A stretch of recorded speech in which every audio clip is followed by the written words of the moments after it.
Welcome, ladies and gentlemen, to day number 2 of Iesf Asian Regional Qualifiers. This time, still for Iesf 2024 WEC in Riyadh. For you guys watching right now, man,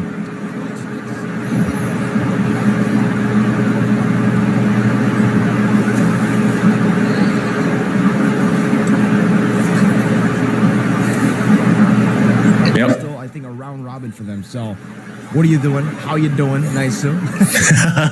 I'm doing good, man. So far we had a great opening, I would say, for yesterday, but it was all women's games and we saw amazing things, especially from teams like, I would say Kazakhstan was really surprising for me yesterday. And then Mongolia, we got to see that sweep. And then in Indonesia, of course, but now today we get a mix. Actually, it's a mix of both men's and women's later on. I think we only have one women's match at the end of the day. Yep. But kicking it off here for Cambodia and Myanmar, I think is going to be a very interesting start to the day, for the most part, because I think it starts at a high level already. Like if you talk about these two teams themselves and like their play style and everything else, they're going to come out swinging, man. And we have spent so much time talking about this patch, the new items, the changes. And it's safe to say, Mirko, that, I can't even say that we're set in a meta right now because we've seen so many different things pop up, so many unique heroes already utilized.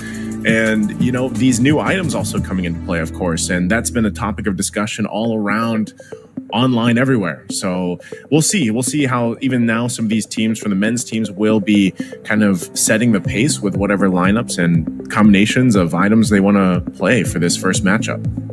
And for everybody watching right now, you guys can go ahead and check out www.iesf.gg to take a look at the groups and all of the results, because there are a few matches that will be going off stream right now, because some of the matches will be streamed, some of them will be played off stream. And right now, if you guys want to know, for the group stages at least, we have 2 groups for Southeast Asia. We got Group A with Brunei Darussalam, Cambodia, Myanmar, Thailand, and Timor-Leste, and Group B with Indonesia, Laos, Malaysia, and Vietnam. But this is today's schedule here. As you can see, a stacked day with a total of 6 matches, I believe, but some of these will be off stream. 5 of these matches, however, will be live here on stream. Starts with Cambodia versus Myanmar, and then in our second match, it's another big matchup. Indonesia takes on Malaysia as we continue on later in the day with a lot of crazy matches here, back and forth action for sure. And then we will be ending things off with Mlbb women. So I believe right here, what you're seeing is kind of a mix, right, of Mlbb men's and women's, because Indonesia versus Laos will be an Mlbb women's match. Yeah, it's a whole day packed of games, but that's a good thing to point out because, some people do get confused. Like, they're like, where are these games? Because I even saw this yesterday with the Philippines female team. It wasn't streamed, so some people were messaging me and asking me like, hey, honestly, where's the games? They're not streamed. Yes, some of the games, this is a normal thing actually for ISF through, and also just for online events that have all these countries or all these teams participating. Unfortunately, you cannot stream all of them at once. So this time around, once again, as a reminder to everybody, some of the games will be happening offline, off stream. And if you guys want to check them out, again, Mirko already mentioned this, go to the website, check out iesf.gg, and you guys can stay up to date that way. But for us today, we have 5 matches, I believe it is, that will be live streaming and casting for you guys. We'll be joined with another caster as well later on. But that's the thing, man. It's so far, I would say, just what we've seen from Asian qualifiers for day 1, the Asian Championship going to WEC. That's another thing we kind of have to remind everybody that this is actually for Mlbb. These teams are competing for that slot already for the WEC. They're going straight there. And so these best of 3s that really do kind of start things off, it's important because you don't have, that many games. It is a best of 3, but you really have to be on point. And I feel like that's even a challenge in a way, if you will, like Mirko, because with the changes and with some of the new stuff popping up, itemization and everything, you hope that they have enough practice. But I will say, like, right now is a really good time to be an Mlbb fan or an Mlbb player, man, because there's so many competitions and tournaments going on. Like, some of these players just go from tournament to tournament to tournament. So I'm sure that they have had plenty of time to test things out or, try even new things. But really, when you're talking about a best of 3, if you're going to try something, let that first game be that experiment and then go from there. But I am happy that we did finally get our first non-sweep yesterday. You know, so far, if you're going from technically, qualifiers to here, it wasn't a sweep. But hopefully today we get some, you know, I would love some 3-game series going the distance here, Mirko.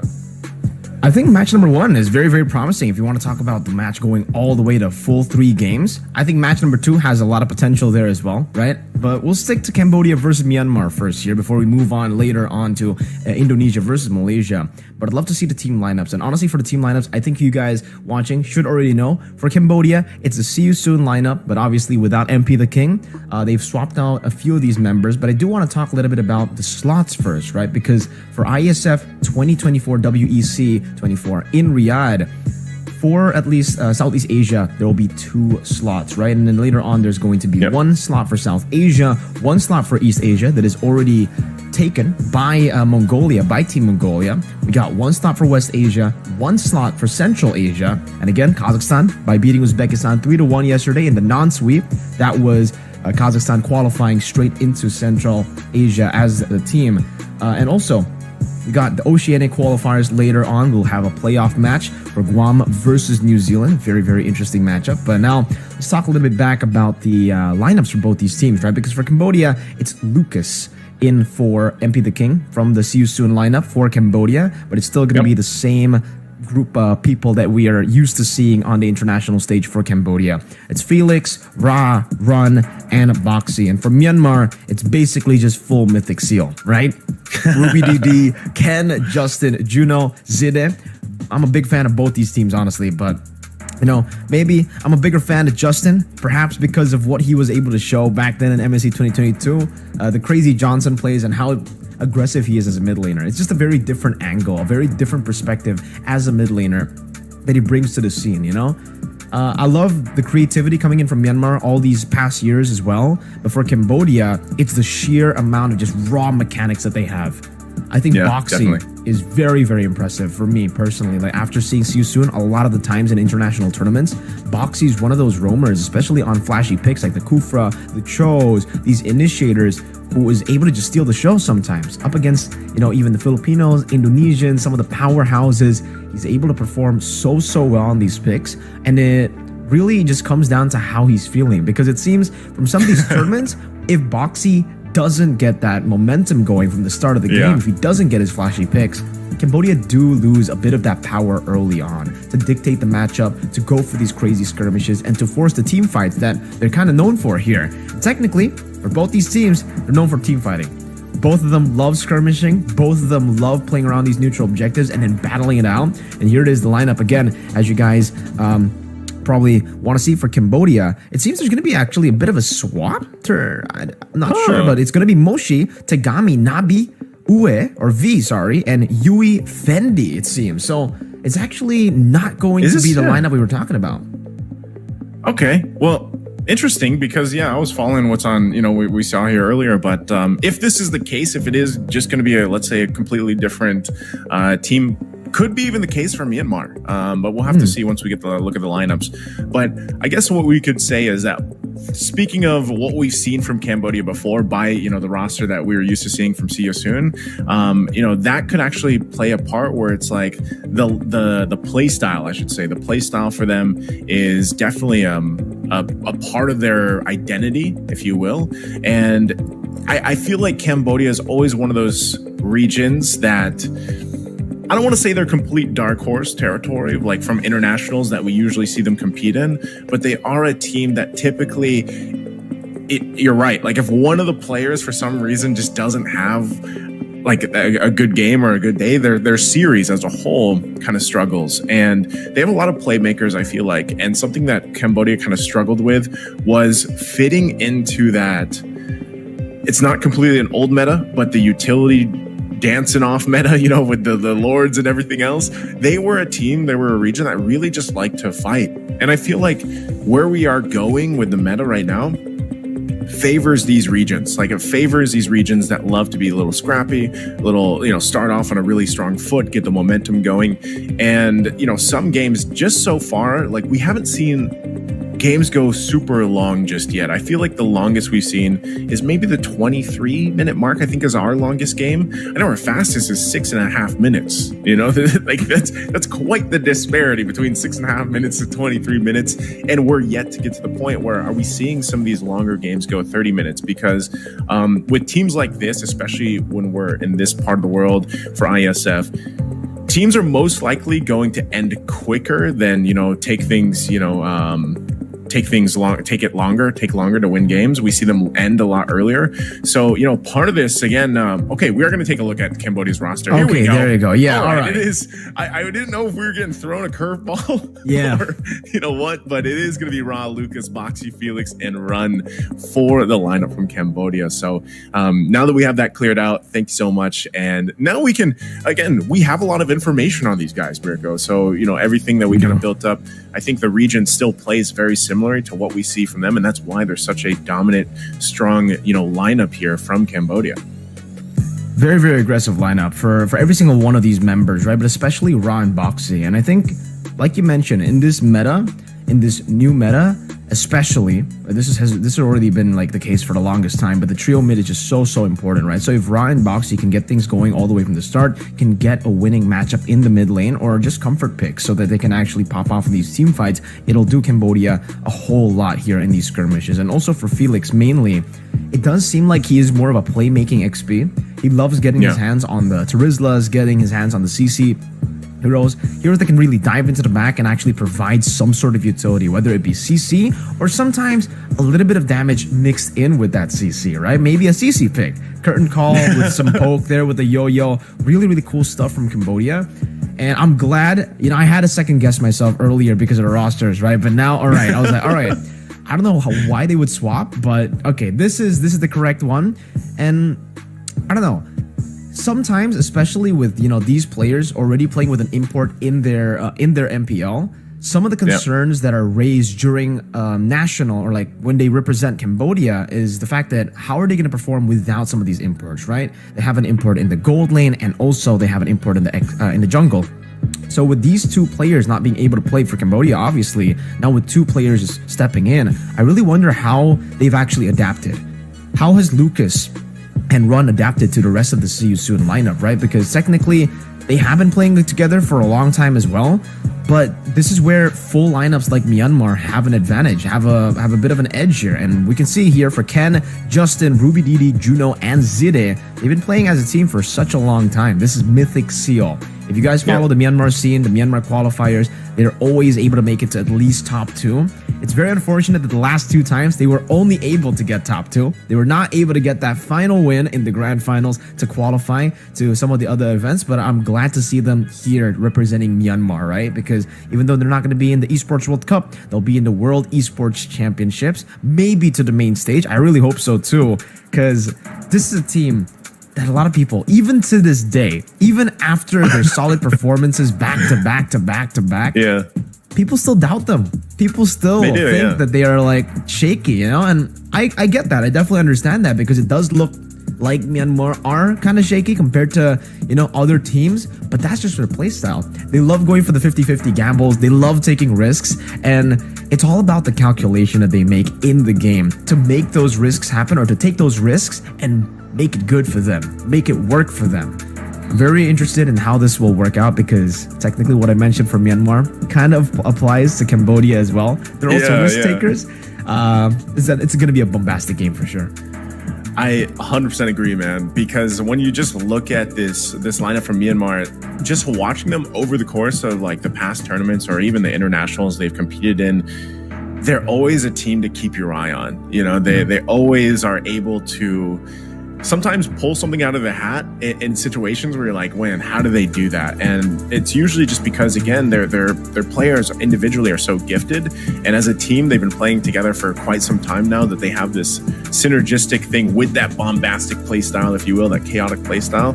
I'm gonna have my eyes especially on Justin, man. I always enjoy watching Justin play, and with this with the way that the mid lane has kind of shifted a little bit, I know we still see a lot of Louis Yi, but even if he picks up the Louis Yi, I'm okay with that. I want to see how Justin is playing with that, fitting into some of the changes that have happened here. And I think even for, the case of like Ken in the jungle, like what type of jungle picks will Myanmar pick up? Because so far when we look at, junglers, yes, you mentioned Lucas being on this lineup now for Cambodia, a little bit of a change, but I would still almost just kind of assume that both these regions, if they really wanted to pull out the assassin picks for the jungle, this could start off a very flashy showing for our first best of three, with those two junglers going head to head here. And I think that's also where you have to point out the fact, like you mentioned with Boxy, man, like Boxy's going to have this good, like he's got to have a good start, a good game. Roamers, I feel like, are in a weird position right now. I even looking online, I feel like I've seen a lot of like roams players, like tanky players, our mains, kind of complain a little bit about the Sky Piercer, and dealing with that.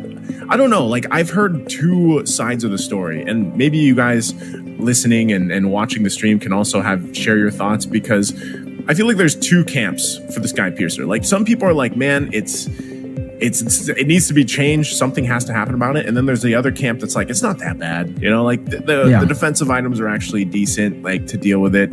And it's actually kind of hard to get that trigger, the passive off, and the stats on it, the base stats aren't that good.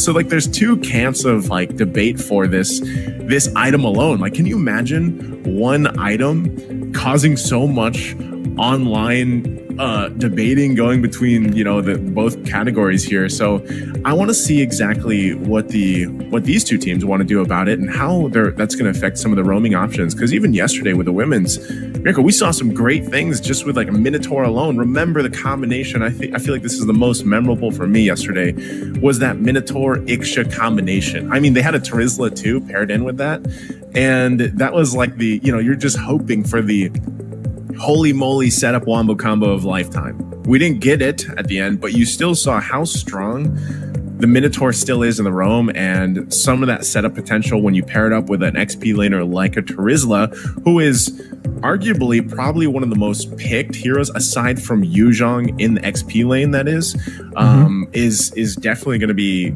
highly contended, I think. So we'll have to see how this XP lane adjusts also from that. But so far, we have seen Yuzhong fall down a little bit in terms of that 100% win rate he was holding on for the longest time. But, I can't wait to finally see this start, because it's always exciting when you're watching, especially you get to the point where it's also Mlbb Open or men's, and you see what they've been cooking, for a while, because I think that's what a lot of people would say, like, let them cook. Let's see exactly what these guys have cooked for the lineups and for the major tournaments. We were talking just yesterday about how this meta is going to be shaping up the whole, like, every single lane, right? How it's going to be playing out, etc. But I do really want to talk about the XP lane, because we were talking about, especially last patch, before this patch dropped, that the XP lane is so diverse. We get to see the Benedetto, we get to see a whole lot of Paquitos, and there's a lot of just different picks you can actually make work in the XP lane. Same goes for the mid lane, the roam, especially, and the gold lane, right? But the jungle was very, very static. It was very one-dimensional pre-patch. Now after the patch, we were seeing so much more diversity, which is amazing in the jungle, but we're kind of... The hero pool is kind of dying in the XP lane, though, right? I mean, so far, based on the first day of the Asian region qualifiers, because it was literally just what? Terizla, Yuzhong, and then we get CC from time to time. Those are the three picks that we've been seeing the whole day yesterday. It was just a swap every single time with these three picks going back and forth. And maybe it's because of the War Axe, getting a little bit of a buff technically. It's kind of a merger with Bloodlust Axe. We got that Sky Piercer as well, but this War Axe is just really, really good, especially for these heroes like the Terizla, like the Yuzhong, and the CC. These three picks that we've been seeing from day number one, all of them can actually abuse that additional sustain, plus the prolonged team fight effect also from that composition. Hold up. We're going to get straight into the draft, it seems, and we got a new draft asset right here. Shout out to production, but Myanmar is going to be on the blue side. Cambodia is going to be on the red side. We got the Chip, the Harith banned out straight out of the bat, and Ling and Luo Yi. Yeah. So super respect, I would say, given over already. By the way, I think it might be swapped, because some of the player names are kind of like, Ken, Ruby Didi is Myanmar. So yeah, we'll see later on which one is actually on like red or blue.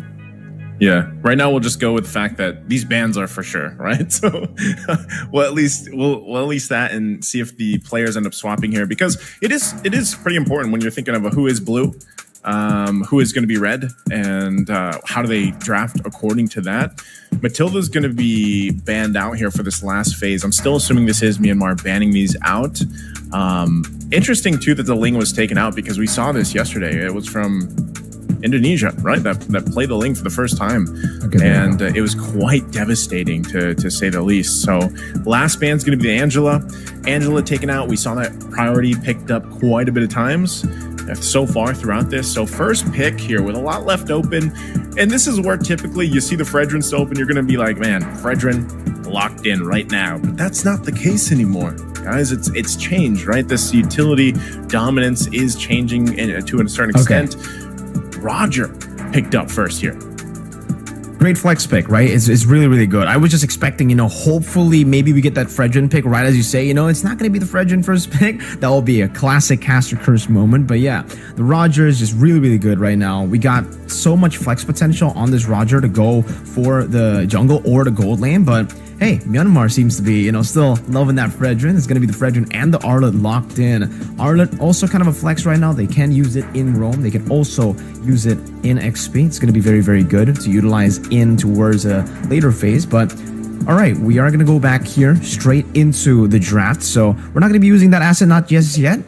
There has been a Minotaur and a Vixana pick since we last saw in the drafts. And so far, it does seem like it's kind of a mix, right? They want to go for... No, it's actually just a full team fighting composition so far for Cambodia. Yeah. And for Mythic Seal, they're also leaning towards that. Maybe they want to double down here with the last pick in the first phase. But I wonder what they're going to go for, right? Like this early in the first phase, are they going to go for a mage, perhaps? Go for the Valentina, able to steal away the Eternal Guard and also Minion's Fury? Or maybe do they want to pick up a marksman and have that edge later on in the second phase so that they can actually go and start banning out Cambodia? But it's neither. It's not a Valentina, not a marksman. It's a Farsa pick for Justin. As expected from the man in the mid lane. Justin loves playing these, explosive heroes. Last time, his most iconic pick has still got to be the Johnson, but the Farsa is good too for Justin. Interesting. I was just laughing a little bit too. Raw, your big daddy. Your big daddy. So I'm not used to seeing Raw's name like that, but so they have this. The lineup that they have in the first phase already here, I feel like is pretty solid for both sides. Something that we haven't seen pop up often is the Arlot. I feel like it's been slept on a little bit by a lot of the teams competing, because Arlot's still definitely a great pick, and the final slash, you can use it in so many different ways to initiate, to peel, to kind of, and at the same time, I feel like he still is flexible. We don't actually know if he is 100% going to go into the XP lane just yet. There could be some swaps, or if he is going to be going roam. So with that, both sides already having really solid choices. Now, second phase of the bans, you can see the Yuzhong was actually taken out. And I'm wondering if this means that we might see a Terizla pop up here to round out this lineup, of course, from Cambodia. But with that, there's one ban left. Iesf 2, by the way, we saw how devastating it can be yesterday with that Ling paired up from Indonesia in the women's matches. And okay, there it is. So they take out those options from the XP lane. No Yuzhong, no Terizla. What does this leave open for Cambodia here to pick up in the XP lane once they get through that next ban? XP lane, like you said, has kind of been really just zoned into maybe a few picks, so far from what we've seen. And I even miss the Paquito, man. One of my favorite heroes to watch, just kind of play into the hands of any team. So both of the picks that we were talking about, the Yuzhong and the Terizla, that have basically been buffed, not directly, but with the changes in the items, right? It's been buffed, has been taken away straight off the bat, like Yuzhong and the Terizla. So they're really focusing down on the XP. It does definitely mean that maybe Ruby Didi will be on this Arlet in the XP lane, and that's going to be a very good Kaja ban as well, respecting the pick-off potential that Mythic Seal for Myanmar here can actually utilize. And for the pick, let's see now, with the Edith and the Kaja ban, two technically roam bans towards Myanmar. They want to go for the gold lane here. A safe gold laner. What would it be? Probably a Claude, right? If you want to really get out of the Minion's Fury, get out of the range of maybe the Terrifier or the Eternal Guard. It's just going to be very, very tough, though, if you go for the Claude, because technically then you'll have a little bit of scaling in the mid lane and also in the gold lane. Before the Pharsa, at least, she can technically play both. She can play both in the early game and the late game. She finds the power spike in both of those points, right? In the early game, you're really, really good for wave clear, especially once you get that level 4. It does seem like they will be going for the Natan, but now the big concern is maybe the physical damage aspect. They already have an Arlet. Maybe the Arlet will be able to just pop in the War Axe as usual. That's kind of the norm right now for the XP laners. You get the War Axe, and then you go for full tank, because it already gives you a lot of sustain, plus, you know, the added bonus of just the stacks here as you continue to go for a prolonged team fight. And maybe that might not be a concern at all. If the Fredrin also goes for a little bit of physical damage, at this point, maybe he won't. Maybe he doesn't even need to. Maybe if he goes for the Thunderbelt early, he can actually just utilize that, and it's going to be a Thamus that's going to be hovered over. That'll definitely put Felix in a winning lane up against Ruby DD. The Thamus versus Arlet matchup definitely will force Arlet to be a bit more passive, and they lock it in with also a Nolan. So they got two real good picks in, you know, the later portions of their drafting phase to counter the first phase picks of Myanmar. Fredrin and Arlet. Fredrin going to be completely outfarmed by the Nolan, and that's why they're hovering over the the Hilda. They want to go and maybe just invade all the way from the start. And now the Ruby, that's another good choice. I think both of these choices that they are, you know, already looking towards is very, very good up against that Nolan. You can cancel out a whole lot of those engages, those assassination attempts with the Ruby, but you can be very, very aggressive early on with the mid control that you technically already have with the Pharsa too, if you go for the Hilda. Okay, I'd like to see the Hilda. I feel like this is good, just good time in the jungle, really kind of slowing down the Nolan pick, but it's going to be the Ruby. So Ruby gets locked in. Interesting lineup. I would say both are very strong in their own sense. You know, there's different timings for both of them. Whenever you have that Natan picked up, you got to wait a little bit longer, I feel like, you know, for most of the lineups to let that shine and come through. But even so, you already mentioned this a little bit about the Fredrin, Mirko. I want to see how this is built out, because we've only seen one Fredrin since the patch, at least on the live streams. And, you know, it didn't work out too well just yet. And I think part of that, too, is seeing how it deals against the Skypiercer that we'll most likely even see here with Roger. By the way, running the war cry emblem that we started to see pop up yesterday. Okay. But there's no focusing mark, right? We'd love to see that stack up, the 8% plus the 6%, but this time around, there's not going to be any focusing mark from the side of Cambodia. It's actually going to be the Impure Rage for even the Nolan and the Fredrin. A whole lot of Impure Rages here as we get into game number 1. Ladies and gentlemen, throw your predictions in the comment section in the live chat right now for Cambodia versus Myanmar. Which draft do you guys like more? And man, let's get back into that Impure Rage topic, because for both these teams, there's going to be 3 Impure Rages for each. Cambodia, it's on Lucas, Felix, and also Ra. For Myanmar, it's on Ken, Ruby DD, and Juno. It's a very, very interesting start, man, to the emblems as well. A lot of sustain and prolonged team fights definitely in mind with these Impure Rages. Maybe actually they want to stay in these lanes a bit longer, right? And run the King. I love the flex in the end. They already picked up the Roger, I believe, as a jungle early on, but then swapped it into the gold right after they see the Natan to give him more pressure to play with to try to bully Juno in lane. You know, I'm wondering if we'll see this still, where some of the gold lanes still prioritize the Skypiercer, like even first item. I still want to know if that's actually the best case scenario for some of these matches, especially as they get, you know, a little more competitive in terms of these compositions, like this kind of composition. All right, we're going to take a little breather here, but this kind of composition for both teams is very well-rounded, because on one side for, of course, you know, Lucas, he has this Nolan pick. You can burst people down quite early, and whereas on the other side, your gold laner, and that's to be paired up with a Roger. Roger actually scales up pretty well too quickly. Whereas again, on the other side, Nathan specifically has to take some time, but you pair it up with a Pharsa who's good early game damage. So I feel like they cover their bases from early to late game, and this might be one of the series where we see one of the games get past that 20-minute mark. I'm hoping we do, because then we really get to see things kind of fall into place, especially the factor of having the Sky Piercer on some of these members, some of the new defensive items, and we'll see how exactly, even for Myanmar, how they want to deal with that. For Myanmar, it's definitely going to be a mid to late game that they're looking for, right? With their composition with the Farsa and the Datan already, very early. Oh. This could be a first blood already. Vengeance going to be used by Sariam Felix, but he's going to be just fine. And now the response back to it. Ruby DD could be in trouble. This might be the first blood flicker on the defensive. Ooh. Now gets knocked back up. They re-engage. Ruby DD still going to be alive. Appraiser's Wrath comes dropping down, and now Justin, what a flicker forward to come in and get the kill. Ruby DD ends up going down in the exchange, and they're still on the hunt.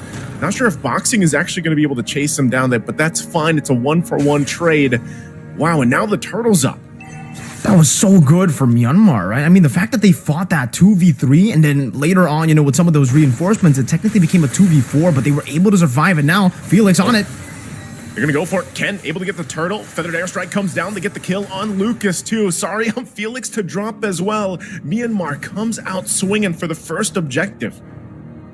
Well played again. They were able to get a solid win in the bottom lane because they technically won with a man disadvantage, utilizing that to then clear out in the bottom lane. And now another skirmish. Frontal Slash already going to be used, all fighting for this orange buff. Still duking it out. Look at the damage. Oh, we're going to miss some of the action in the bottom.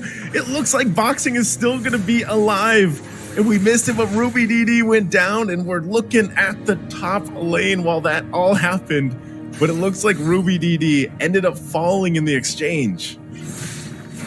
Again, for Myanmar, I guess there's a little bit of give and take here and there, right? For them, another fight? Oh, another fight in the mid lane? All right, they get raw. So Myanmar, they're not stopping. They might have lost a couple here, but they keep finding these little moments of winning for across the map. So with that, let's take a quick look. Items falling into place here. Nothing first item locked in just yet. Yeah, this is quite concerning though, at least for the Nolan, right, for Lucas. The fact that he is on the same level as the Fredgen early on is not really a good look, because on the Nolan, you want to utilize that faster clear speed to try to bully the Fredgen in terms of at least XP. And even though, they were able to get somewhat of some of these kills in the bottom lane, they weren't able to fully capitalize on it and punish Myanmar in that turtle take. They rushed it, they went for it, but it was stolen away eventually by Myanmar. And now Boxy... Oh. Boxing jumps in. Not sure if he can get the setup. He does get the No Inferior. He's still up for a little bit longer. They're going to fight it out. Justin, though, won't be able to escape. Run. And now the Appraiser's Wrath drops down. Fighting under. They're quite low. But Lucas here to help them fight and disengage.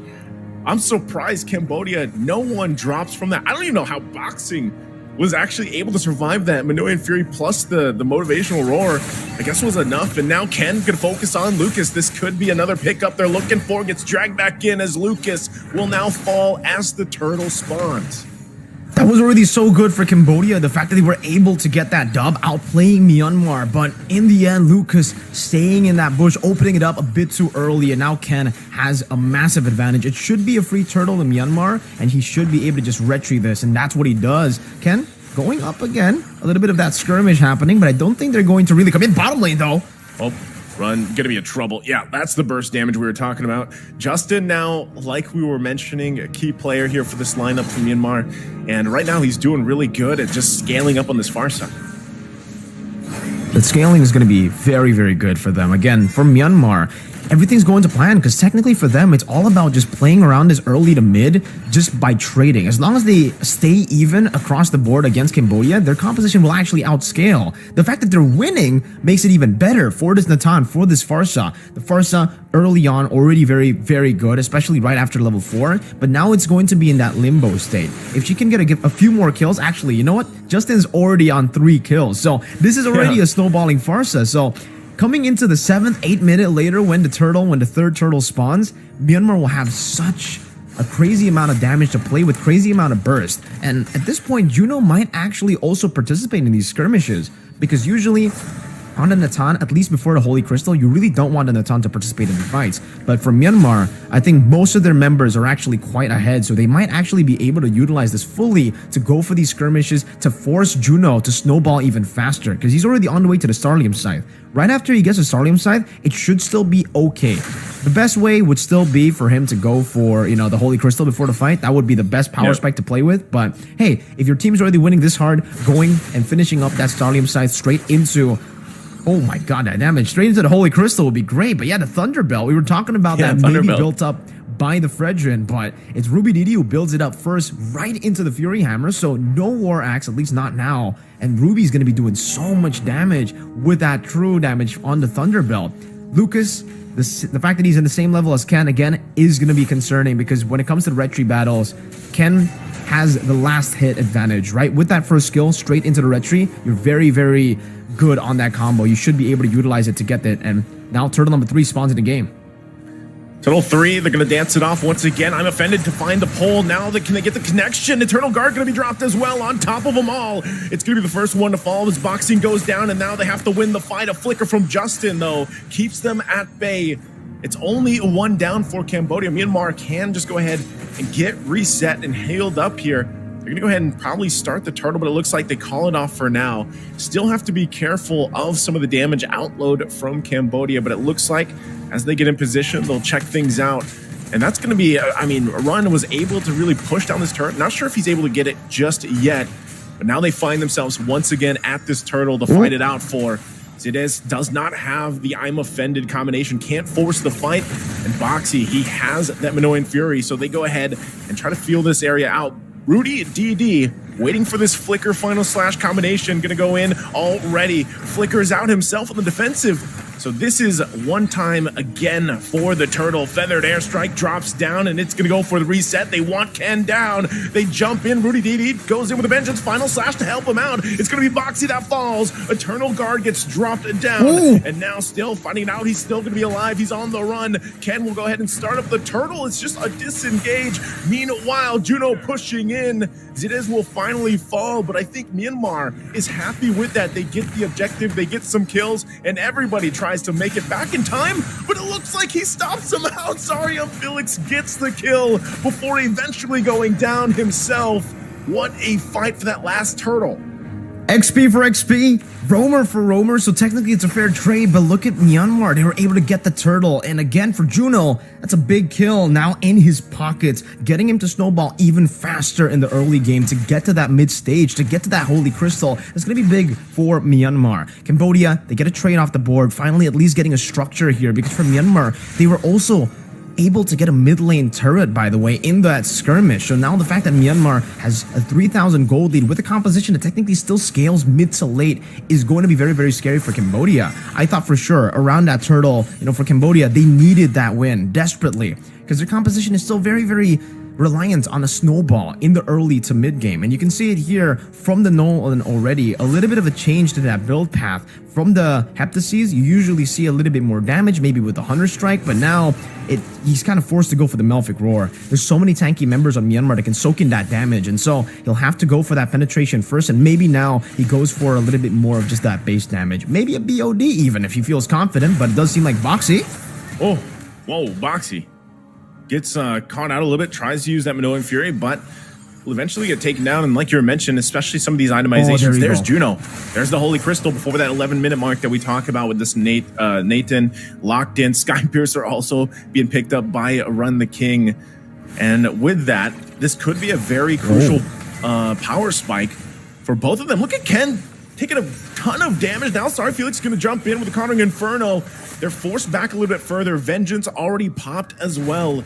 So both these teams, I mean, given this whole situation, even with that 3,000 goal lead that Myanmar has, they still have to respect what Cambodia has with this lineup and the possibility of losing a key team fight before this Lord comes up. Now for Myanmar, they can actually start to dictate the pace. City! Yep, City gonna go in. Lucas could be in trouble. Feathered airstrike won't get the kill. Again, Boxy gonna jump in with a Minoan Fury. Tries to knock them up a little bit further. Eternal Guard gets dropped down too. Now Run the King goes in. Can he proc the Sky Piercer? He cannot just yet. And now 2 fall for Cambodia. Myanmar might want more, but they know they have the numbers advantage, and they'll go for the Lord.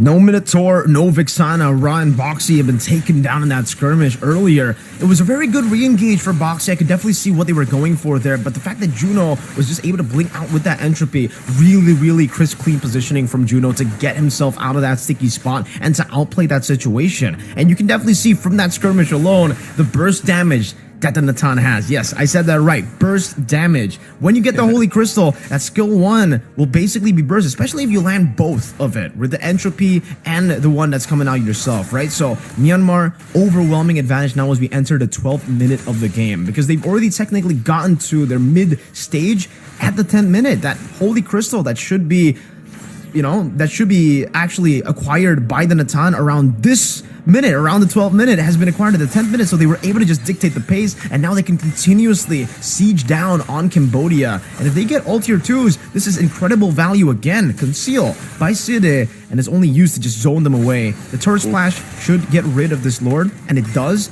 but the fact that Myanmar have taken 2 tier 2s with the first Lord is already very valuable. Now, in the bottom lane, it does seem like Nolan, it seems like Lucas is going to be completely zoned away from their zone jungle, and whoa, Felix. Oh, gonna be in trouble. Flicker is out. Eternal Guard gonna be dropped. Vengeance already popped, but it's not enough. As Sarion Felix gonna fall. Minoan Fury gets the knock up they're looking for, but they finally find Zidiz. But look at Ruby DD in the back. They'll punish Lucas as well as 3 fall for Cambodia, and Myanmar looking up for the 4th. Run the king, can't run far enough. He gets stuck in between, even with the pounce, will finally fall. It's only Ra left to his own devices, and Myanmar has a wave pushing up top and bottom. They're gonna go ahead and knock on the base of Cambodia. We'll see if they possibly end the game here or if they have enough time to stall it out. First base turret will go down though, and it looks like that's all Myanmar can get for now. And that's another Holy Crystal. The fact that Myanmar have been only relying on that one Holy Crystal, the minion waves as well. Cambodia tunnel visioning on that bottom lane, trying to defend in the bottom lane and completely forgetting that the wave was also crashing up top. So those are 2 of the side lanes, and man, at least for Myanmar, that's even more value, right? For Cambodia, that's even more catastrophic. The fact that they only lost the bottom lane turret and they could have actually defended the top base turret would have been great for them, because again, the far lane will be that top lane. But again, the minion waves in the end was able to take that base turret down, so Myanmar will have that far lane control. And it does seem like even in the enemy jungle, they're just claiming territory here. Myanmar slowly but surely entering the jungle, trying to take everything away from Cambodia, suffocating them inside their own base and taking all of their gold, all their resources. Let's see if they go for the fight. Oof, they're just gonna take that. I mean, using all that for the purple buff, they don't want to give it over at all, to Lucas, and they're gonna make him work for it. So this is very crucial for them, as this Lord does come up in about 10 seconds from now. Cambodia still looks like they want to fight it out, even with this the way that things have been going, but actually they're going to force the fight. Ruby DD goes in with the final slash. There's the knockup from Boxy. They get multiple flickers out, knocked up into the air multiple times. It's Myanmar running for the hills. It's a double for run, and they wants more. Goes under the turret, has to flicker out to avoid the feathered airstrike. Meanwhile, the waves are still pushing in on the top and the bottom as the base turrets are down, so they can't do the Lord just yet. But with 2 members down, Myanmar sets up around the Lord. Oh, that was a very unnecessary fight from Myanmar, man. The fact that they actually went in to go for the fight was interesting, right? Because again, they have the far lane, they have 2 side lanes pushing in towards Cambodia. They could have played that Lord dance way easier to actually go for the Lord, but they decided to go for the fight, and that's what we were talking about before the drafts. Now Feather Airstrike. Oh, Feather Airstrike going to be dropped, and now once again, run on the hunt for Justin. We'll be able to find him just now. Juno, though, stalling, and now Ken. It's going to be a reset on the Lord. They have to back off, but there's the Sky Piercer. The big numbers come out as it assassinates Ken, and now Cambodia has flipped it around. They'll get this Lord. Ruby DD trying to keep them at bay, trying to stall it out the best he can. Final slash on Felix, and now Juno's there to join the fight. Vengeance won't be enough, and they get the kill, but Cambodia gets the objective. Cambodia get the enhanced Lord, and this should buy them a little bit more time to play with, especially now that the Lord is going to be crashing down towards Myanmar's tier 2. But if we take a look at the items, Juno actually already has a Divine Glaive and the Blood Wings too. So with the Farsa, with the Natan, this should still be a very easy defense to pull off from Myanmar, unless they go for a fight again. That's quite a bit unnecessary, right? As long as they play with their tier 2s, it should still be a very easy clear. And so far, as you can see from the mid lane, those enhanced minions stand no chance up against the clearing force of an Atan plus a Farsa. Now rotating down below, maybe even going to deny the Lord to charge in, but that's something that they were unable to do, and the Lord will still be able to charge in, maybe even getting this turret with one last hit. No. Okay, they barely saved that turret in the bottom lane, and now they're just going to be cycling back and forth to mid and to bottom to clear out these other waves. That actually ends up still with Myanmar getting a bit more value with that Lord advantage.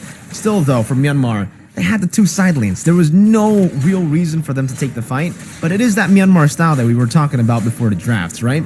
They are risk takers. They want to get the game as fast as possible, even with a composition like this. So I definitely I can understand why they went for that skirmish, even though it was unnecessary. It could have maybe ended with an earlier game with their composition already snowballing, but RubyDD's got to respect this. Oh, RubyDD does have the immortality, so it's going to... Oh, Zidez goes in with the flicker. Couldn't find the unoffended that he was looking for, and now they're going to have to back off from that big ultimate's already expended. Juno also using the entropy, so they're just going to have to reset. Cambodia knows it. They have everything pretty much online at this point that they need to force a fight. Zidez, though, half health now, has to run the king on the chase. Now they respond under the tier 2 turret. Eternal Guard drop there. Appraiser's Wrath will not be enough to get Boxy. RubyDD once again has the immortality. It's going to go ahead and pop and reset. He flickers out defensively. Back and forth between the two teams, really just kind of getting these ultimates out. But the one advantage for Myanmar right now is the base turrets in the base. 2 of them are down for Cambodia. Athena Shield picked up by RubyDD. Would love to see the items, by the way, right now in the 18th minute of the game, because it's coming up into a big Lord fight now, and I would love to see if, Cambodia actually have those item power spikes to play around. With the Roger, he's actually doing so much damage in the later stage of the game. We were actually expecting the early game to go way better for Cambodia and then the late game to go for Myanmar, but at this point, it's kind of the opposite, right? Like for Myanmar, they're actually kind of struggling here as we enter the late stage of the game because Cambodia's team fighting prowess has been very, very impressive. And I think for Run the King, he might have a bit of that attack speed going for himself with the Sky Piercer, right? I don't know why he's able to actually shred through some of these tanks. Side. Oh, Side. Again, Conceal going to be used, and now Entropy already committed. Fighting once again, the knockups from the Minoan Fury, and now the battle in the mid. Immortality from Felix is going to be popped. RubyDD doesn't have his. He's going to go down by Lucas. That's exactly what Cambodia wanted. They get the numbers advantage now, and they could possibly take this Lord. But Ken might have a different plan in mind as he wants to get in the zone here. This is the closest we've seen from especially these Lord dances later on, almost the 20-minute mark. They're going to go in. They're quite low. Feathered Airstrike to drop down. Lord isn't going to reset just yet, and remember, it does hurt. You can see the damage from Lucas. Now Zedez once again jumps in, goes in with I'm Offended. They pop the immortality. Run goes on the hunt again. Zedez gets the immortality popped, and now Felix looking for the kill, but Ken gets the Lord in the exchange. His immortality is going to be popped as he gets assassinated from Run the King, but it looks like Myanmar on the hunt. Justin on the chase with the Wings by Wings goes on with a Feathered Airstrike. Will be able to pop the immortality, but can't get Lucas, and now forced to the base. They only left with a third of the health on the base left, but Myanmar will go ahead and reset with the Lord. What a crazy skirmish to end things here in that Lord fight, man. Oh my god, for Cambodia, it looked so good for them. Able to get one member right before the Lord even spawned, and RubyDD was taken out, and they were able to isolate RubyDD so well, using the cycle of cooldowns from the side of Myanmar to punish them instead, right? When Justin and Juno used the entropy and the Feather Airstrike, that's the window of opportunity for Cambodia. And unfortunately for Cambodia, though, even with that man advantage, even with the team fighting advantage, Ken is just him. He walks in, gets the red tree, and now they have an Evolved Lord to play with. Evolved Lord to push in. The whole team from Cambodia has to deal with it. It looks like they're going to make quick work of it. Xenis goes in with the I'm Offended.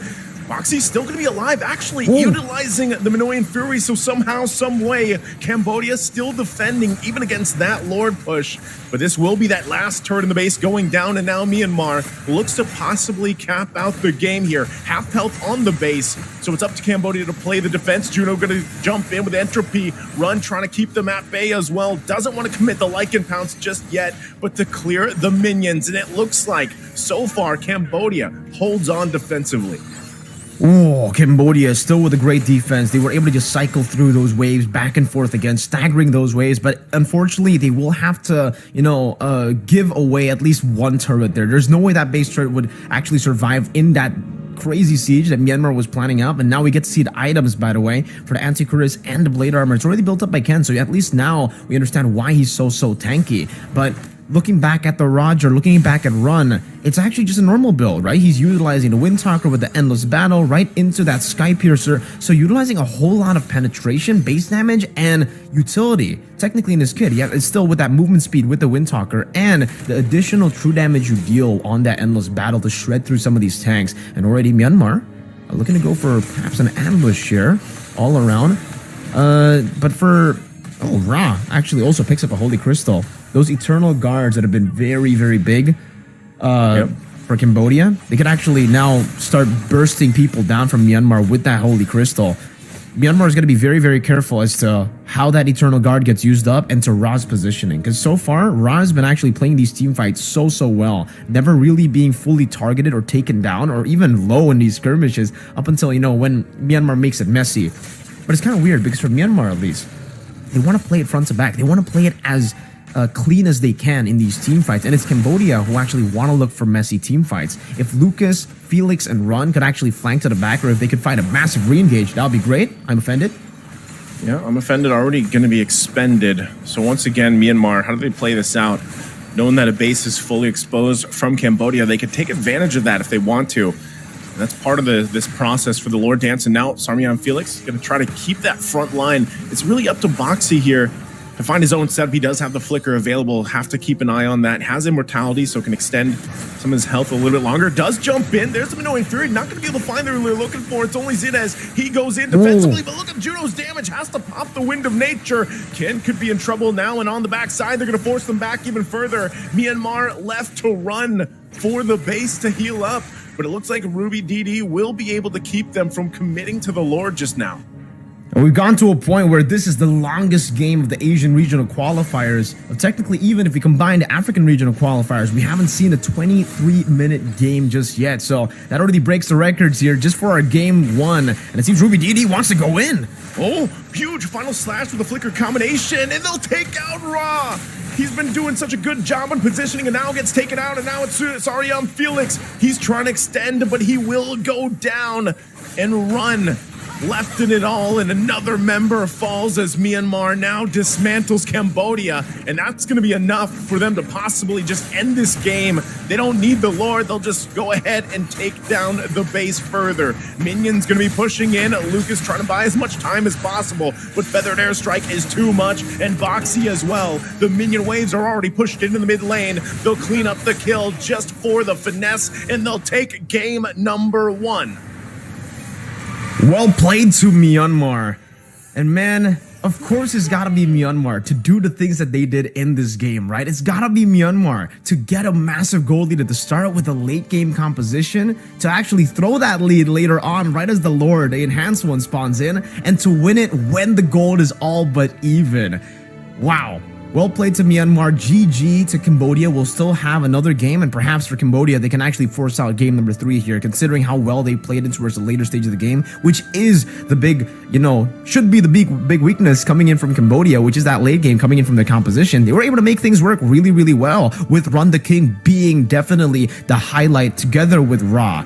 Those two, as long as they were able to actually, combo in together some of the burst plus that execution damage from the Sky Piercer, they've been actually able to even go through some of these frontliners from Myanmar. But in the end, the consistent damage coming in from Juno and Justin, the two J's from Myanmar that have crazy burst damage, crazy consistent damage as well in towards the later stage, was just too much for Cambodia to handle. And unfortunately for Cambodia, they're going to have to take a loss here in game number 1. But I think the adjustments that they need to make are quite simple, right? They already saw what Myanmar have to offer. They saw that Myanmar are very big risk takers, so maybe Cambodia can actually punish that later on. The fact that they were almost able to pull off a comeback was already impressive, because remember, those are 2 side lanes, bro.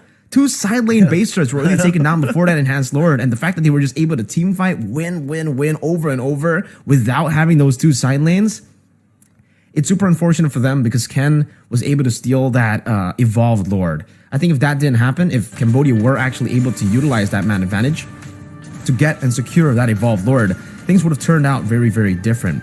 I think that's the kind of the pattern though, all from this game, right? Ken was definitely outclassing Lucas in the jungle for the most part, even in the early game, enabling the rest of the team to go for these kills and stealing all the way from the start. It was Ken who stole the first turtle, as well as that Evolved Lord, and then the combo together with Zide, Mythic Seal, Myanmar here, they kind of have that synergy that we were talking about, Naisu.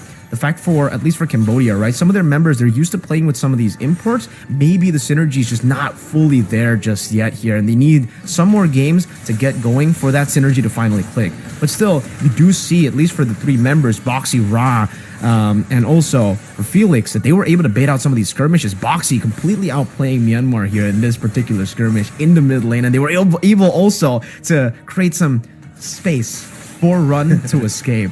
But Lucas on the Nolan, a lot of times, you know, way too over aggressive, way too overextended, getting punished down. And this is just unfortunate for Run. This should be a winning lane for him up against an Atan. But the fact that Myanmar always sent members down below, always put in the resources to get Juno ahead, was just so tough for Cambodia. But still, they were able to put up an amazing team fight every single time. It was just that Myanmar was able to prolong these team fights to a point where their composition would actually get the dub. And this is another instance of that same thing happening. Indian Zide does fall. You know, technically the team fight goes to Cambodia, but Myanmar have depleted all the resources coming in from Cambodia to a point where they can get a turtle for free, they can go for a turret, and the macro on top of the crazy team fights from Myanmar is really what makes them special here. Compared to Cambodia, where they were kind of reacting to the plays, Myanmar were dictating the pace. They were the ones staying proactive. They were the ones forcing these plays to happen. And even here, when Run the King gets eventually chased down by Justin under this turret with Ruby DD2, it was very little that they could do in these kind of skirmishes when it's still all clean. The turning point will be this moment right here. Technically, the moment before the moment you see on screen. When Ruby DD and Zide were picked off, when they actually went for a fight with having two side lanes, that was a big mistake from Myanmar. And here it was very scrappy. You know, Ken trying to go for that steal, but it was actually resetted. So it was really tough for him to get that retreat down. He couldn't get it done. And this was the turning point. This is the classic Mythic Seal or Myanmar kind of play where they take risks. They can actually go, if they win, if they want to fight before this Lord, you know, they can actually go for an earlier end, or it'll prolong the game to a point where it actually literally becomes 50-50. And that's what we got to see. Boxy, every single time right after that turn, was able to go for these crazy engages. And look at the isolation here from Cambodia. They were able to completely isolate Ruby DD, noticing the mistake that he overextended and instantly just focused him down. But still in these team fights, what looked to be a crazy Cambodia win ended up with such an early retreat from Lucas, man. That was so early. Now that I'm looking at it to the highlights, he panicked. He just panicked. He tapped into that retreat even before, you know, the indicator showed that it was low. Maybe it was him trying to combine that retreat damage with someone else, maybe with some burst from the Curse Blast, but that's a mistake that eventually became very fatal to Cambodia, and Myanmar were able to take the control of the game because of that retreat. Oh, that was so unfortunate after looking at the highlights. I thought it was just like, you know, 50-50 retreat, but it turns out he panicked. It wasn't even 50-50. He gave it away. Yeah. It was way too early. You know, so I guess if you really look at it and you break it down there, like Lucas has to step up in a way from that, but it was just overall like the team fighting as a whole from Cambodia was pretty good. They stuck into the game for a long time. They even had a potential comeback even, you know, they shifted the momentum at least throughout that game. But unfortunately, when it came down to, you know, this later portion, we talked about this before going into the game, Mirko, where we mentioned when you get to those third, fourth Lords and they get, you know, they start to hurt, number one, a lot more because of the changes even with the Lord.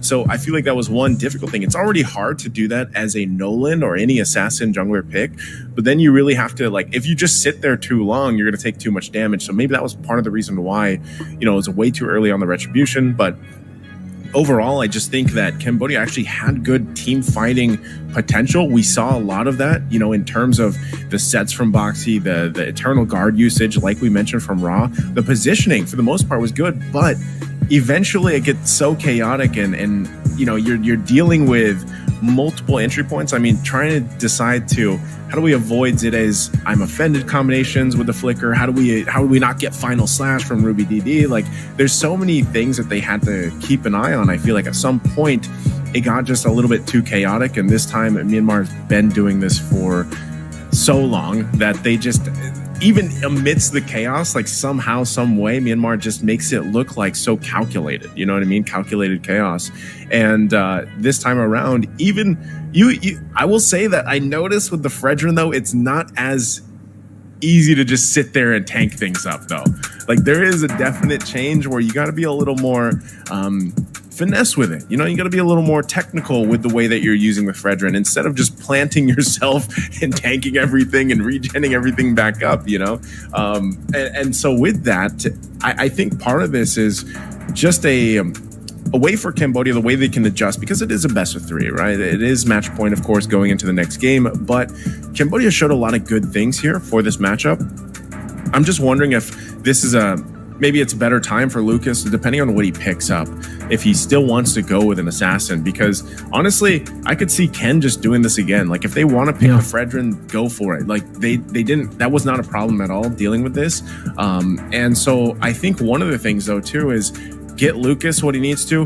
Run did a good job on the Roger, but I feel like you didn't solve the Nathan problem, especially late game. Like, the scaling and the amount of damage and just potential that Juno had, there was not really something that solved that issue for them, because there was just overloaded with damage at the 20+ minute mark. Like, we already talked about the power spikes for a Natan in general, especially when the Holy Crystal gets locked in. Then you had the Divine Glaive even. By that time, you get shredded so quickly, and that was kind of a problem, because then the way that the Roger works is you need to be able to maneuver yourself back in and back out, and sometimes you're just sitting there looking and waiting for the Lycan pounce, but you can't use it because of, you know, all the CC even potential or just getting bursted down. So one thing is, Roger's still a great pick for the gold lane, but I think if this was a different marksman in that case, then maybe they were able to provide a little more covering fire too. And even so, with Lucas, that was a big problem with game 1, man. You know, it was just I don't want to say it was all that. It didn't all come down to that, but it was also a big component of them either turning that game in their favor or not towards the end. It has to be the game plan, I think, for Cambodia, right? Because I can definitely see the Roger work out. If they wanted to go for that kind of style, I agree. They might have to just swap the Roger for something completely different. Maybe something like a carry if you want to go for these prolonged team fights, or maybe even a Claude, right? Just deal some DPS instead of the burst damage that you have on the Roger.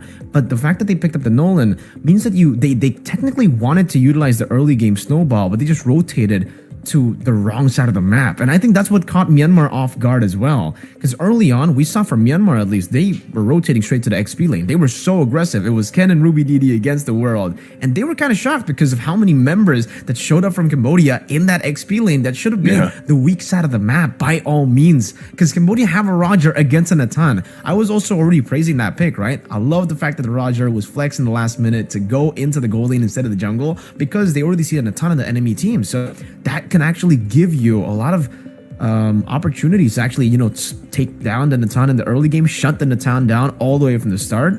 But then when they started putting resources down into the XP instead of the gold lane, I knew at least there that, you know, okay, they're not really going to be able to fully utilize the Roger in the early game. They're going to utilize him more in the team fights, which did happen. And yeah, if that's the case, maybe something different could be great. If they wanted to just put the Roger or whoever's on run as a weak side, carry would have been solid. Claude would have been solid. It's actually match in the mid to late game stage in terms of dealing damage will be great, because in the end, that was ultimately their downfall. DPS kept on coming through towards them, kept on shredding them down. It was really, really tough in towards the later stage, and somehow they were able to still make it work. So still very, very impressive showing up from Cambodia despite the loss, because that composition should not be able to almost win against a full late game Natan, right? That Natan should be able to shred through everyone.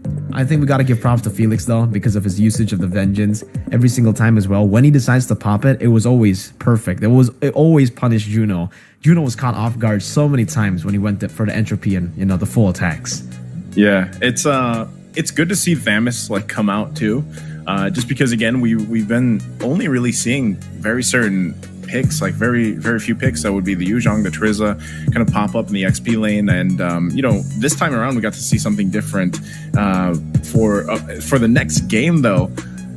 I don't know. Like when you break it down, I think it's really gold lane and jungle even as we jump into the draft actually with that. So we'll see exactly what the changes here are going to be, especially with the swapping of sides. You know, we are going to have this swap in for Cambodia because they get the 2 picks off this flip of the first pick blue side priority.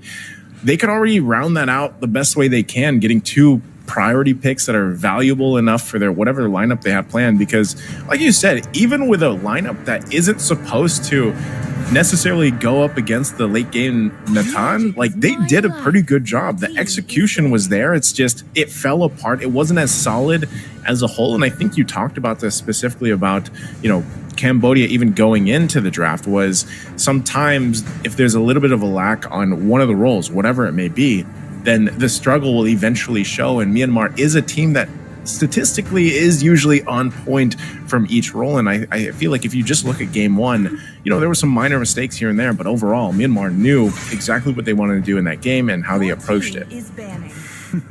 Already a big change though in the drafts now that we're looking at it, right?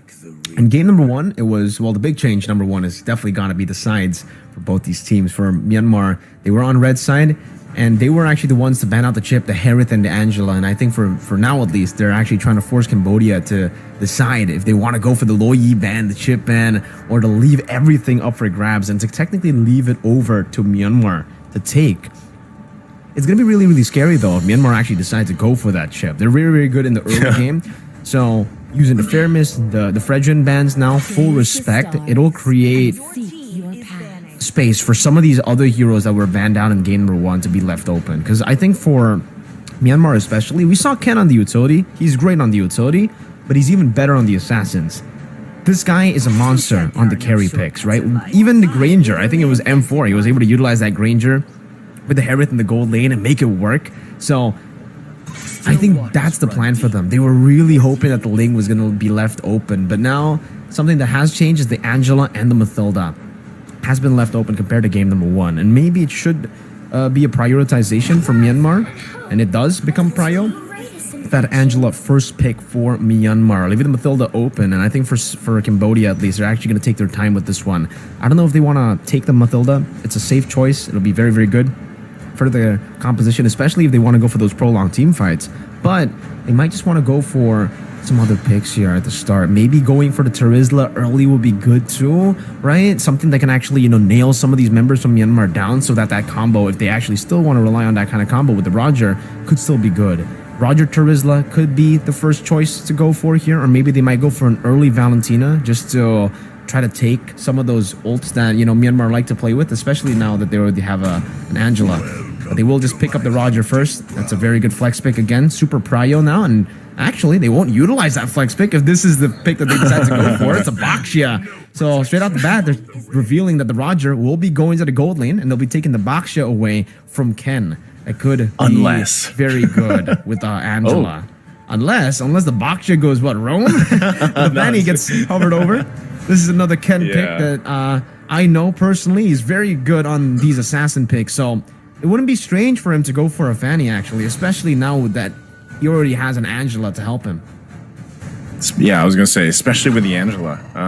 So Terizla's locked in for now. I guess they're just showing that there's some possible threat that could be played out. If the Claude, I would actually like if this Claude is locked in, that's fine too. It rounds out this first phase for Myanmar, and it is going to be the Claude. So once again, this is going to be, I still feel like a little bit, it could be a problem, just like in game 1 for Cambodia to somehow, some way get a hold of Juno.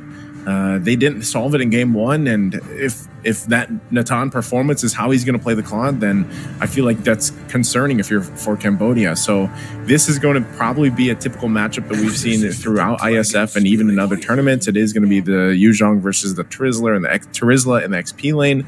And with that, part of this too is solving the Angela problem. And I don't know if there's the room for this anymore, because typically when you have Angela or high shielding heroes, you're thinking also Esmeralda, which Esmeralda has done pretty good, I feel like, since some of the changes. It's just some teams still don't pick her up. Now, with that, there's plenty of items now that work and deal with, the healing or sustainability now, with the changes even to the glowing wand. So depending on what they pick up for even the mid lane, that could play a part in Cambodia's game plan. But as we get to the second phase of bans, they could really focus down on the jungle, because you already mentioned, we already saw the Fanny show. It is going to be the Julian that gets taken out. I'm wondering if they still want to use one ban towards the jungle to narrow down some of what Ken can do. But even so, whether it's assassins or not, I would just assume like you kind of want to go that way. Well, do you actually want to play an assassin into a Baksha? Or I guess if you have an Angela, it works. But I could see Ken still doing either way, like utility or assassin for this lineup. Oh, so Franco band there. So okay, so maybe setting up still for a Fanny pick, right? With that Franco band, something very, very mobile in the jungle. We have seen Ken also play the Lancelot. This guy is the man who actually popularized the the Lancelot tank, if you remember, back in MSC 2022. So it wouldn't be strange if he actually does go for the Lancelot, the Fanny as well. He just really loves the assassins. He even tried to force the assassins in a meta where, assassins don't really do too well. So it wouldn't be strange now, especially with the Sky Piercer be a very, very good item to go for. It's a Julian and an Alice ban. I really like that respect to the Alice, man. The Alice in the jungle certainly could work. It is something that I have seen many times before as well in Indonesia. Ken, maybe just like the Ken in Indonesia, could utilize that with the Angela to go through and even beat the Baksha. It's very weird, right, that the Baksha is scared of the Alice, but still, if the Alice does scale and does get a very good early game, it is very, very scary to go up against, even when you already have that anti-regen. So completely understandable here, and it seems like they're just trying to take as much AoE, as much shred damage as possible. And I would actually say that with the tanky lineup that they have, maybe going for the Exborg ban would have been better than the Julian. Because at this point, I think the Exborg can still be used in the jungle. We have seen that before. They can't really go for the deny pick on the Exborg anyways now, because they already picked the Yuzong and the Baksha, right? So now they go for the Valentina that I expected in the first phase. No, they're hovering over the Valir. I don't know about this one. It does make sense, though, with some of these divers trying to go in. You can just throw them back with your flames. That could be a solid game plan. But Valentina has got to be the safer choice. You can take a big ult. You can choose between the penalty zone or the hard guard, or maybe the two other picks that have yet to show itself now. And for Justin, what would be a mid to go for here? Lilia? Lilia, maybe. I would be crazy to say Gord even. This is something that we did see pick up against a Valentina, or sometimes vice versa. But because of so far, maybe like there's too much. I feel like at this point, mid lane can go either way. You have Valentina that was already locked in. Farsa is still available. I'm not sure if Justin wants to play that again, and because you'd most likely give, like, whatever you pick in the goal in the mid lane, you're just going to give up. You're going to give up to the Valentina at some point as well. This could be what you were mentioning. Looks like the Lancelot might be locked in. There you go. So this is a mid lane. Yeah, is this a Rome? Yeah, Rome, Edith, and then mid lane Angela? Is that what we're looking at? That should be the case, unless it's an Edith mid and a Rome Angela, right? Something that's kind of different, but maybe can work too. I mean, they're overloading the Valentina with a lot of big ults right now, dude. There's a lot of big ults that Valentina can actually take. That's a Primal Wrath, a penalty zone, and also a hard guard. I think the Primal Wrath, though, should be the most valuable ult to take for the Valentina, and it seems like for Felix, they really like this performance in the Thamus. I have to agree that Thamus performance was really, really good, but they already have a Yuzong. So where's that going to go? Are they going to go for something crazy here? It should just be, all right, it should just be a solid roamer here. I was about to say, right, if they pull off something crazy while being one game down, it would be pretty, Cambodian. Cambodia loves to go for those crazy picks, and I love it. I love Cambodia for it, but it'll be a solid pick for Boxy. Kind of risky, though, up against the Claude. There's a built-in Purifying against the Lancelot as well. Maybe a bit tough to pull off, but it's Boxy. We were talking about their mechanical prowess all the way before game number 1, and I love that we get to see full mechanics here for Cambodia in game number 2. Valentina Cho and the Yuzong. Okay, interesting too. And I will say real quick, I'm happy with Lucas. At least he's going to have the Baksha. This is going to allow him to be a little more, upfront and not have to worry so much about getting bursted down, on this jungle pick. So they got that. Still Run the King running with that War Cry. We are going to see War Cry also utilized here from Ken. I was almost hoping to see the combination once again of Focusing Mark and War Cry, but not going to happen here.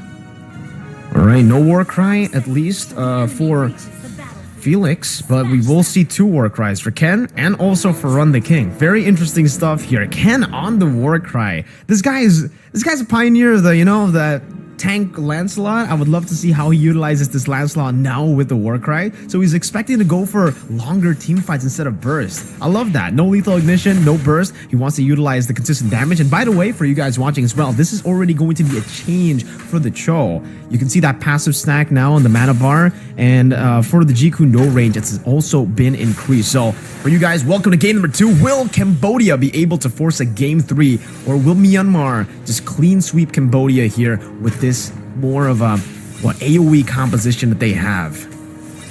Okay, I'm glad you pointed that out because I want to see how this works out for the Cho pick. At the same time, it's very a mechanical game for boxing to kind of deal with getting the right setups here. This is always something that you kind of have to witness whenever you see a Cho pickup. It's got to be surgical. That's really what it comes down to, and being able to target or lock down the right targets more so than, for example, the fact that you have an Iesf on the play for Rome here from Myanmar. And, part of that is the setup potential with an Iesf is great with the Onward and Earth Shadow combinations or however you want to use it. But then you have quite a bit of damage too. So Justin actually going to flicker on out of there. So, even the same. Okay, hold on. I actually just got mixed up here. It is going to be the Ruby DD is in the XP lane, and they planted the Terizla in the mid. Yeah. I just got thrown off by that for a second, but I'm not sure exactly how that's going to work out. I guess it's just to deal with Yu Zhang. Yeah, at least for Indonesia, we've actually been seeing a whole lot of Terizla mid from one particular blue team, and now it does seem like Lucas wants to go in, but Justin's already rotating down below as well. A fight for level 4 here. If Justin gets level 4, that's a big power spike. Oh, Felix, no Petrify committed. They're just going to go for level 4 here as they set up for the turtle, and it seems like Boxy will be first onto it, but look at the aggro taken away by Zide on that Angela, who also has hit level 4. So for everyone except for Boxy, they're actually all in their power spikes. Yeah, this is a big moment. Dragon form, are we going to be used to zone them out a little bit further? First turtle for the fight. Justin looking for his own entry point with penalty zone. It'll be Ken, though, gets the turtle.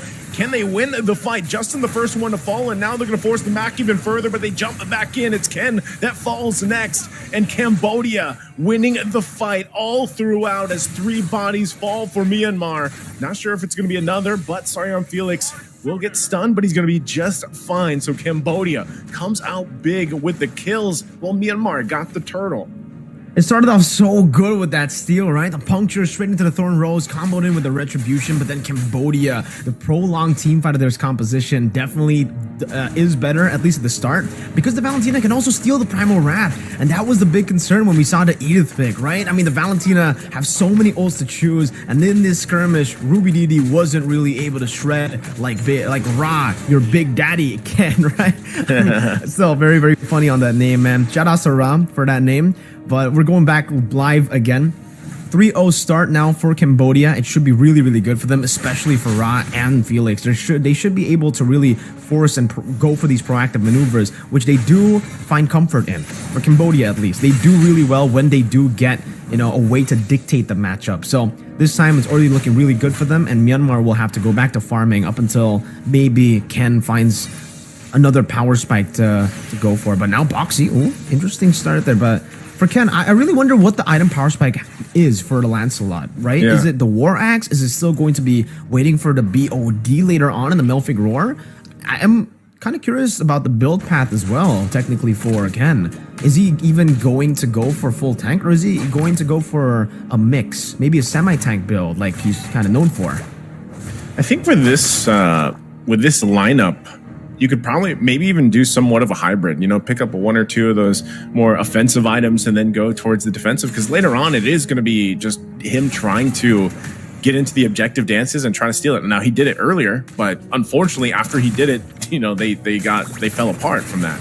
Oh, Blazing Duet going to force a run back. Nothing to get the kill there. But meanwhile, for the turtle, once again, under the turret, had the hard guard, and now Sarion Felix under the fight will be able to get possibly some more sustain out. Does get the kill on Justin, and now they're going to battle out further. Boxing trying to run, has to flicker out. Ken could not get the kill to follow on through, but now Juno part of the fight, forcing them back further. One hit away from the Love Waves, and Zidez does get it before he has to flicker out. 1-for-1 trade across the map. No one to take this turtle just yet. Ken quite low himself in the exchange. Mid lane for jungle. That's actually kind of worth Ken. Oh, Ken? He's able to escape that last bit of damage. Oh, I thought it was going to get him for a second, man. Same. Oh, it looked so scary for Ken, but he's still able to survive there. And for Cambodia, they should be able to utilize now the space, this new information that Ken is very low, to secure the turtle, the second one, for free. And this will only just put them in a better spot. Their snowballing comp is already very scary to begin with. Now the fact that the Baksha will be ahead of the Lancelot in XP and in gold, or actually not maybe in gold. Gold maybe still is held by Ken because he was able to steal away that first turtle, but now Lucas in the enemy jungle. Ruby DD. Using that Primal Wrath, gonna get stunned a little bit longer. Earth Shatter now can't get away still, just gets trapped in there, trying to walk out of the jungle. Cambodia definitely just punishing where they can and playing around this lead that they have, and that's something too. You can see Iesf on the top lane. Looks like they're gonna set their eyes up there towards Run the King, but Boxing is there to help them out. So Sarion Felix is just gonna go ahead and take this turret. First one of the game, gets the first objective for Cambodia. And the way that they've been playing this early game, going into the mid game eventually here, sets themselves up really well to hopefully get them to game 3. But right now for Myanmar, they want to still kind of whittle this away, but it looks like a lot of attention here. Also, big item pickup for Zidez, does get that Flask of the Waste. It's going to help with some of the shielding, of course. Juno, just look at the shots on run, but will not be able to commit to that turret just yet. Yeah, I'd love to see the items here, honestly, right? Because it seems for Juno, he's already taken the Golden Staff. Oh, Way the Dragon. Oh, Way the Dragon going to be used, and also the Blazing Duet already utilized. Hard guard, though, on Juno, and now they still might want to find it out. They're just waiting for some of these ultimates to come down. Lots and lots of ultimates used for that fight with no one to fall. 30 seconds away from this turtle, though. Last one of the game, and Myanmar will just kind of, I guess, play around the fact that they're at a deficit. They don't want to fully commit to a team fight, because if they get taken down, whether it's 1 or 2 members, it does further that snowball for Cambodia. And so far, they've been playing really around it. But the mid lane, once again, Boxy goes in with a Way of the Dragon, finds the right target as Zidez will go down in the exchange. And now Justin could be next. With the body of Smith, it's not going to be enough, as it's a double for Run the King. And now Cambodia will get themselves another objective, a turtle here. There's not much Ruby DD can do with this, as Lucas secures the turtle. The boxy mechanics, man, shining in game number 2. When they get to a position when they actually can go for these proactive maneuvers, Boxy is just so much scarier compared to last game when he's put on a, kind of reactive roamer. Oh, Ken could be in trouble, gets Retribution, gets slowed down, and now Lucas sits right on top of him with a Run the King, getting the kill. Boxy could be on the hunt once again for Juno. Blazing Duet, there's the penalty zone. Boxy going to be the one to fall, and now Justin trying to battle it out. They get the hard guard on top of Juno, and Lucas could be whittled down and in trouble, but there's the response from Run the King once again, with the Sky Piercer being picked up in the fight. So Myanmar has to back out. It looks like, once again, Cambodia will not let go of this lead. No trades have gone in favor of Myanmar so far in this game. It's all been Cambodia, and it just goes to show you how powerful they are when they are on these kind of picks, when they are able to dictate the pace of the game, when they can stay proactive. And again, they're staying proactive up top. Run the King looking for a gank, but Ruby DD will be able to back away, getting that onward back again. And so far, Ruby wants to go for fight, huh? Ooh. Yeah, I'm surprised. I mean, I feel like he's feeling the slowness of this Edith. Not even using that flicker available. So with this, Myanmar is going to find themselves really on the back foot, dealing with this just this power play from Cambodia right now. And slowly but surely, Cambodia will just utilize this build-up, right? They're really happy if Myanmar actually want to go and face them head-on in a team fight, and that's technically what Mlbb did. I don't know what the plan was. Maybe he was expecting some of the members from some of the other members to rotate up top together so that he can get an onward and maybe look to re-engage with the Primal Wrath, but Ken's been busy in the bottom lane. He's actually constantly been split pushing, and he's keeping his level even with Lucas, despite, you know, Lucas getting the first 2 turtles, despite him getting so much farm as well in the early game. Ken's still able to at least withstand that. And another way to dragon. Again, with the way of the dragon, gonna wait for that Primal Wrath. It does get popped, but he can't escape from Run the King, and now Juno on the run. Has the Heart Guard, goes in with Blazing Duet to force Sarium Felix back. Justin also in trouble. Run the King won't use the pounce, but they'll find the next kill as Ken drops the 2-for-1 trade. Cambodia, once again, will get the advantage for this next objective, the Lord Take. Now it's dominant for Cambodia. Now they should be able to just completely steamroll through. They get the first Lord for free. There's no way that Myanmar can actually go for the contest right now. And for Ken as well, the fact that he was able to get that even lead, but not able to really enter any of these skirmishes, it's just going to be tough for Myanmar. Cambodia will take control fully of this game now, and this is where you want to see the Roger. In game number 1, we were talking about how the Roger, we didn't really get to see all those resources placed onto him. We didn't really get to see that snowballing from Run the King. It's completely different here in game number 2 with him on the snowball, him getting that Sky Piercer. It'll be very, very scary. A great Dragon Spear too. In the 10th minute of the game, we have 4 items for Run the King, and I think that name fits into his playstyle, into his standing now in game number 2 perfectly. He definitely is the king. He can call the shots and he can go in whenever he wants. Looks like they might want to go in here again, forcing the fight. They're going to clear the waves though just fine. They still have to deal with this Lord pushing on top side for Cambodia. Myanmar holds on the best they can, and no flicker available for Justin just yet, or Ruby DD. So this is a little bit difficult for them to kind of force a fight, or at least be on the defensive with their initiations. And right now, there's the Lord making its way. Tier 2s are all down except for the bottom lane, and now the shields pop. Dragon Form going to be used as well. Boxy gets forced out of the base here, but Ruby DD jumps in with Primal Wrath, holding on to the turret the best they can. They got to get rid of the Lord. They are going to hold on 1 HP to the top base turret. No one falls in the exchange on either team, so Myanmar, despite being down 8,000 gold, will hold on at least for that first Lord play from Cambodia. It's still devastating though for Myanmar, because for Cambodia, the fact that they were almost able to take a base turret, and that being also the far lane base turret, means that it's such a crazy advantage that they have to play with. At this point, I think for the Roger, at least, if they can find somehow an angle for him to go for just one more basic attack, they should be able to take that base turret down. Heck, I think even Boxy, if he actually rotates up top, uses the Shenpu into the turret and basic attacks it with the passive, he might get it. Boxy? Oh, just opening up the map a little bit.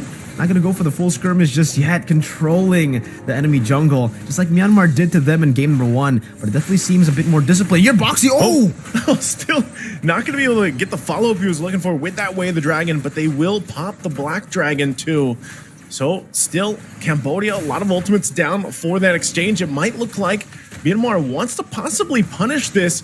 Heartguard being hovered over, Ken too. They want to force the fight in the mid lane. Goes in with a Thorn Rose, looking forward to the Phantom Execution setup. He's already used it. Trying to get away though, can't escape Ra. And now Sarium Felix will get locked down. Has the immortality, switches that in. Zidez goes down to the exchange. 2 down for Myanmar, and Run making Myanmar run for the hills, but it's just too much. Justin will get taken down as well. It's a triple for Run the King. Absolutely massive on the Roger at 9-0-2, and now Cambodia sets their eyes on the mid lane. They might not even the Lord here to finish the game. Jumps in, trying to buy some more time, but it's Ruby DD. Immortality going to be popped, and now the turret goes down. Run the King gets another kill, and that'll be Cambodia taking it to a game number 3. A dominant performance from Cambodia to turn the tides around to secure the equalizer, and now it's 1-1. We're finally seeing the full best of 3, the full series we've been waiting for, all the way from the African qualifiers still to the Asian qualifiers. We've yet to get a full series, and I'm glad to see it, man. I'm glad to see that Myanmar and Cambodia are the ones to push us to that full game, 3-game series. Because, man, we had a back and forth game in game number 1. We got a dominant showing from Cambodia in game number 2. what does game number 3 hold in stored for us, right? I'm very, very interested to see what drafts they would go for as well, because technically for both the compositions, for both teams, so actually the teams who actually went for the assassins, they ended up not really doing too well, right? It was Nolan for Lucas in game number 1, and game number 2 it was Ken with the Lancelot that really did not play. He actually played quite well, but unfortunately, maybe because with the Terizla and the Edith flex that they were looking for, they weren't able to fully utilize that to the way that they expected. And now we're going to be taking a look at the highlights for game number 2 to see and to take you through exactly what happened in that game. All the way from the start towards the later stage, I think it all starts here where Ken was able to go for that turtle steal, but unfortunately, they gave so many. It's not really about giving the ultimates, but it's more about that calculation not being perfect for Myanmar, right? You were actually nice to giving a lot of praise to Myanmar in game number 1 as to how they were able to calculate with a lot of these crazy team fights. They were able to win just with like a 1 HP, very low HP bars. But I think for Ken, there was a lot of misplays as well. A lot of times he used the puncture and wasn't able to get the reset on it because it was Cambodia who was able to dodge away from it. And that's why the Valentina is just so good with the technically everyone in their composition is great against the assassin, right? Even the Cho, not in a way that you can actually burst the assassin. In the later stage, especially when you're snowballing, that definitely is the case. But in the early game, the fact that you can actually dash, get yourself displaced so that the Lancelot will find it hard to even land a puncture makes it so easy for the rest of the team to follow up and punish the Lancelot with no puncture. And Run the King, completely different to game number 1. We were criticizing that at least for Cambodia, the game plan was there, but they didn't follow through it in game number 1. But in game number 2, it was completely different. They were able to get Run the King ahead so early on by placing him into the high action lane and in the bottom lane. So very early swap for Run the King, and that played in so well. And this in the 8th minute is where you get to see why giving the Valentina so many ults to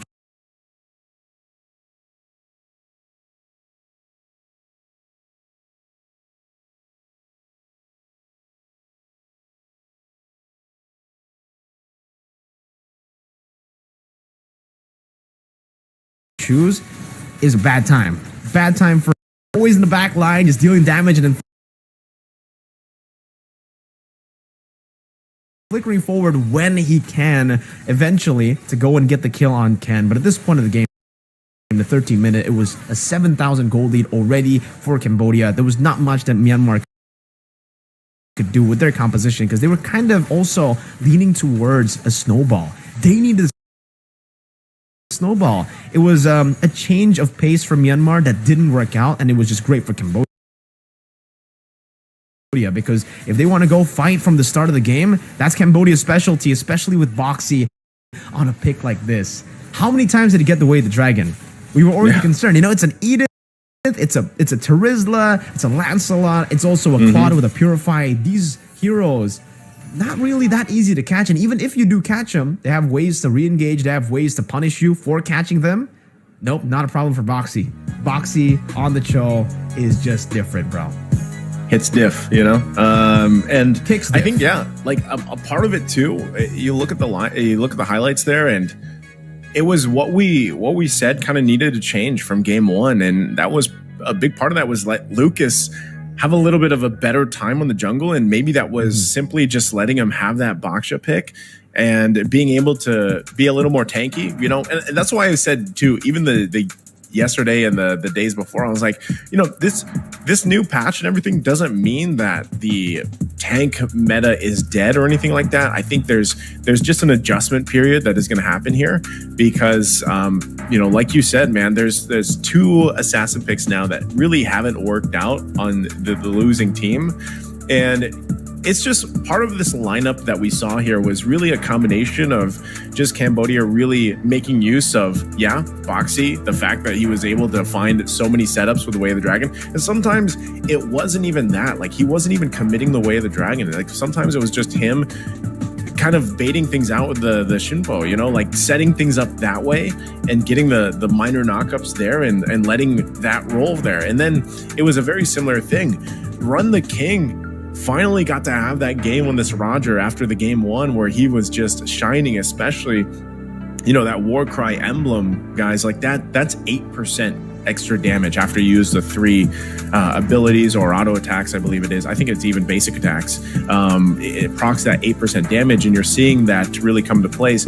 And now we've seen a couple different things too, where either that Sky Piercer is picked up early on, which this time Run the King didn't do that. He picked it up later. I think it was like his 3rd or 4th item.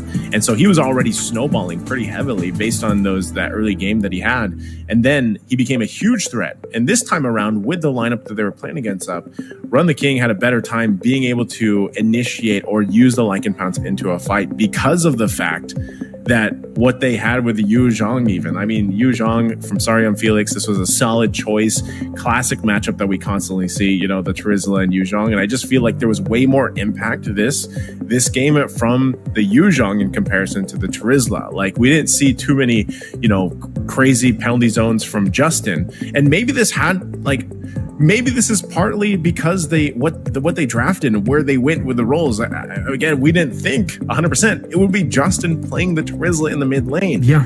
That's probably part of this whole thing. I was actually, you and I both were expecting it's probably going to be the Edith in the mid, or maybe the Angela in the mid lane. Like, we've seen that in Edith Rome. But this time around, I think the changes here that we saw from Myanmar, like some of the swapping that happened and whatnot, where we're not used to seeing certain things like that, maybe that played a part to it. Because, yeah, I didn't really get to see the impact of Ken on this Lancelot pick, which we know is a favorite hero of his. Like, he's played it time and time again and in different metas, but it was just a kind of lackluster here. Like, we didn't get to see much in game 2 happen. And I think all the answers this time around were from Cambodia and the way that they drafted, and they had a very clear game plan in their mind, and they fixed one of the major issues from the previous game, and they ended up taking us to our first game 3, for ISF so far.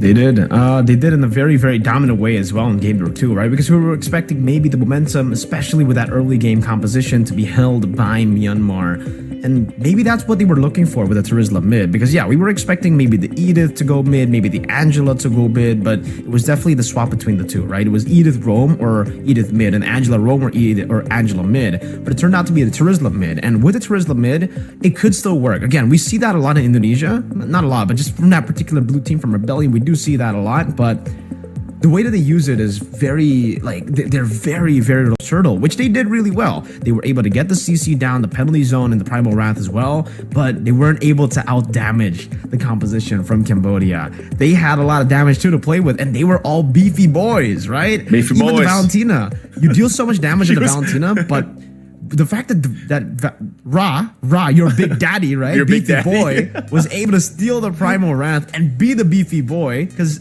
Valentina is actually squishy. I think Ken would have been able to deal with the Valentina, at least in that turtle fight, if there was no Primal Wrath to be stolen. The fact that the Primal Wrath is always there to be stolen, especially in the early fights, that's a big ultimate that you cannot give Valentina unless you have a way to CC the Valentina, lock her down, but in that game, definitely was not there, right? The penalty zone was used just to initiate, and that's it. That's technically what you get in the early game. You get some base damage, I guess, from the swings of the hammer. Like the impact. Yeah, the impact was definitely not as big because in comparison if they to the really far wanted side. the Terizla mid, they could have gone for. I'm thinking about the other choices they could have gone for. I think the Lilia would have been an okay choice actually to go for, right? You don't give a big ultimate over towards the Valentina, and you put the Lilia in the mid lane. Kind of the same scenario where you will get mid control and then you will rotate a bit faster. So there are ways other than the Terizla mid to actually snowball, and I think they tunnel vision for the mid lane, getting the Terizla at the end of that draft. That's why they picked up the Edith, kind of panicking. What's Ruby Didi gonna play, man? And they ultimately kind of the draft definitely fell flat. Yeah, I was gonna say, I wish we could hear what the comms were like in going through that draft, because that was very different than what we're used to seeing. So, as we wait for game 3 draft to happen, I'm wondering if they go back to, just normal setting, their roles and the picks that we see here, because I think the same thing. There was a lot of things that could have worked differently instead of the Terizla mid, and I think that's why you and I both were just kind of naturally thinking, all right, maybe this is just an Angela mid, and Angela mid works. We've seen, I would say that naturally people would rather see Angela as a roam, not a mid, traditionally, but either way it works, and it was a curveball maybe that they were trying to play around with. having that flexibility and being like, yep, here's a Terizla, he's going mid lane. But you're right. Once that penalty zone was used, then it falls off a lot, because then your magic damage, really, all you have for magic damage, if you think about it, aside from Angela, and I don't really want to count that, is like Primal Wrath. Like once you use the Primal Wrath, like there's your magic damage, and then it kind of, again, because of this lineup, the way that they utilized it, it wasn't enough to go toe to toe. And we're talking about Valentina. Valentina is one of those heroes in the mid lane that is typically at the top of the damage meter throughout the games because of the way that she works. And then, like you said, she gets that, if she takes the Primal Wrath, then she does even more damage. So I think we're almost ready for the draft. I know we still saw some graphics here.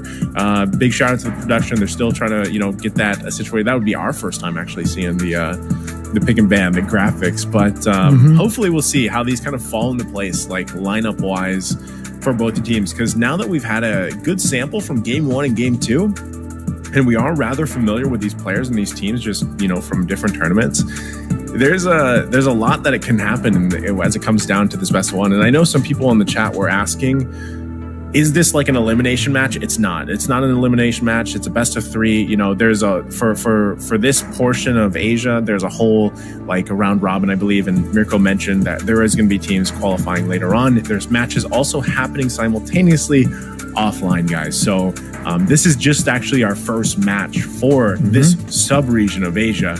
So it is a best of 3 that'll be played out here. I think for you guys, if you guys really want to just check what the results are, you guys can go and check out the website that Nightbot's been always saying in the comments, www.iesf.gg, and there you can actually pick the region as well if you want to check out what's happened in the last few matches maybe that have been played as well, because currently there are, I think, a few matches that are being played simultaneously, but I'm not too sure as well. You can also see the updated standings right after every single game that will be instantly updated on the website too. So really, really cool stuff. Yeah, there are actually matches going on right now. So go ahead and check it out. I'm just checking it out myself as well on the other screen here. And it's great. It's very easy to navigate around. You guys should go and check it out, especially if you want to know exactly who will be able to qualify, because we'll have the playoff matches, I believe, in day number 4. So tomorrow we'll have another round of the continued fights to get that top 2 slot, but then we'll see the official playoff matches on day number 4, and that'll be a best of 5, I believe. So some big matches coming your way, and we also have the next match later on that we'll talk about later, because we'll focus now on Cambodia versus Myanmar, right? What do Myanmar have to do to get back at Cambodia, and what do Cambodia need to do to hold their ground now that they have actually equalized? For me, Myanmar, I think, go back to game number 1. They do really well on Assassins, cool. They're really good at team fights, yes. But I think game number 1, when they actually can focus around these neutral objectives instead of pure fights, they have something to fight for. You know what I mean? Like in the fights of game number 2, yes, they were fighting for the neutral objective, but when they were falling behind, it almost looked like they were fighting just to fight. They were fighting because they just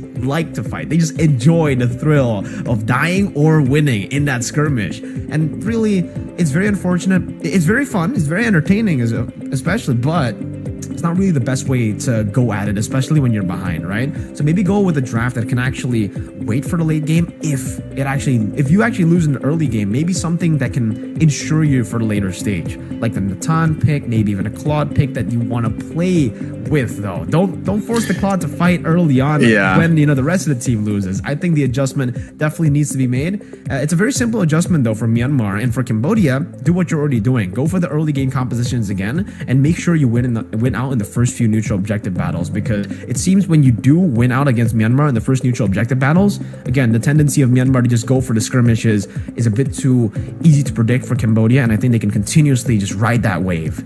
Surf's up, man.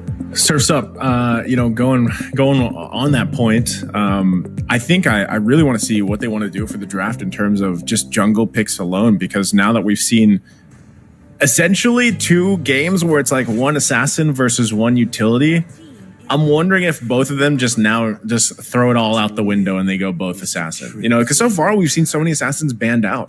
And I'm wondering if that actually is going to change here, banning phase-wise in this first phase. It is still going to be the Ling. The Faramis is also banned out here. We'll probably still see some of the other assassins even taken out, but also with a focus on, these gold laners, their options, Roger has popped up multiple times now, and I feel like has had basically a 50-50 opportunity to shine or not. And so I think if you're really for Myanmar, it's kind of playing around that. Even so, where if they just decide to lock in what they did in game 1 and take the Fredrin for Ken, if they do that and they end up going against Lucas, I'm not, I think that's the thing. I don't know if actually Lucas would do that, like pick an assassin into Fredrin again. But it's looking like we could see that those things fall into place as the Harith now and the Chip are banned out. Louis is still going to be open for now, as long as it's not banned out here. And I would love to see, like I said earlier, Justin on, one of those more traditional mid lane picks and not the Trizla for this game 3. Yeah, I would love to see also just the Fredrin be left open for blue side at least, right? But that's something that they're definitely going to have to play with now at this point, because even for Cambodia, they're really just trying to read out what, Myanmar want to ban out first, right? So if Myanmar actually let go of the Fredrin, they might not ban the Luoyi. They might actually go for a swap. So if you get the Fredrin, we get the Luoyi, we trade that, we get the creativity that we can utilize to even further our early game lead. And that's what we're seeing here. The Angela ban. So not the Fredrin, not the Luoyi. Now pressure is on Cambodia. I think the best way would just to be trade those heroes, right? If there's going to be an OP hero open, you kind of trade it together. But I don't know too. If they leave the Luoyi, is the Luoyi more prio than the Fredrin? Yeah, that was what I was thinking about, right? If they leave the Luoyi, maybe the Luoyi would be first pick, and maybe for Cambodia, that might just not be worth it for them because they don't want to play the Fredrin, maybe. But because the Luoyi will be banned out, I was expecting a Fredrin, but they actually go and steal away the Roger. Again, really good flex, really good deny pick away from Cambodia now. And now for Myanmar, they can utilize this into the second phase even to flex it out in gold or jungle. Interesting. Okay, yeah, I knew the Roger would probably be up for contention because we've seen it throughout the series now, game 1 and game 2. But it looks like, Myanmar wants to grab that. And that's the thing. We actually don't know if it is going to go in the gold lane or if it's, the choice for Ken to play with, because it could be flexed there as well and saved as a, later choice. How we saw them change things in the previous game. So that with that information, Cambodia, they can kind of build around this. It looks like they're going to be the ones to lock in the Fredrin and the Yuzhong pick. Both obviously solid choices. This allows Lucas to do what he did in game 2 and just kind of focus on some of these objective taking and provide goods CC with the taunts and everything else. Appraiser's Wrath is great. And then you have, once again, a really good, what I would say, performance from Saryam Felix on the Yuzhong. And so we're going back to this matchup, man. I think we're just going to constantly see this. When the Yuzhong is picked up and Trizla's open, they're going to go for it. Now, this time around, it could possibly just, hopefully it goes in the XP lane and not in the mid. We'll see exactly where they want to fall into place with that. But I think still, this is the decision for them, is like, for Myanmar, do they want to put this Roger possibly in the jungle against a Fredrin? And it looks like the Minotaur is hovered over. This is great combination of ultimates. You have the penalty zone, you have Minoan Fury, you have some sustainability with the Motivation Roar as well. And so there it is. That's locked in for the first phase from Myanmar. Solid choices and still a lot left on the table for the last two. And I think that's where they have to decide, what are they going to put in the mid lane? They need a good source of magic damage, especially some of that burst. But it looks like for Cambodia, they might be looking to lock in their mid lane, so it's not so banned out that they have to deal with. There's a lot being shown here, and I don't know, man. We saw the Lunox in the gold lane yesterday, was it? Yeah, yesterday. And we saw that burst potential. It's almost on par even with what you usually see when Harith is put in the gold lane. So if this Lunox is locked in, we'll talk more about that, but this could also be a good choice. We know how strong Novaria is. There it is, locked in. And this just pairs really well. Anytime I see this combination with Novaria and Yuzhong, she's like a spotter for the Yuzhong for a lot of times. So like Yuzhong, typically he's going in with the dragon form to either zone or at least scout. But this time around, if you have a Novaria, like, you don't actually have to waste it for that. You can actually utilize it in a different way because you have the Astral Echoes to drop down. And this is the other thing, the new items, man. The new items for the Novaria going to be a little scary. Yeah, the lantern, working around this, easy to proc that 800 damage and get that 10% current HP. Yeah, that would be great, right? The fact that you can actually scout, but I'm also thinking about the possibilities that the Yuzong can utilize the enhanced hitbox to get the Petrify down onto more people, right? The fact that you can actually zone is already great. You can open up the map with the Novaria, very, very good. But that additional hitbox enhancement just gives so much value to everyone else on the team. Even the Fredrin, now you can actually get the knock-up and the taunt maybe to members more reliably, right? And the Yuzong, like I said, the Petrify Furious Dive combo, it's already so annoying to deal with. Imagine when you can't really even calculate the range of that now, that you already get hit by the Astral Echo and your hitbox has been enlarged, right? So, very annoying stuff, definitely. That's what Cambodia are playing with now. And looks like the Edith's going to be taken away. They have had their fair share of, Edith games. Technically only one, but they got 2 Ediths in that game with the Valentina constantly stealing the Primal Wrath away. But also some respect given over to Justin with that Farsa ban. At this point, they might actually also just take the... I'm thinking about some different heroes, but do they want to take the Valentina away? Technically, no crazy like Minotaur or Penalty Zone ultimates, but still, I guess the Astral Echo, if Myanmar have a way to match that Astral Echo, it would just be really, really scary. So they do decide to go for the Valentina ban in the end. And now for the final ban coming in from Myanmar, it's got to be the respect towards Boxy, the guy who plays so well. His name is Boxing, but Cho doesn't really box, does he, right? It's more of a kicker. Maybe he shadow boxes. Maybe he does. But for Boxy, I really hope he gets a flashy hero. I really hope, all right. So they go for the carry pick first, and then they try to set up for Boxy. I think this is a good idea. Knowing how good Boxy is in game number 2 on the flashy pick, and how different it was for him in game number 1 on a reactive pick, you definitely don't want to see this guy on a reactive pick. Take him off the Minotaurs, take him off these boring roamers, put him on a flashy one, because that's where he really is able to force and dictate the matchup. But it seems for Justin, he wants to do that as well. But for the mid lane, Kagura being hovered over, not too sure if they actually want to go for this. And with the Nolan, that's technically what we were talking about before the draft even started, right? From Myanmar, get a little bit more of that late game insurance to play with later, and it should be, perhaps a Kadita that they're going for. If they do, this is good, but it's also risky, right? They do lock it in. So in the first few fights, it's going to be good. But later on, if Cambodia are able to bait out some of these resources, the cooldown cycle, the cooldown on these resources, it's going to be massive. Once they use the initial burst, Cambodia can actually take them on in a full team fight, in a long team fight. They got the tools to do it. They got a Yuzong and a carry, a Fredjun as well, and a Novaria. So much consistent damage coming in. So, all right, Myanmar want to take that gamble of going in for the burst and hoping to win it in the first initiation. Let's see if it works out now as Boxy gets his pick. What roamer? Oh, man. Given the fact that, the Edith and the Cho are taken out, we'll see exactly what the game plan here too. Real quick, there's a lot of magic damage from Myanmar, and I think that is the gamble in a way. Is this gonna? Oh, it is gonna be locked in. So Grok, the last pick here for Cambodia.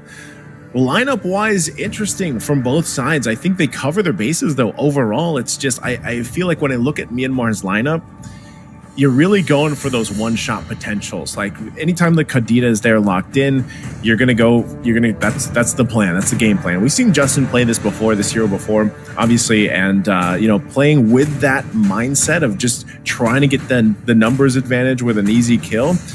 Eventually, it does fall off to an extent, but it's really threatening to Cambodia early on, and then even in the mid game. So we'll see exactly what that ends up looking like, because even so, Ken is going to be playing that Roger in the jungle, and playing around this instead of seeing it in the gold lane is going to be a little bit different, especially now that it is going against Lucas this time around with the Fredrin here.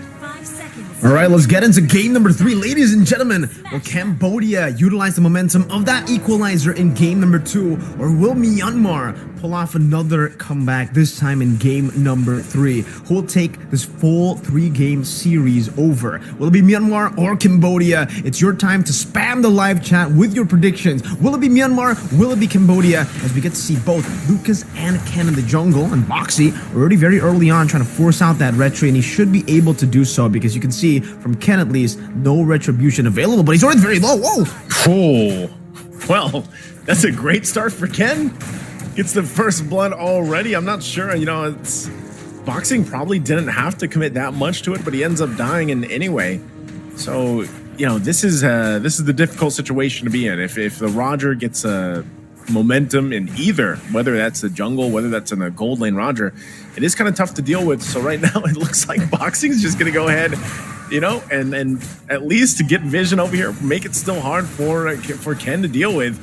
He's going to take that front side. Lucas also walks up in there. Now Justin gets the front of the damage. It looks like who did get the purple? Lucas is going to be the one to fall. Ken got the purple buff, and now Boxing in trouble once again. Has to flicker out. Should be fine unless he gets chased down. But this is going to allow Ken to go ahead and continue to get resources on the map. And with that, now Myanmar finds themselves 2 kills up. Oh man, Cambodia with a very early invade, right? And both the invades really failed for Cambodia. They gotta respect the Roger is actually a really good jungler, man. Even with the Impure Rage, right? You get so much more sustain in that jungle, and they're actually gonna go for another engage. And it does seem like, I don't know if Ken actually picked that up, but if he did, then yeah, Lucas will not be level 4. And this is a big problem coming into the first turtle, where Ruby, DD, and Justin are already very close to that level 4. They're gonna have a massive power spike. And even Zide in the mid lane, he should be able to clear up the whole wave and get level 4. So Lucas struggling here. If he doesn't get this goal XP crab, okay, he does. Yeah. Oh, Ken also taking a lot of damage himself. Oh, Lucas just swoops on in, gets the turtle, and now Ken's gonna be in trouble. And sorry, Felix will pick up the kill. Zidez in trouble, trying to get to the mid lane. Will flicker out, gets a shot though. Oh, Boxing. Is Boxing gonna go for it? Throws up the Guardian's Berry, stall out the recall a little bit longer. But Cambodia finally fighting back in the exchange, and well, that whole thing will actually give them this at least equal now in the gold and a little bit of a lead to work around with. Yeah, that was really good. Cambodia desperately needed that win. And I think for Lucas, right, we were talking about in game number 1 and game number 2 how he was just missing out on these red trees. The fact that he got 2 victories there, taking the XP crab away and then straight out into a steal in the jungle, in the turtle, is great for him. Definitely some confidence boost as well, man, because he definitely needs that now coming into game number 3. It's a leather jerkin start for him, so I think he should be going for a Dreadnought armor first. Yeah, and he does go and complete that Dreadnought armor with the tough boots. So he already has tenacity, now added physical defense up against these beefy members that can deal damage with their abilities. But for Ken, it should still be that Windtalker rush in towards maybe a Sky Piercer second item, but maybe even goes for a War Axe. You know, I have a quick question to you, Naisu. What do you like better? Do you like the Roger in the jungle or Roger Gold? Oof.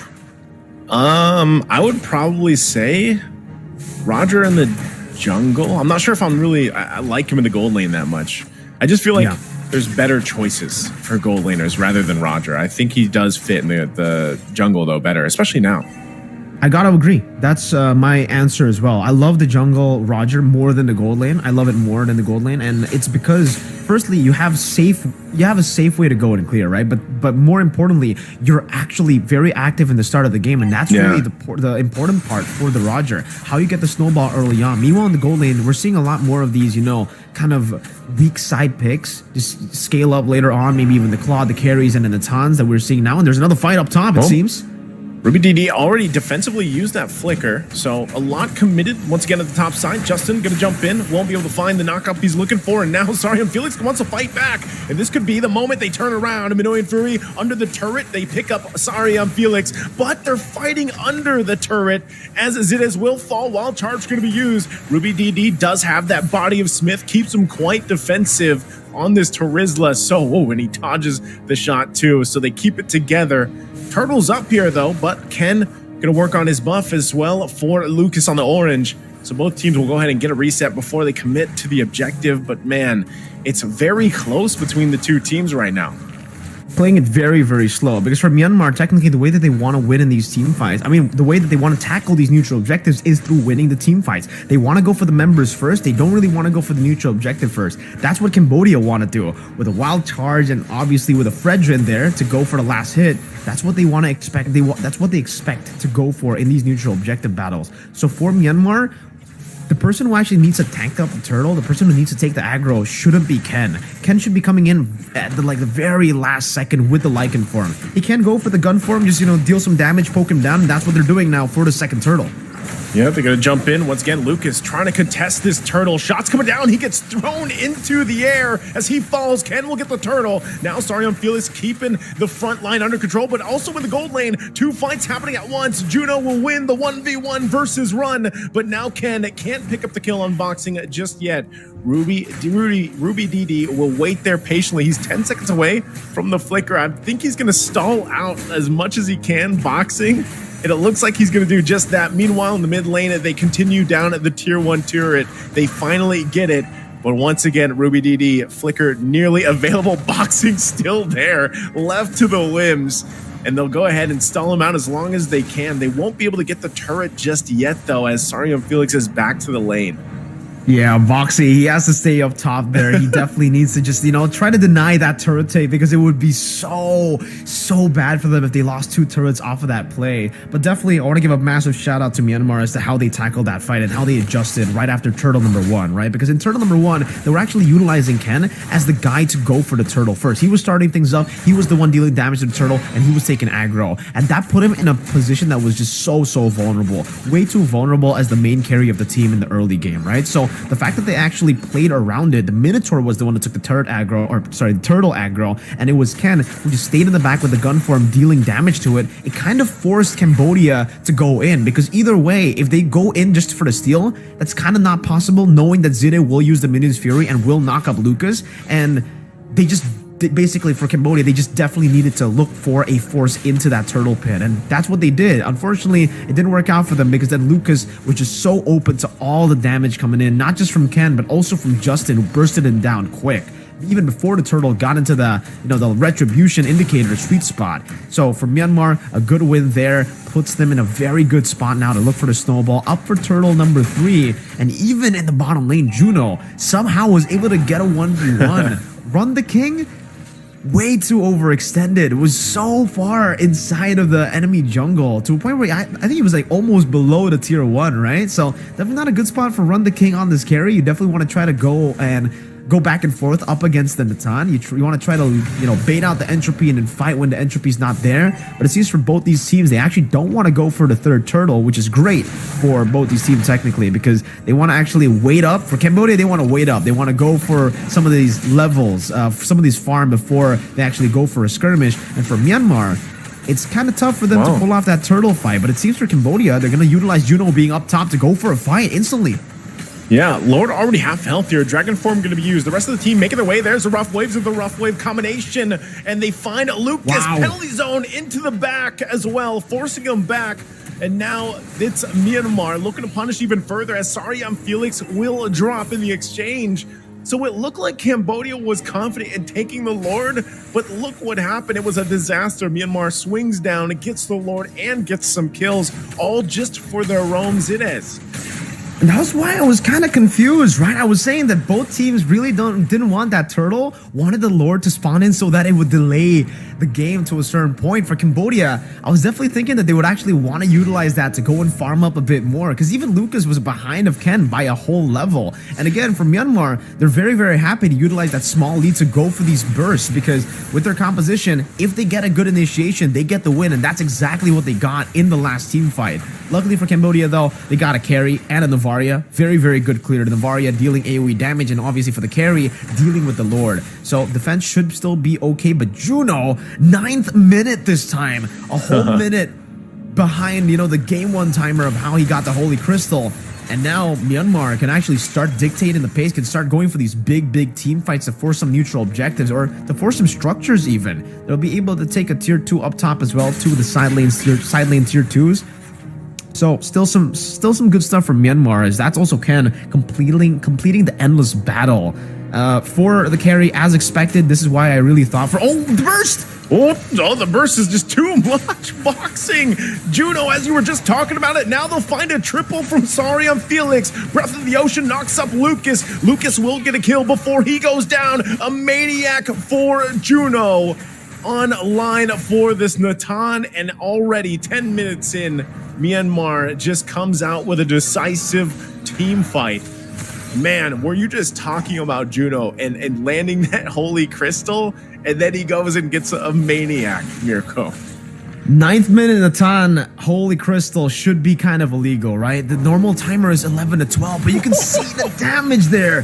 Run the King got ran down by Juno on the Natan. And then next is Felix, the guy who should be tanky. He picks up a Radiant Armor right as he dies as well. So he was already on that. He already had some magical defense, and yet you were still shredded down. That's the power of the Holy Crystal at the 9th minute of the game, man. That's why I was so surprised with it being completed so early, because you usually get that at the 11th minute, at the 12th minute. That's usually the time that you get it. That's usually when the enemy team also has, you know, a bit more magical defense to counter that. But the fact that you got it so early means that for Cambodia, at least, they didn't have those items ready. And that's why you saw Felix only get it after he died to the Natan damage. And now he has the Divine Glaive at the 11th minute. Add salt to the wound. This is a 13-minute, 14-minute item for the Natan. That triple kill, that Maniac definitely got him here way faster. And oh man, if we were already talking about, you know, Cambodia finally getting those items like the Radiant Armor, it might not even matter. Juno has a Divine Glaive. He's basically going to do true damage. Maybe up until Cambodia get another, like, magical defense item on top of the Radiant Armor. If they get Athena on top of the Radiant, maybe they can withstand some of that damage. But even then, Ken will just shred through them with the Sky Piercer. He's got the Sky Piercer, execute. And now Lucas, how is he going to get in here? Oh, Ken, actually, you can see how much the Lord hurts. With that change now, they're going to be in trouble.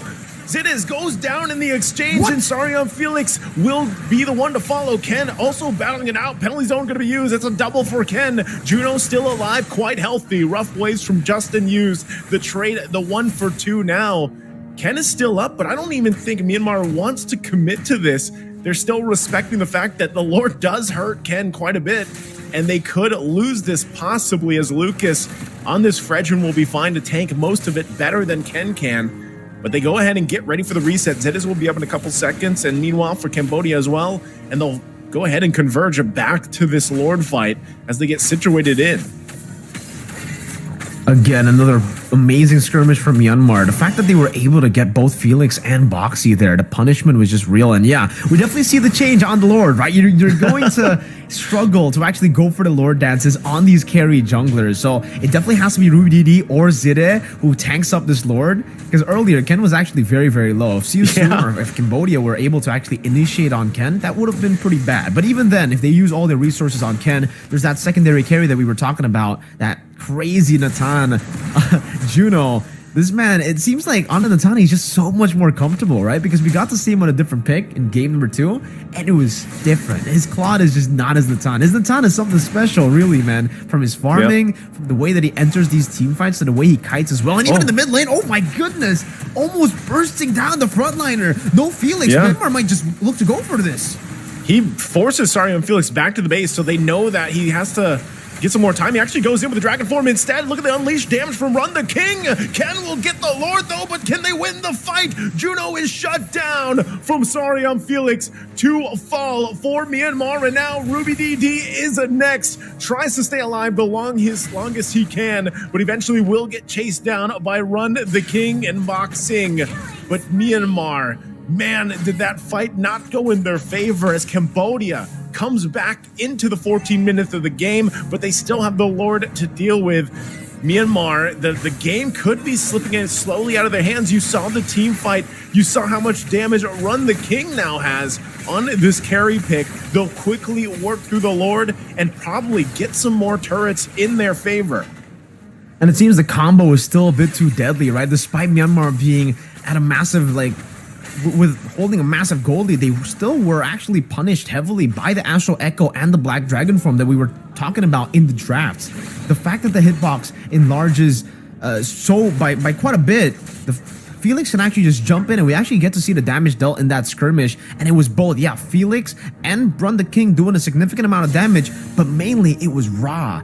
Very deceiving. You don't get to see the Novaria damage, and once you realize it, you already get bursted down by the Astral Meteor and even those Astral Spheres and the ranged attack. I think Juno got hit by a big Astral Sphere right as Felix ran him down with a Black Dragon form, because he was able to get the execute down onto Juno. He was able to assassinate him, but the damage was placed down by Ra. So Ra is becoming a big threat now towards Myanmar as we get into later stages of the game, and that's why we're seeing the Rose Gold Meteor. That's why we're now seeing the Blood Wings as well. They need the additional sustain, all the additional sustain that they can get. And technically, even for Ruby DD, he's very, very vulnerable to the magic damage coming in. I think they kind of tunnel vision on going for the physical defense and even the Queen's Wings that they completely forget for Ra at least. He can actually start shredding people down. Only Zide and Ken at this point have magical defense to really handle the Novaria, and even then, it might still not be enough, right?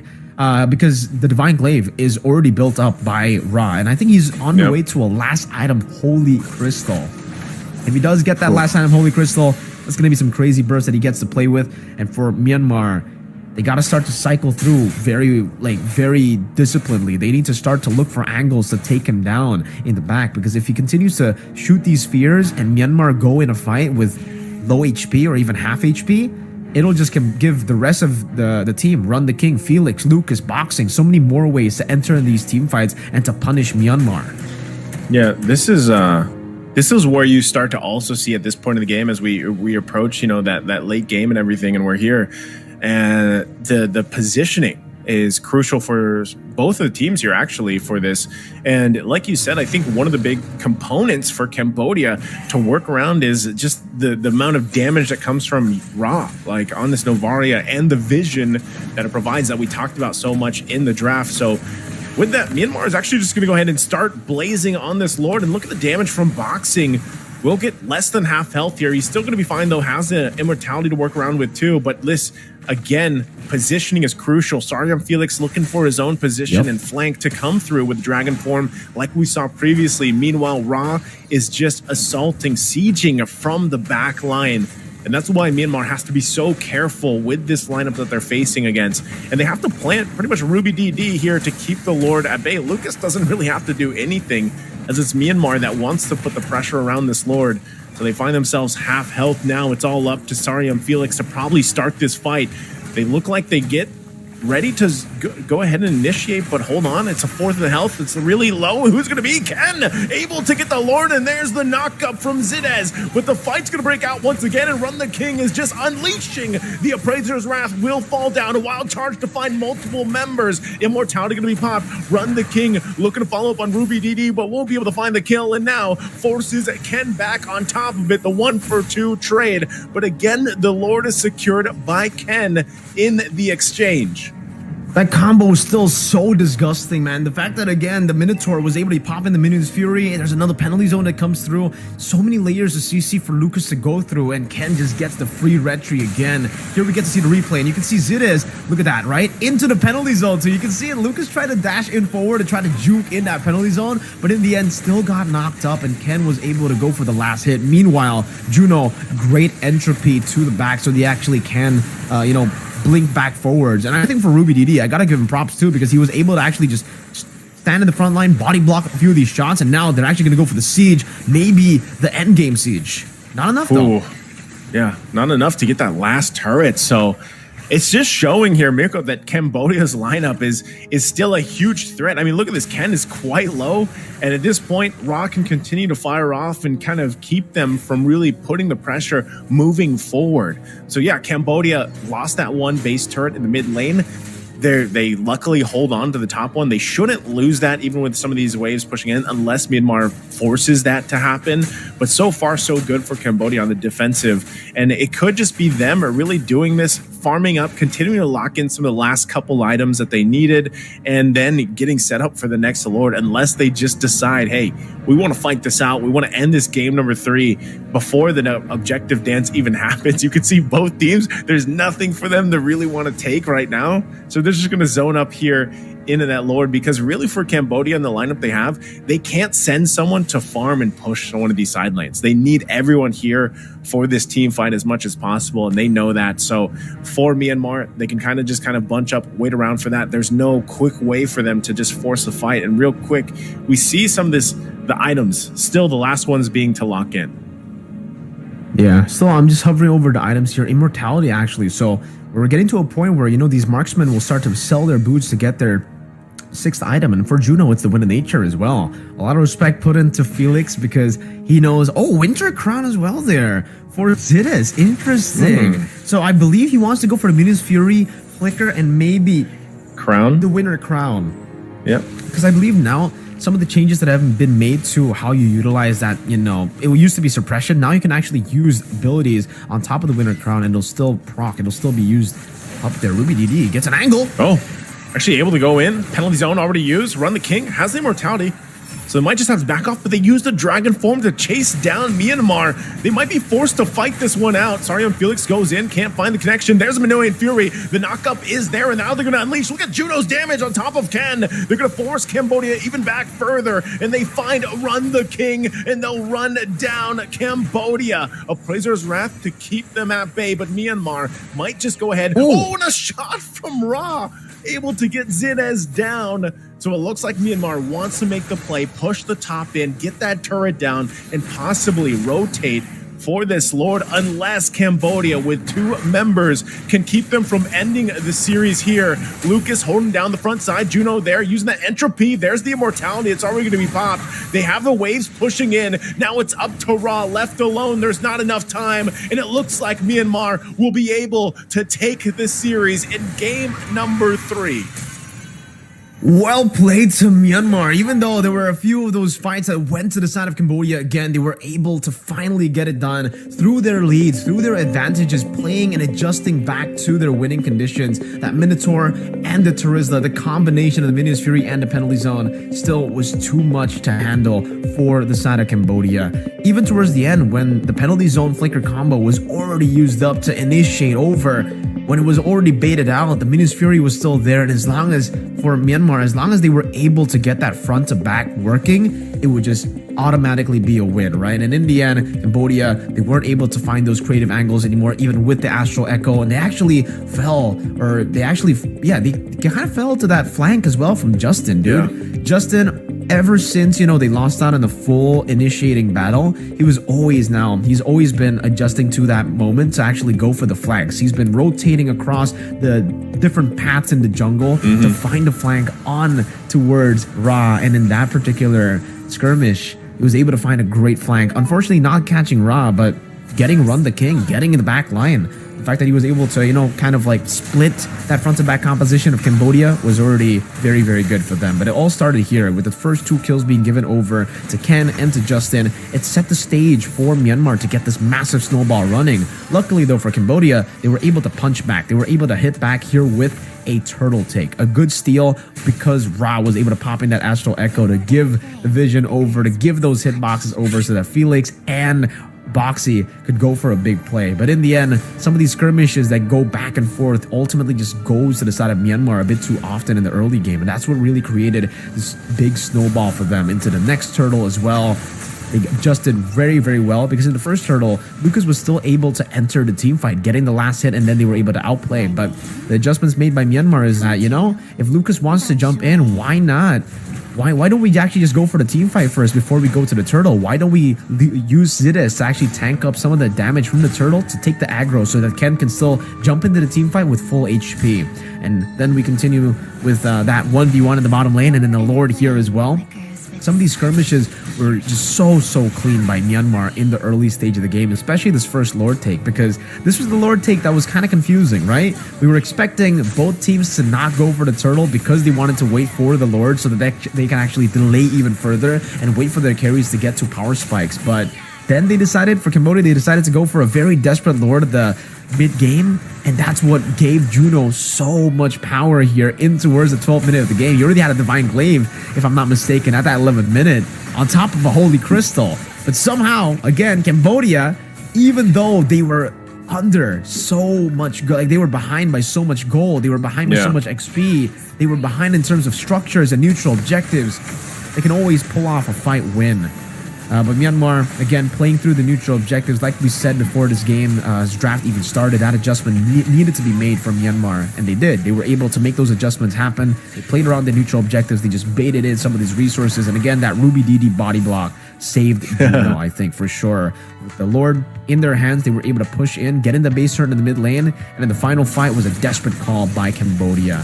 It's always got to be those desperate calls that, you know, win you the game or lose you the game. And in this case for Cambodia, it definitely lost them the game. There was a penalty zone in the flicker already used up. They could have just reset again, cleared up the waves, and maybe gone for, they could have gone for the Lord, right? With the penalty zone and the flicker not being there, it does give them a lot more openings to actually enter the team fight or to actually evade from the penalty zone. But they decided to fight, didn't end up going their way, and Myanmar was able to take full capitalization, were able to punish Cambodia all the way to a game end in game number 3. So at least we got a climactic end to the series, right? We didn't get a stomp in game number 3. We still saw Cambodia punch back a few times, almost getting a comeback, almost finding a way to go for, a longer game than game number 1. Fortunately, that didn't happen, but yeah, good stuff for both Cambodia and Myanmar. Well played to Myanmar, though, for, again, just taking those calls and making the right decisions. Yeah, I'm glad we got the 3 games, man. And I feel like we expected this from these two teams. So like we expected if there was going to be a game 3, it was going to be these two, and it was a show. And I feel like even at the end there, still looking at the highlights, like I wonder what if the game would have ended if they, again, you were able to survive on the carry, but then you forced the fight with the dragon form. Like what if they didn't end up forcing a fight here? So, again, congratulations, though, to Myanmar. They really held it together with this lineup that they had. And it's just looking at I did take a quick look at the results because we'll get a chance to talk to Myanmar here in just a second. But so I think, Myanmar, they got the 3 points from winning the series. And it looks like Thailand from Group A was also the other team to get the points they were looking for. And then for Group 2, it looked like it's Malaysia and Indonesia that got those 3 points from their games. Again, guys, just a quick reminder for you guys watching here, there are games happening simultaneously other than the ones just being streamed.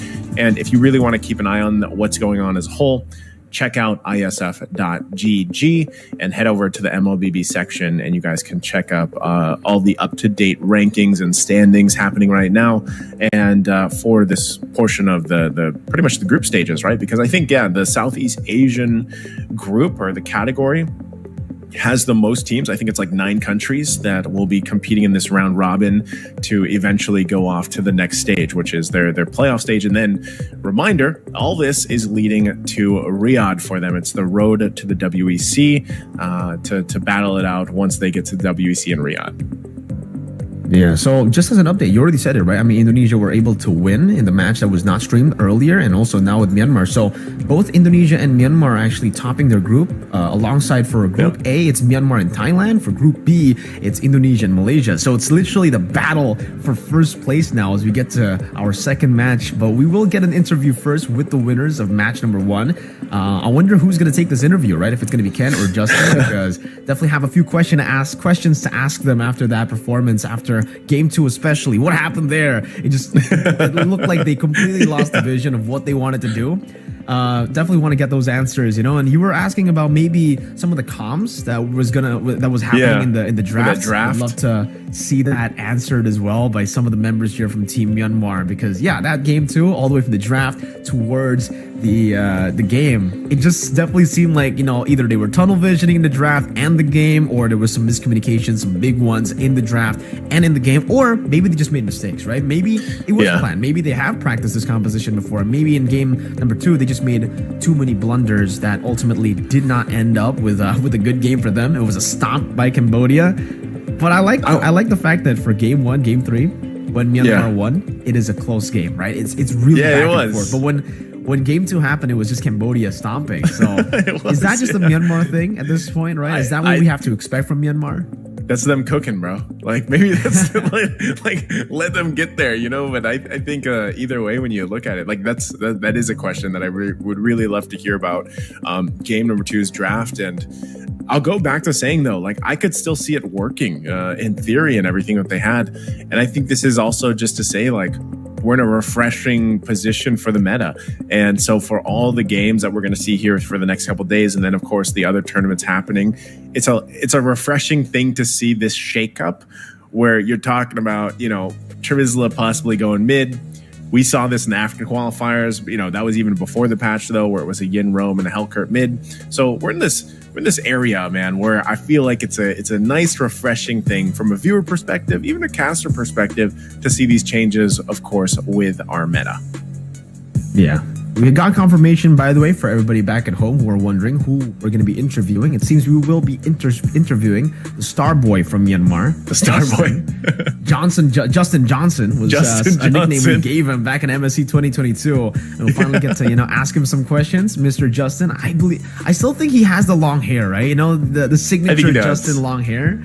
Yeah. Oh, man, this guy has been here for such a long time now that we think about it, right? It's so unfortunate they didn't qualify to some other events. I would love to, meet them again, but maybe we get the chance to meet them later on in the main stage because, again, for you guys, Southeast Asia, we'll have 2 slots for Southeast Asia for the main stage, and maybe Myanmar can get it done as well. It seems the interview is ready, so we're just gonna bring Justin up. Hello, Justin. How you doing, man? Are you there?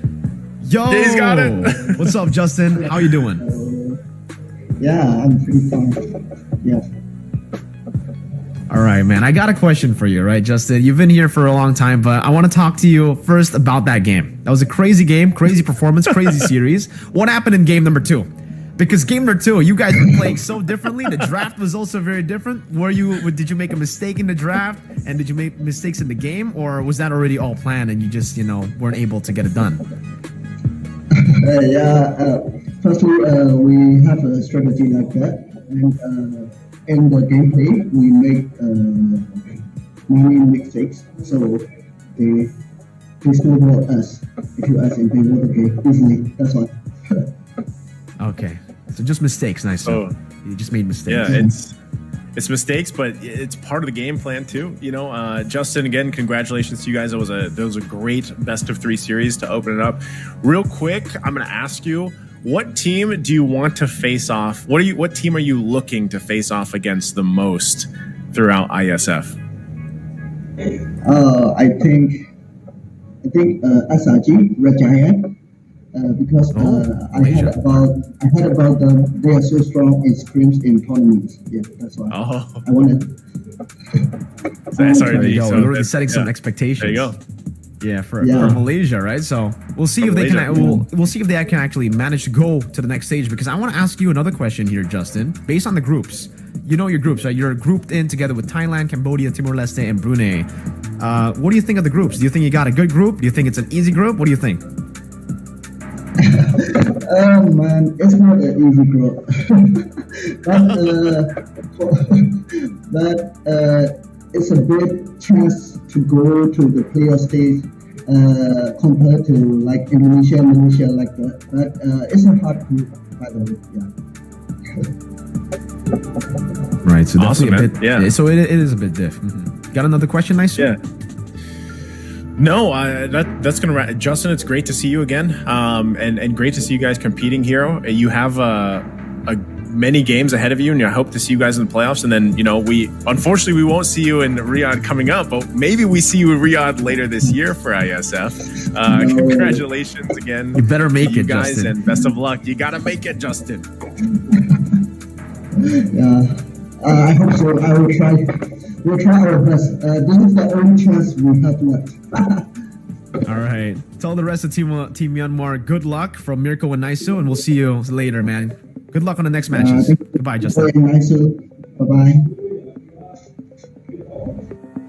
All right. Always a great guy, man. Justin, always answering these questions with class. I was trying to bait him in, by saying maybe the group is easy for him, just add some spice, but he's PR trained, man. He's been in the game for so long. He knows not to say that. He knows just to say, it's not an easy group. It's very hard, but we're looking forward to go up against Malaysia. SRG, they've been on a roll. And yeah, that's their next matchup, actually, funnily enough. So for those of you guys who are watching, if you guys want to watch Indonesia versus Malaysia, it's going to be technically based on the teams, right? Fnatic Onic, but with Albert going up against SRG, but with Godjes and I believe Loliols in the gold lane. So it's a mix of SRG plus a little bit of RSG in the gold lane.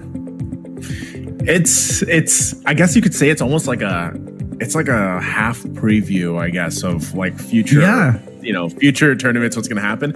But there's also some key things missing for both teams, but still nonetheless I'm sure it's gonna be a hell of a match between them for our next best of 3. But I would say overall, like even just looking at both the groups, I think there's a lot of interesting things that can happen, especially to see what happens between Malaysia and Indonesia as they're leading this right now.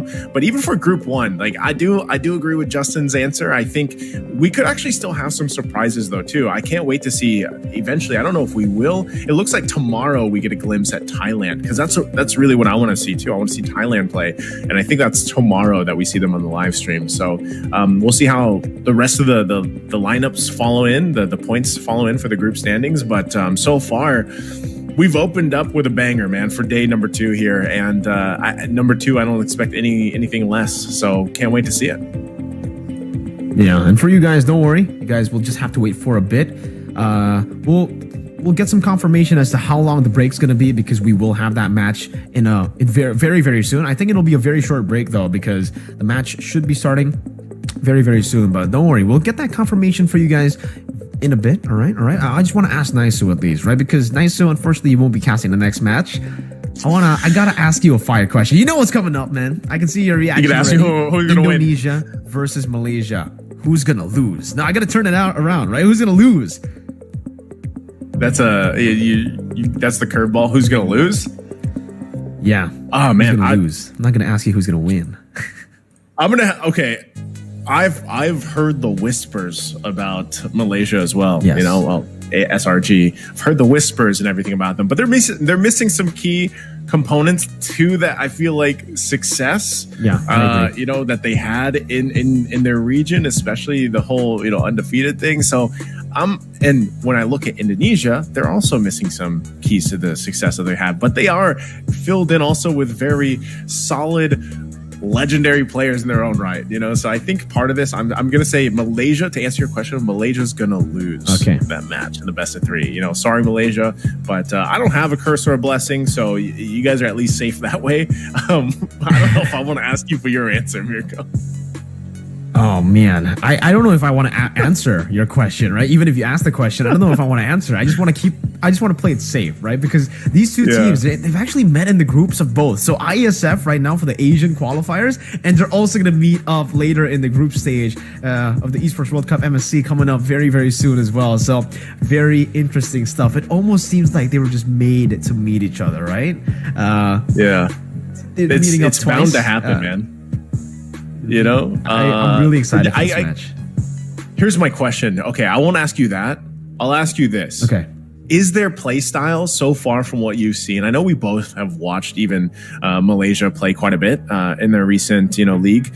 And so I'm going to ask you, do you think they have a very distinctive play style difference, or are they more so, similar with each other? In a way, they're kind of similar, right? Because both of them want to utilize assassins in the jungle. Both of them have very, very good assassin junglers. But I think for the most part, the main difference has got to be, I don't know, they play really similarly to each other, really. It's just like a different region. It almost seems like the same team, but a different region. So I want to see how they actually face off against one another. That's why I guess we'll get to see the difference in level in this game. Hopefully, we get to see if Malaysia will be able to carry on that hype later on, or if Indonesia will get the job done. But it seems we will be heading to a very short break, only 15 minutes to get into Indonesia versus Malaysia. It's been Mirko and Naisu. We'll see you in a bit.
Ladies and gentlemen, welcome back to the Asian Regional Qualifiers for IESF WEC 24 Riyadh.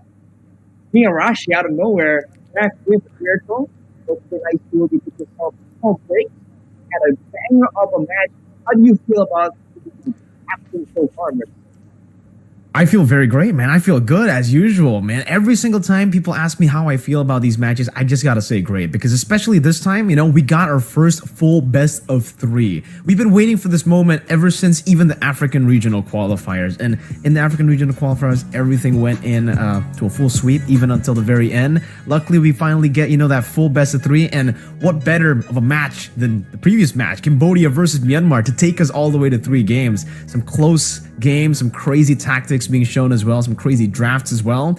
And man, I'm very excited to watch and to cast for the next match, Indonesia versus Malaysia, because Indonesia-Malaysia, this is personally my highlight match of the day. Oh, fun stuff, man.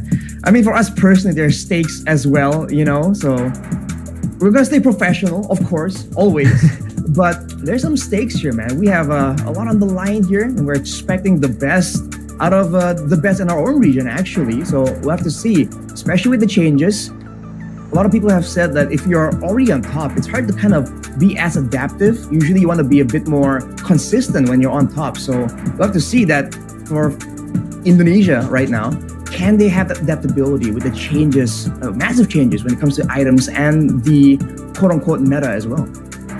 It's not just that, right? For them, technically, they also have Albert in the jungle, so not their usual jungler that they have in their normal team. Same goes for Malaysia, though. Team Malaysia, this is SRG, but with a new mix, right? Technically, Gorgeous is already part of that team, but main lineup, it's usually Cram, and in the gold lane, it's usually Innocent. So the fact that for Malaysia, they have 2 changes, and for Indonesia, they have 1. I'm definitely going to be very interested to see how that dynamic plays into this match, right? Because these teams are great, sure, but how different are they going to play compared to their normal selves now that it's technically full Malaysia, full Indonesia? Because for Indonesia, at least, we technically already have the data. We know that for Indonesia, with Albert, they're playing to, I would say, a pretty similar level to usually, you know, back when they used Kyrie, especially in the qualifiers to actually represent Indonesia in ISF 2024. So here it is, the match card. Up next, man, Malaysia versus Indonesia. So we have to see. Like we mentioned, it's really a different situation altogether. Now, I think we are really looking forward to the small changes, right? I think we are already past the bigger changes with the roster, with the different players, different strategies. But the micro adjustments right here, especially knowing that there's a lot of data for both these teams, both are very notorious for actually doing very well in scrims, even with the other teams. A lot of coaches we talk to always talk about this Malaysian team, Malaysian roster being quite deadly as well. Yeah, and here it is, the lineups. I think for Malaysia, we're going to introduce them first. Yums, Stormy, Skies, Gojes, and Lolios. I think for Stormy as well, and I think for every single one of these players except for Yums, this is going to be the first time ever representing their country in an international tournament, right? So that's going to be very, very cool for them. But they will have a little bit of a lack of experience compared to Team Indonesia, right? Yums, he's been here for the longest time. I believe he was with Todak last time around in ISF 2022. That was what I remember back when we were casting as well for the main stage, Arashi. Oh, yeah. Wow, what a throwback. But yes, an absolute veteran. Yums, been here, done almost everything at this point. But as you mentioned, Mirko, the lack of experience, that is something that is definitely very important, can be understated. So for sure, they have preparation, but up against them today, the roster for Indonesia, Boots, Albert, CW, Sans, and Keyboy. Wait a minute. It's boosting. Wait a minute. Wait, that is very interesting, right? We thought it's definitely going to be Lutfi there, the main XP lane for Team Indonesia, for Team Fnatic Onyx, the team that is going to be representing Indonesia. But I don't know if this is going to be a mistake. Maybe in the game it'll be Lutfi, or maybe they actually are going to try out Boots here. It's been a long time since we have seen Boots, play. I think the last time was in the regular season of MPLID, and that's a long time ago. We're already almost like 3 weeks away from the playoffs itself. So the regular season, that was pre-patch. That was all the way back when the game was just so different. Very interesting stuff, man. But still, yeah, it's going to be CW, Sans, and Keyboy. Those are the three players that will just not change. That trio mid, technically, the duo mid, and the gold lane. We're talking a bit earlier about, of course, Albert. That's the name that always comes into play whenever we're talking about this roster when it comes to the international events, right? He doesn't really show up in the regular season, so this is where he gets to really show off his skills. Because by all means, even though he's not in the main roster, he's still a very proficient player. There is a reason why Fnatic Onyx picked him up here, and we'll have to see what changes here. We thought it's only going to be Albert, but with even Boots coming back in the mix, I think they must have some kind of play, some kind of strategy in mind here. Yeah, it might be one of those, moments where they want to actually save their strat for later on. But honestly, now it's a group stage, and up against Malaysia, I don't think you can really, go up against Malaysia with a saved strat. I think Boots is already still really good, though, right? We're talking a whole lot about Mlbb. He's an amazing XP laner. He's been better than Boots, at least in MPLID, but who's to say that Boots hasn't, improved himself as well? Based on the break, on the scrims as well, maybe he's been able to improve to a level that is even higher than Mlbb now. It would be very interesting if we see, a new Boots coming out of the hyperbolic time chamber, right? After all this time of not playing, after him being kind of a pseudo coach for the team for the longest time, maybe he's taken that coach role a bit too seriously. Now he's got that macro brain to take control of the game, but it does seem like we are going to be seeing a little bit of the draft. All right, this is the previous match draft, still Myanmar and Cambodia. I guess we get a reference here, right, Arashi, as to what we might see later for Indonesia, Malaysia. I think for me, right, I'm biased as a mid laner, you know this, but I'm seeing a lot of mages. I guess the changes to the glowing one makes it just such a versatile item. It just brings so much value for so little cost comparatively, because it combined the benefit of two different items, and not to mention the new item, the wishing the wishing lantern there just adds so much more burst damage, more versatility to the longer ranges, and not so much for the short range fighters. So I've been noticing that a lot. So I fully expect a lot more like front to back compositions here, because that's where these mages can really get to do their best work. I'm actually expecting more assassins to come through, right? So me and Naisu, we've been talking about how, sure, the mage items have been buffed. Technically, we got some new items in the mage position that it can be utilized really well. Technically, even the Sky Piercer could be utilized as burst, right? But for some of these mages, but I'm looking at these assassins, and it's going to be really tough to play these vulnerable mid lanes, I feel, right now. Like the Novarias, the Farsas as well, especially if the Ling is left open, if the Hayabusa is left open. These two picks, the Ling we have seen just yesterday from Team Indonesia as well, but from Mlbb Women's. We saw Vival pop off on that Ling, obliterating any sort of backline that the opposing team had. It was up against Brunei Darussalam, and their backline just definitely didn't have a good day at all. Definitely didn't have a good matchup against that Ling. And that's something that we have to talk about when we're talking about Skies and Albert. Both these junglers are known for their assassins as well. Skies, I think, more towards the Fanny, but Albert, definitely that Ling. Well, he has been notorious as the best Ling in Indonesia for a long time before Kyrie showed up and technically took away the title from him. So I think for sure, the assassins are a lot more prevalent right now, and the backlines are a lot more vulnerable. But teams can draft around it, right? That's what makes this so interesting right now. Because now with the assassins more viable, even if you want to go for a front to back, it has to be calculated. And even if you want to go for a full-on dive comp, there's still considerations here about how you want to really craft something around the potential of diving in, but still dealing with an assassin on the enemy team that can still do great work, still farm a very healthy amount. Like we saw earlier in the match between Cambodia and Myanmar, even though you're behind and your team isn't really having the advantage, you can still farm up and still be a relevant threat in the game if you're left alone to your own devices.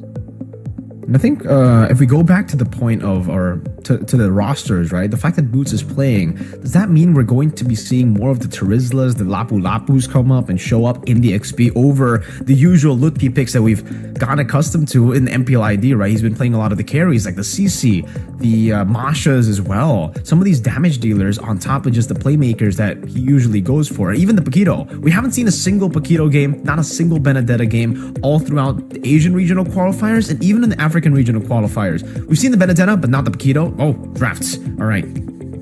Here we go, ladies and gentlemen. Finally, the drafting phase for the first game between Malaysia and Indonesia. And you're seeing a lot of familiar faces here. The Moskov coming in, the Loyi as well.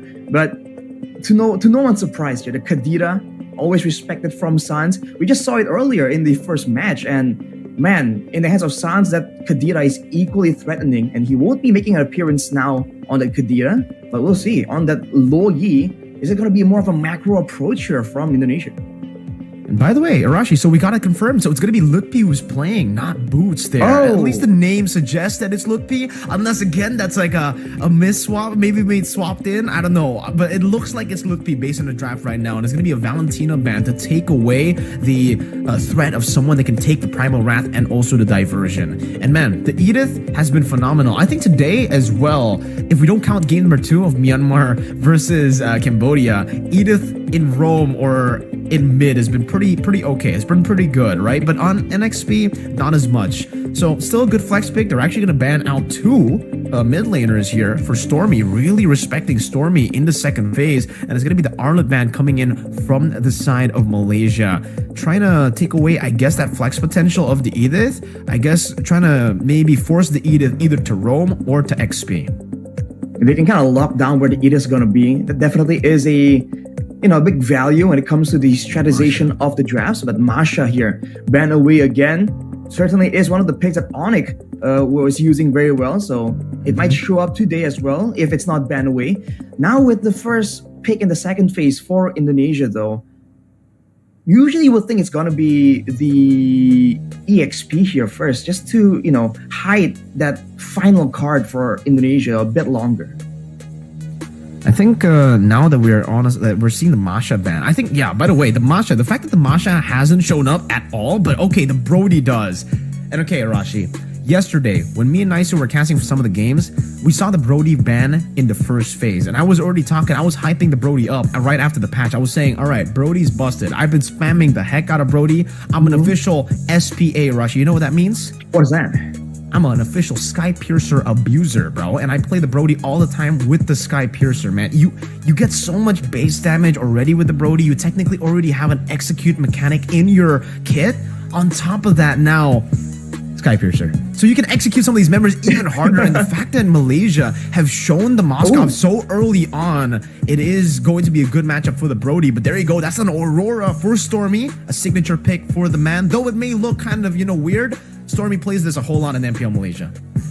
And it can be a great pick to really punish the clumping up. If Indonesia carelessly walk into a diversion, an Aurora can absolutely punish everyone. And it's a great way to really follow up on potentially something like a big wild charge or a penalty zone. So definitely looks weird, but it's still kind of legit. For Indonesia though, you're seeing more flexibility in how they want to take these fights. They can go for longer fights, but they can also go for something a big pick-off. And in team fights, not really a lot of combos, but they do have a lot of crowd control and AoE. So they can hold their own here, depending on how the fights really do start, get started. As they pick up an Exburg as well, more damage, a great solution to the Terizla as well. Okay, so the Expo are going to be going to XP, and it seems for the Edith, it should be, on the hands of Keyboy. There we go. We get to see the swaps as well as we get ready to jump into the Land of Dawn. But Arashi, you're the analyst here. I got to ask you, based on the draft, what do you think? Especially after the patch changes, right? Do you think Indonesia have adjusted to the patch better, or do you think that Roger Jungle is going to be too much for Indonesia? I think, honestly, Roger Jungle is... it works differently now due to the changes, the patch, of course, but in a way, it's something a bit more familiar. And now for Indonesia, I think the fact that they have solid frontline and then have a lot more AoE and potential, usually whenever we see this roster with something this flexible, even though maybe they initially can be overwhelmed or they can start losing in some kind of fight, some kind of pickup potential, they can eventually recover and adapt. So I gotta kind of favor them in my predictions here, Indonesia.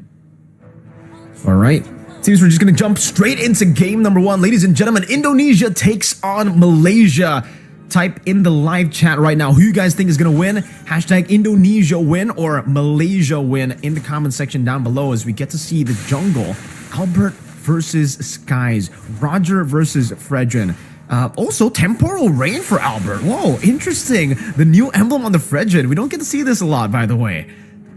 Temporal Rain, having a shorter, like a cooldown reduction effect on your skills when you use your ultimate. I guess he's intending to spam it out while farming in the jungle. Fredrins do that.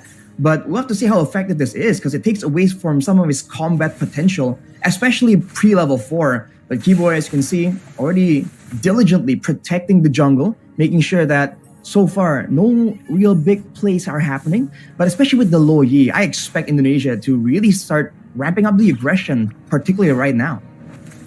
And I love the fact that right now, oh, that's an onward by Keyboy, just doing some damage over to Yums there, poking him down. But I like the fact that a lot of the fighters in the XP lane, they're just going for Impure Rage now over the Brave Smite. I think it's because of the change to the War Axe. Now you technically have the Bloodlust Axe built in already, so you already get the sustain from the War Axe, right? So you can just go for even more sustain with the Impure Rage if you don't have mana, but if you have mana, then you can just stay in lane a lot more while also using your abilities to get the War Axe sustain off. It is sustain coming in from the War Axe makes that item in the same way the glowing wand is just so value right now for the mid lane. That War Axe now is just so good. I was expecting a lot more fighters to show up, but Lutpi now getting focused down by Stormy who rotates. But now you can see the follow-up coming in, and whoever clears the way faster here will get level 4, and that will be Malaysia for now. But you can see that for both teams, they're taking this very slow. They don't want to be the first main aggressor to get punished. But here now, the big value from Indonesia really shows the fact that their jungler is a fighter that can't be zoned as easily. But look at this, Stormy. Stormy goes up to Sun, good purify from Suns, getting out of it now as Yums cannot go for the wild charge, not just yet, is still level 3, hovering over, but finally gets level 4 as Keyboy now looks for a wild charge and a flicker combo into the back with the penalty zone as well, and lock Lutpi down, but Keyboy does the same with the Earth Shatter and the onward, as that's gonna be the Praisers Rapid. Gorgeous wins out the retry battle. It's not the jungler, it's the XP laner. Gorgeous though will fall and Yums will be forced back. It's a 1-for-1 trade and Keyboy wants to make it 2-for-1, but in the end, it's a win for Team Malaysia early. Wow, it's just how we expected, man. Indonesia and Malaysia, there is always going to be fireworks, going to be chaos. At first turtle take, usually we see something a bit more disciplined for these rosters, but when it comes down to it, it was just an all-out brawl. And like you mentioned, Miracle CW with the sky-piercing abuse coming in. That's an SPA right there. CW, he's just like me, you know, he loves to abuse that Sky Pure, so we got a replay. That's this turtle fight right here where Malaysia just barreled through and they're kind of holding back Indonesia. And in the midst of everything, Gorgeous, out of everyone, was the one to secure that turtle. So small win for Malaysia, but overall, it's still a very slow game. But Malaysia is doing a great job just staving off the aggression and the level 2 power spike technically from the low Yi. So we're gonna have to wait a bit longer to see some kind of big play, but Gorgeous getting roasted here in the lane. Yeah, forced to recall now as Lutpi gets so much more space to pick up the turret shield. And he'll actually just be going for both. He's letting the minion waves go for the turret shield, getting him down. Now in the mid lane, it's going to be Keyboy frozen up, and that should be the kill for Skies as he's able to deal with Keyboy just through that stun. And also a Spear of Destruction that's going to be used up just for the damage. He won't teleport there, he'll just stay in lane. Great play here for Malaysia, picking up a kill. But on the bottom side, you can see the rotations coming in. They're trying to make sure they get as much advantage as possible, especially when they have control over the map before the diversions coming in from Indonesia will start to be an issue. You can see that they respect the potential of ganks as well, because Lolio with the Purify is going to be a lot more difficult to really pick off, even though CW is on the Brody that can facilitate some of these ganks.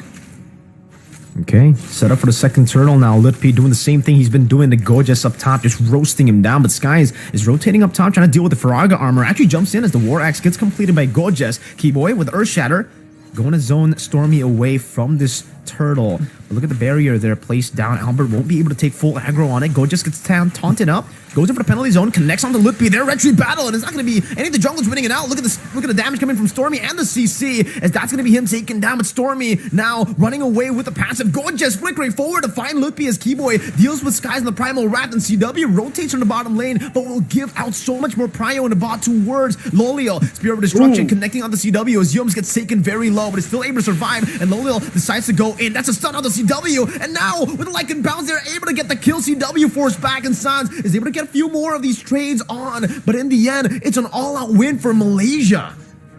What a great play for Malaysia there. They were able to focus down the targets even more efficiently than Indonesia and still get the global presence play. And look at that though, fight still breaking out all over the place. Lolio coming in with the Spear of Destruction earlier was just an absolute win. He knows his team was still in the fight, was still having the advantage. He joins in and just shuts down CW in that fight as well. And just off screen there, Yums was able to find yet another kill. So it was the turtle taken away. It was the bottom turret taken as well. Malaysia here is pushing on the pace on Indonesia. Doing a great job so far. Look at the goalie, 2,000 almost to the hands of Malaysia on this composition that honestly, yes, can snowball as well. But you would think, especially with the Moskov, that they would actually wait a bit longer to get that power spike, right? And the Moskov, yeah, it hasn't hit his power spike, not just yet, it's just a corrosion scythe.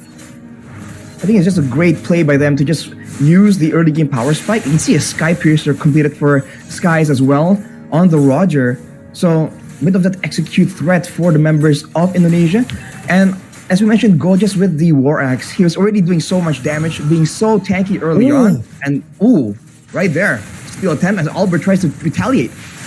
Good wild charge to escape. Albert now jumping forward. That's Razor's Wrath dealing a whole lot of damage to Stormy, but he gets frozen down. Penalty zone to lock them down, not really giving Indonesia a chance to take Stormy out. Meanwhile, all in the top lane, you can see Loliel just dealing with the minion waves, now shoving in Albert, looking for a play again onto Yums. That's going to be an onward and an Earth Shatter combo to take him out, and Indonesia finally get a trade that's worthwhile, but it's not going to be worthwhile for long. That's a turret traded up top for the kill on the Roamer. This is just Malaysia using this macro plan so well. The fact that they can send a gold laner to just keep farming again and again and join these fights from so far away is giving them so much more space. And as a result, you can see that Indonesia, they do have damage, but they're struggling to lock down and find pickups, because even the roamer that's supposed to open up the map for the side of Malaysia, it's a grok that's just so difficult to really lock down. Diversion though from Indonesia, can it pay off? Yeah, straight into the bottom lane they go. They tried to just get that position, and they will be able to get that over Malaysia. They set up for the turtle again. That's going to be an onward, and the Earth Shatter locking Yums down as Mlbb deals with that damage. Oh my god, the dispersion and the rotation almost takes Yums down. Mlbb will be able to burn him down to the ground, and that should be a free turtle over to Indonesia, as Malaysia just look to trade on the other side of the map. Moskov still just farming. It's a great play for Indonesia to just decisively go for it. And if Malaysia obliges, they seem to be in position to go for a fight. But knowing that Loliel is usually a bit further away, penalty zone though from Gorgeous. Yeah, with the Flicker comboed in together, now when Spirit Destruction goes in as well, Gorgeous might be caught in sort of our memory as they go for the diversion. And Stormy committed the Flicker as she used the ultimate too, trying to catch some of these members. Indonesia able to bait out some big resources. The diversion set up inside the bush. Crafty stuff here from Indonesia. But their troubles are still around. They haven't been able to use a lot of these diversion plays because they don't have control over the map overall. Just because Yums has been aggressively contesting vision and information, and Keyboy on the Edith is just not as mobile. Not a lot of ways for him to really escape from a full-on chase. So he's just forced to play a bit more conservatively. And right now, though, you're seeing that possibly the top lane turret might fall right there. Mlbb is one of the only members that can just keep pushing while having a guaranteed way out from a surprise gank from Malaysia. And so far, no turrets have been taken down by Indonesia. It's still an equal game based on gold, but Malaysia definitely have much more of an advantage coming into the 9th minute of the game. Albert dashing forward, catching Stormy now with the taunt as well. Keyboy going to be able to isolate him with the onward, and the Earth Shatter is timed to perfection. Just to that passive, as now Stormy has been picked off. Yums in the mid lane, tries to walk up, and now gets dispersed, rotated as well, forced to flicker out, and now they're looking to go for this turret in the mid lane. Penalty zone, lock them down, diversion to escape once again, and Indonesia only one member decides to take it, and it's Keyboy to go and take and those resources, those minion waves that have been shoved in by Loliel in the bottom lane. And that's what you've been seeing from Indonesia, man. They're using these diversions to really match the macro play from Malaysia, not really to initiate their own pickoffs. Sans here, though, getting caught by Skies. Yeah, feeling a bit of damage, but Mlbb is able to fend for Sans. Great play from Malaysia there. Just going for these flanks, knowing that they have control. That is what Indonesia, ironically, need to do as well. When they're able to locate Stormy in the middle of those fights, I think they have to try and do that, unless they want to just go for a fight and allow Stormy to just keep pumping out this damage. That's the mage presence we've been talking about just earlier. With the Lord spawning, though, we already talked about the damage, the extra damage that it does now. You can see that Indonesia are very calm about this, though. Still going around, still waiting around because they know they have a diversion play available. If Take a look at the items. Queen's Wings rush for Lutpi to try and be a bit more relevant, but Albert gets jumped on. Yeah, they go for the diversion now, but Albert is going to be taken down. The Frigid Glacier, as well as the onward from Keyboy, gets into the Frigid Glacier. Yums will be taken down by that sky-piercing damage of CW as the Primal Wrath gets used up by Keyboy. Now trying to deal some damage on the Gorgeous, and the Torn Apart Memory gets rid of him. That's going to be a stun on the skies, but now with the Lycan Pounce, CW will be shut down as Keyboy flickers forward, but is unable to find anyone, and now uses the onward just to disengage. It's a 2 for 2, but it's in favor of Malaysia. Both or all three of their damage dealers are still alive. All damage dealers alive, but they have no front line.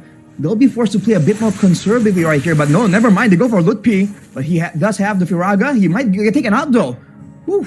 No, he gets out with the flicker. Almost taken out. Yeah, Lolio is definitely pushing the pace now. And I think at the 11th minute, he already has his power spike as they go straight for the Lord now. Indonesia, they need to try to contest this right now. The goal lead is still 50-50. Stormy, oh, Frigid Glacier going to be baited out. And that's going to be the knockup from the Lord, revealing Yums. Keyboy with the Earth Shatter. Not really going to be using flicker. Wild charge into the back, catching Albert to stop any sort of retreat play from happening. Keyboy with the onward and the Earth Shatter. And Calvin Winata, CW, will be able to pick Gorgeous up. It's a 1-for-1, a kill for a Lord.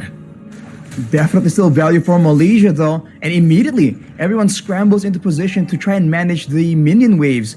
That was a great play for them to just go straight at it, knowing that they have the crowd control advantage. But they have to be a bit more wary now, especially if they want to go for a prolonged team fight, because we saw in the two fights, the fight before the Lord was taken there, Keyboy on the Edith now is doing quite a significant amount of damage. So you can see Lolly early getting dueled by him. They have to be a bit more careful on the positioning and who takes what damage. But look at this wall charge. Good wall charge to catch CW, and a diversion does get them up top now as the Spirit of Destruction is in the bottom lane. Lolio will be able to rotate over, but look at that. Keyboy gets isolated completely from the team. The team has basically left him all alone in the bottom lane, and it's going to be Malaysia with the capitalization. Lutpi still kiting away from this Lord as Sans deals some damage back on the Lord. Ooh. And now it's going to be Stormy with the flicker forward, catching CW with the Frigid Glacier, and Skies looks for it, but now Skies will be outplayed with a stun by CW as he buys the Rose Gold Meteor, and Indonesia will still be able to defend. Not even a tier 2 in the mid lane falling just yet. That was a respectable outplay attempt though by diversion. Now going on to Lolio. Going for the fight again. Penalty zone catching 2, and CW is going to be compromised. Now with a wild charge 2, it's going to be Sans and CW locked down, but Sans get a bit of that damage. The Spirit of Destruction connects, and Calvin Winata will be taken now. Lutpi still roasting him in the back as Albert gets slain. Lolio is going crazy with a double kill now as he's looking for Lutpi. One more Abyss Walker to the front, but now the last Insanity gets rid of Gorgeous and Yums to claim another few kills for Indonesia. But still, it looks like it's a win for Malaysia. Both teams just going at it, man. Like we said, the kills are so equal, and actually the gold lead as well is starting to get equalized. It's Malaysia seems to be still winning, especially when it comes to the structures and the map control. But this gold has to be a concern for them now that Indonesia has a lot more spammable abilities in the late game. If they can go for a proper fight without any surprises coming in from Malaysia, it's going to be quite dangerous for them. If you take a look at the damage dealt, the highest damage dealer is actually Lutpi, who is relatively ignored, so he's just flaming everyone down. But on the other side, Gorgeous, who is supposedly a frontliner, is just doing an insane amount here on this Terizla. That is definitely something that Indonesia will struggle to try and deal with, because their main damage dealer, Calvin Winata, has a bit more of a burst style of a hero, so it doesn't really shred through this Terizla as easily. And slowly but surely, it does seem like Malaysia are outscaling Indonesia, right? Wild charge again into the penalty zone. Keyboy still going to be able to flicker out of that, and that's 2 big ultimates used up for the flicker. Who gets more value out of that trade, Arashi? Considering that the Lord is just up right here, I think Indonesia technically has a bit more value to be taken, unless they can't really get forced to go for the Lord because of the macro play. The bottom wave getting pushed out. Diversion is available for Suns to bring CW into the fight, but we'll have to see how Indonesia wants to play this.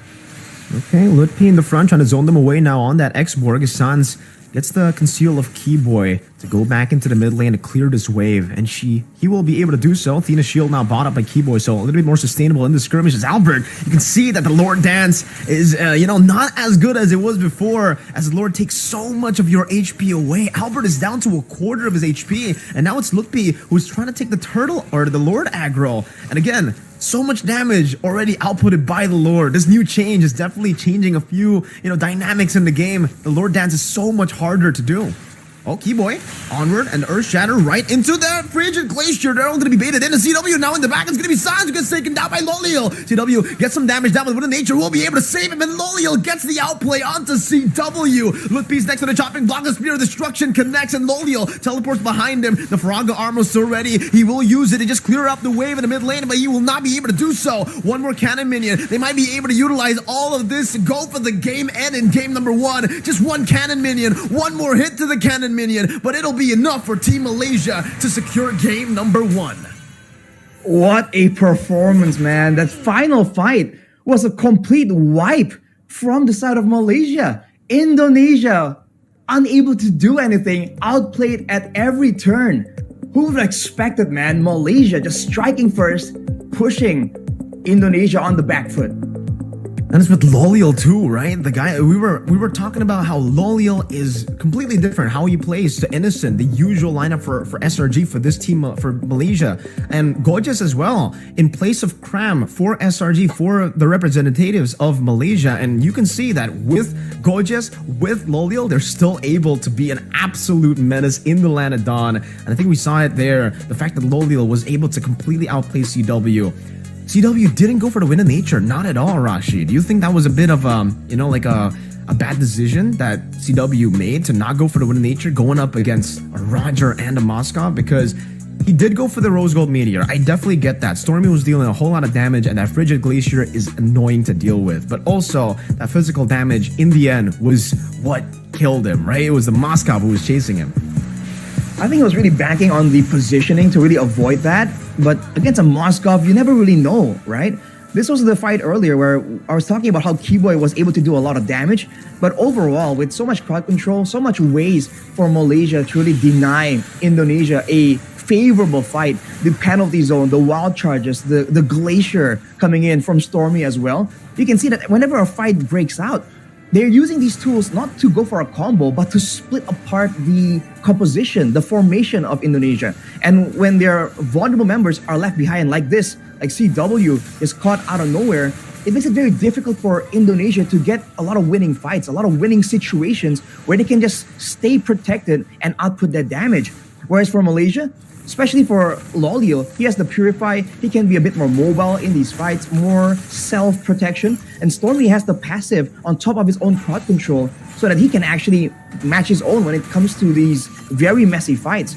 So Indonesia, we're trying to use this diversion to really try and get a favorable circumstance to start these fights. But aside from some particular moments, for the most part, Malaysia just had their number, man. All throughout the fights, I think we could definitely say that, right? I think a few of the misplays definitely did happen as well, because for CW here, he was dealing a lot of damage on the Gorgeous, but he decided to isolate himself from the team, and it kind of left him very, very vulnerable for Skies to just take him out. And again, maybe he kind of miscalculated there, because maybe he thought, the Roger wasn't going to deal that much damage, but it's a 6-1 Roger, right? You've got to expect that at this point of the game. At the 12th minute as well, there were a lot of misplays being made by Indonesia, using the diversion and ending up kind of isolating Keyboy all the way. And here, both of the backliners, both of the damage dealers, it looked kind of good for some time, but then as Gorgeous kept on swinging that hammer, it just looked horrible. And especially considering Loliel was able to land the Spear of Destruction to participate in the skirmish, with Sans and CW already so low, Loliel just went to town. It seems like Malaysia has completely adapted to the global threat coming in from the diversion. And even here, look at this, Sans just gets immediately outplayed by Loliel. Yeah. He's been great with the positioning, with the Sphere of Destructions, and his targeting, right? Knowing who to go for and when he has a window to really go for that isolation play.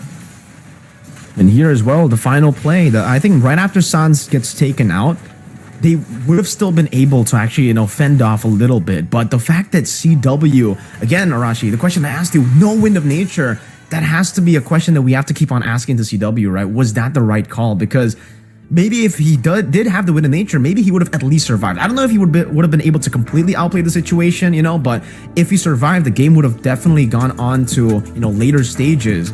But even then, it'll be kind of tough for Indonesia, right? That's kind of a snowballing comp that they have. They have an X-Mark that is pretty good in the later stage of the game, but against the Moskov and a Roger, the two marksman combination, it just seems like the late game was already in favor of Malaysia all the way from the start of the game. Yeah, they do have a lot more DPS options in the late game, but all things considered, I feel like Malaysia just had so many more playmaking tools. Whenever we talk about teams that are just so high level, it's all about the playmaking, right? Who can find those moments that can really change the game. And usually we always have our eyes glued on Keyboy for Indonesia. But in this game, he was completely shut down because for the most part, that Grok was just up in his face again and again. And if they want to jump on the Grok, there's just more playmaking tools layered over by Malaysia. So I have to say that this draft from Malaysia, I think was very, very solid. And for Indonesia, it seems like a very familiar draft to us, but we've been talking about how the drafts have been changing. And maybe now it's a time for them to really be pushed to the limit, to try and be forced to try and experiment and come up with something new.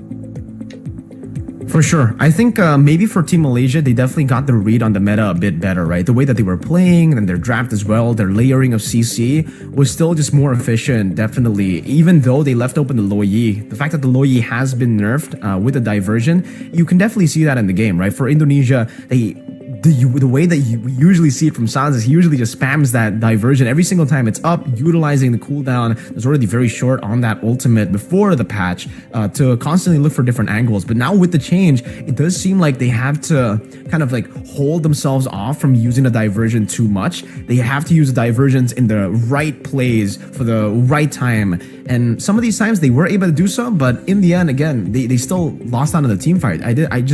Maybe that's the reason the Lo Yi was left open. Maybe the Lo Yi isn't, a crazy pick anymore. Maybe the Moskov is a bit more prio now. I don't know. Because technically for Malaysia, they were on blue side and they first picked the Roger, right? I believe so. Yeah, they first picked the Roger into the Grok and then the Moskov. So they started off with Roger, Grok, Moskov.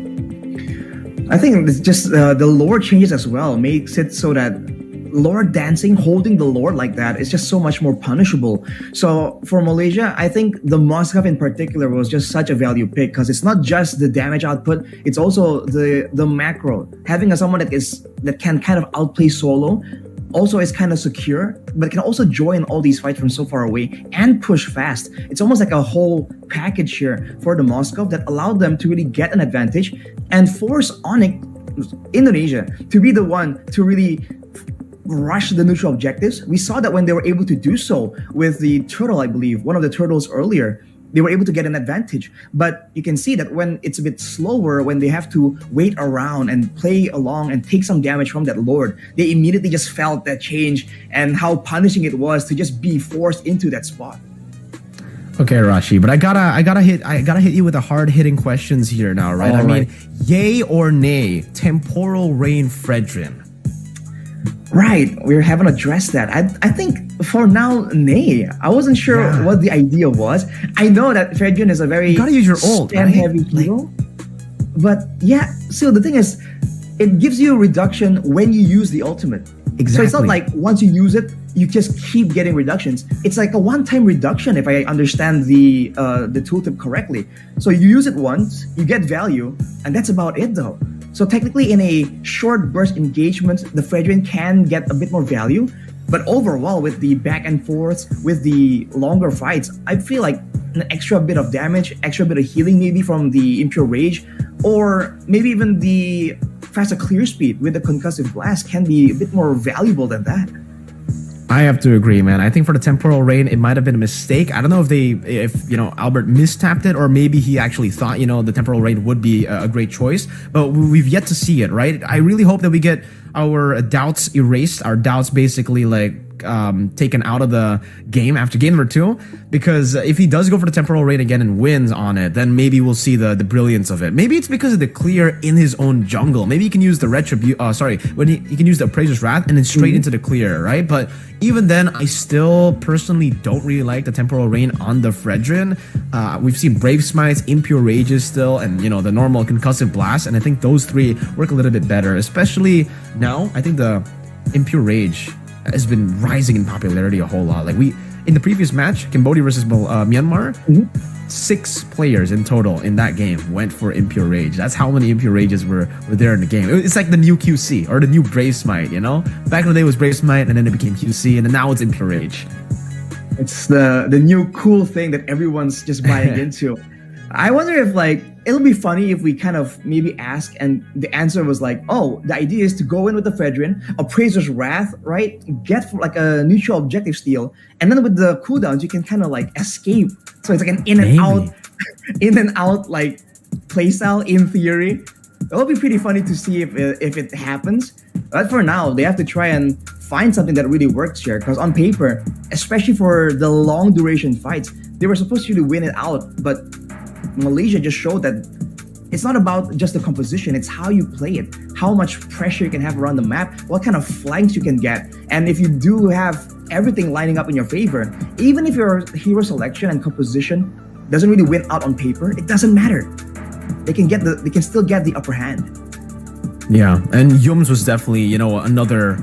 He was the core member in that team, always getting these wild charges. I think if it wasn't Yums, it was Gojes, right? Because Gojes, if you take a look at his KD, you definitely think, like, oh my god, this guy's feeding. But if you take a look at the game, he's always there to sacrifice himself to get the penalty zone on the right members and to set up for those wild charges, to set up even for the Roger and obviously, towards the later stage, Lolial and Stormy too. The layering of CC was insane. The fact that they had so much CC, again, Frigid Glacier, penalty zone, wild charge, it all just clumped up together. When you use it, it all layers in for a very, very easy victory, or at least a very easy way for the backliners, the Roger and the Moskov, to deal damage, right? They would technically, it was all just a setup for the Moskov and the Roger. On paper at least, but I think you have to also appreciate the fact that they were never really falling into a routine. It's not always a wild charge into a penalty zone and then more follow-up. You saw that on occasion. It was Stormy that just flickered forward and just laid out his full combo. So they were still trying to make sure that Indonesia is kept on their toes. They weren't allowed to really fall into a rhythm and kind of get used to the patterns here. So they were just trying to make sure that they were quote unquote as random as possible. All right, but I think we are going to be taking a look at the last match MVP that is ready. So let's take a look at the last match MVP. Who actually got MVP? What are your predictions, Josh, for the last MVP? Oh, for my prediction, I think it's Lolial. Well, spoilers, it is going to be Lolial here on the Moskov. I mean, 4-0 and 8. This was a game with a lot of back and forth, a lot of fist fights technically, and he was able to maintain perfect KDA, and he was always in the right place at the right time. And that's even before we talk about the Spear of Destruction accuracy rate. He's always landing those again and again, even in the most critical of moments. So I think this is absolutely well-deserved. Gotta go, man. He was coming into this lineup, I think, with a lot of doubts because of his performance in NPL Malaysia as well, right? The fact that he was able to show up and play with no new items, he completely ignored the new items. They don't need the Male Victor. They the Sky Piercer. All they need is the pick that were already great from the last patch. Some crazy, what's it called? Global presence with the Spear of Destruction and late game damage, right? He was just able to participate in seeing it out and then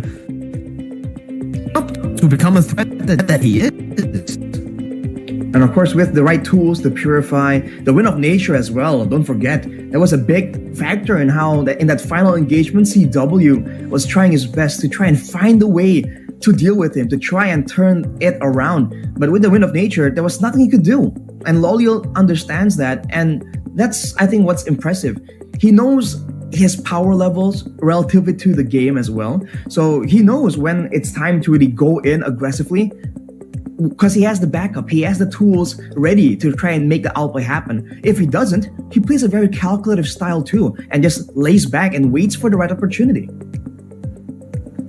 Slowly but surely, just wait for spike, and all of them, even power spike, he was already active, not in the team fights, but just by staying in lane, he was actively getting objectives for the team. Bottom lane turret and then the top lane were actually hold up. We're getting ready to get into the draft. I think we are already in the draft, by the way, Rashi. Right. We're seeing true. It's just that intense. But let's see here. Chip Moskov banned away for Indonesia. We're seeing a swap here in the pick order, I believe. Nolan, Moskov, and Angela. So you're seeing a lot of respect to the mobility, the clear speed, and the global play that I think Indonesia is really respecting from Malaysia. But they went for the Valentina here. So if Malaysia wants to go for the Lo Yi, that is still available. So technically, they haven't really countered. They haven't really found a way to shut it down just yet. But it seems like Malaysia prefers the Arlet and the Claude. They want that team fight. The team fighting style. So they completely ignored the Lo Yi, right? And then the Malaysia want to try to later that damage as well with no Moskov. Now they're placed on the Claude, and now I think it is very, very to actually show up. It's still going to be tough considering there's an Arlet, but the Claude lane is going to be really, really good. The Claude lane. I mean, if they want to go for that, that option, that is definitely still an option. But I don't know if they want to try and get a winning lane for CW, right? He's been recently notorious for just winning it out on aggressive picks, aggressive heroes. But we'll have to wait and see if they feel like that is the winning solution here. Oh, out of nowhere though, that's gonna be a Beatrix. Okay. Maybe with the new Sky Piercer, or maybe without the new items, right? Maybe the Melphic Gun, who knows? But okay, we get the Beatrix pickup with the Grok. So huge emphasis on the Grok now. I think in game number 1, the Grok was able to set the pace and dictate the pace of the game all the way from the start of turtle number 1. I think right as you get level 4, once you get that wild charge, you just have so many ways to actually go and attack for the turtle, right? You can actually go for the initiation. You can actually just use the wild charge to enable your jungler to pick up the retribution as well. So many different ways to tackle the game. And even at the start, technically with the Guardian's Barrier, you can set up for all these waves to be frozen for your individual laners. And don't forget those barriers. It makes a very great source of crowd control technically. But wow, Ling out of nowhere, especially with a vulnerable Beatrix on the side of Indonesia. This is a big problem. Malaysia pulling this out. I guess Mirko called it, but now it's in the Land of Dawn. Yeah, we've been seeing a lot of Ling from Indonesia as well. So very interesting that they didn't decide to pick it up for themselves in the first phase. Because usually for Albert and for Indonesia, they're really confident to actually pull off the Ling. But now with the Ling picked up by Team Malaysia, they have to start setting up for it. They have to try to take away as much mid control or maybe even jungle control as possible. Maybe getting rid of the Baksha would be a good option because the Baksha could actually start to invade very early on in the game. And yeah, that's another good choice. The Masha too. Someone that can actually just get so much more pressure in the XP and then start rotating over as the damage dealer to start thunderclapping some of these players. Because I think everyone on this team, by the way, from Team Malaysia, Arlet, Ling, and Claude, they don't do too well against the Masha.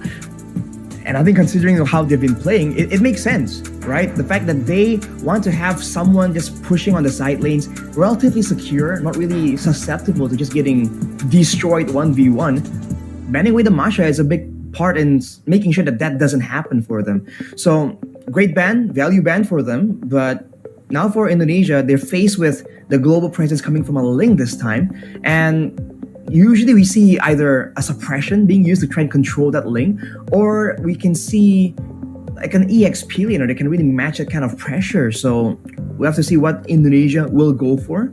But they've run away to Terizla, so they recognize the how troublesome Gorgeous is for them to deal with, right? The big penalty zones, the sustainability, I think, more than anything, was just so annoying to deal with for Indonesia in game 1. And I think for sure for Gorgeous, he definitely has a few different heroes to pick up as well. I mean, even if the Terizla gets banned out, maybe they can go for something like a Lapu Lapu as well, right? This is kind of the same idea. It's a playmaker. You want to go in with the bravest fighter to just enable for the team. And it's going to be the Julian ban, actually, from Team Malaysia. Maybe taking some data away from MPL ID, the grand finals and the playoffs there with the Julian picked up by Fnatic Onyx, but it was a different player. It wasn't Albert, right? This team actually still in here in this game, or they might actually just be forced to go back to the utility. If they do go to utility around Rashi choice, would it just be go for something like a fighter is alpha, but probably not alpha, right? There's not enough tanky members on the side of Malaysia to go for the alpha. But okay, that's a Choban actually, respecting Yums. Okay, so to answer your question for the jungler, I don't know, man. I think it has to be some kind of utility jungle pick because, as you mentioned, if it's a damaging jungler, especially for the alpha, yeah, the true damage does get a bit quote-unquote wasted if it's put into this composition against this composition. So I think it's definitely something that can really help out with the layering of crowd control. Because if Keyboy is going to be playing that Grok, we saw how effective it was for Malaysia, but only when there is other options that can be put in the back of the minds of Indonesia. And we're seeing a Loyi picked in the second phase. So they have the Ling, now they have the Loyi. Indonesia needs to respond with something, man. Something to deal with this macro threat. And this time there's much more synergy for the Loyi, right? There's an Arlet and there's also a Claude. So technically with the Claude, you can utilize the diversion and put the battle mirror image behind you, and then you can go to a different lane and teleport back with the battle mirror image. That's been the combo that we've been seeing. But again, maybe with the new diversion cooldown, maybe you might not see that, but the Hayabusa with the Ruby gets locked in. That's the assassin that we were expecting, at least in game number 1, and Indonesia decide in game number 2, it's time to rock it. And it seems for Lutfi, he will be given that Ruby pick in the XP. Man, Hayabusa in the hands of Albert? We haven't seen this in a while. There are, of course, ways to counter it, and especially in the 1v1s, I'm curious to see how this plays out, right? Hayabusa against the Ling. I think it becomes like a bit of a skill matchup. The Ling probably has more damage output without using the ultimate, I guess. But even with the ultimate, there is outplay here with the Tempest of Blades as well. So I think 1v1 isn't the idea here. It's about trying to find ways to get in the back line. Or it's who can actually use their ultimate and then go for retribution when they're in that immune phase. We've talked about this somewhat a while back, Mirko, actually. Okay, but it seems there's going to be a swap here in terms of the roam, at least, right? For the Grok and the Edith, swapping sides from Indonesia to Malaysia, from Malaysia to Indonesia. Yums was on the Grok in game number 1. If you guys are just tuning in, and it is 1-0 to Malaysia right now. They have a chance to clean sweep Indonesia. But Arashi, let's take a look at the drafts again. What do you think? Who do you think has the better drafts? Is the Valentina Beatrix the way to go, and the Hayabusa as well? Oof, man, I feel like when it comes to the back and forth, I feel like now Indonesia has a bit more of an advantage, actually. For Malaysia, I feel like they're the ones who are going to be forced to be a bit more decisive in how they want to move. If they go for a diversion play, or if they send the Arlet or the Edith a bit forward to try and threaten and engage, if they don't really get it, they can get punished very, very easily. So let's just get into the Land of Dawn for game number 2. Will Malaysia get a clean sweep, or will Indonesia push them into a full 3-game series? Ladies and gentlemen, game 2. Let's see if the equalizer happens here, or if it's a clean sweep. But looking at the emblems, it does seem like it's already going to be a bit different here. No temporal rain this time around, at least not for Indonesia. I didn't get the chance to actually take a look at Malaysia. But okay, Hayabusa versus Ling. This matchup is definitely going to be an interesting one, right? Because on paper, I think if it's a pure 1v1, the Ling has a bit of an advantage. You can actually escape from the shadow kill while you're on the Tempest of Blades, and Sans and Stormy already going at it very early on. Seems Stormy will be able to get that win in the fights. Barrier, though, placed down by Keyboy. They might actually be looking to zone Stormy all the way back. They are successful at doing that. Straight into the lethal that they claim for themselves.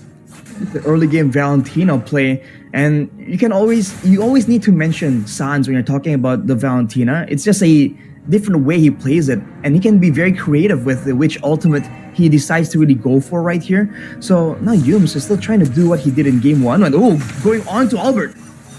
Onward flicker now, and Albert going to be caught in the Tempest of Blaze, and first blood over to Malaysia. Albert punished very early on, but Sans now with the flicker forward as well will be able to claim one. Sky's going to be next to the chopping block, but he's able to get into the Defiant Blaze, looking for another one. Finch Boys, and he gets out. Well played. The Skies, but CW somehow is able to get the kill. I think he didn't even use the flicker. He just walked up and gunned him down from the walls. Shot down from the sky. CW reading his escape patterns. Great communication from Indonesia to corral Seki's Skies to a death there, even though he made the clean escape. But Albert trying to make sure he keeps up with the farm. But look at Malaysia, man. They're just a lot more active. And now with the neutral objective already up, both teams going for a bit of a clear contest, but Indonesia will be able to clear out first.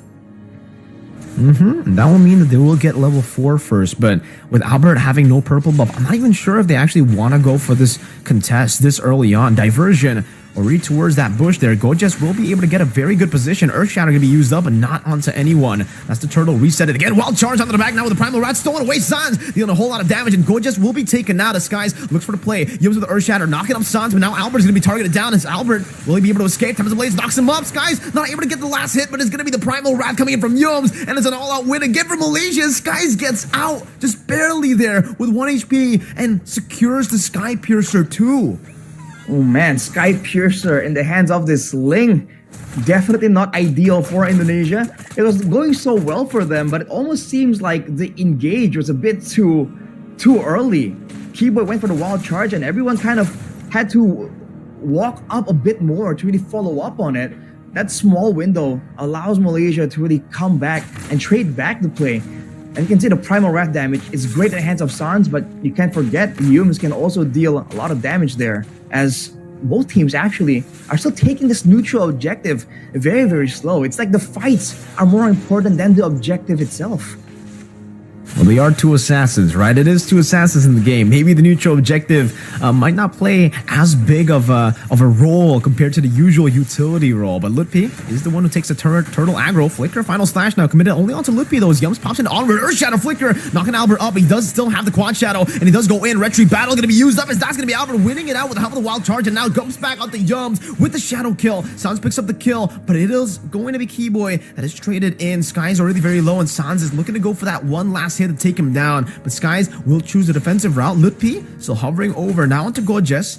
It does seem like for Indonesia, they will take that small win for the roamer just traded for the kill. And Lutpi in the bottom lane. Perhaps a 1v1. Here's Gojes. Goes in a blazing duet up top. CW will be taken down. No, he's still able to survive for a bit. And there you go. The last few shots from Loliel to take CW down. Fortunately for CW, though, he did clear the wave out, so he won't be losing out on any real any farm, EXP, and gold. But man, fights all across the map. Oh, Albert with the happy feet, but he's gonna get jumped on. Okay, has the quad shadow to go all the way back, but the dispersion and the rotation will be able to catch him. Skies jumps in, the shadow kill is used up by Albert, and now gets caught with the Finch Poise as the wild charge only connects on a Stormy. The Tempest of Blades has been used to actually go at it. Stormy taken very low, still able to flicker out to safety as Lutpi will be caught. The final slash brings him back into the tier 1 turret, and he's able to get the 3-man I'm offended right into Sans, but the onward brings him back on the Skies to get the Defiant Blade. Now it's going to be Keyboy in the midst of it all, caught. Sans still dealing a lot of damage, and the conceal will be used defensively. Sans the flicker as well, and gets 1 kill. No one traded in, and now it's going to be Sans who gets shut down as well. Malaysia getting all the skirmish. Victory CW! What a good snipe with the Renner's Apathy. That was a diversion to go back to base or to rotate from Stormy, but that just painted a target on his back. CW capitalizing on it. Small victory to trade back, but overall, Malaysia does seem to have the control over this game, man. When they want to fight, they will get it. And Indonesia, you're seeing that they were just kind of lost on occasion. Even though Sans tries his best to really match it out, he has 4 kills in his pocket. But for the most part, you can see how difficult it is for him to chase down the members of Malaysia to finally get 1 or 2 kills in the midst of all these really long engagements. And now it comes down to maybe how they utilize CW and Sans, because Albert, he's quite a bit behind, but actually in terms of level, he's not too far behind. He's still on the same level as Sky, as this Lutpi again takes the turtle aggro in the bottom lane. There's a diversion. Look for a flank on the Lutpi, and they go into Albert. Onward onto the Earthshatter. Albert's still able to pop in the quad shadow in time as Lutpi goes into re-engage, wild charge, catching 2. But now, no full re-engage. Now as Gojes is going to be missing out of the final slash, and the shadow kill deals with him. Tempest Blades on the Lutpi, but he's still able to escape, and Skies will be gunned down by Sans of the Primal Wrath, taking him out of that wall right there. Stormy very low. CW flickers forward, gets the gun down, and now it's Yums who's going to be sandwiched in the base, or in the turret rather. Tier 1 down below. CW takes him out with a Bennett. Look at Leo though being active on the other side, even taking the mid turret down. It's a great win for Indonesia, but Malaysia gives nothing back for free. Wow. Taking away that mid turret will be very beneficial, especially with the diversions they've been trying to go for. It's unfortunate for them though that they got roped into that chase to try and secure Albert, because they kind of got stuck on Lutpi that was able to just delay them for that much longer. Looking at the items, though, has claws on top of the Sky Piercer for Skies will mean that he can really hold his own in a longer, prolonged battle. But Lolio, one more item to go for the full-on power spike. That is what I think Malaysia will be definitely waiting for. Slowly but surely, Indonesia building that gold lead back, but it's still just technically even, right? It's a 500 gold lead, still very insignificant despite the 2 turtles. But fun fact for you guys, this game, I guess we're only going to be getting 2 turtles, right? Usually, we're very used to just seeing 3 turtles with the utility jungle meta, but with the assassins, I guess 2 turtles is more of the norm. No one can really focus and commit down onto these neutral objectives as Gojes actually uses the vengeance a bit aggressively onto Sans. He will be punished quite a bit with that glowing wand. But it's a Sky Piercer BOD start for CW. So, is he going to try to just look for these burst downs, look for these pickoffs? Is he playing with the Bennett more than the Renner? I'm not too sure, actually. I think for Indonesia, the Wild Charge Bennett's Rage combo will be what they're looking at. And the execute will be great for any spell, but Gojes alone now. Yeah, that's a 3-man final slash, but CW just guns him down. That Sky Piercer doing work. You can definitely see the execution there. And CW's online, 5-1. Both CW and Sans, actually.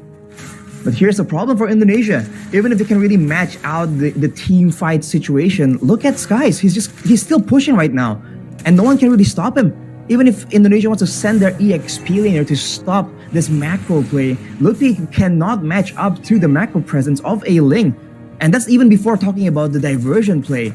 So Malaysia will definitely have that as an advantage constantly. And this will be a bit of a deja vu situation to game 1. Indonesia are the ones that will be forced to go for a proper committed fight. But look at that, with a conceal already used by Malaysia, Indonesia has a chance here to make a surprise play. Wait, how is Albert a level ahead of Skies? Mlbb, I'm offended, able to catch Jones right into the reverse match and final slash brings them back, but Albert is able to pop in the quad shadow just in time. Mlbb will be taken down now. CW does some damage back. Albert in the back shadow kill, getting 2 kills on the board. That's both of the assassins picking up a double kills. Albert looks for more, but Stormy gets rid of him with a shutdown. And Team Malaysia wins it out. CW now with the Wesker trying to go for the assassination onto Gojes, but will decide to just dash backwards again. It's Team Malaysia with a big team fight win, and CW, I don't think he can contest this, not alone. It was a cheeky play to go with the Wesker to try and get and execute. Deja vu to a couple of seasons back where that was a very common strategy. But Malaysia, with such a decisive win, they're going to go straight for the Lord. Indonesia won't be there in time, man, but P-Boy, is he going to force something? Okay. Doesn't seem like they will. Diversion gets spotted. Keyboy pops into Power with Nature. And just like that, Malaysia decide not to take it. They got the Lord. There's no real reason for them to go for the fight right now. They can just play as slow as they can. It's a 1,000 gold lead that will definitely be building. They have Ling. They have Claude. They can scale. That's unfortunate for Indonesia, man. They were in position first. They were the ones to try and make the play happen. But in that big fight, Gojes, that was a massive final slash that really kind of ruined the formation of Indonesia and resulted in everything just getting so chaotic. Albert was able to pick up a kill and was having some kind of presence in that fight, but unfortunately, it's just so much more limited compared to Skies right now, at least for now. Now, with all 3 waves just being managed by Malaysia, there's, like you said, Miracle, playing it slow. They know that there's no rush at all. They want to make sure that they get as much as possible. Maybe even a diversion here. And towards the bottom side of the map, Yums is already hovering over, trying to get a big pick, maybe onto CW or Mlbb. They try to deal with this Lord.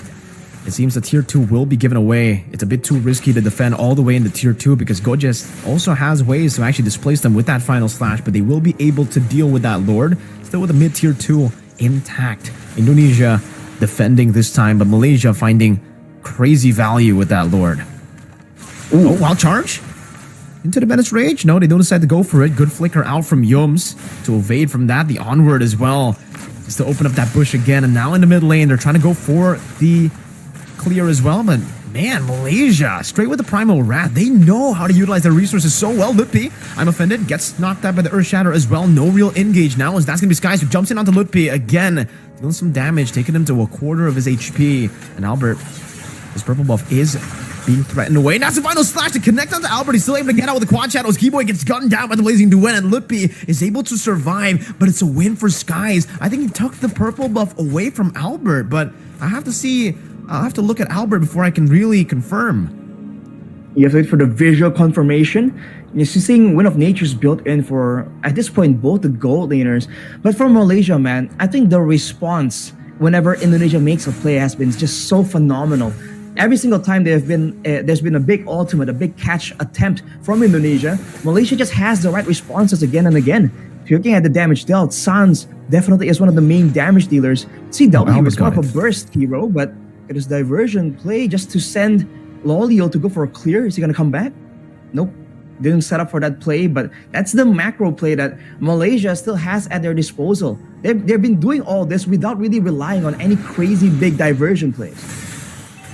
All right, dealing some damage, poking Yums down. That's a slow push built up by Malaysia up top, and Yums will be opening it up right into the Bennett, doing a lot of damage, taking his immortality down as Keyboy pops into Power of Nature, but Lippy will be caught, has a flicker. Lolio goes in and now purifies, and when Nature's out, Finch poised into the back, dealing some damage, but look at Sans doing some damage as well, back onto him. Albert the quad shadow! Albert gets the kill, CW! Oh, pops into Wind of Nature and is able to kite away! One more shot, Stormy gets it, Sans will be able to catch him though, and he pops the winner crown to get out with the diversion, but it's a 2-for-1 in favor of Indonesia.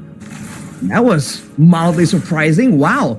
I thought Malaysia definitely had it in the bag with all the control, but Indonesia, they found a way with the targeting, with the crowd control to find that back, the damage dealers from the side of Malaysia. And that was an absolute win. And even afterwards, directly going onto the Lord. Let's take a look at what exactly happened right there earlier. Wow. Yeah, I don't think we're going to get to see the replay, unfortunately, but now it's how they are actually preparing for... Oh, there you go. Now it's the replay, Rashi. No, it's still low. You just go in and do damage. And the same way he did, Skies also went in to go for it. But Albert, just taking advantage of the mobility that Hayabusa brings, goes in, and CW as well. It's almost like when Malaysia are responding, they have all the right responses for Indonesia. But right there, when they're the ones who initially go in for a massive dive, it's a whole different story. But Lutpi already taken out. Now Yums with the conceal.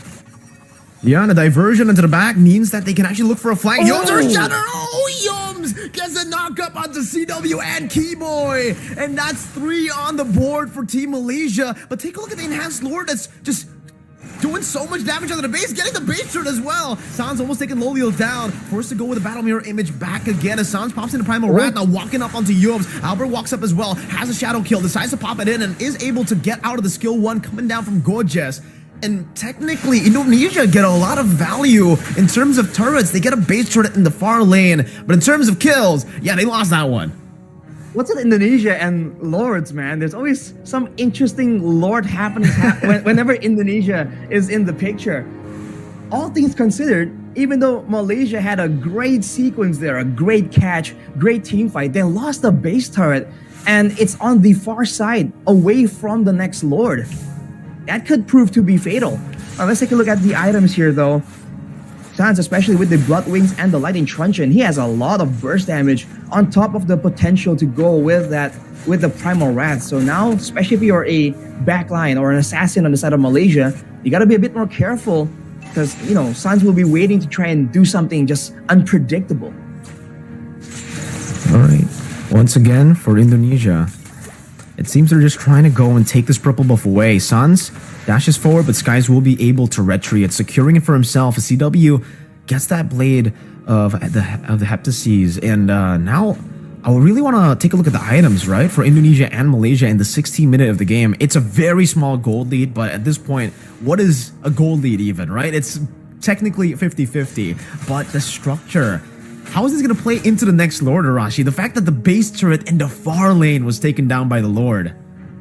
I think considering that Indonesia also have great engage tools to really start a fight off, it's going to be dangerous for Malaysia, but they're chasing Sans a bit too far there. You can see Indonesia setting up a trap potentially. They have control over the Lord already.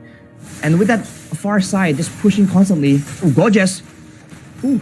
Oh, wow, good Vengeance. Actually use the Vengeance to get out away from the I'm Offended. Well played to Gorgeous, and that really just gave Malaysia, I would say a breath of fresh air, right? They were. If Gorgeous was picked off, that would have been maybe a free enhanced Lord. But now it's back to the waiting game, and with CW having the Sky Piercer, the Malefic as well, a lot of burst damage in his arsenal if they get too low, if Malaysia get too low from the Lord right here. So they need to be careful, and you can see that they're the ones who are forced to play around with the Lord right here, knowing that the bottom lane is shoving again and again. Guys with the Endless Battle will be having a bit more burst potential, but you can see, Indonesia now are the ones playing it super patient. No real necessity. And Malaysia are even using these diversion to try and scout for information there. It does seem like that's the case. And the far lane, the bottom lane is still going to be there. Albert going to be chasing these Skies! Able to win on the retry battle. CW gets rid of Gorgeous. And now it's going to be Albert that's taken down by Skies. Well played! What a retry! He walks up and it's comboed together with the final slash of Gorgeous. Man, that Gorgeous, I think, was the real MVP in that fight, though. Landing that final slash on Albert, it was at such a critical moment with everyone just waiting to deny him that opportunity. But Malaysia has done it. They take the Lord away from Indonesia, and now they have, once again, the empowered waves to try and make these plays happen. They're up against a Valentina and a Beatrix though, so the wave clear for Indonesia is definitely something that they still have to try and prolong this game even longer. But we've seen how Malaysia plays, how Gorgeous and Yums have been so active. They can try and go for a fight and catch Indonesia off guard before they can even set up for a proper defense. We'll have to see how this goes. Okay, they're actually trying to just put it away, but item-wise, Arashi, before the siege, how is it looking?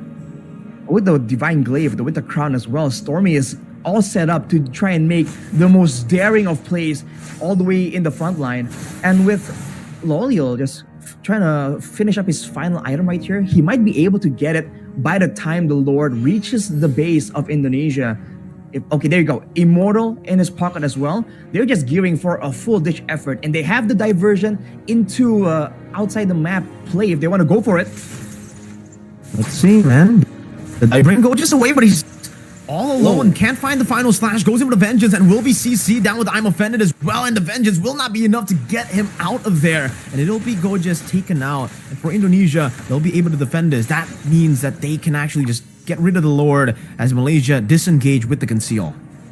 All in all, Malaysia equalizing on the base turret situation. But man, Gorgeous was left alone right there. And Keyboy gets out with the wild charge for now. But that won't be up for a while. So now Malaysia can once again control the vision, the information, and now there's no longer a way for Indonesia to match it. Oh, it was an onward by Malaysia earlier, and now we're going to take a look at the replay, but I really wonder what's going on in the team fight right now, and it looks like Skies is going to be able to jump into the back. Lutpi going to be taken down. Skies again with a double kill as he finds all the blades. A diversion to the back will mean that Stormy will try to look for an angle. Skies hovering over. That's 2 for 1, but the 1 was already earlier. Shadow kill on the Stormy, but it's onto the minions as well. Gorgeous buys the immortality, and for Stormy, he was able to just walk in wave. When you thought you were gonna see a bit of a replay, but no, Malaysia says, hang on, there's more. Finally here, we take a look at a bit of a replay. Lutpi there is getting jumped on. And unfortunately for Indonesia, they were trying to go for a proper fight right there, but in the back line, man, the fact that there's so many immunity tools for Malaysia, once again, is something that they are absolutely abusing. For sure, and now that base turret almost gets taken down by the cannon minion. Lutpi and Sans will be respawning back in the Atlanta Dawn, but I don't know if it's going to be in time here. It seems from Malaysia, they're just going to go for the burst straight onto the Lord. And CW, will he try to go for the Renner Apathy Steal? Doesn't seem like they'll be able to. Skies gets it again. That's a retry battle win as Indonesia look to go for a team fight, but Malaysia are just way too clean. They get the Lord, they back away, and now in the 21st minute, this might be the final Lord of the game. Possibly the beginning of the end right here for Indonesia, as the Malaysians with a full inventory slot on almost everyone. Even the Queen's Wings in the hands of Yums, he is geared for an all-out fight to decide this once and for all. Diversion. Oh, 3 members are going to take it. Sans will be able to read it. Does some damage onto Lolilo, but so far only 1 wave is pushing down. CW has the Bennett. Gorgeous is looking to displace them, and Mlbb is bringing the Lord all the way up top as Albert deals with the wave up top as well. Now another wave in the bottom lane coming down as Mlbb is going to be taken very low. I'm offended for the final splash. Catches all of them with a blazing duet. They'll be able to dish out some damage. Demir's passion used up as well as Albert now goes in, but the base is wide open, and they're just going to go for it straight up. Malaysia clean sweep Indonesia 2-0. Malaysia, what was that? Indonesia taken out without any chance of retaliation, showing again why they've been feared by so many other teams, man. Malaysia announcing to the world, like, we are an absolute contender and you will pay if you don't take us seriously. Wow. Man, Sky's on the Ling as well. The fact that he was able to perform at that level, right? The way that he was assassinating people, but especially the retribution, Arashi, from Skies. What a phenomenal game. What a phenomenal performance for Team Malaysia. And this is what the hype is all about, Arashi. We've been hearing back and forth all throughout the Mlbb world that for this team in particular, man, they've been monsters in scrims. And for the most part, most people have doubted them and been saying, you know, it's just in scrims. They're probably not as good on stage. They're probably not as good in the main tournament. But here, they definitely showed, at least against Indonesia, that they are able to clean sweep Indonesia, taking it quite convincingly. We'll take a look at the highlights here, Arashi. You can see that even from the beginning, Yums, again, it might be the experience, it might just be his style, but he's always finding ways to sneak into the jungle and always be a thorn in the side of Indonesia's team right here. Always active again and again, and that is part of why they've been able to contest so much ground, get so much control around the map. And afterwards, whenever Indonesia again makes a play, the response from Malaysia has always been so good in this game. They have the AoE, they have the damage, and like you mentioned, for Skies, it's not just the retribution, it's the aggression he's able to use, is how he's able to maneuver around the map. The decisions in the split seconds of these fights are always so good. And that's something we usually talk about for Indonesia. That's usually a lot more scrappy, a lot more fight heavy in a more calculated fashion. But Malaysia has shown that now, that's something you can say absolutely for Malaysia as well. So clean all throughout the game, and I think here as well. I think Skies, right? All the way from the early game, the fact that he was able to get the kill onto Albert and then constantly do that. Albert was having a real tough game this whole game, all the way from the start, even to the mid game, and we did see for a bit he was able to kind of recover, but it wasn't really enough to take the momentum away from Skies. And I think it was a certain point in the game where I actually mentioned that it's interesting to see Albert being 1-5, but still ahead in levels compared to Skies, but in gold it was still definitely Skies. We get to see a beautiful Renner's Apathy there onto Stormy, by the way. And let's take a look at the team fight, because this is, I think, the only team fight, or one of the only team fights that Indonesia won. Well, it began with everyone kind of circling around, just waiting for, finding a way to really get into the backlines of Indonesia particularly. But by doing that, they kind of made Stormy kind of stuck out in a weird situation. And here, man, Gojas again, every single time he gets caught, even when he's kind of just picked off, it seems like it's always something more, you know, you're always kind of worried about the next follow-up. And you can see it here again. His final slashes in this game have been absolutely critical for Malaysia to really have that edge in these fights. And as a result of that, Indonesia are forced to kind of use a lot of their resources, not for outplays, not to try and do anything extra, but just to try to kind of equalize and recover from the initial displacement or the initial shock of the crowd control. And you can see afterwards, Malaysia thought that, okay, we're winning so much, you have to try and capitalize on the momentum. But you can see that when they're using so much to try and go forward, it's almost like Indonesia are the ones that are in Malaysia's shoes in the team fights that are going like this, because the backliners, especially Stormy, can't really follow up as well. So you have to remember, when these assassins dive in like that, the whole team doesn't automatically follow through with them.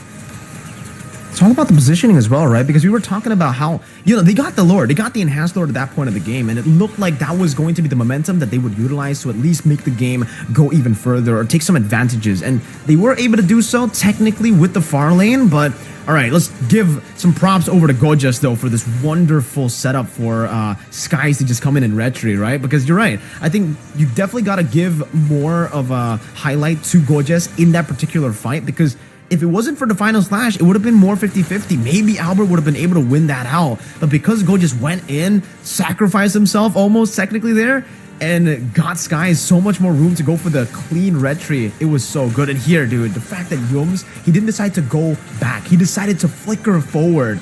This guy has been so good for SRG, and now he continues to be good for Team Malaysia. It's so awkward the way that he plays the game, right? Like, most people would actually flicker backwards or maybe would disengage after getting that low. But he decides, no, I'm going to create a line for my backline to deal damage properly. And that was what kind of got them the win there. I think at that point as well, Indonesia kind of had a few resources ready to go for a fight. And if they all dove in towards the backline, it would have changed something. But player of the match here, Rashi. Well, player of the match is going to be Stormy here, 4-2 and 12. And he was making the macro plays with the diversion, but even in the team fights, his positioning, knowing that there are assassins around, knowing that he's a vulnerable target, he's always been a lot more bold in his positioning. But looking at how Yums was playing, like you're mentioning, Mirko, I think it's part of why he was able to do that, part of why he even dared to do that, is the fact that there's great communication and trust in this team. He knows that if he walks up and he gets jumped on, it will come at a price to Team Indonesia, and his team will absolutely capitalize. And that is what I think they've been using, right? If whenever they kind of give something up, they know that it's fine because I know that my team will try and get something in turn. And that just leads to such clean, such calculated gameplay. And unless something really unexpected happens, they just seem so stoic, man. They don't seem flustered at all. They really do, man. And again, for Stormy, what a phenomenal performance here by him. Well played, but really for every single member on Team Malaysia, I think everyone really played well, right? We can't really just say that it was just Stormy. He was player of the match. He did, create some diversions to actually give the team a lot of different angles of attack, but we gotta give props to everyone else on the team. Gorgeous. He was sitting on the bench for the most part for SRG and MPL Malaysia, for the fact that he is starting for Team Malaysia and he's doing so well after, again, sitting on the bench, right? Most people thought, this guy is not going to perform, especially here, considering he's been on the bench for so long, but he proved the doubters, the haters wrong for sure. Even Loliel had a phenomenal performance. He leveled up by so much, and we're seeing a different level entirely from Team Malaysia right now. It's just such a scary situation to be in because, like, usually Malaysia, great surprising moments, but they're kind of too flustered. But now they're just a bit more calculated, a bit more, crafty with their aggression. And I think that's scary news for any team all across the world. But Malaysia is your winner. So Malaysians at home, it's your time to celebrate. And it's definitely a big statement, beating Indonesia out of nowhere and in a clean sweep fashion. It's the group stages though. By the way, for everybody watching right now, if you guys want to see exactly how the groups are looking right now, based on the few matches that we have seen from this win from Malaysia against Indonesia and some of the off-screen matches, because there are matches that are being broadcast, or technically not broadcast, there are matches that are being played right now off-screen, and you can see the live results at www.iesf.gg to check as to who's leading in the groups for Group A and also for Group B. But I think with that win, Malaysia sits very, very comfortably at first place now, and Indonesia will have to get a win against Vietnam to actually go and I think qualify from the group stages to the playoff matches. But I think we have a bit of a special guest here. We might have an interview with the Malaysian side. Do you know who it is, Mirko? Of course I do, man. Hello, Coach Arcadia. How are you doing? Hi, Mirko. Hi, Arashi. I'm doing great. Hi. All right. Well, I guess I'll ask the first question here, Rashi. Right? Sure. Arcadia, I think you're not new to this kind of like stage as well. But I want to ask, for the most part, everywhere in the world, a lot of people have been saying, the hype for SRG, the hype for Team Malaysia, they're overrated. They're good in scrims, the general consensus, but how are they going to perform on stage? And here, you kind of proved to the world that Malaysia is ready for the international trophies, for the international tournament. So what do you think? What do you want to say to all those haters or the doubters? I think for the haters and doubters, I just respect their opinions because, every people sometimes have their own opinion. So we just want to don't focus on these distractions, and then at the same time just focus on our gameplay, our own play style, and just make sure that we keep improving each day. So basically that's our main focus on our own. Yeah. Wise words from Coach Arcadia. But the fact that you're able to beat Indonesia 2-0, a lot of people across the world have been thinking it's going to be at least somewhat close, you know, at least if you can win, it's going to be a 2-1, but it's a 2-0. What do you have to say to all these people who have been claiming like, no way, impossible, 2-0? Yes, we're very thankful for this win. I believe we're very fortunate that we got this sweep. Because to be honest with you, Arashi, going into these IESF qualifiers kind of challenging for us. Because as you can see, we cannot go full SRG, right? Because we also have imports. So the training was really challenging to fit for our MSC schedule because we need to practice for MSC also. So our training was very limited going to the qualifiers. I mean, for the IASF team, it was very limited. So we're just happy that we were still able to get the win, and I just want to give a props to my players, or then also to Becky, my co-coach, and then just want to say their hard work is really paid off. Yeah, I think we can definitely see that hard work pay off here in this performance, right? But what is your vision? Because you said, you got a limited time to practice for this tournament. You know, you're practicing for a different tournament as well. Firstly, I mean, how do you balance that, right? You said what's the priority set at, by the way, right? Like there's this and there's MSC. How do you balance all that? It's crazy.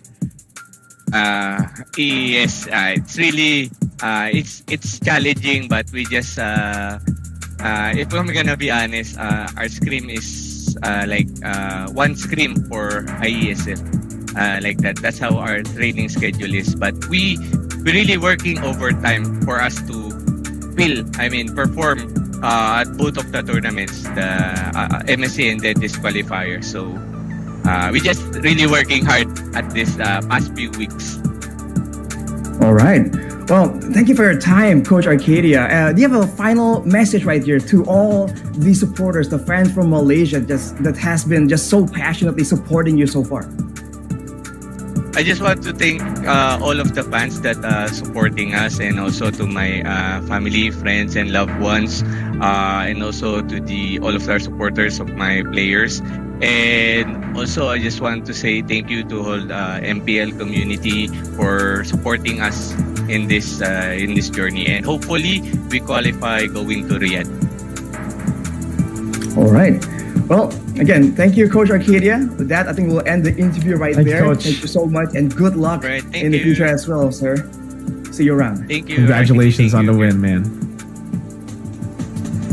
Man, Always such a what stand-up dude, man. Yeah, right? Like, dude, I mean, it has been a trend here, Arashi, for IESF. All the interviews, people have been actually talking like humans, unlike the normal interviews that we do. Like humans? Where, yeah, these players usually, they answer us like robots, Arashi, right? But I'm glad to see Right. that, we can finally get to hear some of their thoughts, some of their actual opinions. I mean, it's always nice to actually get some info, right? Some kind of, insight to how they're feeling, what they're thinking. But I think with that, Mirko, we're going to head towards a break there. It's been an intense match, and I think we need a bit of a break just so we can go full power for the next match. So ladies and gentlemen, stay tuned. We'll be right back after this short break.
ISF WEC 24 Riyadh, and now it's going to be Arashi and Naisu this time.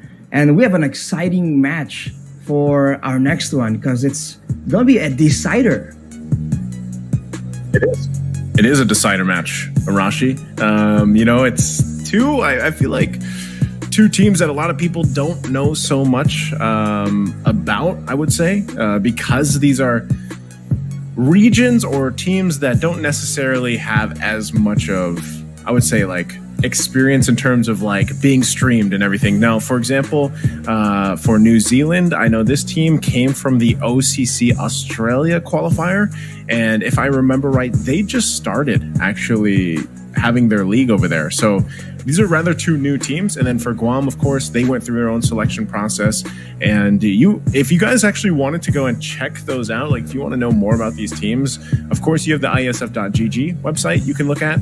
But also, if you go over to their pages for the official page on Liquipedia for ISF, you can actually watch their qualifiers. So if you guys wanted to get a glimpse of how that process went for them to lead them to here for the Asian Championships, you can check those out. So, but there's a lot here. I feel like that's left to be uncovered here, Arashi. Especially with so much at stake right here, the winners, right, will make their way on to the next stage in Riyadh. So definitely, whatever stops they had saved up, whatever strats they were saving maybe for a later day, they gotta pull out now because this is kind of like a big moment for them. And even though they're a younger region, as we were discussing earlier, Mia and Mirko, just because you're newer to the scene doesn't always mean it's a bad thing. That can mean that you are a bit more adaptable. That could mean that new strats, new changes to the meta could be a bit more to your advantage, actually. But as we were talking about, ladies and gentlemen, up next, Guam versus New Zealand. Very new faces in the Mobile Legends scene so far, but we're really looking forward to seeing what they bring to the table. Real quick, Arashi, I have to ask you. I know we're waiting to see this, and we can only theorize so much because we don't have as much data to go off these teams. How did you find the last match? Were you surprised? I was watching, back here, so I have to ask you: were you surprised with the results from the last match? What do you think? Just real quick. I mean, I gotta say, I'm very surprised because even if they weren't gonna be doing as well, I thought they would for sure kind of at least put up a better fight, made it a bit closer. But more on that later, man. For now, for Guam, GI3S, Kai, Secret, Slopezi, and Akuma. This lineup, like I said, I tried leading into ISF. I tried watching as much as I could of their qualifier, their selection. They called it like the selection for ISF. And, listening to the casters, because this is always where I feel like you get the best insights, if you will. And the casters there talking about the team from Guam, the selection, they said they have a lot of good players over there. So they really had to kind of decide who were they going to create for the teams and then who would they eventually send over once they got through that qualifier. So this is going to be interesting to say the least because of the fact that they have a distinct play style, I would say. Even if you look at the next lineup, which is actually coming up right now from New Zealand, they also have a very distinct play style. But it changed because when they were going through the qualifier, we haven't been on the patch just yet. But why don't you go ahead and take us through this lineup from New Zealand? So Chlui, Fat Penguin, Noob Master, Groovy Groove, and Touch My Bun. I have to say, I'm loving the name so far, man. It has a lot more meme potential, and I think a bit of fun is always a welcome addition to Mobile Legends. But as you mentioned, Naisu, their own respective unique playstyles, that is definitely what we're expecting, we're looking forward to seeing. But with the changes here, who knows, right? They might maybe be forced to try and take inspiration from other teams due to the more drastic changes, or maybe they've gone even further down their route of uniqueness and came up with something even more unique than what we're expecting. I saw, like I said, all we can see is based off what they went through with their qualifiers, and they had some meta picks come up. They had some Novarias locked in the mid lane, the Farsas. They had the XP laners that we're usually used to seeing, like the Yuzhong, the Charizla. CC even picked up a couple times. So I think, essentially playstyle wise, it's you take what they did in the qualifiers, you look at, you consider the fact that, like we did with even the African region, Arashi, we had to think about, like me and America, where some of the teams we didn't know so much about. So it's like, well, this is your first time that you're going to be watching them play because, they haven't been streams on some of those regions tournaments. And now that it has started and you get to see this kind of unfold in front of you, based off their play styles and the qualifiers, this is a major thing. Like, how do they draft even as we jump into the draft here for game number 1? Because draft-wise, this could change the pace of the game already off that first pick, like we've seen. And even for the red side, picking up that red side, for those 2 picks in response, we know that there's a lot of power picks currently. We know that there's a lot of deviation even when it comes to the jungle options, now that you have more of these assassin picks coming up, just like earlier we had in that matchup. Especially if both teams really come out with their assassins, it makes for a lot more of a flashier show for sure. But for now, looking at the bans, it's the Harith, it's the Valentina. Nothing too crazy just yet. But you have to wonder, right? With regions with quote-unquote less experience here, usually that macro game is something that takes a lot of experience, a lot of time to really try and mature into. So with that being said, the Lo Yi and the chip really does come to mind as something that can be used to great effect. But we'll have to wait and see if that is what they want to go for, or if both teams prefer just going straight for that scrappy playstyle that, in a way, is a lot more straightforward, a lot more simple, and it lends itself to teams that want to make sure that they can get the fastest improvement in the shortest amount of time. Okay, well, as we get through these first phases of the drafts, by the way, I don't know if the thunder is going to come through my microphone, but it is storming here in the Philippines right now. So hopefully, that doesn't cause any issues. But of course, with this first phase going through, I think already for the teams preparing for this, like obviously they're watching what's happening here in the championships and even back in the African qualifiers. This is where they kind of paint out their own meta on how they want to play. I think even your guys' interview earlier with Coach Arcadia from Malaysia, it was like, you heard him. They're preparing for multiple things at once, and I feel like a lot of teams are in that position. Now, specifically for New Zealand and Guam, I don't know how many more tournaments that they're preparing for, exactly what the calendar looks like over in that part of the world. But this, surely, ISF, one thing that can always be said about a tournament like this is the amount of XP boost. Like if you have, the cards in game that are like XP boosts for your account, right? That's this here for these teams like this. Like they get a huge XP boost just competing in ISF, and that's what we've seen time and time again from the teams that are a part of it. So now, next ban, it's Claude. These are already different bans than we're used to, Arashi. I mean, so far in the first phase. I mean, the Faramis technically we've seen banned out, but very situationally. The Claude is a bit more of a surprise. And the Yuzong, though, right? That is something that we've seen respected, but only for, again, very specific players. So the fact that it shows up right here is interesting. But Fredrin becomes the first option here for Guam, securing great clear, great sustainability, good scrapping potential for skirmishes in the early game. So now for New Zealand, we have to see the first inklings of what we can expect here. Is it going to be some more front lines? Oh, it's going to be the Roger first and foremost. Okay, Roger picked up Chip. Wow, finally, we're actually going to see the Chip locked in. It's been kind of slept on, I feel like, so far throughout today. Louis, another pick, and I don't know if that's actually what happened here, but it looks like they missed. It looked like Guam missed a ban. So I'm assuming that they actually did miss one and they only banned out 2 heroes here, but they're going to lock in, of course, Fredrin, Moskov, Exborg. This is very reminiscent of before the patch even came out and some of the new items. Now, I know we've seen Fredrin pop up now a couple times, even with a different emblem set sometimes, and the way that the build goes for these tankier junglers has changed. I'm just curious if this Roger is actually going to be the opponent in the jungle, because so far we've seen Roger in the jungle, seen him in the gold lane. Mirko asked me this earlier, what I thought was the best lane for Roger. I personally still think it is the jungle. Like I like him better in the jungle. Okay. And we'll see if they actually go this route. What do you feel about it, Rashi? Like, do you think this Roger would actually be good in the jungle against the Fredrin? Oh, well, that answers the question, but I still want to know your opinion on this, Arashi.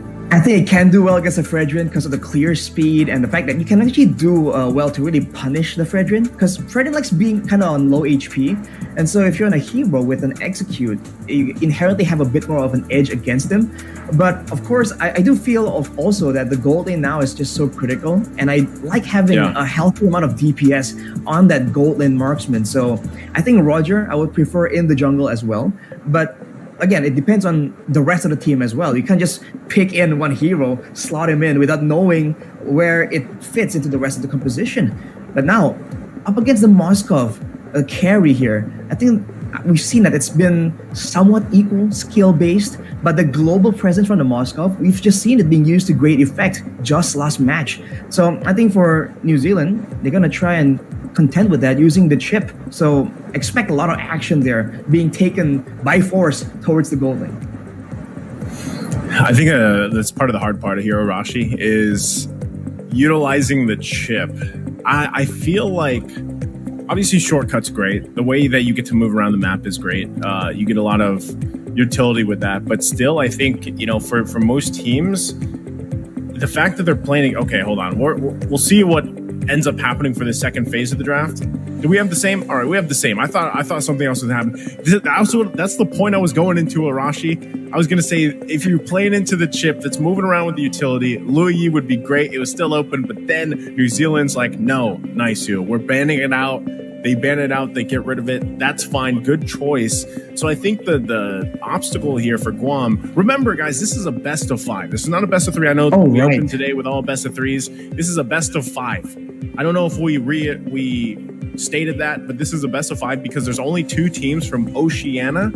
So this team, whoever wins from this matchup right here, will go directly to Riyadh in the WEC. That they'll lock that slot in. So it's down to pretty much this one series, and you want to see them both kind of get that footing started off on the right foot for this series. And so far, I'm liking the way that New Zealand is going about this. Even that last ban is the Vexana. They take care of that. Taking away a lot of the crowd control tools, knowing that they're going to be trying to barrel down as a whole, like Death Ball, as a big unit there. The Vexana can stop it in its tracks, especially with the Terrify mechanic. It can spread from one hero to multiple heroes as well. So taking away the mages as well is the option here for New Zealand. We're seeing a Minthithar in the bans, by the way, Naisu. So I'm not sure if that's actually what it is, but that also means that they're really concerned about all these gap closers, all these dashes that New Zealand might probably try and secure for themselves to go for something that just dives all into the backline. But with a Fredrin and an X-Work, I'm not even sure if New Zealand wants to just go in such a frontal manner, you know? Ah, man. Okay. I'm trying to think here for New Zealand, how they're going to round this out. They still need... There's the XP lane, I guess. Esmeralda locked in. Interestingly enough, the last pick needs to be a mid lane, unless something crazy happens. I don't know if that is. I can't completely count it out because earlier we saw Teresa mid and Edith Rome. Well, Edith Rome isn't too crazy. Or no, sorry, Edith. Was it XP lane? Edith XP lane. Anyway, Teresa mid. So this one, Esmeralda. If for some reason it ends up going in the mid lane, then they still need quite a bit of, they need something good to lock in their lineup from New Zealand. But if it's not, and that is going to go in XP lane Esmeralda, and they go for a mid lane, the Vexana, like I said, they're the ones that banned it out. So that's interesting they took it out. Novaria, is Novaria still open? Yeah, yes, it is still open. The Valentina was the one that was banned out. So we'll see. Florin, wow, okay, and the Lilia locked in here for Guam. So interesting with this. How do you feel about that, Arashi, for Guam? So for Guam, I feel like that really just yells out, we're here to stay, like to entrench down and just stay in those fights. A lot of DPS tools, even including the mid lane, the Lilia. Now, especially if the fights go longer, you can get resets on those angry glooms. So that is something that's already such a big problem. Now with the Florin as well, they can stay in there quite indefinitely. And the response to that is going to be an Odette. So now it's going to be a full-on collision, almost like combo-based composition from New Zealand against Guam, that if you don't really get secure the kills outright immediately in the beginning of the fight, becomes an absolute nightmare to deal with. Okay, Odette, I'm liking the Odette being locked in here because the biggest threat I see from this is obviously utilizing the chip. You shortcut in, boom, here's the whole team fight. Or even if it's just an Odette, you actually don't need to send everybody. But if the Odette goes through, Swan Songs into the Guam here as a whole, that's something you really have to respond to and deal with. So I think scaling wise, though, one thing that they really have to deal with is the healing throughput from a Florin. Like, we know that she's probably, I don't know actually if she has more throughput now healing than Estes, but I'm pretty sure it's pretty high, especially the fact that she gets some like true healing through that. But this, I think, is the biggest thing that New Zealand wants to answer. And we know there's so many items now that can deal with the healing here, Arashi. But let's go ahead and jump into the game. Ladies and gentlemen, game one between Guam and New Zealand to decide who makes their way onto the next stage, onto Riyadh. Let's see how this plays out. Looking at the compositions, it's all DPS against a lot more combo, a lot more burst heavy. Like you mentioned, Naisu, it's about the healing coming in from the Florin. Is it going to be enough? And what can they try and do to try and mitigate that, especially against the Odette and the chip combo? It's almost like a Johnson Odette combo we see in ranked games, but a more maybe reliable version.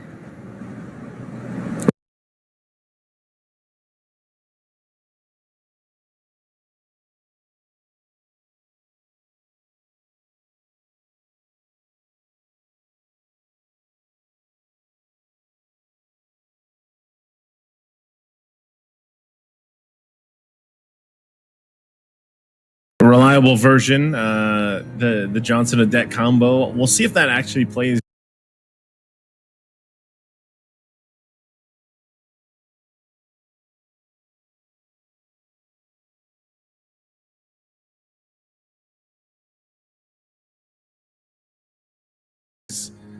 To that idea, but I think still you can. It can be the Dominance Ice, it can be the multitude, the Sea Halberd of items that are available to you to deal with that. So I think it is crucial too that Fat Penguin, if he does build the Glowing Wand, one of his first items, then he's going to be a big component to dealing with the Florin. But then again, it's still, there's like true healing through it, so they need enough damage potential or burst to make sure that the dash comes through, and it just comes through at the right time as well. Now both teams just holding on, trying to contest for the turtle. It's going to be a 50-50 though. See if Noob Master can try and get it. Wow, Slopezi goes in and gets it, and now they're going to be in trouble a little bit longer. Groovy Groove will fall the first blood. Spirit Destruction already used. There's the last Insanity. Double kill for Secret already.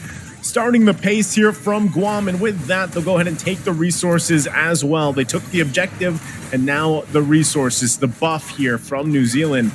Not sure if Chole can do anything about this. Also takes a bunch of damage himself, holds it down, flickers in. Chole goes in, gets the kill on Zen. So now at least New Zealand on the board here.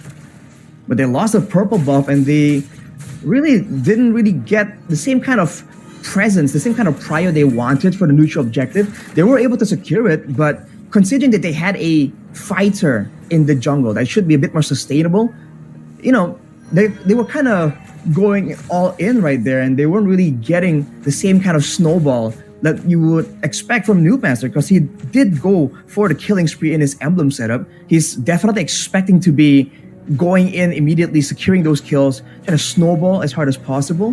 But seeing how those fights played out, especially with Secret just outputting the damage so reliably with that AoE, I think it's going to be something that they have to be a bit more careful with. They're going to have to be kind of calculated with it. I think this is already a good start, though, for Guam, especially the fact that they have a Lilia. You get that double kill, that early start.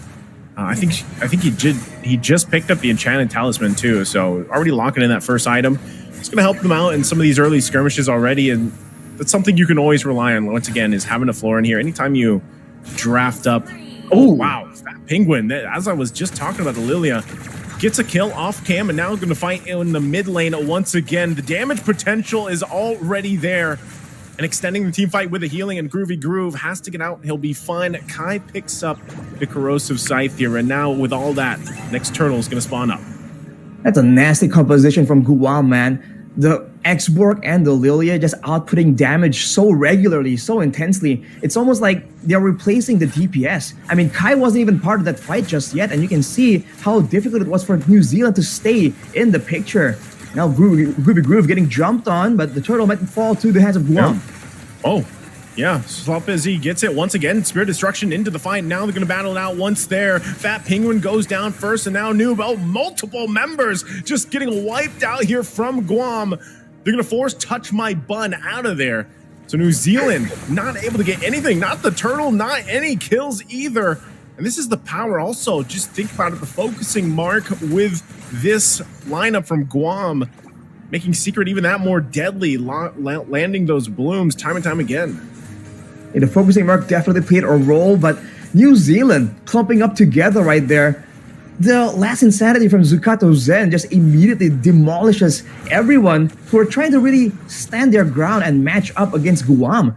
If New Zealand wants to go for something like that, they have to wait a bit longer for their members to secure the first kill at least reliably. Because with a carry, with a Roger, there is a chance that they can burst down the first member, the main front line, before the fight even begins. But therein lies the problem, right? The X-Borg now going in on Shloy.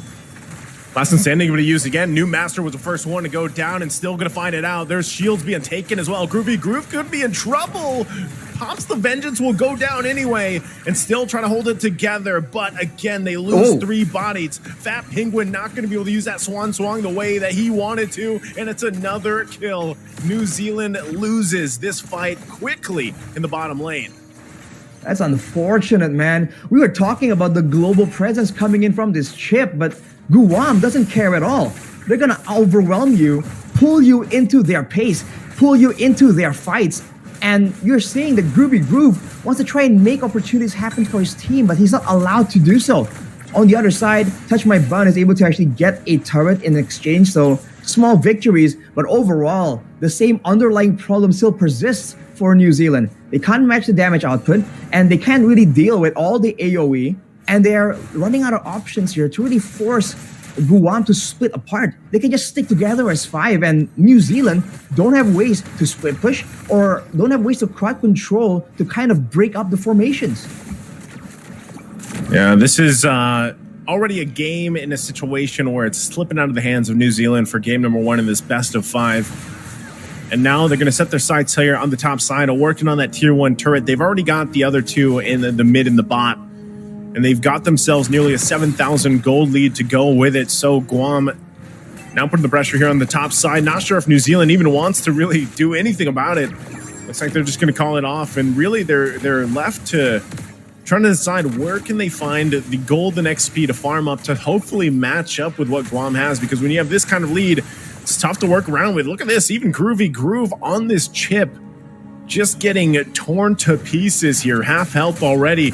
Slop Ezzy going to go in, gets the flicker out from Fat Penguin. Might get crashed down. There's the last Insanity. Already forced to use the ultimate Swan Swung. Won't be enough as that goes down. And now Fat Penguin gone out of the picture. That's the biggest amount of early damage that this lineup from New Zealand has. And now they have to defend the tier 2. Guam eyes set on that. Another objective for the taking here. Not sure if New Zealand really wants to fight this out at all. Try to clear the ways they can. But once again, under the turret even, look at the damage coming through. Last Insanity will find again a double as New Master drops. Guam decisively winning another fight. New Zealand really struggling with these team fights and really trying to catch a breath in this game 1. Zukato Zen on the X-Borg, man. Absolutely menacing. It's not just the damage. The fact that you can't really take him out immediately. He has the extra built-in Immortal with the Firaga armor. And the fact that he's so decisive here with the last Insanity. It's not just the damage, it's also the slows. He has finished that Ice Queen's one. So whenever those flames touch you, you're just so much slower than you usually are. And Secret has the same items. So now for Guam, it's all about tagging the members of New Zealand with some spells, getting them slow enough. And when you're that slow, the Florin will land a stun, the Moskov can land the Spear of Destruction, and it's just that. Ooh. And look at the tankiness of Shloy. It doesn't mean anything. He's going to get burned down. Cholet goes in. There's the last Insanity once again. Going to find the kill. Spear of Destruction not going to land on the target. 2 down once again for New Zealand, and that's also going to be the Lord secured here for Guam. And Kai still putting the pressure on the top side. So just a win after win across the map for Guam as they further the lead. And now 10,000, nearly 11,000 ahead of New Zealand. This is one-sided as heck, man. Even the main front lines, Groove and Chloe on the EXP lane for New Zealand, they can't really stand in the front any longer. The fact that the Esmeralda went with the lethal ignition as well, wanting to do a bit more damage perhaps in the laning phase, but now she's just struggling to really stay alive even.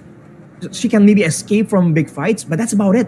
Even if there's an opportunity that New Zealand can capitalize on, they don't really have the engage tools to really try and catch someone off guard. With the Lord coming in right here, Guam, with such a gold advantage, might just go for the base turrets immediately by brute force. Yep, they're going to go for it. Lord now at the base, knocking on the doors of New Zealand, trying to hold it together the best they can, working against a massive lead. And there's Groove falling once again. This last insanity will not stop, just unleashing hectic team fights here all around, and now New Zealand can't do anything with the fight as Guam will take game number 1. Wow, what a destruction coming out of Guam. We thought that this is the deciding match. Everyone has all the stops removed, but man, Guam was just pushing that aggression on another level. That was the first Lord they picked up, and they immediately just brute forced their way through the base turrets, through the 5 members of New Zealand to try to just immediately wrestle away game 1. They did not have permission, man. So just a little fun fact, that last team fight, they came in like a storm. My power flickered like a storm. So my power flickered. Oh my goodness, bro. Guam coming in like a little storm, man. I did not expect this from Guam. That just came out of nowhere. We thought that there were some more plans here, some more calculations on how they want to approach the fights. But it turns out for Guam, it's just non-stop fighting again and again. They did not have, by the way, a big team fight engage tool. They did not have like an iron hook from a Franco, a big penalty zone. They just kept moving forward. Their main engage tool is Zukato Zen just going in aggressively, slowing everyone down and just bursting you down outright. And even when New Zealand saw a chance, the counter was just too much. And the healing, Naisu, you've been highlighting it since the beginning of the game. But man, this Florin was just untargetable with all this damage, all this utility spread out in the front. You know, as you look at the highlights here, I mean, it's mainly a Guam highlight reel. And it just, I don't know, it's one of those very one-sided games. And I think as for both of these teams, when you think about what do they have to, like, playstyle-wise, number one, Zukato Zen on this X-Borg was just deadly. Every single team fight that they had or initiation that they had really, it was so hard for New Zealand to play against the last Insanity. And you saw that, especially when he had the Ice Queen 1 locked in, it was just even tougher to get away from the initiations, and Secret starting things off with the double kill early on that he had, and just really well played from Guam. I mean, clearly this is a team that has synergy with each other. They have some experience, especially in their local scene, because it's very apparent here the way that they're playing. And I'm going to go back to what I heard from their casters, right? Where their casters were talking about for their Guam selection team that there's a lot of good players over there. They even said themselves they're just not well known enough for the rest of the world to know them. And I guess, you know, this Iesf platform is going to be the first time that a lot of people get to see some of these players. And if you're looking at this game, I mean, 10.5 minutes in, and yes, it's against another Oceania team. It's New Zealand. They're rather new themselves, but it looks like Guam, for some reason, is just further ahead in terms of like the, you know, the experience, or even in this lineup, the skills that they showed here. Player of the match, the MVP here is going to be Secret on that Lilia. 6-0 and 12 on the Lilia, securing the double kill. And from there, just running with it, man. Going in aggressive, knowing that he has the black shoes. I mean, it's so unfortunate for New Zealand that their whole composition is all about going in, clumping together for those big fights. Maybe relying on the Swan Song as a bit of a zoning tool. But turns out, whenever he's in position with the Swan Song, just trying to output damage, he just eats a ton of damage from both the X-Borg and the Lilia. And it's not just the damage, it's also the utility. Back then, the Lilia with the Ice Queen's one and the Glowing one was already such a menace. Now with the healing reduction built into the Glowing one as well, that was just such a difficult time for New Zealand, because they have an Esmeralda, they have an Adet, and those shieldings, right, gets reduced buy the glowing one as well. So even if they're banking on having extra bits of tankiness, it's almost like the core items for the heroes for the side of Guam just countered that already all the way from the beginning. So when it comes to 5v5s, there was no option. When it comes to macro plays, I don't think we've seen a game in a while now where the chip was that sparsely using the shortcut, man, because he wasn't allowed. He was denied completely. Yeah, I was going to say,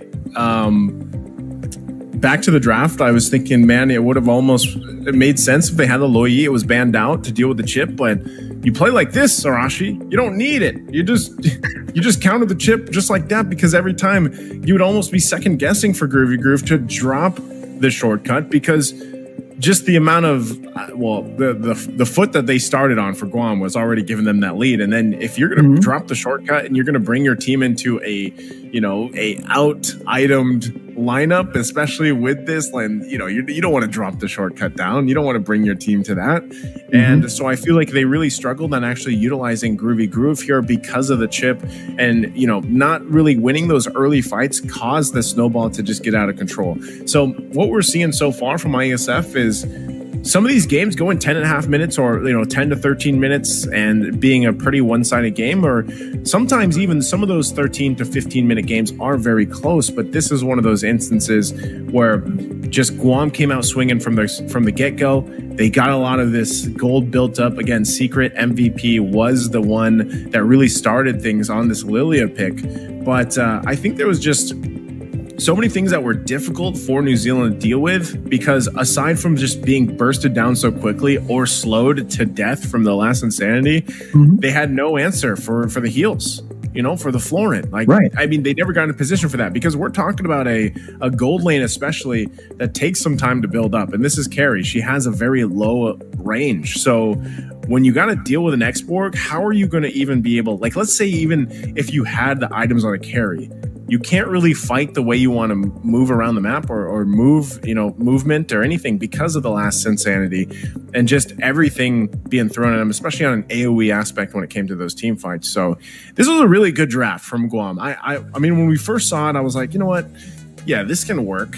Great to see the Florin pop up, because we don't really see Florins or the Estes. We saw a little bit of Rafaela pop up through Iesf so far, but overall, this was an interesting lineup that they brought for game number 1. And for New Zealand, while we wait for the draft here, there's still a lot that they can do, that they can adjust from. It is a best of 5. That was only game number 1. So maybe this was their, let's kind of get settled in type of game. It was a quick run. It was 10.5 minutes, but maybe the game 2 will be different for them. Yeah, maybe they're just testing the waters, right? Just making sure, okay, I want to see what you got. I want to see how you want to set the tone for the fight. And maybe now, if they make the read that Guam just likes going for all these all-ins, all these big fights, then maybe now, if they draft a composition with a lot of crowd control, a lot of engages, right? Something like a Minion Fury, penalty zones, stuff like that, then maybe they can get the better hand. Because at least for this game, we saw that there were tools available to the side of Guam that they weren't really using, right? We saw the Spear of Destruction play a part, but for the most part, they weren't playing the same way Malaysia was doing, with a semi-split push, a global play. So if it's only gonna be fights again and again, then there's a chance that they can be countered. But the problem is for them, Guam for them is also game number 1 only, right? They can very easily adjust a bit more and have more depth, more flexibility in their composition. So we'll have to wait and see.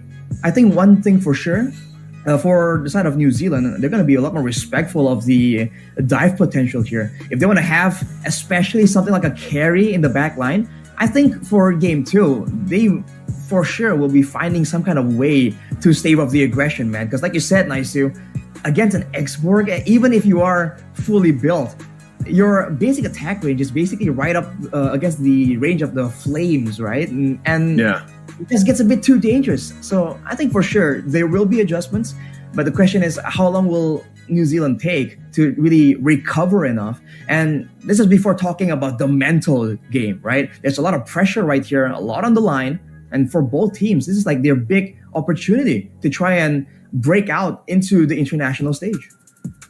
I think that's a really good point, Arashi. And really, when people tune into this, they're gonna see like there is a difference in some of these countries really competing and maybe the experience they have. But that's why I went into before we went to the draft for game number 1, I was like, for a lot of these countries, and we heard this even back when we were doing interviews with Africa, a lot of this is just some of these countries and these players are so happy that now they have a platform to join these international tournaments is number 1. Number 2, they get a chance to actually compete with some of the best players in the world for Mlbb. And all that does is, obviously gives them the experience, gives them that opportunity to make a name for themselves in some way or another. Because think about the actual possibilities of, having these platforms like Iesf, where you might be in a region that isn't as developed, say for example, a country like Malaysia, Indonesia, Philippines. And maybe you get spotted. There's talent all over the world out there. I feel like there's hidden talent all over the world. Mm-hmm. And you never know now that Mlbb is in such this way for competitive pro play where, there's imports and exports everywhere. So like you never know what could happen here. But for Iesf, I think the main thing is being a part of this competition, getting your name, getting your country, like fighting for that pride for the country and out there. And then I think too, at the same time, if they can qualify, you already said this, like the stakes here are pretty high for this best of 5 in comparison to what we saw earlier today with the first 2 matches with Cambodia and Myanmar and then Malaysia and Indonesia. Like they're in their group stage, like they're going through the round robin for this. Right. It's a deciding match. And then if they even get to whichever of these teams, whether it's Guam, whether it's New Zealand, if they get to the WEC, that is a whole nother experience for these players because now you're in an offline event, which is probably some of their first time being in an offline Mlbb event, battling it out with some of the best out there, of course. So that's something that they can look forward to, whichever team does win this. But I got to specifically say the way that Guam played, there has to be some like major changes, I would say, with New Zealand because there wasn't much showing from game 1. I feel like that's...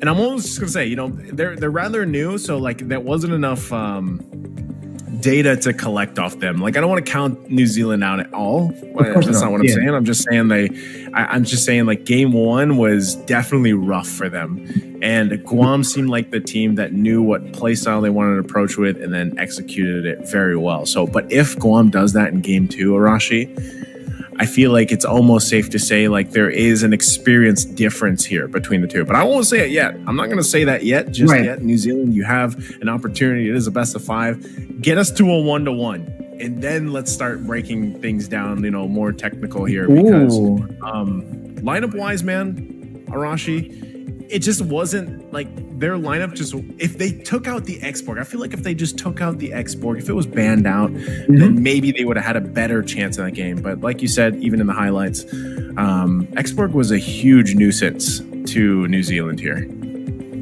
For sure. So we have to wait and see, of course, what kind of style, right? Again, we talked about how they had tools, they weren't using it. I think we have to also highlight the fact that there are some moments there like... I think one that really stuck out for me was where there was a fight on the bottom side and it kind of ended already. But then there was a shortcut placed down by Groovy Groove. In fact, Penguin came in like later to try and save it. Moments like that are small, but they kind of build up, right? That kind of allows your opponent to snowball. So the communication, the shot calling from New Zealand can be kind of improved on as well. And that's just the way it is, right? The fact that you're up against teams from so far away that's not in your local region, this is like you said, Naisu, like the EXP boost. This is what it's allowing you to see, like, whoa, this is what teams are able to do, right? Why can't I do the exact same thing, improve even more to get that good? So I think for New Zealand, like you said, there'll be adjustments for sure, and there needs to be adjustments, but it's also a great chance for them to now recover a bit from this and then bring in something and show what New Zealand has got to offer, because we've seen that they want to be aggressive, right? We saw the killing spree on the jungle. That's a bold move. We haven't seen junglers carry a killing spree in a long, long time. So I hope we see something cooler, something amazing coming in from New Zealand. But of course, it all begins in the drafting phase.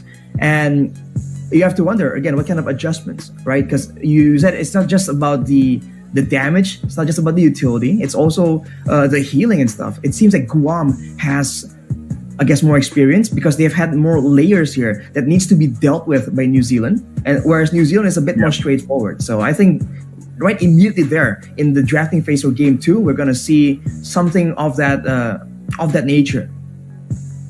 You know, number one, I just want to say a quick fact. It's done storming, so I think I've made it through the storm. You know, internet and electricity holding on together because I was so worried for you, Arashi, but I had to call Mirko back here. But I was also, while you were explaining that, you know, and kind of what New Zealand needs to do to change things up. Part of that is me thinking like, what did they play in their qualifiers during the OCC qualifiers to get them here?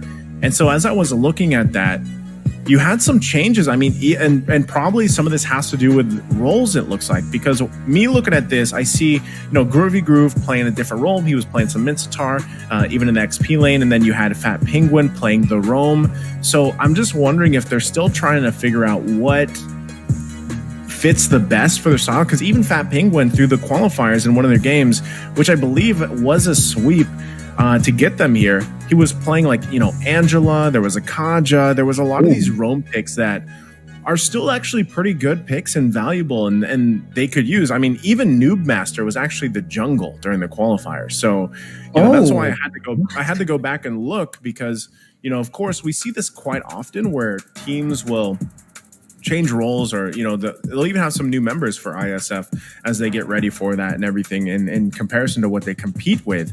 But it looks like, now that I've looked this up a little bit closer, that yeah, even some of the roles were different here. So it makes me wonder, because we saw this in a couple different teams so far through the online games, where game 1 was a specific lineup or setting of roles and everything else, and then from game 2, like they switched it up. So that's something we might want to keep an eye on as we get to the draft here and for game 2 in just a second, is, are those the same players going to the same roles? Because maybe we just saw some different combination, you know, of that. But obviously, they weren't running the lineup that got them qualified here to ISF. And by lineup, I mean roles. Like the roles were different. They were switched up. So we'll see if that happens, because so far, again, when I'm looking at it, you know, they had a very distinctive play style through their qualifiers. Here we are. We're jumping into the draft here for game number 2.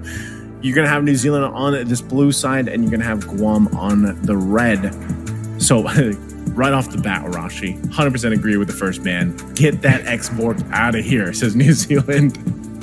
Yeah, they don't want the smoke, literally, right? The fire is just too much to deal with. But already changing the pick order as well here. Interesting move from New Zealand. We'll see if that you know, pays off for sure once we've seen some of these picks and bans trickle through. But you also mentioned earlier, nicely, the Mincetar, right? That was something that New Zealand actually put to good use. Well, hey, Guam banned it away in game 1, and I was quite curious about that, right? Like, okay, is this something that's great in their region? But I guess they're having they did the research on their own here, showing again that they're taking this match very seriously. They've done their research. They have an idea, at least, of what to expect. And looking at the bans right here, Fredrin on top of the X-Borg, considering the amount of, you know, DPS slows coming in from the side of Guam, that Fredrin actually played a role as a bit of an engage tool, right? And, you know, part of why New Zealand can't really approach the neutral objective fights properly was also due to that, you know, quote-unquote Fredrin advantage with the healing, with the damage. So not the, you know, pretty good ban for the side of New Zealand, but we'll have to see what exactly do they want to pick and what do they want to force onto the side of Guam. Good, good observation, because I think part of this too, if you really want to deal with Guam, they could ban what they win against in the previous game, which it looks like they're going that route. I don't think they ban a Roger here. Roger wasn't, you know, Faramis is going to be banned out. But like Roger, I don't know. I'm just going to say, I hope it's not first pick priority for New Zealand. I think there's a lot more quality heroes that they could draft with the first pick. Guam, we're going to wait for the last ban. But this happened last time too. Like, I don't think this is a missed ban for our viewers out there. I think we're just waiting to see what that first ban was. It is the Valentina is all we see right now coming out from Guam. But so far, it's New Zealand. I think it's more so of, where are they going to go role-wise, and then what do they want to jungle with? Because I feel like that's part of the equation here, solving the equation is having a good jungle rotation early on, because Guam started off strong and fast, man. And that's one thing that was apparent with their playstyle. So there's the Yuzhong banned out. Let's see what this first pick's going to be. Okay, it was they still went with the mid Right. star. Okay, it is a mid star. So that's actually a respect ban from Guam towards New Zealand. So like you said, obviously they know what they did their homework here. Mid star is banned out, Yuzhong as well. So again, kind of really trying to decide what is that first pick going to be. I'd love to see a jungle picked up. Fredrin's banned out.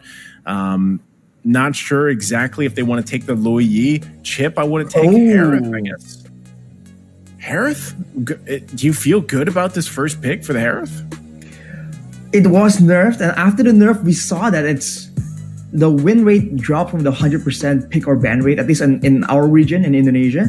So I think it's still very good, though. There's still some options, especially with the changes to some of the items. I think there's potential for the Harith for sure. It's still one of the stronger gold laners, but you have to remember, it depends on how you play it, right? And if Guam can find ways to kind of make it an uneven fight through rotations, through ganks, and go and play that macro style. I mean, the Moskov is something that's still available, and we've seen a lot of teams when they see this Harith, they recognize like, okay, this is a very strong lane bully with sustain, with poke and burst damage. We can just avoid those fights and go for this global plays.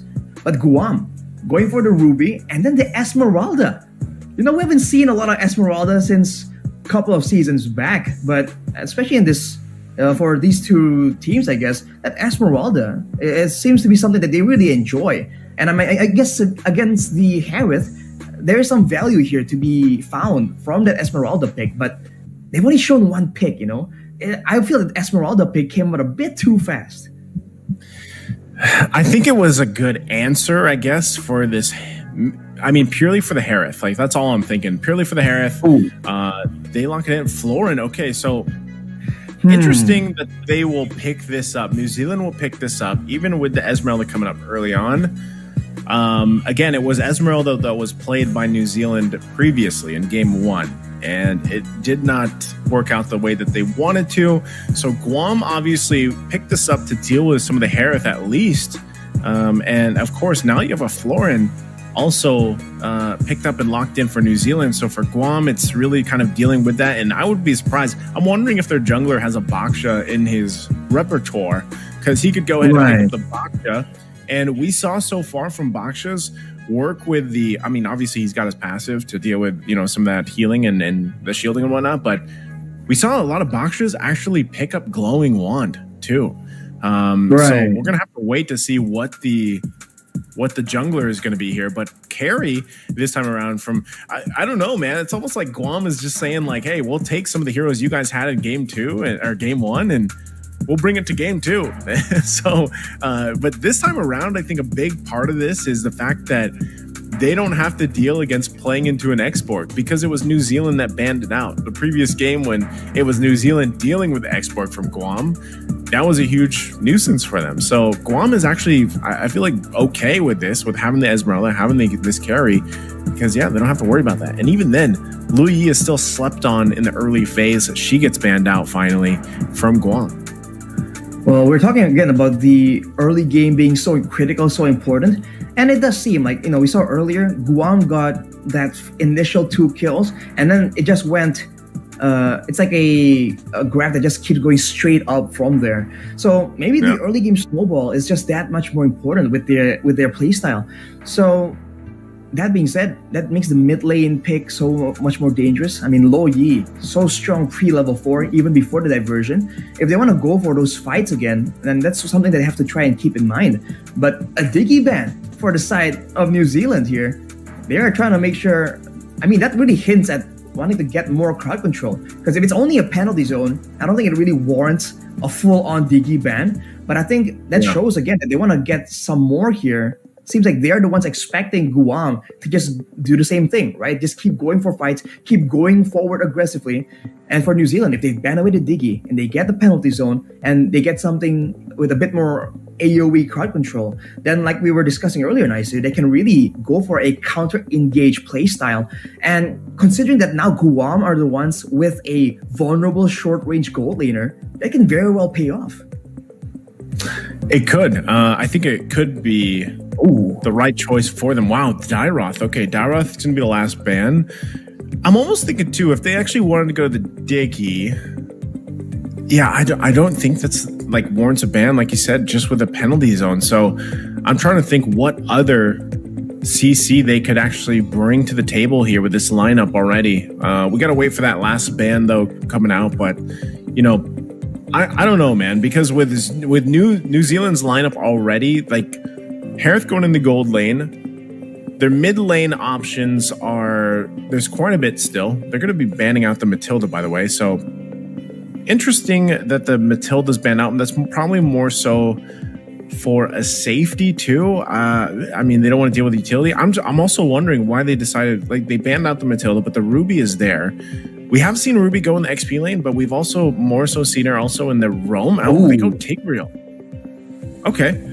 Guam goes Tigreal. This is great setup potential because a lot of this too is also just like, if a penalty zone happens or a Zaman force is dropped down by New Zealand, we'll find them in the implosion. Like, we'll find them there. You can follow it up. Actually, there's a ton of setup potential just with the Ruby and the Tigreal alone. You utilize the Falling Star Moon, and then, you know, you kind of hope that you have enough damage by that point to deal with some of the healing coming out from the floor. And so this is difficult for New Zealand because, like I said, they need to know their mid laner looks like it's going to be Aurora that is locked in.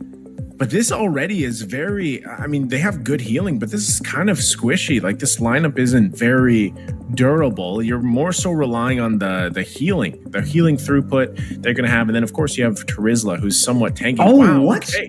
What? New Zealand's going to roll the dice and pick up a Ling, which is interesting because I was almost expecting, if this was their game plan, then maybe they should have gone the Angela Ling, that Ling combination that we see, but instead they go the floor Ling Ling combination. I was like, the floor Ling. You're saying the Ling won't be Finge poisoning because it's a floor Ling, just staying level to the ground?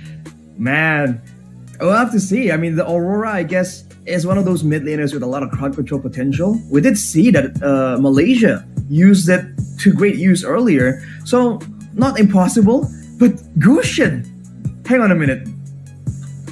Now you're getting a bit confused here. Is Gusion jungle, I guess? Yeah. Is Burst going up against mobility? But again, if you're talking about a full-on collision, now Guam once more has a lot more tools, a lot more AoE crowd control tools to try and win this out. Even through the glacier and the penalty zone, there's still a chance that Guam can absolutely take this. Maybe the gold lane is where there's going to be a bit of a weakness, right? Especially in the early game. But once they get rolling, even the Terizla, right? I guess for the Terizla, that carry is going to be one of the counters, right? It can shred him down a lot better than all the other gold laners. So, man, I don't see them really winning out macro-wise, but I guess if they can use the Ling as a very effective split push tool, then they have the global pressure coming in from the pushes, but also the global healing. I feel like that's like the main weapon here for New Zealand that they can really use. Well, we're going to find out here. Let's jump into the game. At game number 2 here in this best of 5, the deciding match between New Zealand and Guam, heading to the WEC in Riyadh later this year. And once again, pointing out the fact, I love this combination already from New Zealand, Arashi, and I talked about this yesterday when we first saw it, and that's a Warcry Ling, the new emblem, the Warcry, with the focusing mark emblem from, I believe it is the Florin here, that has that. So that's a good amount of extra damage. We're talking about 8% plus the 6% from the focusing mark once those are procced and if they're lined up correctly, right? So very interesting emblem. Still really seeing the kind of teams test out the Warcry emblem and even the Temporal Rain, the 2 new emblems with this. And I know you guys have probably watched a lot of, you know, clips and whatnot and streams of pro players playing the Gusion right now, especially with some of the changes. So this will be interesting to see how this plays out in this match. Yeah, there are a lot more items available for the Gusion when it comes to like the build path. But look at this, the crafty Tigreal level 2 gank from the bush, something we haven't seen so far at least, but immediately falling Star Moon very early on. Wow, this game is off to a very intense pace. But yeah, I guess for New Zealand, they have a lot of damage addition here with the focusing mark and the war cry. But my concern for them is how are they gonna make sure that whoever they're jumping on actually sticks around? The only stun they have is on the Florin, so if that doesn't land, everyone from the side of Guam can very easily just move out and look at the bottom side. The Harris, getting kind of low, but we have a pause. Yeah, we're going to take a breather here, but it looks like you can see already the reason for that Esmeralda pick. You know, lock it in that Esmeralda gets that gets those shields that he wants to work against. But with this, no one going down just yet. It's mostly leading into that first turtle fight and everything else. And I think this is where we have to see. It's been a while since we've seen a Ling versus a Gushin in the jungle. The only thing I worry about having a Gushin though is again at least the Ling can kind of like hang around, hang around on the walls with a Finch poise, like stay there, set up if they want to, and then you're always kind of relying on the fact that okay, well at least we have healing potential to help support that. Whereas the Gushin is more so like you have to be able to pull off like very finesse style things. Like that's if I could think of one of the heroes that's very finesse like, it's Gushin. Because I mean, think about it. A lot of us when we started playing Mlbb, you probably saw some montage of like fast finger Gushin players. You know what I mean? Like that was the thing back then. And so this is still, I would say it's still great to see that it finally pops up in this competitive play, especially against a Ling. Good change of pace of things, because that's something that I've been saying about this new update, this new patch was like, this is refreshing. At least that's what I would say. I would say this is a very refreshing kind of meta that is forming. I don't think it's established yet, and a lot of these teams are still figuring out. I think even you guys' interview earlier on with Coach Arcadia, it would have been great to get a chance to ask him like, as a coach, what do you think of the new patch and all these items and these changes happening? Like, where are things going from his perspective as a coach? Because I feel like still a lot of these teams are really kind of testing the boundaries or the limits of where some of these compositions and heroes can go. I think I gotta agree with that, man. The meta is definitely still very, very new. The changes just happened. So I think for a lot of people, though, it's a very welcome shakeup, right? Because for the longest time, fighter in the jungle, play for neutral objective, that has been in play for so long. So I think the changes indirectly kind of brings more validation, more legitimacy to some of these assassins. Validity, whatever big word you want to use there. You want to. So it makes the assassin look more viable. But at the same time, with the changes to the Lord as well, you're seeing that it's a great effort here by Moonton to try and shake it up, make things exciting once more. Because the game is only as exciting as it is for a while. When everyone knows what to do, does the exact same thing, that's where it gets kind of boring, right? So I think it's a long-awaited shakeup. It's been a long time coming. And as far as I know, a lot of people I play with are all very happy with the changes, man. They think it's more fun. They are? It puts more heroes that haven't been really in the conversation at all back into the at least playable level. So I think it's great.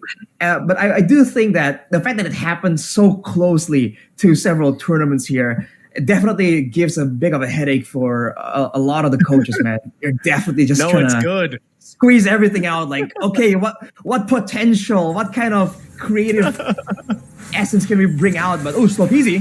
Whoa. Okay, we jump back in. That was a first blood grab by Kai. And then, meanwhile, looks like also a kill, so it's a 1-for-1 trade.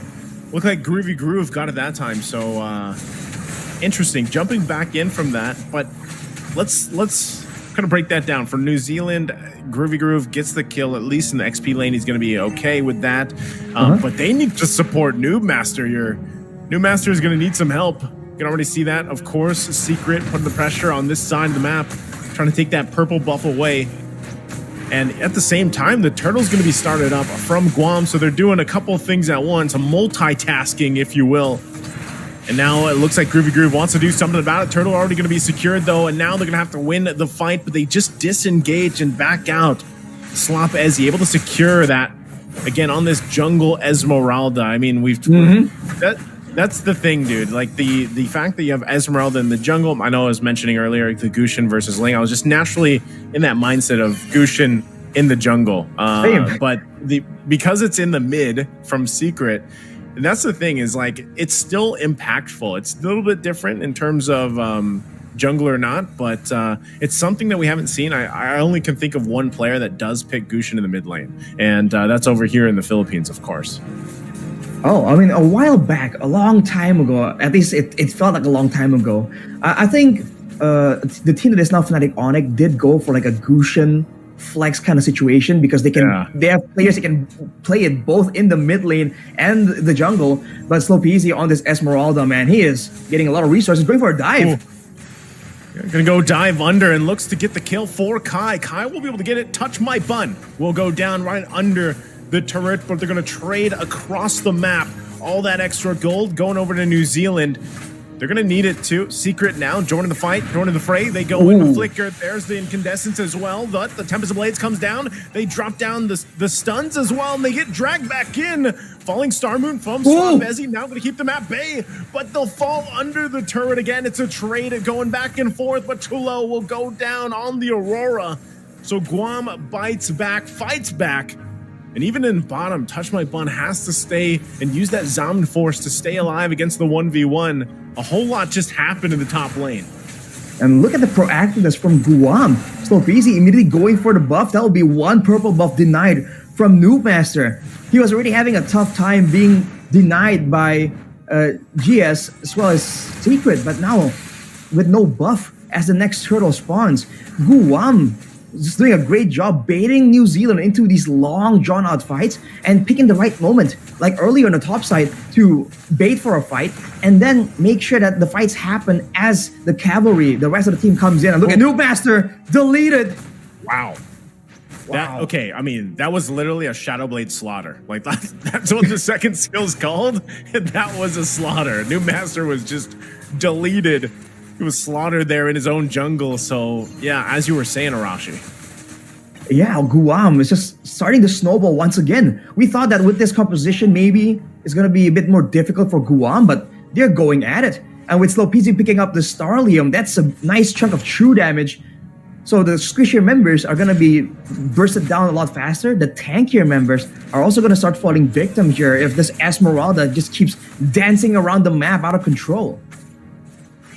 And we got a glimpse of it too. Secret, I believe his first item was the Sky Piercer. I think he did go that route. Now, top side, once again, Sukana Zen. There with a Slop Ezzy, down the fight still. Noob Master. Look at the damage from Slop Ezzy. They have to use the heal, of course, to keep him alive. And now Slop Ezzy is just going to go ahead on this side of the jungle. And that purple buff is up, so this gets even tougher now for Noob Master. Hopefully he's able to retribution this away, but Groovy Groove trying to hold it down, gives the information.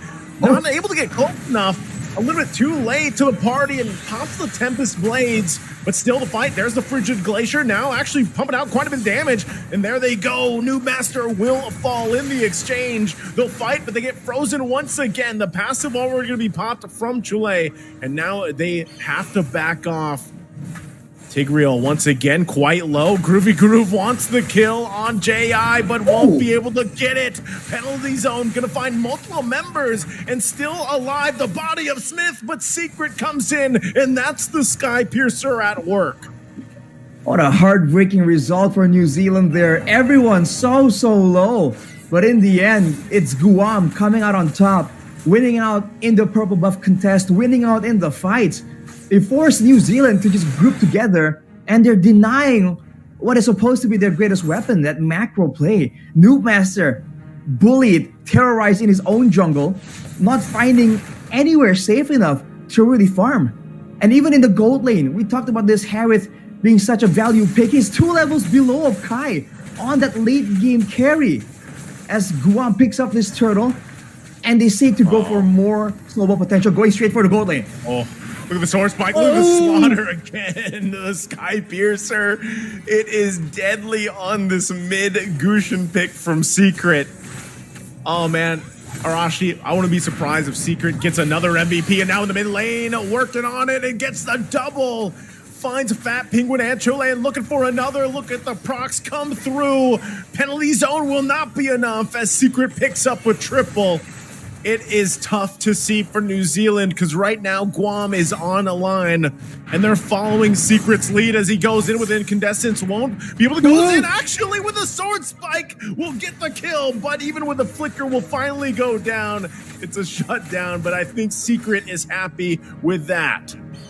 An instant one-shot Secret on the Gushin, man. We haven't seen this hero in so long, but this is what the new patch has brought, man. That's just so much more high-paced play, where these assassins have so much more to say. Already 8-1. How can they stop him? We talk about the lack of crowd control on the side of New Zealand. We're talking there about maybe the Esmeralda, but now striking back. New Master? New Master in trouble. The heal's not going to be enough either to keep him up as he falls. And now it's Kai's time to shine, forcing them back a little bit further. Zugata Zen won't be able to catch them up with that Ruby. Even the I'm offended already utilized. So Guam.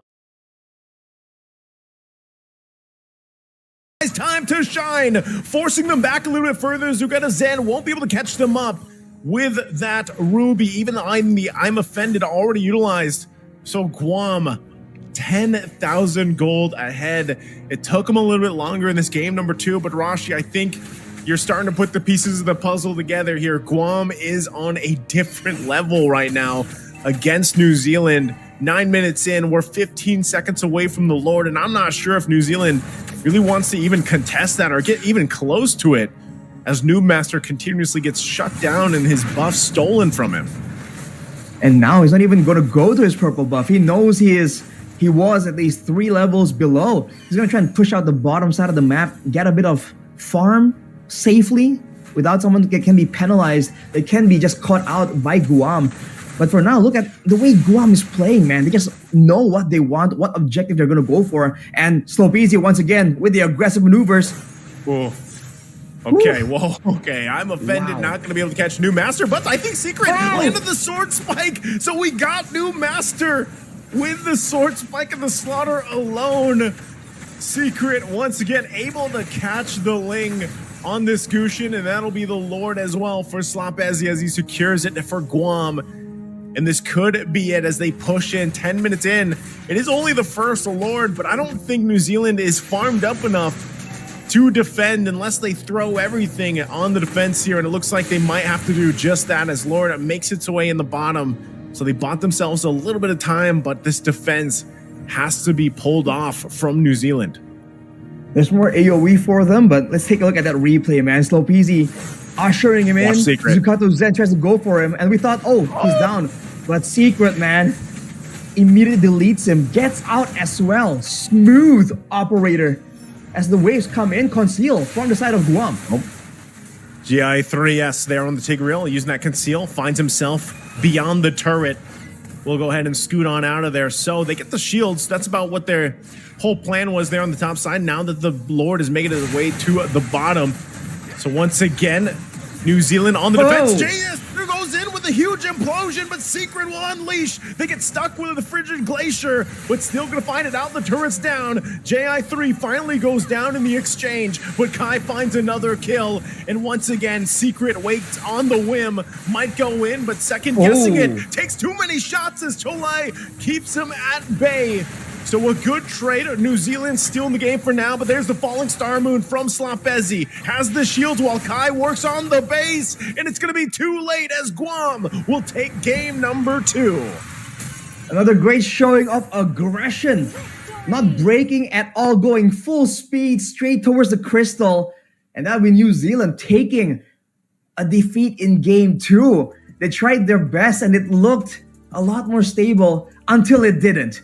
Man, that final fight, they just went in and took a full-on glacier, right? They got comboed by New Zealand, and it did not matter, man. They just brute forced it purely with the gold advantage.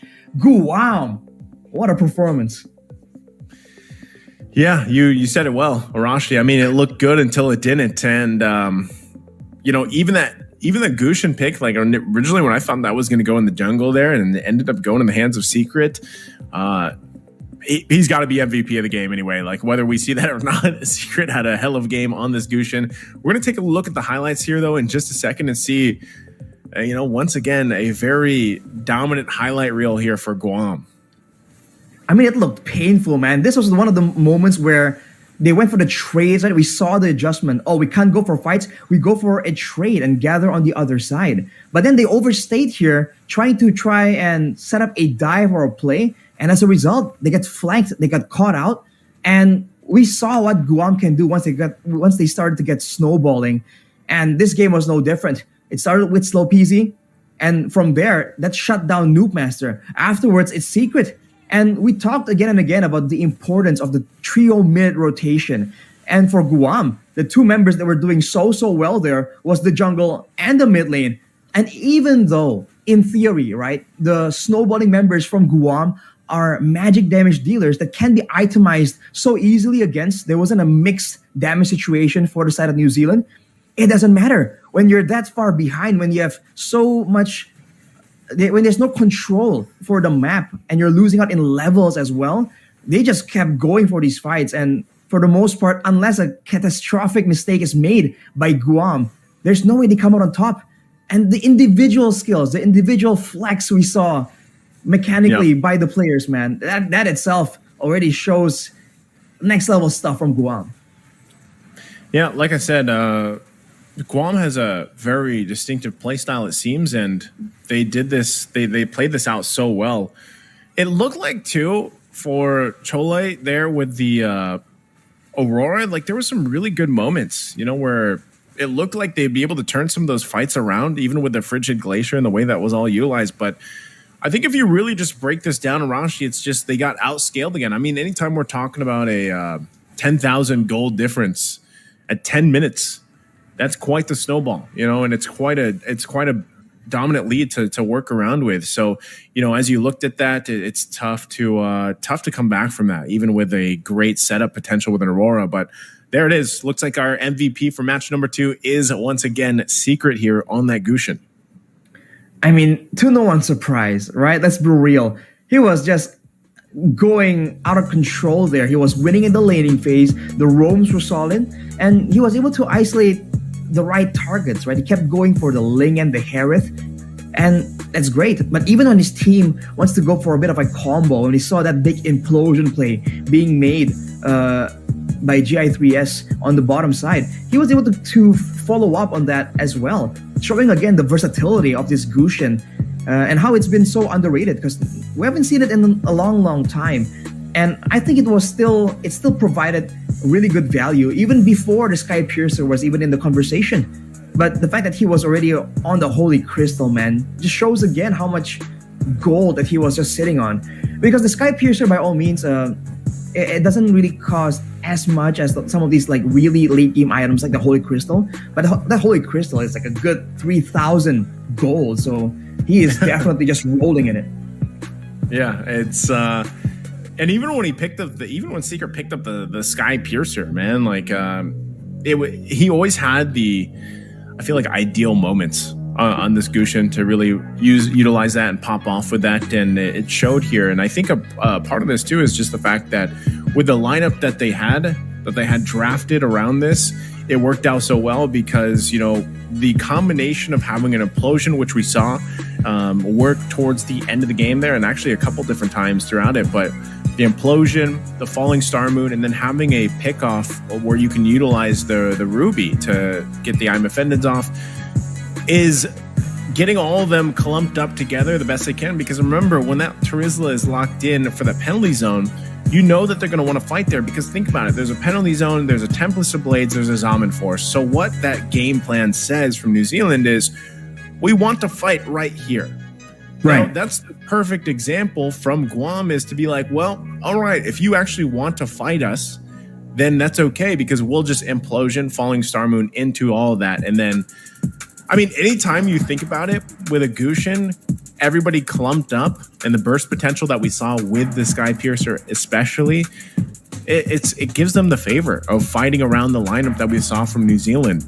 And I'll say, like, I liked New Zealand's lineup here. It was just a little bit I only questioned it when we got through towards the end of that phase where they picked up the Florin like to round out the first phase. If I remember right, it was like the third pick. And I'm just not sure if they needed to pick up Florin right away for that. And then the Aurora, I feel like the Aurora was useful in this lineup, in this team fight they had. But again, anytime you pick up a Ling, Arashi, you know this very well in your region that loves to pick up Ling. Like, man, even with the changes, like Ling still needs the support of the world to help you have a good game. Like, you need your buff, you need that purple buff, you need, even to an extent, the orange buff, and you need to be able to rotate around the map with, you know, a sense of security almost. And unfortunately, that didn't work for New Zealand. Like, that, they weren't able to do that. I think I would agree with that, your suggestion, Nicey, to go for the Angela, right? Because then it also gives, aside from just the healing, of course, it also gives you a way to catch someone. I think our whole discussion earlier was about they have damage, but there's no way they're going to use a penalty zone on one guy to try and get the extra damage addition with the focusing mark and the war cry to on one person. So they don't really have any tools to try and do so. And what makes it so layered from Guam, that's so devastating for New Zealand, is that if we saw the Ling, right, in the mid game when he was caught with that spectacular play by Secret, he was alone and he was able to avoid all those crowd control tools to try and get out. But then Secret got him, right? So the fact that there was an assassin in the game from Guam out of nowhere, right, in the mid lane, makes it so that everyone are now extra concerned. Okay, we have to stick together to avoid letting the Gushin just go for an easy kill. But then you get together, that's where the implosion happens. That's where this falling star moon happens as well. So they were planning on being the ones with the assassin, the ones that are threatening the members of Guam to stick together. But considering the fact that Guam was just doing so much better, the fact that they had Esmeralda that was just bullying the Ling so early on, it kind of turned the tides on them, right? They're the ones that have to stick together. Guam were the ones that can go all across the map whenever they want. And because they know that worst case scenario, they can buy enough time and the rest of the team can cut off the escape route for New Zealand. And we saw that happen again and again. So it's just like, you know, when you're playing rock, paper, scissors and you're trying to predict what your opponent's going to do, it just seems like Guam has predicted multiple times, whereas New Zealand, they're still on like only the first one or two times, which is why the adaptations, the adjustments and movements in the game, it just seems a lot more calculated for Guam. It's like they've done the calculations and they know exactly in what situation, where should they put their focus on. And that just leads to great performances like we saw earlier. Even when they were comboed, they didn't seem to fluster and immediately go on the run. They're like, okay, no, we've calculated this. We're 10k gold ahead. We'll take a glacier, right? We'll take something. Yeah. But, you know, in the end, we know that we have what it takes to win it out. And I like the fact that despite being a newer, younger region, they had the guts there to just go for the end, even though technically they gave up 2 shutdowns. It kind of got kind of close, but they still went for the end there, even though it looked kind of close. I like the fact that they dared to do so. It's a good point because I don't know. So far from, I think I said this earlier, and now I feel like I could say this with confidence, Arashi, that Guam is playing on a different level from game 1 to game 2 here for New Zealand. And I gotta say, I'm happy that New Zealand is part of this, and they got to compete now in the OCC, which is their league over there, and that's how they qualified for this and everything. But I think for New Zealand especially, if you look at the way they played game 1 and game 2 was a little bit better, but it's almost like they just don't have what to allow Noob Master to pick an assassin so far from game 1 to game 2. It just hasn't worked out. So almost like I want to say, like, if they don't want this to be a sweep, because Guam is on that track right now. Like they're very dominant game 1s and game 2. So like, if I'm looking at New Zealand on what they could do to change things, I'm still going to go back to the fact of maybe they role swap and play what they played in the qualifiers. Maybe that's part of it. Maybe, but then again, who's to say that this is what they practice and this is what worked best for them? So if that's the case, then good. Do that. But I think part of this is if Noob Master can play just a tankier jungler where you don't have to rely so much on New Master to get these buffs and to have that certain play style, and let one of the other side lanes maybe even shine, or maybe that mid lane, then let that happen. Because right now I feel like the jungle is not even the biggest issue. It's containing Secret.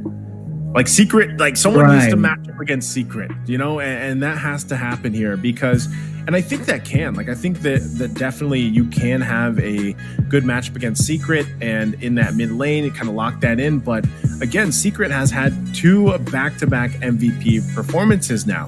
And, you know, first the Lilia and then the Gushin pick. Like, what else does this guy have up his sleeve to be able to play? You know, with those, like, those are so... I mean, when someone pulls out a mid Gushin, like, you know, like, all right, this guy has mechanical skill. If he's going to play in the mid lane the way that Secret played that mid lane Gushin, you know he's got that mechanical skill. So what more can he bring to the mid lane? So I feel like for New Zealand, as we jump into the draft here for game number 3, lock in that mid lane. And it doesn't mean you have to win the lane. Like for, I believe it was Chalui that played it the last 2 games, like mid lane. Just go toe to toe, like stay alive, rotate well for whatever jungle. And that's why I'm going back to the point of give New Master a jungle where he doesn't have to rely on all these buffs. So you can just focus on farming up objectives, and then you let your mid lane, Chaloi, go with you, rotate with you as a 3-man, and hopefully get a snowball on your side. Because we have not seen that yet, Arashi. We have not seen New Zealand have an advantage early on, and that's what they need. So establishing that is going to be really from the early point of the game with that mid to even jungle combination, or whatever roam they decide to go with. So first ban's still going to be that Respect Minsator, by the way. Yeah, it must be that good in the hands of New Zealand for Guam to respect it so much. New Zealand, though, will be banning away the Harith, but yeah, I'm expecting them to try, take your advice nicely, right? They want to go aggressive. Then even if they want to go for an assassin in the jungle, I like the boldness to bring it out, but you need to know what allows that pick to thrive, right? If you go for an assassin in the jungle, but then you don't really win out in the roamer mid lane duel in the mid lane to try and secure earlier rotations to help your jungle out, then things get difficult, right? So if they can't really have that kind of synergy, that kind of tried and true game plan, they don't like experience maybe to deal with multiple different kinds of approaches from Guam, then maybe they can also go with something with some picks that are a bit more independent.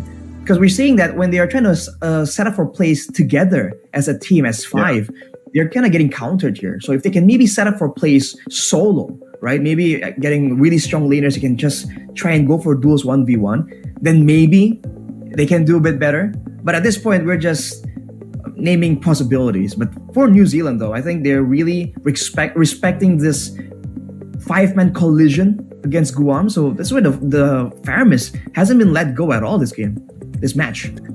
Yeah, it hasn't. So, you know, Guam sticking with the bans that they have, I think is, even if they let some of these slip through, Arashi, I don't think, you know, I don't know, unless these are just pure power picks for New Zealand. But even when I look back at their games, like, they had quite a few unique heroes that they brought out during their qualifying matches. But so for this, they still go with these similar bans, and I think it's more so Guam just being very confident in whatever lineup that they actually pick up. And it's more so, like I said, New Zealand, you want to focus on what can they change going to this. And so even as they get through this last ban, I think it's Guam's going to take whatever they want for that first pick. Exborg was still a good choice because of what happened in the game 1. But for New Zealand, when they get those 2 picks, you know, Louis Yi is still open. I feel like that could, unless again, Louis Yi has changed a little bit because of the cooldown for diversion and everything. But, you know, for New Zealand, I'd love to see them hold it together versus in the mid lane against Secret here. So, but you do have also to take note, you have some substitutes going on here for both the teams. Ooh. So Secret and Zugato Zen have swapped with Giyu and Akuma. So this isn't going to be Secret in the mid lane. So I'm wondering, as they switch this, it's good to get those reps in for you know, the substitutes here as well. So I'm wondering if this is just going to be the same layout, if you will, for Guam, and same playstyle. That's surprising, though, the fact that out of nowhere here they pulled out a swap.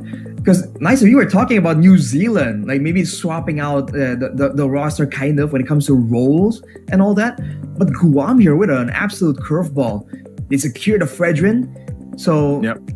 clear speed, ganks in the early game, all still solid, still pretty flexible. I don't think we've seen it flex back, in EXP lane just yet.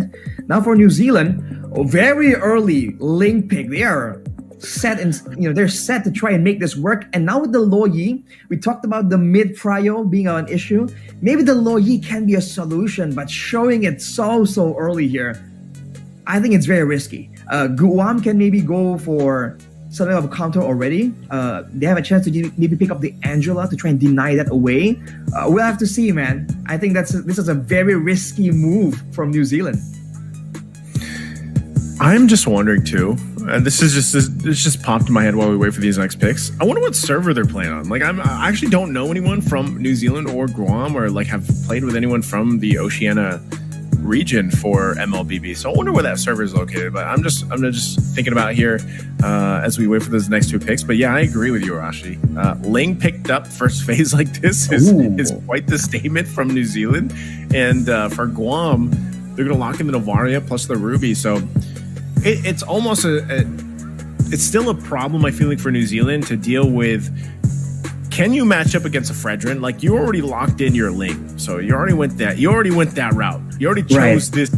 You already chose to wake up with some violence in your favor. Your match point. This match, by the way, is the deciding match to go to WEC. So if Guam plays like they've been playing with the substitutes that they even have here, and they cap this out in a sweep, they will move forward to the WEC. So for New Zealand, this is a confident statement. Like, this is saying, you know what, we know what we're facing, but we're still going to pick up the Ling. And I did say that if they wanted to pick up that Lo Yi, gives you good damage in the mid lane, and then with this is Leslie picked up. I don't know. How do you feel about the Leslie Arashi? Because even with some of the new items, right? I mean, some of the new items are great on the Leslie, I feel like. So what are you thinking about this? I'm already going to say it. This is a big damn first phase from New Zealand, man. Can you imagine they've been hiding their true power for the first two games? They're just that confident. It would be cool. I'm just saying, it would make an amazing storyline. But the Leslie, wow. Against this composition, I don't see anyone that's kind of hard countered by the Leslie just yet. With the new items, and even before the new items, in some situations, you do feel like there's some potential for this Leslie. But right here, followed up by the Lo Yi and Ling, I'm still struggling to try and see the vision, right? See how this is supposed to kind of like fit into each other when it comes to a full-blown composition. So we'll have to see. I think it's a bit too risky as well because they haven't seen the lane opponent coming in from Guam. If out of nowhere something aggressive comes up, something that's not a Claude, because usually Leslie counters Claude, then this Leslie might be in trouble, man. I'm sorry, Rashi. This game, I'm gonna have to stand up for it. So give me a second here. I'm gonna stand up because we have this very interesting lineup, and I don't know. Desk, my desk is raising right now, dude. I mean, exactly. I'm living in the future, bro. I'm living in the future, right? So I gotta stand up for this one because this is Leslie and a Ling, and then a Lo Yi. And what else could they actually round this draft out with? I mean, they banned out the chip. Yuzhong looks like it's still open. I feel like if New Zealand grabs the Yuzhong... Oh, no, sorry. Yuzhong's banned out. Yuzhong Terizla's banned out. So XP lane... What is the XP lane for New Zealand? Like, what works for this lineup here that's so damage-centric? And, like, this looks like they want to end in 10 minutes, Arashi. But they haven't gone there yet. Like, they haven't been able to do that yet. So, like, this kind of lineup, like I said, you're throwing all your eggs in that basket of let's end the game early. But then I guess you could also say, like, hey... Leslie's locked in. We know she scales up pretty scary. Like, it's kind of scary the way she scales up later in the game. Not sure if her build has changed too much because of the way that her true damage and everything works. So let's see. Now that we're through that Minotaur is banned out. Good last ban from Guam though here. So they're banning away.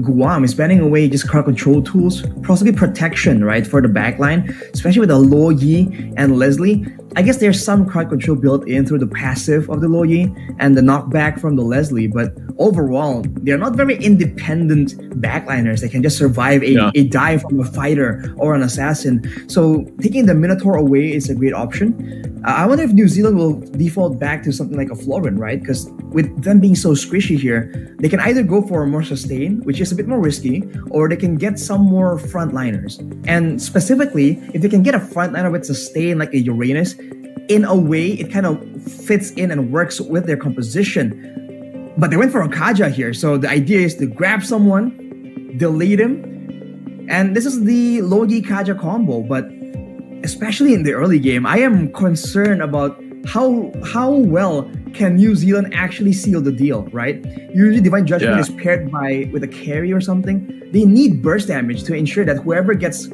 pulled with the Divine Judgment does get secured. But right now, they have scaling heroes and not a lot of bursts. So I'm concerned if they can actually do so, especially if right now Guam picks up something beefy, something they can take a lot of damage. There's a chance that the whole game plan for New Zealand here can get thrown into disarray. Oof. Good points here, and I like the fact that they have the Kaja, but okay. Clint locked in, and then the Matilda. So this is a whole lot more that they have to deal with. So New Zealand, like I said, this is an interesting lineup, what they decided to go with, but this is a very well thought and put together lineup from Guam, whereas again, your bases are covered from the beginning until the end. You have good physical damage, you have great magical damage that scales up on the Novaria later on. We haven't seen this just yet too much, but when Novaria does come through, we have to keep an eye on the items that are picked up, the build path, because we talked about this before. Wishing Lantern, one of the items here for the mages right now, is unreal on Novaria. Like it procs on 800% damage, I believe it is 800 damage, and then it's 10% current HP, something like that. And that's easy to do on a Novaria, and you're just doing it from the back. You know, you're just sieging on forward, and so that, and then coupled with the fact that you have quite a bit of burst damage potential with a Clint, especially if he snowballs, is scary here. So the last pick wasn't Arlot. Arlot is going to be the one that locks in. So Noob Master's still going to be on that Ling, and yeah, we have things falling in place, Rashi. It's just aggression, man. More damage, more crowd control. I like the idea. We can't really stave off their aggression. The best defense is a good offense. It's something we've seen again and again. New Zealand are going to try and put that into practice at what is possibly match point for, what is possibly the final game here for this match. So it's a bold move. Like I said, I like the risk taking that we are seeing right here. But I must say, I'm quite concerned for their well-being in the Land of Dawn here. I think Guam's composition is a lot more well-rounded. And at least in the current meta, that has been the winning pattern. If New Zealand can pull it off, I'll be happily corrected by them. Well, we're going to find out here as we jump into possibly the last game. It's match point for Guam, unless New Zealand can do something with this new iteration of this lineup, this new lineup composition that they have, especially in the damage department, to take us to another game in this best of 5. The team that wins this will move on to Riyadh later this year for the WEC, and it comes down to possibly this game, New Zealand. I will say too, I like the combination still that they went with here, Arashi. I'll paint this picture every single time I see it, and that's the War Cry with the focusing mark. That's a lot of extra damage they can play around with, but Noob Master, the biggest thing for him is to be able to secure these buffs, because you can already see JI3S, roaming around, trying to cause some havoc, and this will just get worse later on. So he's going to have to rely on Chalui to help him out for Noob Master this time around. And Matilda is notorious for just being a lot more aggressive, a lot more troublesome in the early game. When it comes to the Litho, though, it does seem like Guam will have a bit of an advantage. And you have to keep in mind, this is a combination of factors here. New Zealand with their aggressive style, and also Guam with a substitution on 2 roles. 1 role is already quite concerning. 2 roles, we'll have to wait and see. But still easy, immediately going with that aggressive style yet again. Ooh, again, Slopezi goes in with the Praetor's Wrath. That's going to be the kill already. First blood for JI3S. Guam very decisive on going forward for that first blood. Man, Mathilda with the quantum charge, you have a bit more damage, your sustainability, and the movement speed that you require to get more wisps. Right there, New Zealand just felt that aggression. And again, without anyone that's beefy enough to really walk in the front, when it comes to information, they're going to be at the back foot. But look at Kai getting jumped on. Oh, Tempest of Blade's going to be used. New Master, can he get the kill? He can, but he can't escape the turret. I don't think that's going to be worth it at all, because now also they trade the objective. New Master, very tough situation there in the bottom side. Okay, Slopezi will go ahead, and that's turtle secured now. And look at the moves immediately towards Chloe. And they secured a kill as well. And immediately straight for the purple buff even. Guam, with changes, they seem to be just falling back into the same groove. New Master getting bullied once more. Yeah, that was tough, you know, because it looked like that should have been an easy kill to grab, but unfortunately for New Zealand, it wasn't. Ooh. And already it looks like Touch My Bun will go down on the bottom side. Look at that. Multiple members from Guam down there, utilizing again this Circling Eagle, I'm sure, from JI3S and the Guiding Wind. But now that comes up. Here's the replay, though. Is this? Yeah, looks like we're going to see it here. Touch My Bun. 3 members down there come in and get the kill for Kai.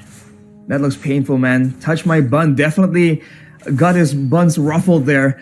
On the Leslie, though, this is what you have to expect. And there's no real outplay potential there, considering that for Guam, they have a good mix of mobility and sustainability. So even if they want to go aggressive and go for dives just like that, with the Mathilda in Tau, they can actually have a lot more success compared to Noob Master, who's forced to trade 1-for-1. But look at Chloe going for a play. Going for a play, gets the Divine Judgment. There's the Circling Eagle, but look at the damage already. Chloe goes down, and now New Master can't pick up the kill on Kai that he was looking for. Ultimate Strike going to be used, but now the return, and New Master will go down once again on top of Touch My Bun as he falls again. They can't pick up the kill. Fat Penguin, though, stuck under the turret, should be just fine, but man, Guam, the fighting potential this team has with this lineup is very apparent, and some of these early team fights already happening. And here we go, Arashi, just like before, Guam will continue to fight and take these resources away from Noob Master, and we know how much this affects these Lings when they don't have that purple buff. Definitely a tough situation to be in. We'll have to see what's the idea, though, because you saw a bit of the vision, right? The Divine Judgment into the true damage of the Leslie. It was looking quite good, but there just isn't enough damage just yet. If this was like a late game situation, then maybe whoever was pulled can get taken out. But now, it's not about that. It's about whether or not they can survive long enough to even reach that point. With the goal difference extending to 4K, look at Guam already looking for the next target. Oh, yeah, they're going to go bottom side once again. Kai joins the fight. Look at all the damage being pumped out here as it's a double for Kai. Every single time Guam just comes down to the bottom, Kai profits. Kai and Akuma coming in right here, just wreaking havoc. You have to wonder what's the details behind the decision, but man, Guam just plays unfazed completely, going at it. Yeah, so they're going to have to go ahead.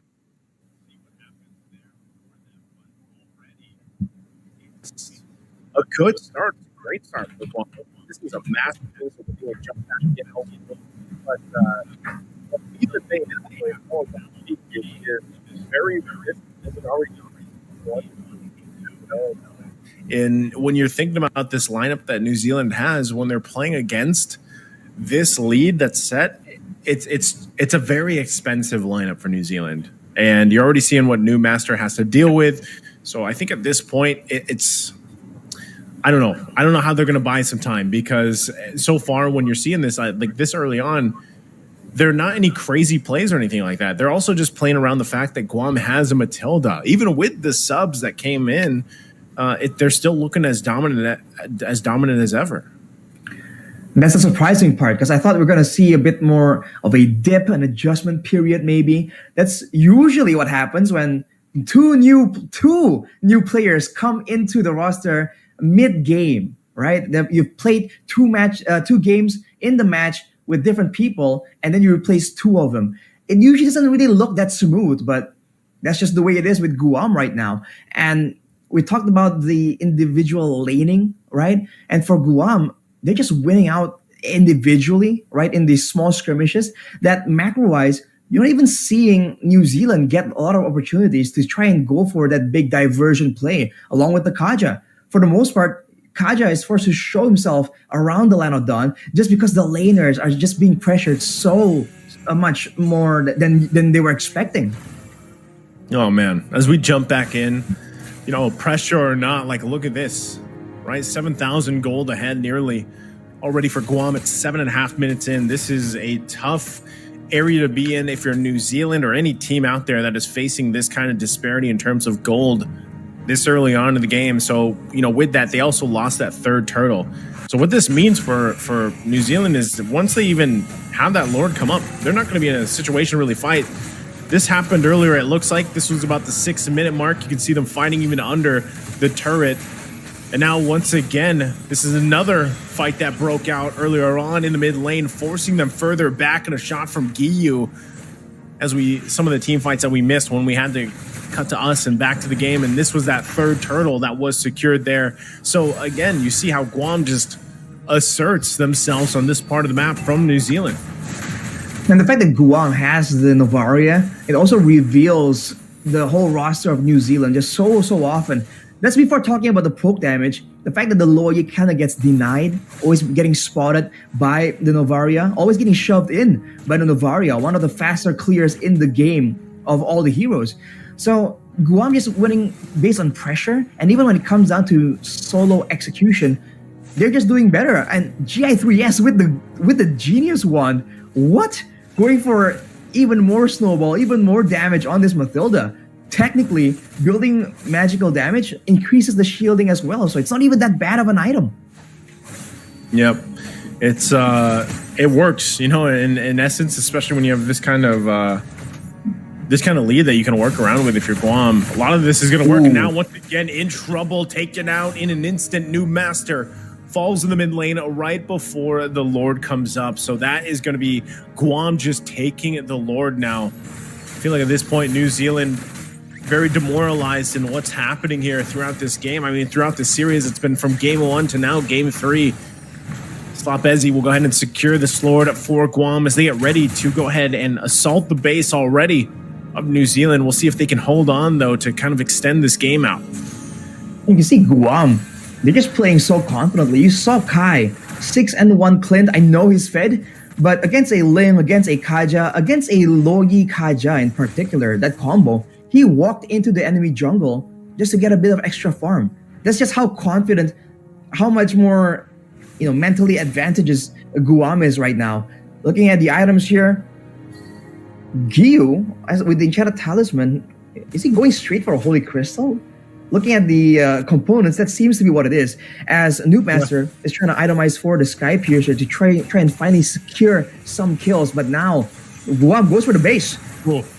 You're going to go right into the base. They go, fighting it, circling the Eagle, going to find multiple members. Just blown up in an instant. Kai, though, again, will get the double, and Giyu as well. You saw the damage. Doesn't even have the Holy Crystal just yet, unless he just built it now. But, man, New Zealand deleted in the team fight in the base, and now Lord just making his way there to the top side.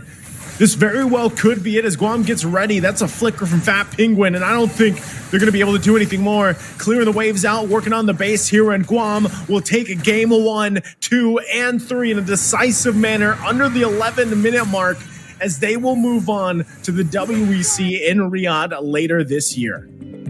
Two teams with big aspirations, but unfortunately, today there can only be one. And considering the performance, man, it just has to be Guam. Looking at the way they were able to outmatch when it comes to mechanics, when it comes to the macro game, it was a nice try from New Zealand, but unfortunately for them, they just have to catch up even more. It's back to the drawing board, back to the chase to be the best for the next opportunity. Yeah, wow. They will. They'll have to, Arashi. I mean, I don't know. I'm watching the OCC Australia when New Zealand was going through that. I did not expect there to be that much of a difference, like this wide of a difference between them and Guam. But as we take a look at the highlights here for game number 3, it's every single game. Game of 1 to 3 was a highlight reel for Guam. For New Zealand, like they just made too many mistakes, and this was one of them. New Master going in for what should be a sure kill, not able to get it, and then dies to the turret there. That's just tough to start on the foot of a Ling. And even looking at how they were positioning New Zealand, a bit too confident. I guess they were really banking on being the aggressors, but look at the rotations coming in from Guam. Always there faster than their opposition. And occasionally you can see that members from New Zealand just get left behind. They get cut off from their safe zones again and again. And it's just a difficult situation to be in. It seems like even from the drafting phase, right? Like Guam just had a proper game plan all the way from the beginning to the mid game to the late game. And even when there are several setbacks for their team, they just had their focus still on the main objective, on the way they want to end that game. Whereas for New Zealand, you can see that especially towards that mid game where the snowballs have begun for the members of Guam, they were just in disarray. And this was a painful sight to see, man. Noob Master on a Ling that's not allowed to do anything at all. He just got locked down from full HP to no HP. And like we said, with the gold disparity so drastic, they just go at it purely with brute force and they still come out on top. And it's Guam, man. Yep. Very impressive showing all throughout. Arashi here from Guam, and MVP for this game is going to be a JL3S. Man, that's an L. I was thinking it was an I the whole time in game because I think it is just like the lowercase L. Yeah. But it's JL3S getting that MVP, and we saw just how good of a player, for sets. We saw the Tigreal earlier, and we saw this, and it just really goes to show that every single one of their players for Guam, whether they're subs or not, also. As we saw some of the subs step in, Jiu and Akuma, they're dominant. Like their play style is still the same. The identity, the way that they played was just on point. And I want to see them move forward. Well, they are moving forward to the WC. I want to see them compete against these other countries now, because I just feel like they have a very good synergistic approach to the game and the compositions that they played here for this series. We definitely want to see more from them, to see them go up against stronger teams, because that's when they can showcase even more of their skills, right? The stronger their opponents are, the more they're forced to dig in and show more of their cards. But yeah, JL3S. It's so funny. His name is like 3 L's, when it's 3 dubs for his team, especially for this match. But yeah, he went for the genius one, man. Usually you see the Enchanted Talisman for more shielding, more safety. But safety wasn't a concern. He just wants all that damage. And usually you want to do that with your main damage dealer being magical. But they had a Clint, they had the Fredrin. And even then, he just went for the genius one just to show that dominations, man. It's when you have that kind of lead, Arashi, you can kind of get away with stuff like that and go for more damage. Like you mentioned too, you saw Gio even going for the Holy Crystal. I think it was a second item that Gio was going for. Yes. And, at that point they already had a ton of damage. But again, Guam is your winner for the Oceania qualifier at this point. Congrats. In the Asian Championship. So congratulations to them. They will lock in their slot to the WEC, because like we mentioned to you guys viewing and watching right now, this was a best of 5 between these two teams, because there's only 2 teams for the Oceania portion of the Asia Championship, and the winner of this best of 5 moves on to the WEC later this year in Riyadh for the championships. And Guam did it in a very dominant fashion here from all games 1 to 3. I think a lot of teams will definitely have Guam in the back of their minds, as a team that can pose a threat. By all means, some people can argue that they haven't really been proven yet. They haven't been put through the trial of going up against these stronger regions of Mobile Legends. But it's a great start. And I think they're showing again, of course, aside from the dominant performance that was secured by snowballing, you're seeing synergy. You're seeing vision when they're drafting, right? The way each hero kind of falls into place to try and shape up a proper game plan that can be executed. And you're seeing flexibility, considering the fact that they were able to just make substitutes happen and still have a stable performance. I think all those factors, even before we see them go up against some real powerhouses, it's still definitely something to be reckoned with.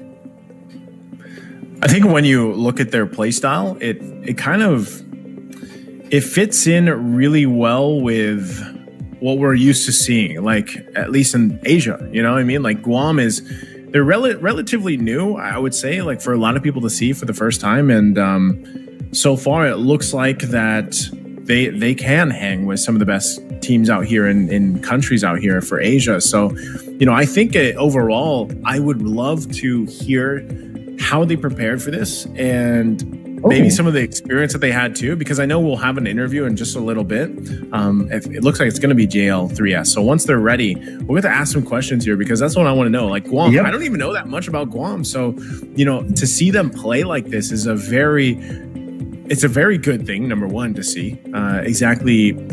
And because I was watching their selection for this, and their casters literally said, we have a lot of good players. We had to decide who to put together for these teams and everything. So it's apparent, Arashi, that they are all really good. Even the subs, like I said, that we got to see in Game 3. So I can't wait to have that interview with them and ask them kind of the preparation they've had for this and what they'll be doing even to prepare for the WEC eventually. I mean, when you have an abundance of talent to choose from, that's where you can get really the best of the best, right? That definitely is a factor. So, like you said, Naisu, if there's just so many of them just competing for the 5 slots, well, I guess 7, considering their subs, but considering all of them are just gunning for those spots, you can bet that the result is going to be a team that is passionate and a team that definitely has some skills to show off for it, to show that those decisions are not made randomly, right? There's definitely data to back it up. And I think I'm also curious to see if they actually kind of theory craft their own meta, their own style, or do they actually do take inspiration from some of the other regions, right? Because that's usually the generic approach we see from a lot of teams, especially the new regions. But maybe with Guam, it's just a whole different beast. Yeah, and so, while we wait for that interview, I'm looking at some of the placements now falling into place. Because remember, we always have games going on simultaneously. That's something we want to make sure that the viewers understand, because some people I see in the chat ask this, like, where are certain games happening? Some of them are offline. Not all games are streamed because there's just so many games going on, guys. And so I was looking at the standings, and it looks like one of the next teams that I think they qualified for one of the spots here is Nepal, and they're sitting undefeated. So I'm looking at this real quick to see how else things are kind of falling into place here, because for Guam, that should be, like I said, the team for Oceania, and then I think Nepal is one of the slots there. So, as we get through this all happens like relatively quickly too. Like these group games and everything are happen very fast, and then we move on to playoffs, I think, starting tomorrow. So I think JL3S is ready. Arashi, let's go ahead and call him up here for the interview. All right, JL3S. Hello. Hello. Hi. Great to be here. Can you hear us okay? Yes, I can. Awesome. All right, man. Go ahead. So first of all, how do you pronounce your name? That is something that I think we really want to find out. So it's not JL3S, it is JBS. And since UniPin doesn't allow only two characters, I had to split the B to something to fit it, Smart. Got you. So it's JBS. All right. Yes. Well, man, tell us a bit more about your region, because Naisu was saying that there's a ton of good players, and it was very difficult for them to really select the 5. Are you familiar with what happened there, like the competition you were up against? First things first, before I say anything else, I'd like to say good game to the New Zealand team. We've been stressing for this tournament for so long. And you guys put up a really good fight. It was really fun. We were shaking before the first game. But thank you. Before everything else, we had our own tournament here on Guam between our own personal teams. We're made up of kind of different teams, but we found who was available and who could play and make time for the tourney to represent Guam. Like I have some of them right here behind me. At the studio right now. Say what's up, guys. Was that the qualifier, by the way, that was streamed? Is that what you're referencing? Was this the Guam qualifiers? Yes. Okay, Yes, got it you. was the Because Guam qualifier. yeah, I was watching that, and I heard the caster say like, there's just so many good players out here in Guam, and they had to have that tournament to select on exactly who was going to play. And you guys are outstanding. Like I mean, to see those 3 games and very dominant games for you guys, so you should be very proud of that because it was again for a lot of viewers that would be tuning into this. It's their first time to see you guys play, so very interesting to see. And I have to ask as well, JBS, how do you guys prepare for the next part, right? Which is WEC later this year. You have plenty of time, until then to practice, but do you guys have are there certain plans in place to prepare for the WEC? Well, of course, we're gonna do some scouting, watch all the other teams, see what type of play style they have, and then our coaches and analysts will try to help us formulate the right plan. Our team is pretty well versed in a lot of roles and different play styles, so I think we have a fighting chance. All right. Awesome. I mean, that's what we were a bit curious about. In the middle of that match, you went for a substitution. So you want to share a bit of what was going on there? Or they just want to give some experience and considering there's a room for experimentation. Was that the idea, or what was it? Yeah. For the first 2 matches, we tried to do our best lineup, try to secure. And then for the third one, we wanted to see how well a different lineup with Giyu and Akuma would be like since yeah. But it was still, they knew what to do. We had a game plan. And yes, that's all I can really say. Okay. Well, I mean, great talking to you, JBS. Unfortunately, I think we have to end the interview quite soon. But last statement from you here. What do you want to say to all your supporters from Guam? Because definitely there's a big, massive push behind you for your success. What do you want to say to them? I'd like to thank all the people who helped scrim with us and made us be better. Our commissioner, our coaches, the players, the parents who drove the people to the practices, and all of our sponsors. Thank you very much. A massive weight has been lifted now that we qualified, and we're excited to move on to the next step. All right. Thank you so much, JBS. Thank you, JBS. I want to right there. Oh, can I add on? The Yes. enchanted talisman. I swapped it because I went for mana boots instead. I see. All right. Well, definitely taking notes from you right there, Cleared bro. up. But yes, thank you very much for your time, man. Best of luck. Congratulations on the victory. Looking forward to see more of Guam in Mobile Legends.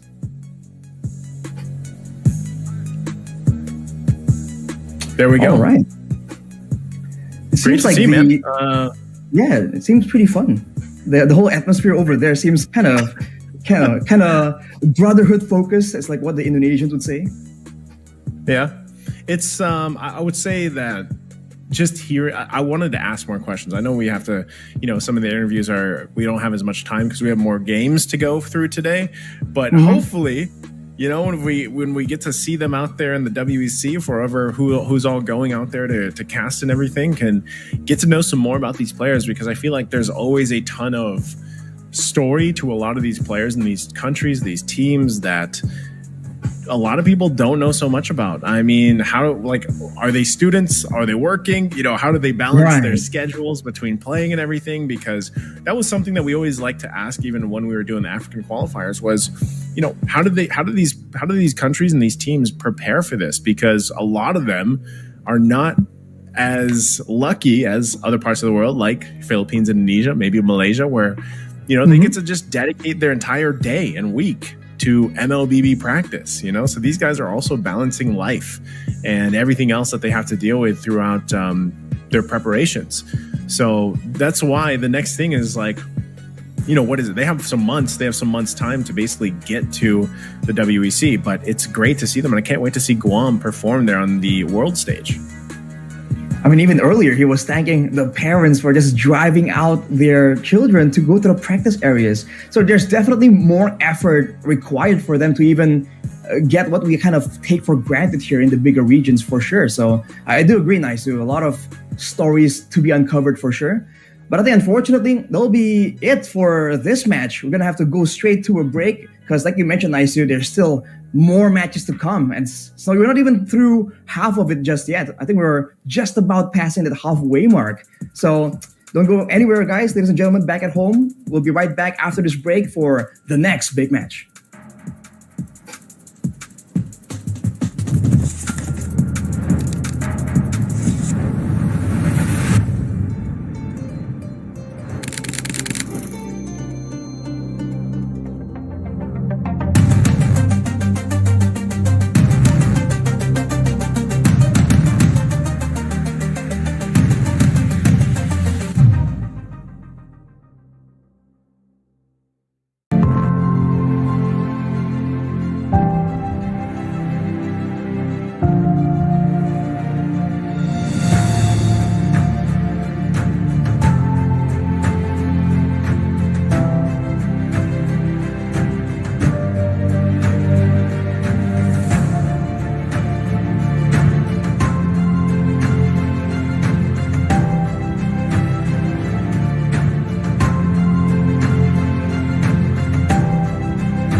Ladies and gentlemen, I think we're going to be back here in just a second. You might be able to hear me. There we go. Ladies and gentlemen, welcome back after our little break here. Again, it's me, Nice, who joined here with Mirko.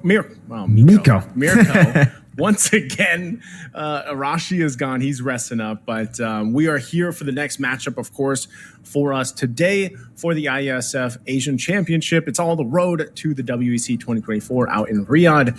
And we just finished our qualifying match. Actually, it was a best of 5 between the Oceania teams. That was Guam, the winners, for them to move on. And they went against New Zealand. And now we're going to move it over to western part of Asia. The western part of Asia. And this matchup is going to be between Bahrain and Jordan. So I just got a real quick look up the standings here too. And I'm going to pull them up. Mirko, what do you feel about this matchup? Do we know a lot about this region, like the western part? Can you recall some of the old, ISF games that you've had in the past?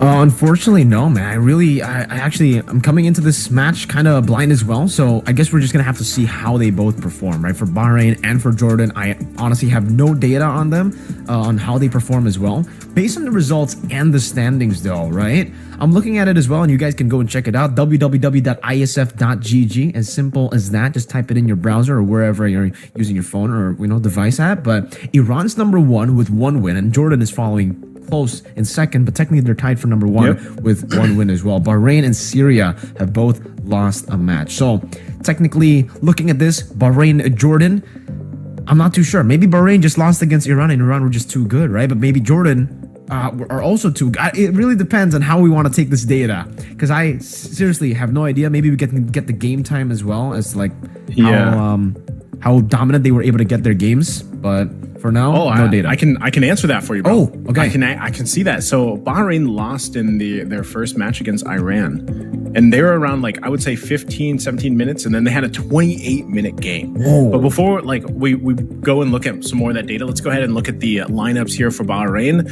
We have Ali Look At Me Gulum. We have Ali Al Ahmed. We have Mohammed Skyripa Al Kabaz. Again, hopefully I'm pronouncing these as close as possible for you guys. Mohammed Burrito Al-Jaradi. And then we have Abdul Aram Takiza Al-Jaradi. So those, I wonder if they're related. They have to be, right? Both have the last names Al-Jaradi. So let's see exactly how they play this game with this lineup. But yeah, going back to it, Bahrain lost their first match against Iran earlier. It was a 2-1, so it was a 3-game series. And they went, the game they won, they actually played a Ling. So that's interesting to look up, kind of seeing what they played. They played Angeling, Natan, Tigreal, and the Trizla. So that's something we might want to look out for. And it looks like, too, this side of the of Asia, they like their assassins, man. I'm looking at this, and I know we have Jordan's roster too. Jordan won their first match earlier, 2-1 as well. It was a 3-game series, so maybe this is going to be a 3-game series ahead of us. But for the lineup here, we have Moyad Forsaken Abdallah, we have Zayed Zid Al Helo, Mohammed Vian Zaire, Huthifia Falcon Abute, and then Mohammed is just Ken Abu Kiar. So those are the lineups here for both our teams, of course. Once again, Bahrain and Jordan. Now, looking at it, this is why I like looking at this, because they had some games offline that weren't on stream. So we have a little data that we can actually take. And it, like I've said, it looks like they like to play the assassins, man. And some of the games, I feel like there's a good average game time of around 14 to 16 minutes for a lot of these teams so far. But there's also these games that go very quick.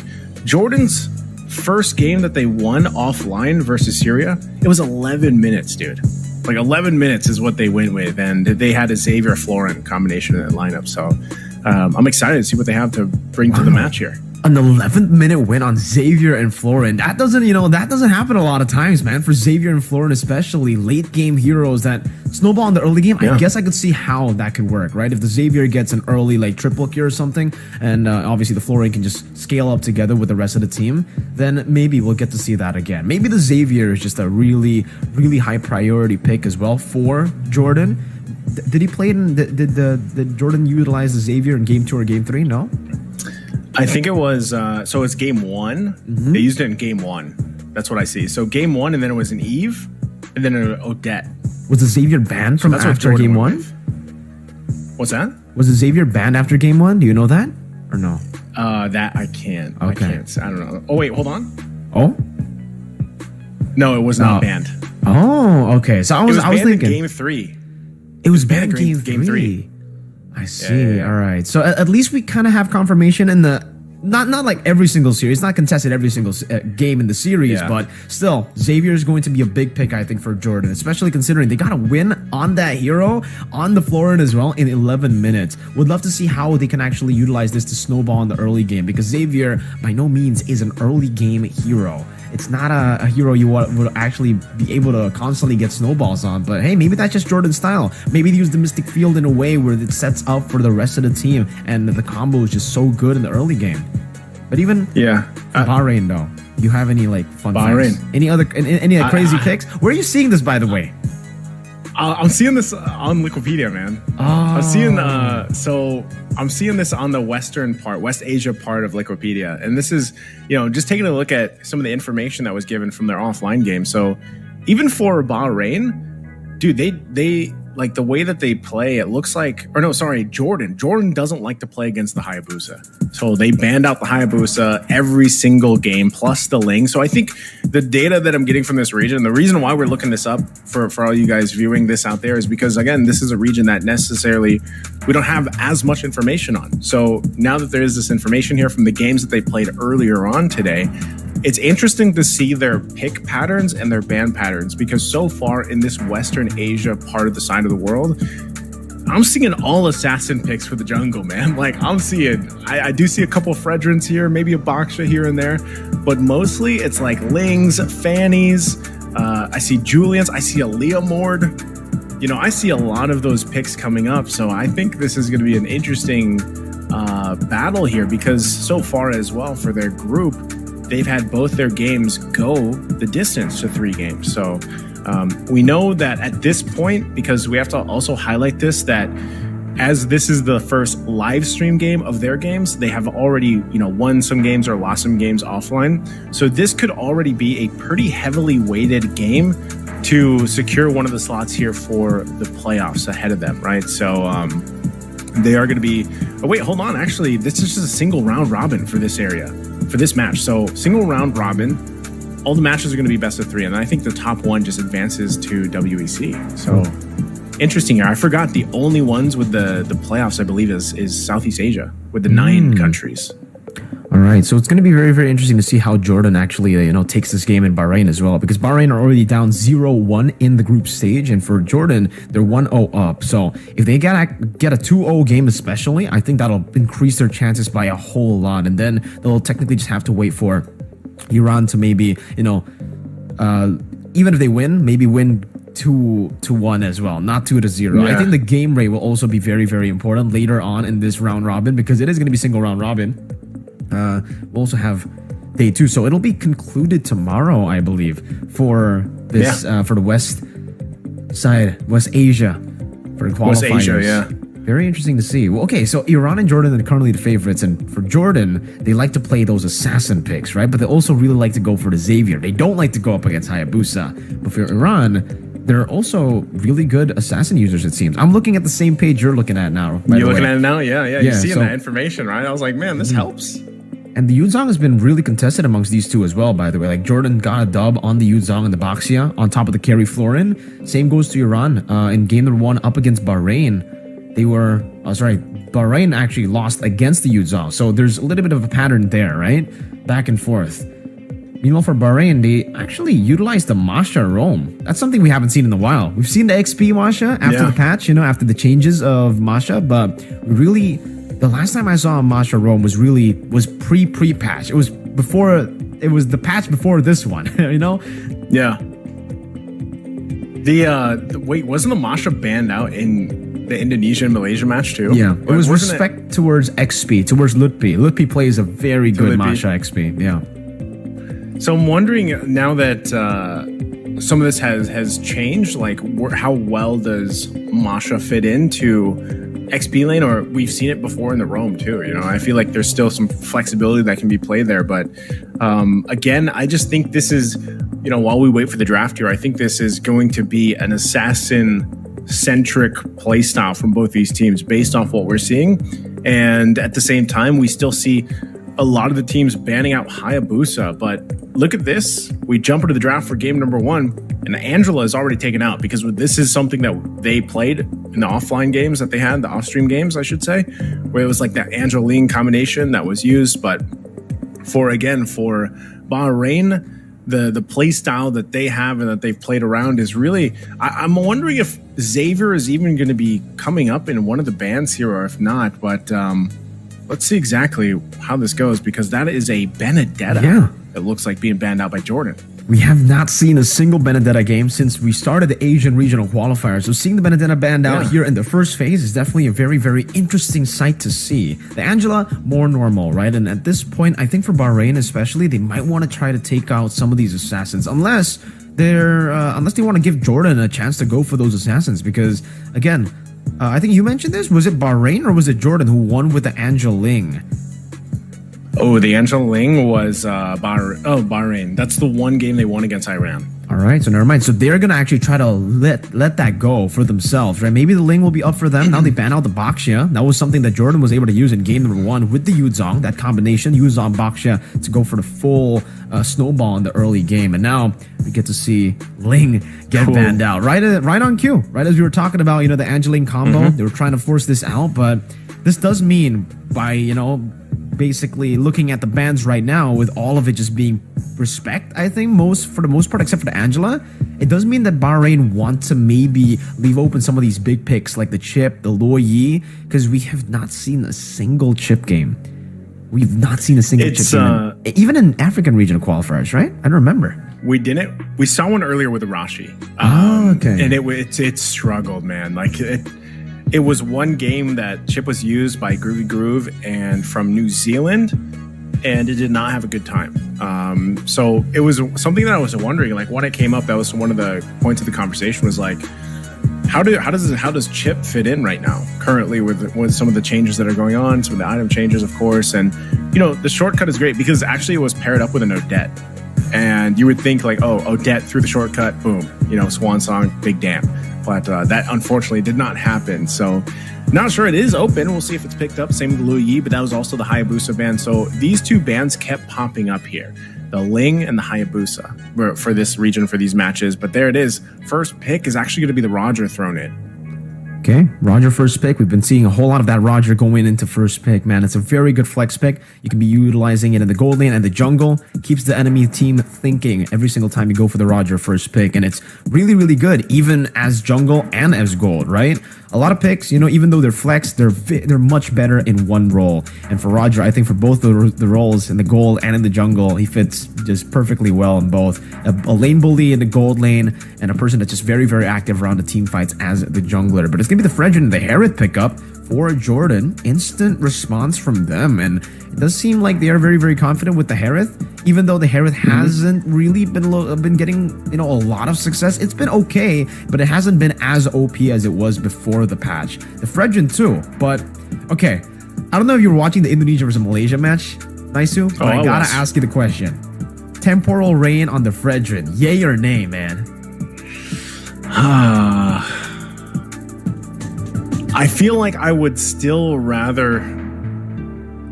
I don't know. I think if you have to rely on that CC from the first and second skill, then it could work. But I'm still a fan of... What is it mostly used? Is it Concussive Blast or would it be Brave Smite? Like Concussive Blast, Brave Smite, Impure Rage, those three? Yeah, I would probably still go with Concussive Blast most likely. Agreed. I need to see more Temporal Rain, man. Like, I get it. I get why you would take it. You get a lot more, because already Fredrin, like the first and second skill, Energy Eruption, and having that available to you is already on a pretty low cooldown the way that it works. And then you have Temporal Rain come in, and I feel like that just makes it even worse. So I feel like it really depends on the team composition for that to work out. But I'm glad that teams are testing it out, though. Definitely. Let's take a look at this. Fanny is going to be banned out as well. I'm not too sure what the last pick was, by the way, from Jordan before they entered the banning phase. But 4 assassins have been banned out already. A lot of respect given over to Bahrain. And I think they're really trying to force this Roger to just go to the jungle. If there's a damage dealer in the jungle that can still be used up, it'll probably be the Roger. Unless the Lancelot gets left open. But I think right now at this point, if you're already going to commit 4 bans, might as well go all the way, right? Might as well get that Lancelot out of the bans as well, out of this draft, with it being banned out of the last banning side. But Exborg, bro, will actually be taken out. Really good stuff. You know, they already have the Edith, they already have a Terizla, some big HP bars, some beefy boys that the Exborg could definitely punish. I wish we could see what this last pick is for that first phase from Jordan, because it'll help understand even that Fredrin and the Harith pick as well. But while we wait for that, the Farsa is the last ban of the phase. And now for... Okay, there's the Yu Zhang, another hero in the XP lane that's popped up quite a bit of times. Against the Terizla, by the way. Like, that's usually the hero you want to go for to deal with this. And usually it's kind of a... I don't know. I still think the Yu Zhang has like an upper hand at that, but so far Terizla's been rising. Like, I feel like he's really been rising up in the ranks. But for Jordan, now that they're on this second phase, I'm still curious. Was it a mid lane that was locked in? Is it a roam already? We still have to talk about the gold lane too. There's a Harith here, and we're just going to assume that Harith is going in the gold lane. Oh, that's why I was hoping I would get to see it. Okay. A gourd. The gourd makes sense, right? It was left open, but the Yu Zhang, it looked like it was already banned out, so I'm not too sure if that's a Yu Zhang banned or picked, or... Yeah, we're gonna have to wait for confirmation on that, ladies and gentlemen, but the gourd does come through. Naisu has got a big smile on him. All right, let's talk about the gourd, Naisu. This is what I want to see, Mirko. I want to see what the build is. If this is also going to be an SPA, just out of curiosity. If it is, probably not, right? You know, how is it going to be built? That's my biggest things. But I think that is a good thing too. Is this actually a Yu Zhang locked in for Jordan? Because if it is, it's good. It's good for the lineup. So I'm not sure if that's going to be locked in. I don't want to talk about it too much, just in case. But over on the other side, we have a Vexana and an Esmeralda. Good, solid choices to round up the already lineup that they have. So this also means that the gold lane here is going to be... Is it going to be the Roger? I would assume it's just they put the Roger there in the gold lane and then Esmeralda possibly in the jungle. Because we saw jungle Esmeralda earlier. I don't think they put anything else in the gold lane, would they? I think the Esmeralda maybe could actually be placed into the gold lane, maybe to go up against the Harith, right? If you really want to go for the bully all the way from the start, technically it could work. But I've seen from Indonesia as well, some teams actually did go and try to go for the Esmeralda to play up against the Harith, and it didn't really work too well. So yeah, I have to agree. I think going for the Esmeralda in the jungle, putting the Roger in the gold lane would be the best option for them. But who knows? That's a Grok pick, by the way, to end things for Jordan. Okay. Grok locked in. So we're just gonna assume this is the Yu Zhang. We're just gonna go with it. So Grok, Yu Zhang, Gourd already really solid here. You know, you got great magic damage. The only thing I feel like you lack though is some physical damage here, because you have the Harith and you have the Gourd. So you're really overloading on the magic damage, and you're kind of relying on some of that physical damage to really come through from the Yu Zhang.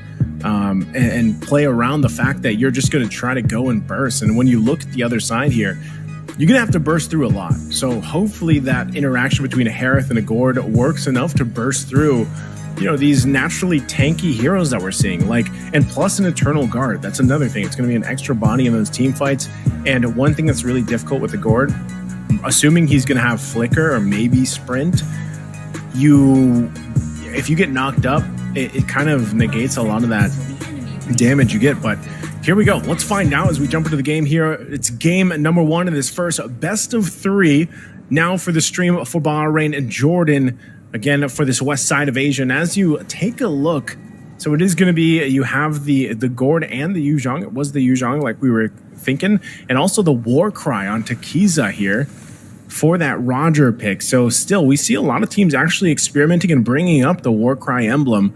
And I think also we did see, Temporal Rain as well. So I think this is one of the few times that we see both new emblems on one team. So we got Temporal Rain on Burrito to work around that. Warcry once again for Tekiza, and a lot of Brave Smites, of course. So you can see them already putting the pressure top side on Forsaken, but looks like he's going to be fine for that. So things falling into place here.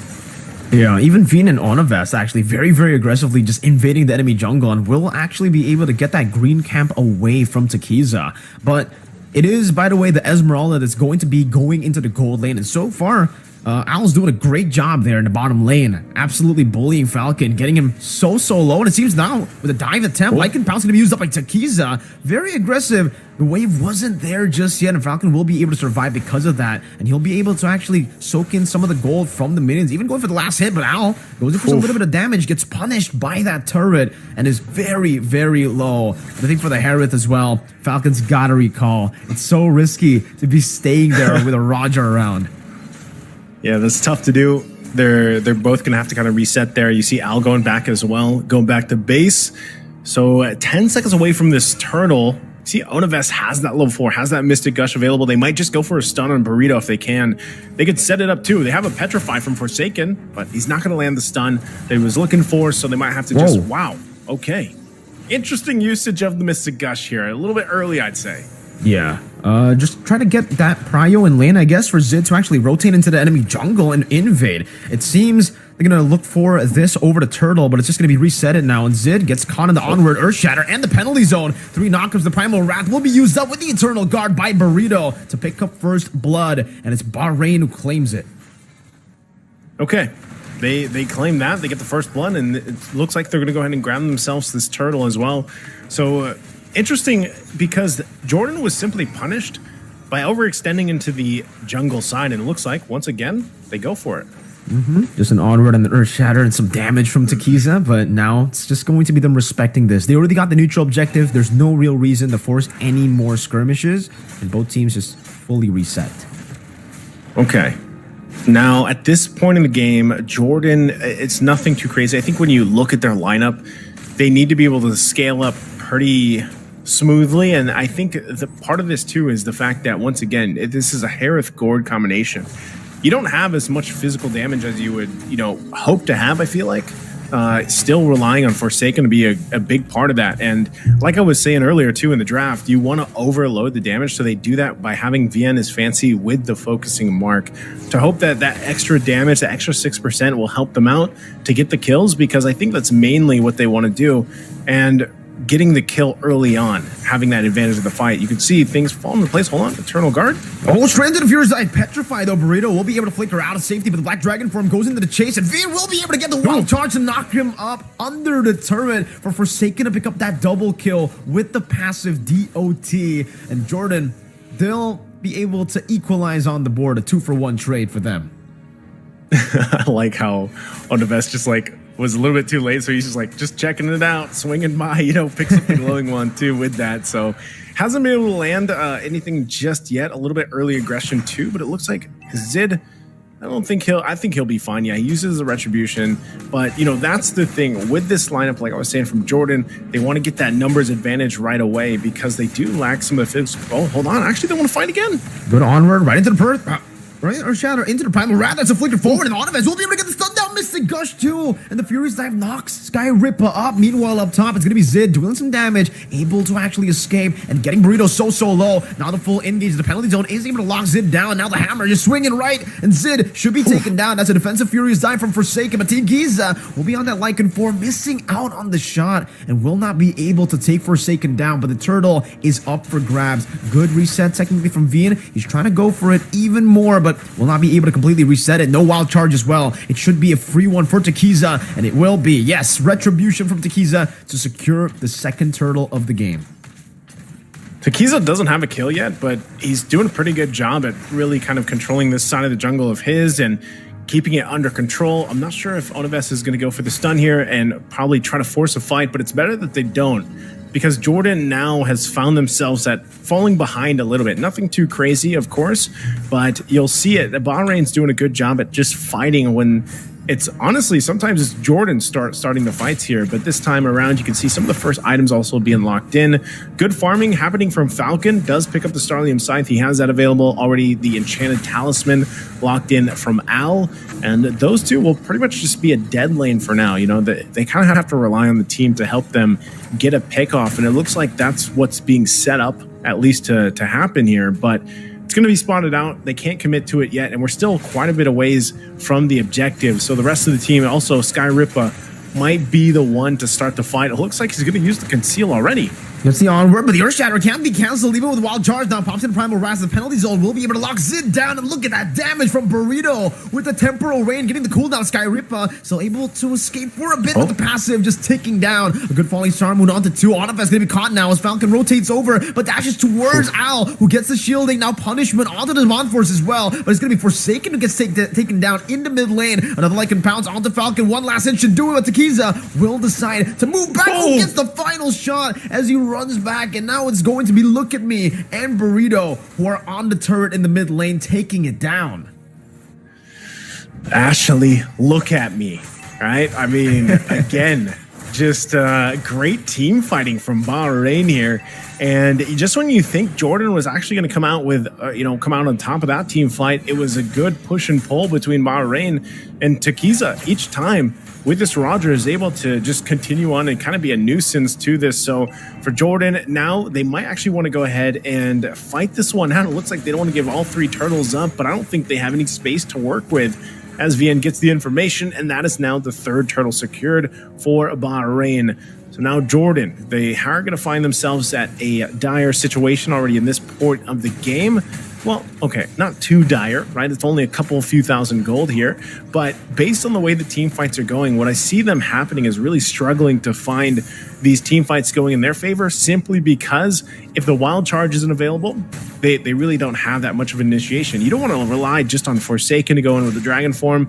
And then you have the stuns, right? The stuns from Onivest, just for some reason, when he plants himself with the Mystic Gush, this is always the weakness of Gord. And when you don't have Flicker, or let's say you do have Flicker, as soon as you set up the Mystic Gush, you're going to get crashed down on. And the lineup that Bahrain has drafted here solves that pretty well. Here we go, Wild Charge. Right into the Synchro Vision, and that is the Mystic Gush with the help of the last few hits from Falcon to take him down. Skyrippa, Earth Shatter, not able to connect right now. Skyrippa gets melted down, able to flicker out of the Synchro Vision. Takiza does some damage, gets caught in the Appraiser's Wrath, but is still able to clear out the waves to prevent this turret from being taken down. Meanwhile, Look at Me, looking to go for perhaps a penalty zone here, and he does, but will not be able to connect onto anything. Good Mystic Projectile onto Zid to stop this engagement, but it seems for Al, still wanted to go for a little bit more. Goes in for the Falling Star Moon there. And they do decide to back away in the end. No Takiza, no party. Yeah, I guess that is. But, Falcon might want him down on the bottom side. I think he'll be fine. Yeah, he escapes. But VN has the Wild Charge down bot. So he's going to have to go all the way back, or at least rely on Burrito. And it looks like that's exactly what's going to happen here. So Forsaken's going to be forced back to the base, heal back up to, and we got Zid going ahead and grabbing his orange buff. But look at this bottom side. It's just going to have to be forfeited. Look at Me might try to jump in. This could be a little dicey. Wild Charge will stun him up. Look at Me going for the penalty zone, but it's on towards someone who has the Purify. Falcon just purifies out of that, and Burrito won't really be able to go for those Terrifies. Gets taken out by the Zaman Force, and Takiza now on the Lycan form, going on to Veen, who doesn't have the Wild Charge, but look at Falcon now with the Synchro Vision as well. Takiza getting barriered away, but Earth Shatter will be able to disengage for the team. A good onward as well as he pops into Primal Wrath. Zid walking forward, knocking Skyrippa out with the taunt as well. Falcon trying to follow up with the damage, but the Primal Wrath is still there with a mobility field, and they are able to escape. Wow, Jordan, impressive fighting that time around. And, they might have lost all the turtles, but they're going to most likely grab themselves a Lord here. Not sure yet. Bahrain's not going to get here in time. Falling Star Moon, though. Al doing some damage on the Falcon. Now chasing him down, getting the kill as the gets caught by the Petrify and the Furious Dive right into the Appraiser's Wrap, but the penalty zone locks him down now with the Black Dragon form used up. They will be able to disengage, but Skyrippa wants to force the issue, gets the onward, bringing Zid back, trying to go and disengage, and they will be able to do so now with an Eternal Guard, though. It does knock them up for a bit, and Skyrippa pops into Primal Wrath, but Bahrain will not be able to fully make Jordan commit into that team fight. Yeah, again, it looked like Bahrain was going to be able to come out swinging for that team fight, but it was really good stuns as well, just from the team on that disengage from Jordan all around.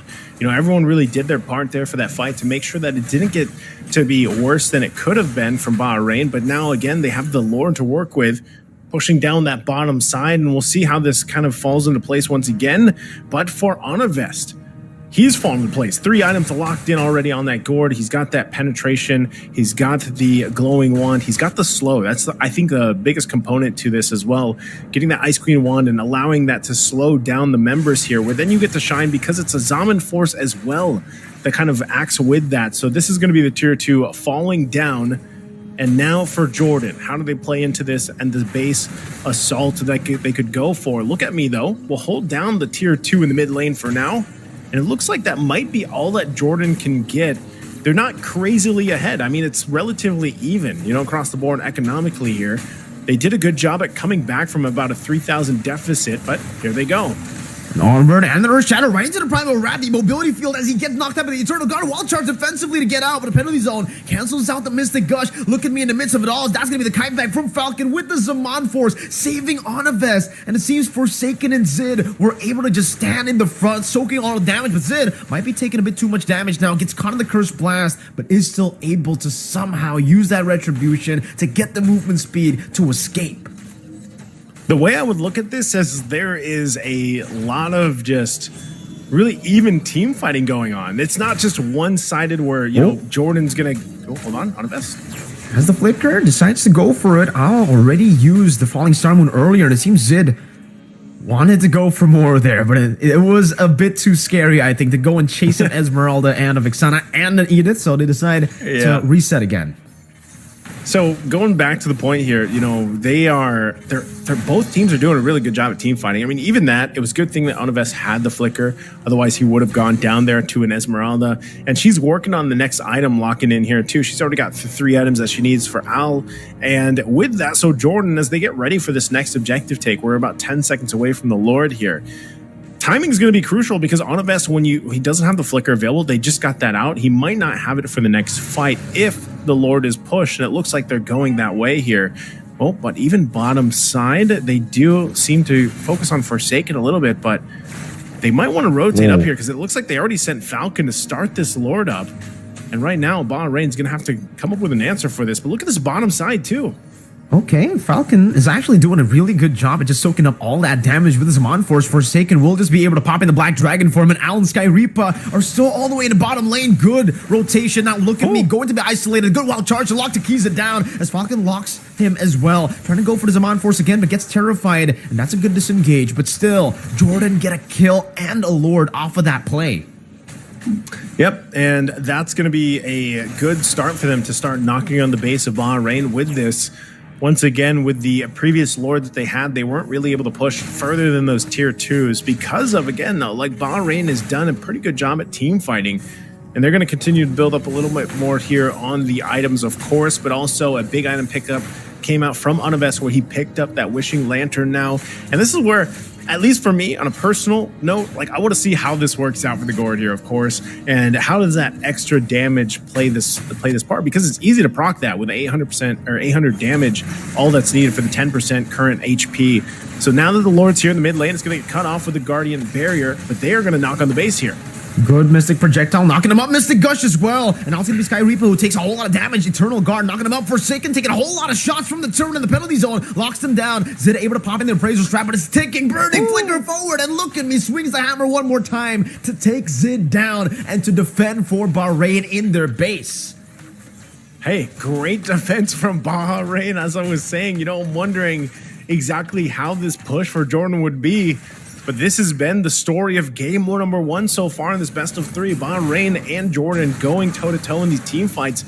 Taking a look at the replay here, it was too bad. You know, as we were leading into that whole Mystic Gush with the Wishing Lantern, Univest was not able to land the Mystic Gush that he was looking for. And then they get punished. Like, look at me. Like, look at him. He goes in, gets the double, quite tanky, and now he's the focus. Yeah, Jordan are looking at him as well. That's a penalty zone defensively used up, but he will not be able to soak in this damage, especially not with the Mystic Gush. but it's 2 big ultimates used up, and they're actually waiting. Eternal Guard catching him. Good wild charge to disengage. Skyreaper not able to pop in Primal Rat. There's a flicker out, and Skyreaper's going to be caught in that turtle pit. But look at the damage coming down, and Al will be able to execute Falcon. It's a good pickup, though, as it was the DOT, I think, from Onivest just taking Skyreaper out in the Lord pit. It's either way you look at it. Oh no, hold on, Al. Quite tanky. Okay. Gonna be fine. Quite tanky there, but as we're looking at things here, especially the items fall into place, like I said, nearly fully locked in, at least for Onivest. As long as that flicker is down, then there is hope there for Bahrain to get rid of this gourd, because that is a lot of damage being pumped out. And then of course you have the Hereth. So at some point it goes back to the whole concept of how does Jordan's lineup end up possibly biting them in the behind later on. Forsaken in the 1v1 versus Al should be okay, nothing just yet, but you can see that positioning is already crucial here from Jordan as they get set up on that side of the map towards the Lord up top. So we might have to get a glimpse of that once again, because it looks like the rotations are happening, and also the purple buff being given here to Falcon, so he has a lot better time using that Zaman Force, using that Secret Vision, and they're going to go ahead and start this Lord up. So the Lord dance now, at this point in the game, it is the third Lord. Oh, Mystic Gush. Yeah. Mystic Projectile was able to connect onto Tekiza, getting him low with that Mystic Gush. And I think without Tekiza, this should be a free Lord. But that's going to be the conceal now by Skyreaper. Goes in as well. Penalty zone locks him down in the retribution. That one's going to be Skyreaper, who secures it with the Primal Rat now onto the back line. Still able to flicker out to safety, but finally gets taken down by Falcon, as that's going to be Forsaken, traded in the skirmish. Another Lycan Pounce on the Venus Fancy. And now it's going to be Tekiza clawing him down with one last shot in the human form. It's a 2-for-1, but the Lord goes to Jordan in the mid lane. Mystic Projectile. Now with the Mystic Gush as well. Trying to go and cancel out any sort of siege potential from Bahrain. The Lord is marching down to the bottom lane, and it seems Bahrain were able to actually steal it in that skirmish. I forgot that Skyreaper stole it away. So it's an all-out win for Bahrain. Like I was saying, man, it's a back and forth this whole game. It's not just one team leading, and even the whole time, economically very even across the board. And now with this Lord being taken by Skyreaper, like you mentioned, this gets them even further into the game here to turn things around, and wondering if they can do it. Oh, right into their praise ran, and the Mystic Gush, look at me, will be taken out, and now Tekiza will be forced back, and that Lord will be defended. Jordan able to defend from the siege, but will lose out on another tier 2, it seems, up top, unless Onivest can clear the wave in time. Yeah, he's going to have to. At this point, at least they deal with the Lord. They got that taken care of, but it's more or less the same here, Mirko, where, it's even Stevens across the board. Only advantage that you can really point out is the fact that Jordan at least has that one base turret down in Bahrain's base. That's out of the picture. They can kind of play around that on a macro level, but it looks like, Bahrain, so for the most part, has been able to pretty much hold their own in a lot of these team fights. And, as the game gets further on, you have to wonder who has the better damage scaling in their favor, because at some point it's also just, I think a big part of it is either that penalty zone from Look At Me landing and setting things up. Again, an Eternal Guard can do the same. Hold on, in the jungle, they're going to force Skyreaper back at the Primal Wrath, and I think they might just disengage. So that's used up, but still, once again, we're still a minute away from that Lord. So still, things will be up as they need. Also, some of those flickers that were used earlier on are going to be online. Al picks up Divine Glaive. So we're seeing these last items now locking into their slots. And we'll see some juggling as well of items going about this, because right now I feel like for Jordan, as they set up around the Lord, you can see them really trying to control this side. And that's what I'm saying. They're playing around the fact that they have that mid turret down from Bahrain. I'm not sure if they would be able to push anything from the side lanes even further, so they might just have to battle out. Earlier we saw Forsaken hold his own and stay on the bottom side and get the attention, but I'm not sure if Bahrain will actually try to do that again, because he can just dragon form out of there. So 10 seconds away from this Lord. Al, though, gonna get jumped on a little bit here mid lane, though. That was just a little, both of the teams are just poking around at this point, right? 19 minute in, it's going to be the evolved Lord spawning in the game. So for both, I think this might be the final Lord that they actually get to contest before the end ultimately happens. Wild charge on the Sky Reaper, right with the Mystic Gush. But it's only onto the frontliners. Forsaken doing a bit of damage on the Tekiza, but the Falling Summer will be able to catch Falcon in the back, able to pop in his Amon for just in time with the Appraisers right and Eternal Guard, knocking him up. Another knockup from the Lord right now as Lycan Pounds gets used up, and Zid will lose out on the immortality. Buys it just in time, but the penalty zone locks him down and puts him into the vicinity of the Primal Wrath. The Falcon somehow is still able to save it for Jordan. Not for long though, because it seems only Onavest and Forsaken are alive. Tekiza gets out of the Mystic Gush, and Forsaken so low. Sky Reaper trying to go for the chase right now. No Lord for Bahrain, but they still definitely have some waves and the man advantage. Okay, yeah, they get the enhanced minions as well, plus the Lord.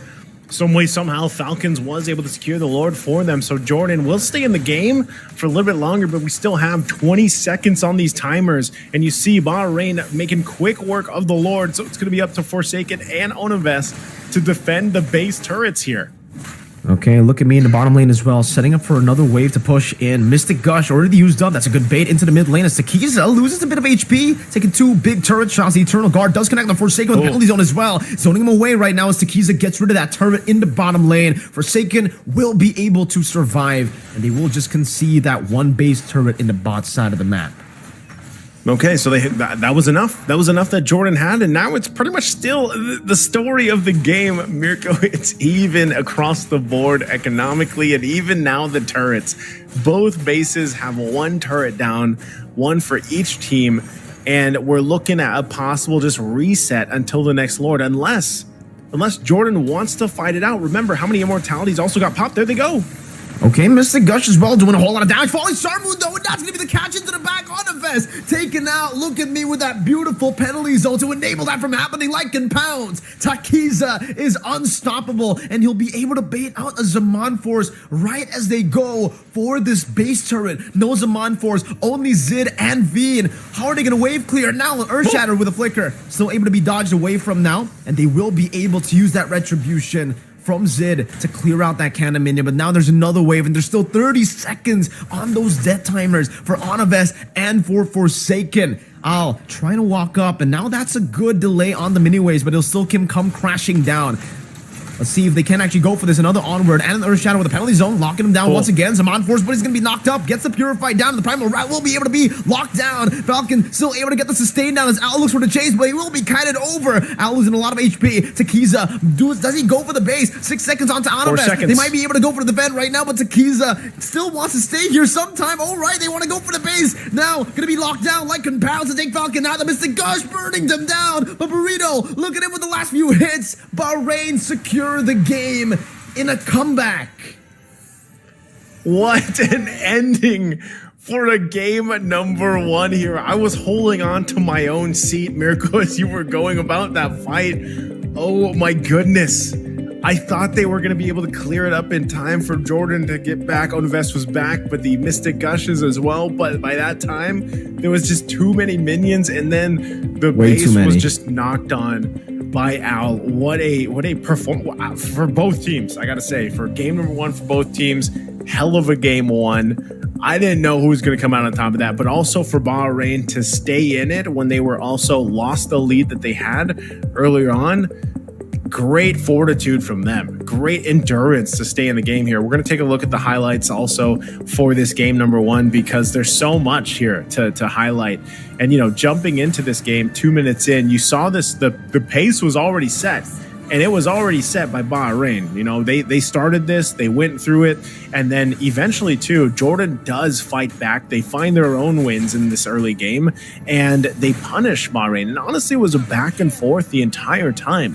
And at this point, too, you have to look at where once the objectives were starting to be focused, you had to find the right positioning. And Onavest will be, you know, as tough it is as Gordon, I know this very well, you know, once you lay down that Mystic Gush, you always have to be careful of your placements. And I think Al did a great job at punishing that, especially later portions of the game. As soon as he saw the Mystic Gush, he was going in for the Falling Star Moon on the right, you know, on the right moments. And even with this, Sky Rippa, not only did Sky Rippa find set after set using the onward, Primal Wrath was great, but he even got a Lord, which kept them into the game at some point, you know. And for Jordan, even though they continue to fight back, I think Al was very valuable on this Esmeralda pick that was placed in the gold lane against Falcon here on this Harith. Takiza didn't go down, I think, at all during this game, maybe once, but had a hell of a game himself on the Roger. And I think every single lane, when you break it down, had such a good start to finish for Bahrain, and that's really what helped them kind of stay collected and turn this game around, which, Jordan was in their base first. Even with moments like this, they're looking very strong when it comes to the team fight, but Bahrain keeping things together, keeping it calm and collected, able to fight back time and time again. Now, still, it was a relatively close game, and both teams had really good compositions that I like to see kind of work with synergy, because the Gord and the Harith work really well together. And even over on the other side, having that Vexana here, the Eternal Guard actually played a big role in some of these team fights here. And you can see, like I said, Al doing some great things, finding the targets when he could. This was a great disengage from Jordan. And then you go into starting to getting closer to these base fights. We're only halfway through the game here by this point, 11 and a half minutes in, but you can see just how Jordan was starting to slip away. We're talking about 3,000 gold ahead. They're locking in these lords. They even get the second one later on, or that was the second one. They're in the base here, but because of some missed timings, or at least like misplacements of abilities, they're not able to catch the right targets. And then look at me, goes ham, gets a double, keeps them at bay. They clear the Lord. And this was the start of Bahrain really turning things around. I mean, you can see just how dead set Jordan was, unpunishing look at me after that whole base defense. And it'll continue on because both teams were actually able to find their own setups at different parts of the game and really capitalize on the lineups that they have. Even for Sky Rippa, like how many times did he pop the Primal Wrath and do a ton of damage before either going down or surviving? I think this is the point. Yeah, this is where he gets the Lord. So he's able to secure the Lord here for Bahrain. That's their first one. They do battle it out. They don't completely win the fight because, they lost Sky Ripper here. And you'll see that Jordan is on the run, but, this is where things really started to turn head.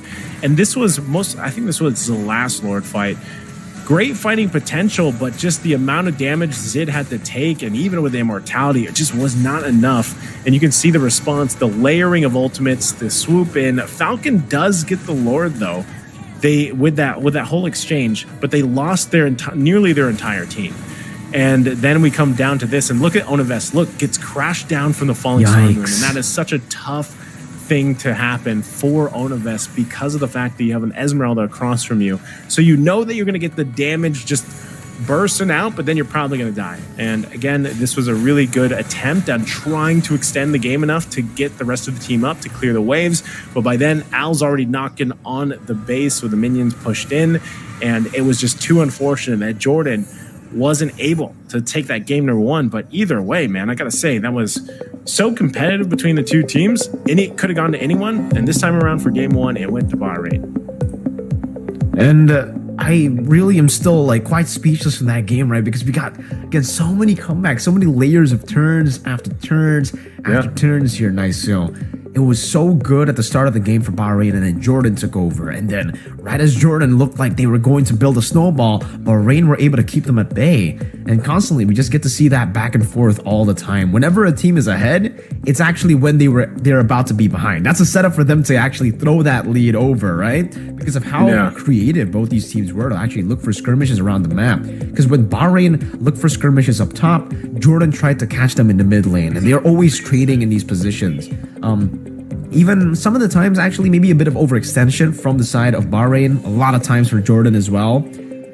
But this is they got some real good potential here, especially for for both these teams, honestly, they got a lot of potential, right? If they stay a little bit more disciplined, I think we're definitely going to see some better performances from them. And Takiza in this game, all the way from the early stage, even though he was kind of bullied, he only died once. Yeah. He only died once, yeah. And that was at the very end, if I recall correctly. Yeah. He had a great game. And this is the thing. I think, you and I, we've already agreed on this earlier today, that Roger does fit really well in the jungle, and they played around it. And I think that was part of the power of the draft even, because they had the Roger there and they had the Esmeralda. And so far, like today alone, we've seen both those go in the jungle. So technically they could have still flexed it, but this was the right decision. Take the Roger, put him in the jungle, let it shine, let it loose basically. And that's kind of what happened here. But still, even with that, I think a big component to letting the Roger shine was just the fact that you had such a good front line with this lineup. I'm talking about the Edith. I'm talking about, you have even an Esmeralda, so to a certain extent. You have an Eternal Guard. Like an Eternal Guard is part of that whole process. And even again, the Terizla, Look At Me was on point for that. And this really allowed Takiza to just do what he had to do, like moving around the map and everything. So you almost have, in essence, like five, I'm counting the Eternal Guard here, like 5 tanky bodies in front of you to kind of follow up on. And that sets the pace, that sets the environment as well for really good usage of the Lycan Pounce and proccing what you need to do and kind of get out of there, because you have plenty of tools to peel for you. And that's a big part of what allows Roger to shine in the jungle. Definitely. I think, like you said earlier, the Roger in the jungle, we already kind of agreed on that, at the start of the day, technically even yesterday as well, that it just fits better in the jungle. Not to say that it cannot work in the gold lane, because in the gold lane, it can still be a very, very good pick. But in the jungle, you're just so active, so quick in the game. You also have really good clears. So I think all throughout from the Rogers that we've seen, the clears have been really good. The way that they've been able to path into these lanes as well, they're almost always at an advantage, especially here against the Fredrin. The Fredrin is kind of notorious to be kind of a slow clearer if he doesn't go for Concussive Blast especially. So on the Roger, especially now, if you've noticed, by the way, most junglers actually go for the Retribution instantly, right as they go for the first camp. That actually is much more beneficial for the Roger, because if you clear it out as fast as possible, you can go for the Lycan form instantly, get that, little low HP benefit that you get with the Lycan form, so that you can actually clear out that jungle even faster. And then when you go onto the orange buff, you're already at level 2. You should be able to clear it anyways with 2 additional skills. So yeah, it's just a really, really good mechanic to be able to utilize, and it's even better on the Roger. I think even now though, the fact is for Roger, we always thought it's a late game. It's an early game pick, right? You kind of need that snowball to happen. But I think from a few games that we've seen today, especially, the Rogers have been great in the later stage of the game too. Like, they've been performing really, really good. The damage is still there, and obviously with the Sky Piercer, the executes are still there, man. They're clean. But we didn't get to see the Sky Piercer at all from Takiza. He didn't go for the Sky Piercer. Decided to go for more of the traditional build. DHS. Yeah, I think so far, I mean, we've seen so many games like between yesterday and today, and Sky Piercer has popped up a couple times, but it's definitely not rushed. I would say, like, there's always, I think people and the teams are starting to feel like, there's a specific place where Sky Piercer really fits in. Like earlier, I don't know if you were watching this during your break, but the Gushin, for example, from Secret in the mid lane, Sky Piercer was amazing on a Gushin pick for mid lane. Like later on, it wasn't rushed first item. I think it was second or third item that was picked up.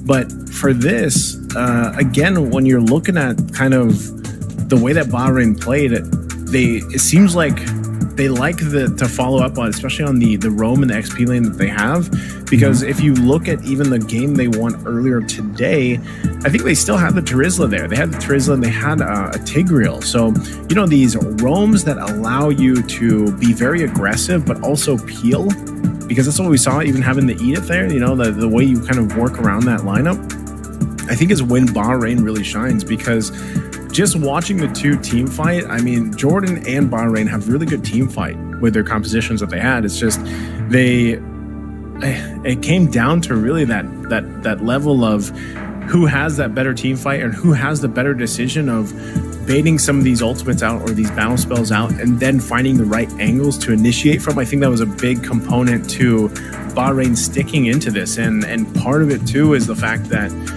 when you're not landing those skills, especially when you're not landing the Mystic Gush on the right targets to burst them down, once that's gone, you're then left to just stunning with the projectile. You know, like that's kind of all you have, and you know it's one of the great things and the downsides of a gourd pick. But I'm still glad it popped up. You know, it was doing pretty well until it wasn't, and that was also just in due to the fact that you have an Esmeralda, man. I think the Esmeralda was a solid choice as well, and it might still be contested. I still think when we eventually do get to the bans for this game number 2, we still see something similar, like in terms of the Ling Hayabusa being banned out. You know, that seemed to be a typical thing, and then possibly even, I'm not sure if it's worth banning. Like as we see more and more of Roger, I wouldn't say that you ban the Roger out. I don't know. What do you think? Do you think Roger, because we've seen him so much, man, like he's popped up so many either in the gold lane or the jungle. Like, is Roger something that teams might want to consider to start to ban out? Does he get a little crazy too early?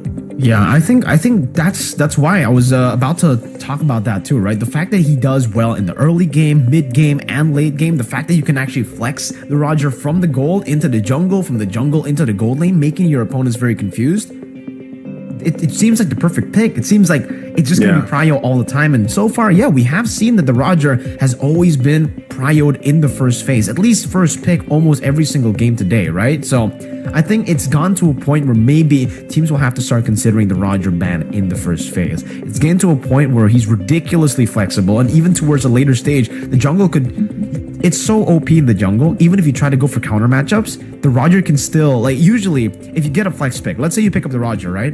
And let's say it's in its balanced form. Someone, like, let's say the enemy team goes for an assassin like a Nolan, and let's say this is the number 1 counter to the Roger. You're instantly going to be flexing it. You're instantly going to be looking to go for another jungler, right? If not, then you're going to be banned out in the second phase completely. But on the Roger, there's no real counter to it. You're kind of good against everyone. So even if the enemy team goes for a quote-unquote counter matchup and bans out all the other junglers, Bahrain can just be like, all right, you know what? Sure, Roger can go jungle. Then we'll pick up something else in the gold lane. We can still make it work. Okay.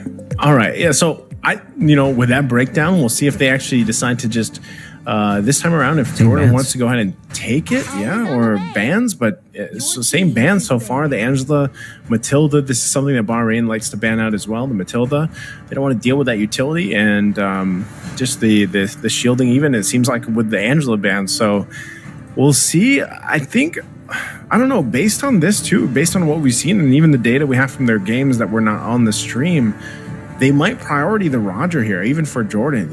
Go and if it's not banned out, they might take it from the hands of Takiza to not let him have that ability. And then, like we said, keep it as a possibility to flex. So there is like I was saying, it's still going to be the Hayabusa and Ling banned out, still going for those assassins. So maybe this is also just this part of Asia thing where like Roger is the hero to take right now, because we're so used to seeing so many of these heroes banned out or left open, but not so much focused on assassins like this. Like, when do you see Benedetta, Ling, and Hayabusa banned out?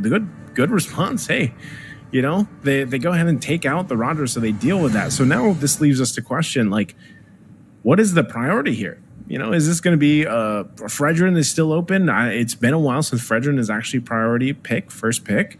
But this leaves a lot. Harith is also still open. So if Jordan wants to go that route and lock that in, they could.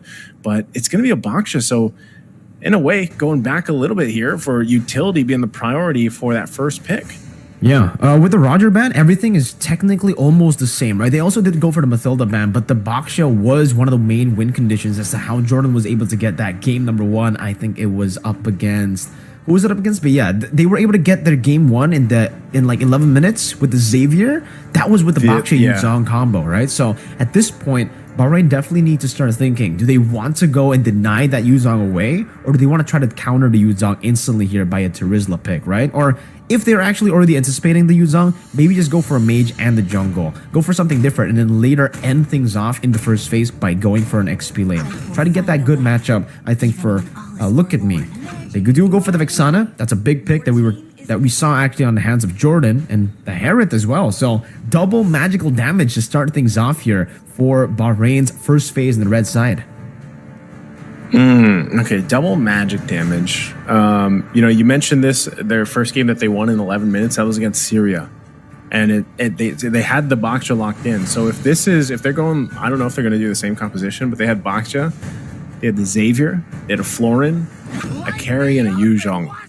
So it's not exactly the same just yet. They go Xborg this time around, which I think, Xborg so far has been a menace for a lot of teams that have had to play against it because of just how much of a nuisance Last Insanity is, man. And then even when you're working through the armor and then immortality, like you have to use so much to deal 4 health bars to deal with Xborg. Yeah, nearly 4 health bars, and then there you go. Clint is going to be the answer for the gold lane for them. And so far we've seen a ton of damage potential from Clint alone, and being able to play into that. I'm just wondering, how is that matchup if this is a gold lane Harith that's going in there? It's actually pretty good for the Clint, right? Like I think it's kind of similar to a Brody matchup against the Harith. It's still kind of a skill matchup because you have to still be very, very careful about that synchro vision. But especially like level 1, if the Clint gets a few good hits, gets the quick draw on to the Harith, Owl's gonna have a bad time actually in this lane, right? So we'll see. I think in theory, Clint just really enjoys it when his opponents actually jump towards him, when his opponents are actually trying to dive towards him, right? So he should be doing good. Sky Reaper gets a big pick though. That's an Edith as well. Still very, very good up against the Baksha and even up against the... I'm not too sure about the Xborg, right? And I'm not too sure if this is going to be Sky Reaper as a roam Edith, or maybe they want to utilize this as flex later on. But for now, at least, I can see why they go for the Edith. They want to go for the prolonged team fight, but they're lacking physical damage. They are fully banking on that magic damage, and it's not really looking too good right now. Because again, for Jordan, they got Xborg and Boxia. We were talking about the 4 HP bars. Imagine if he goes for magic defense as well. It's already so hard to get rid of 1 HP bar with the Faraga armor, with the magic defense. If they have to get through 4, I don't know, man. This is a very tough, very psycho-reliant, resource-reliant composition as well. They're very reliant on that initial burst. Yeah. I think with that too, it was a good read from Bahrain. They took out the Florin because, like I was mentioning earlier, when we saw Jordan have that some of their games, they can't opt for Florin. I feel like the sustain that helps them out through this, because anything that can help you deal with the amount of magic damage that is going to be dealt to you early on helps. So I think when you're thinking how to do that for Jordan, it's sustained. Man, we haven't seen like Estes pop up in a while. I know we saw Rafaela even yesterday, so not sure if they want to still pick something up like that, or it'll be a different kind of roam to deal with some of the setting potential. But it looks like still, this is crazy, man. Bahrain, they have to be just on point with the jungle here. Takiza just has to be an assassin master with all these bans really just directed towards him. I'm even wondering if Benedetta is a Takiza ban, like Benedetta in the jungle. I think so. Is that what you're thinking? Wow, interesting. That's Sicilian being banned out here for the last one from Bahrain. Wondering too, because of the Vexana, Valentina is still open. Not sure if they want to take that up because there isn't the best. I mean, these aren't the best ultimates to go ahead and take, but because you have a Vexana open, what would you want to put in the mid lane to go against this? Because you already know. I mean, Vexana is a great pick. I think they have played. Was it Jordan? Or no, it was Bahrain. No, it was Jordan that has played an Eve before. They didn't win on it, but wondering if they actually go for the Eve, because that would be a good kind of death box strategy. You have the real world manipulation with the Last Insanity. That's forcing that into a Zaman Force. Like imagine a Zaman Force is popped, you're going to fight in it, but then here comes the death box, with the Last Insanity. I think that would be a good choice if we see Jordan go ahead and opt for the Eve. But here we go. Terizla popping up and no Yu Zhong available. So it was Jordan that banned them out. So wondering how they'll deal with this. Xborg obviously is great for that. I think usually teams pick an Xborg to even go into a Terizla sometimes. Yeah. So that could already be the answer. Not sure if it's going to be flex. We have seen Xborg flexed in other lanes before, but since the jungle is already locked in, most likely going XP lane. Let's see what the mid and the roam is going to be here for Jordan. I think for Jordan, they have a very, very good composition to pull off something like a Xavier. It's already kind of a front-to-back composition with the Clint and the X-Borg, right? And then already a very chunky frontliner in the Baxia. So I think if they want to really go for the Xavier, they could actually go for either a very, very tanky member, again, to help that front line, like a Minotaur that has a little bit additional healing as well, or a full healer. Florida has been banned down, and it doesn't seem like they want to go for the Xavier. Wow. They want to go for a little bit more dive with this composition as well. So playing more towards the Baxia than the Clint, I kind of like that, actually. Baxia and X-Borg over to Clint in the early game, and the Kaja as well. I like that. To lock some of these members down coming in from Bahrain, you definitely need that Divine Judgment. That suppression is going to come in handy, especially when you're up against the Harith in the early game. If the Harith gets out of control, you can always just use the Divine Judgment, and it'll cancel out a whole lot of his threatening power in the early game. That burst, crazy burst from the Synchro Efficient and the Zaman Force. But now, last pick for Bahrain, and it is going to be the jungle. 4 bans towards them already, and they banned the Roger. So, what's Takiza going to play in the jungle? Lancelot? On the edge of the Okay, Nolan. there it is. Nolan instead, so you can ban all these assassins out if you want, but I guess Takiza's just going to go with the Nolan anyway. Yeah.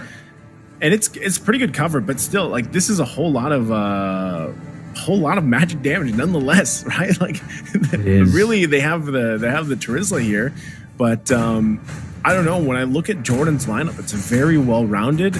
We've seen Fairness banned out constantly, like so many times. So this is one of the few times, if not the first. I can't recall if we've seen a Fairness played yet, at least here for Asia. Because it has been banned out in some of the games. So now you have this, extending the team fights with the Netherrealm, and good pickoff potential for, having that Kaja locked in. So interesting.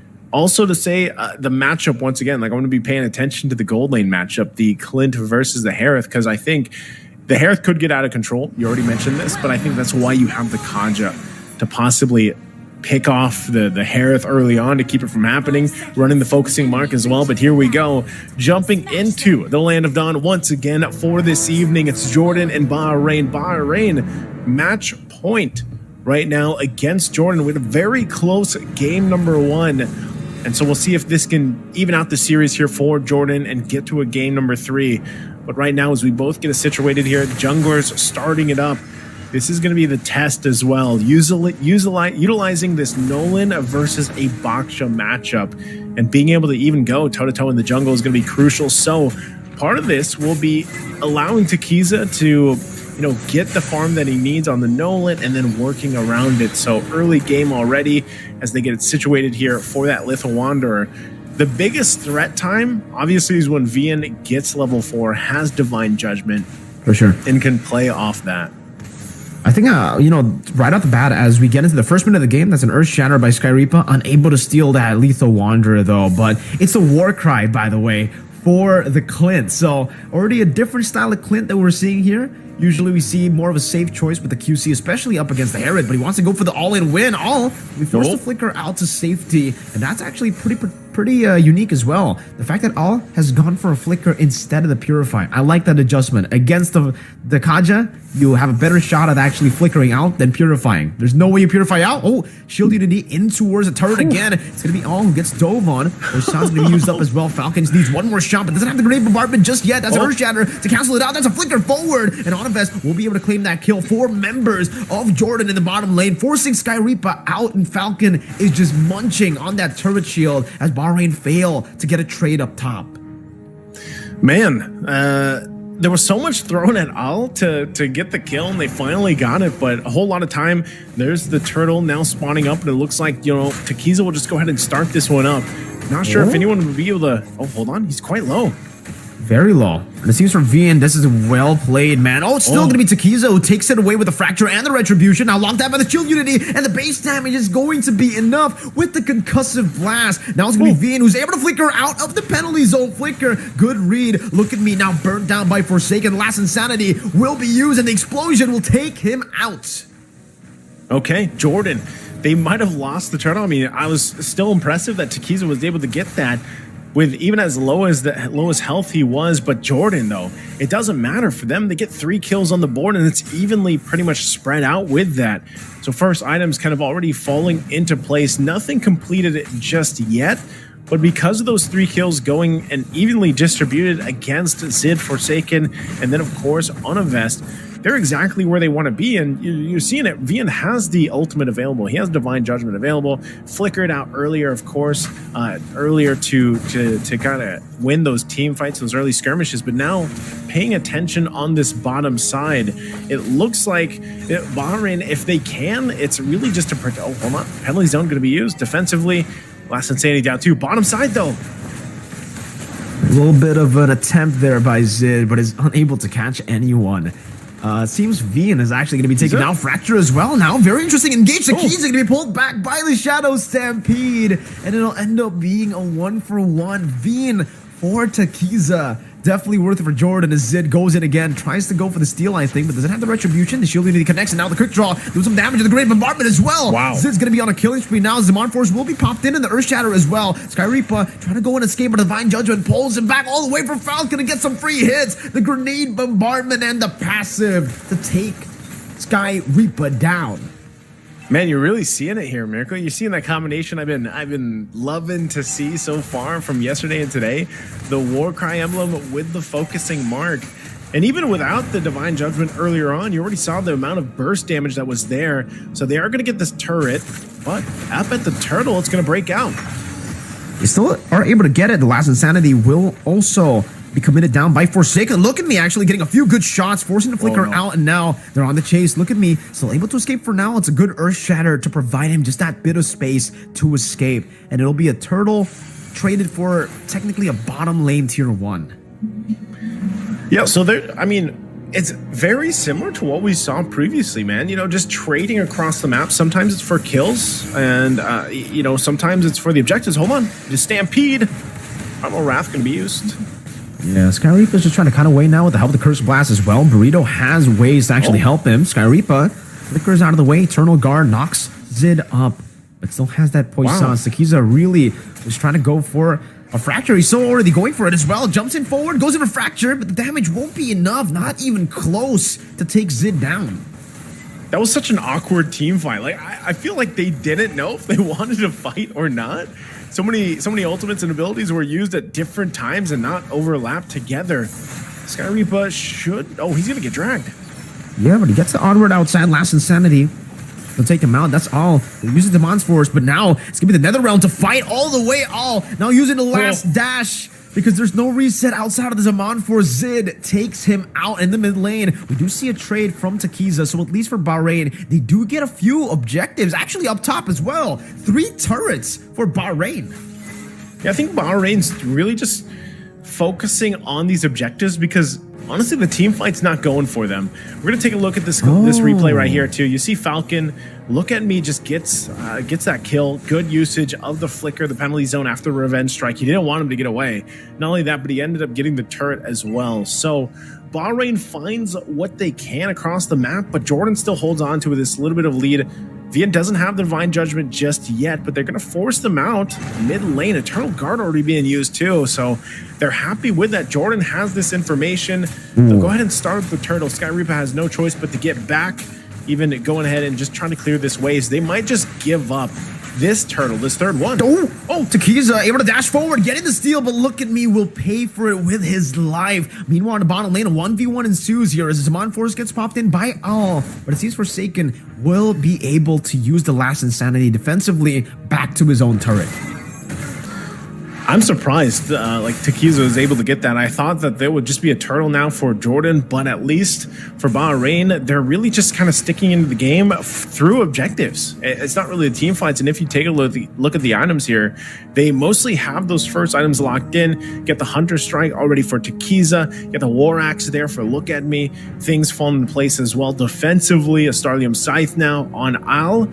But, you know, they might not just be ready to go against and have this team fight just yet because... Oh, hold on, Sid. That's a good penalty zone, locking him down with the Eternal Guard, right into the Zaman Force and the Synchro Fish and everything. And the kitchen sink thrown at Zid. And that's the jungler taken down. Luckily for Jordan, no neutral objectives up for grabs. Yeah, nothing for grabs.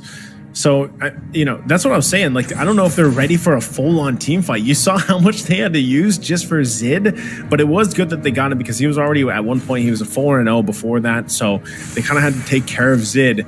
And with that, Bahrain's going to keep themselves from getting too kind of at a big deficit for gold. They're not too far behind. We're only about a 300 gold, and also some big item pickups will start to lock in for that first item pickup spike. Oh, good damage into the penalty zone as well. Everything again comboed together. The layering is insane. Zid next to the chopping block, still able to survive with the help of the nether realm from Onavest as the Earth Shatter gets locked down. Falcon almost tugs Sky Reaper down just with the grenade bombardment, but Onavest used the Shadow Stampede earlier and gets canceled mid-wall, so is forced to flicker to save his own life. Saving his own life, and with that, Lord's going to be spawning up here. I still can't say which team would have the full upper hand when it comes to this Lord. As I was saying, almost 9 minutes in, some of these first and second items are already being locked in. You see them also popping up here for it defensively. And Falcon also, but force of the fight.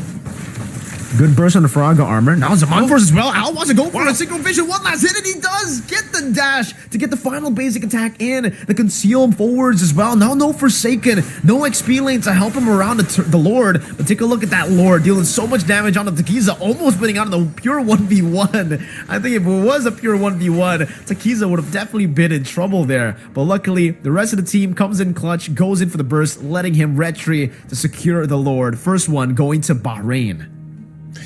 It's been the I guess the theme of this game number 2. Jordan's winning some of the fights and everything with the lineup that they have. But Bahrain has been on point with the objectives, and now they're going to fight again. Okay, it's all they good. back off. All right, I think they still might want to force this bottom or this top side fight. Lord's in the mid lane here, and it looks like Sky Reaper might force them back. They go in. Earth Shatter and the flicker, and he catches Falcon right into the fracture. He goes, and now they want to look for a trade, but the Primal Wrath gets popped in for the Divine Judgment. And Veen, so far, what has happened? In the early game, so active, but now in the mid game, it just seems like he's unable to look for any of these angles for the Divine Judgment, and it's going to be a tier 2 in the mid lane taken down. Veen, again, going to be zoned away by Sky Reaper as the penalty zone locks them down, and then Shatter canceled away by the Divine Judgment, but Sky Reaper just dashes out with the onward, and they get a free tier 2, also simultaneously getting the wave shoved in to bait out that turret splash from the base turret, and now they're taking everything. All the tier 2s falling one by one. Really good play around that first Lord for Bahrain. I mean, they've been on point, like I said, with the objectives so far in this game, and it's really paying off. So with that, they find themselves just slightly ahead now when for the majority of the early to mid game, they were just kind of trying to stay toe-to-toe with Jordan in terms of economy. So, if we get a look at the items here, we'll see where things are kind of falling into place once again in terms of the second and third items, because defensively, that's important too. And you can see that. You got pretty good defensive items here for Bahrain. A couple Dominance Ices there locked in. You have also some big ticket items like the Divine Glaive already here for Al. And that's why you're seeing, he's being pretty aggressive. Oh, hold on. Look at me. He's not going to find that in the bush. He's just, he's part of the bait, I guess. He gets dragged. Yeah, but they're not able to take a look at me down. Now Sky Reaper goes in for a re-engage, and in the back, Takiza goes over the fracture as well. Good Netherrealm to cancel that assassination attempt off, as Vian will still be able to flicker out to safety. That's the last Insanity, though, and now straight into the Cursed Blast of Burrito. That's Forsaken, who gets taken down again.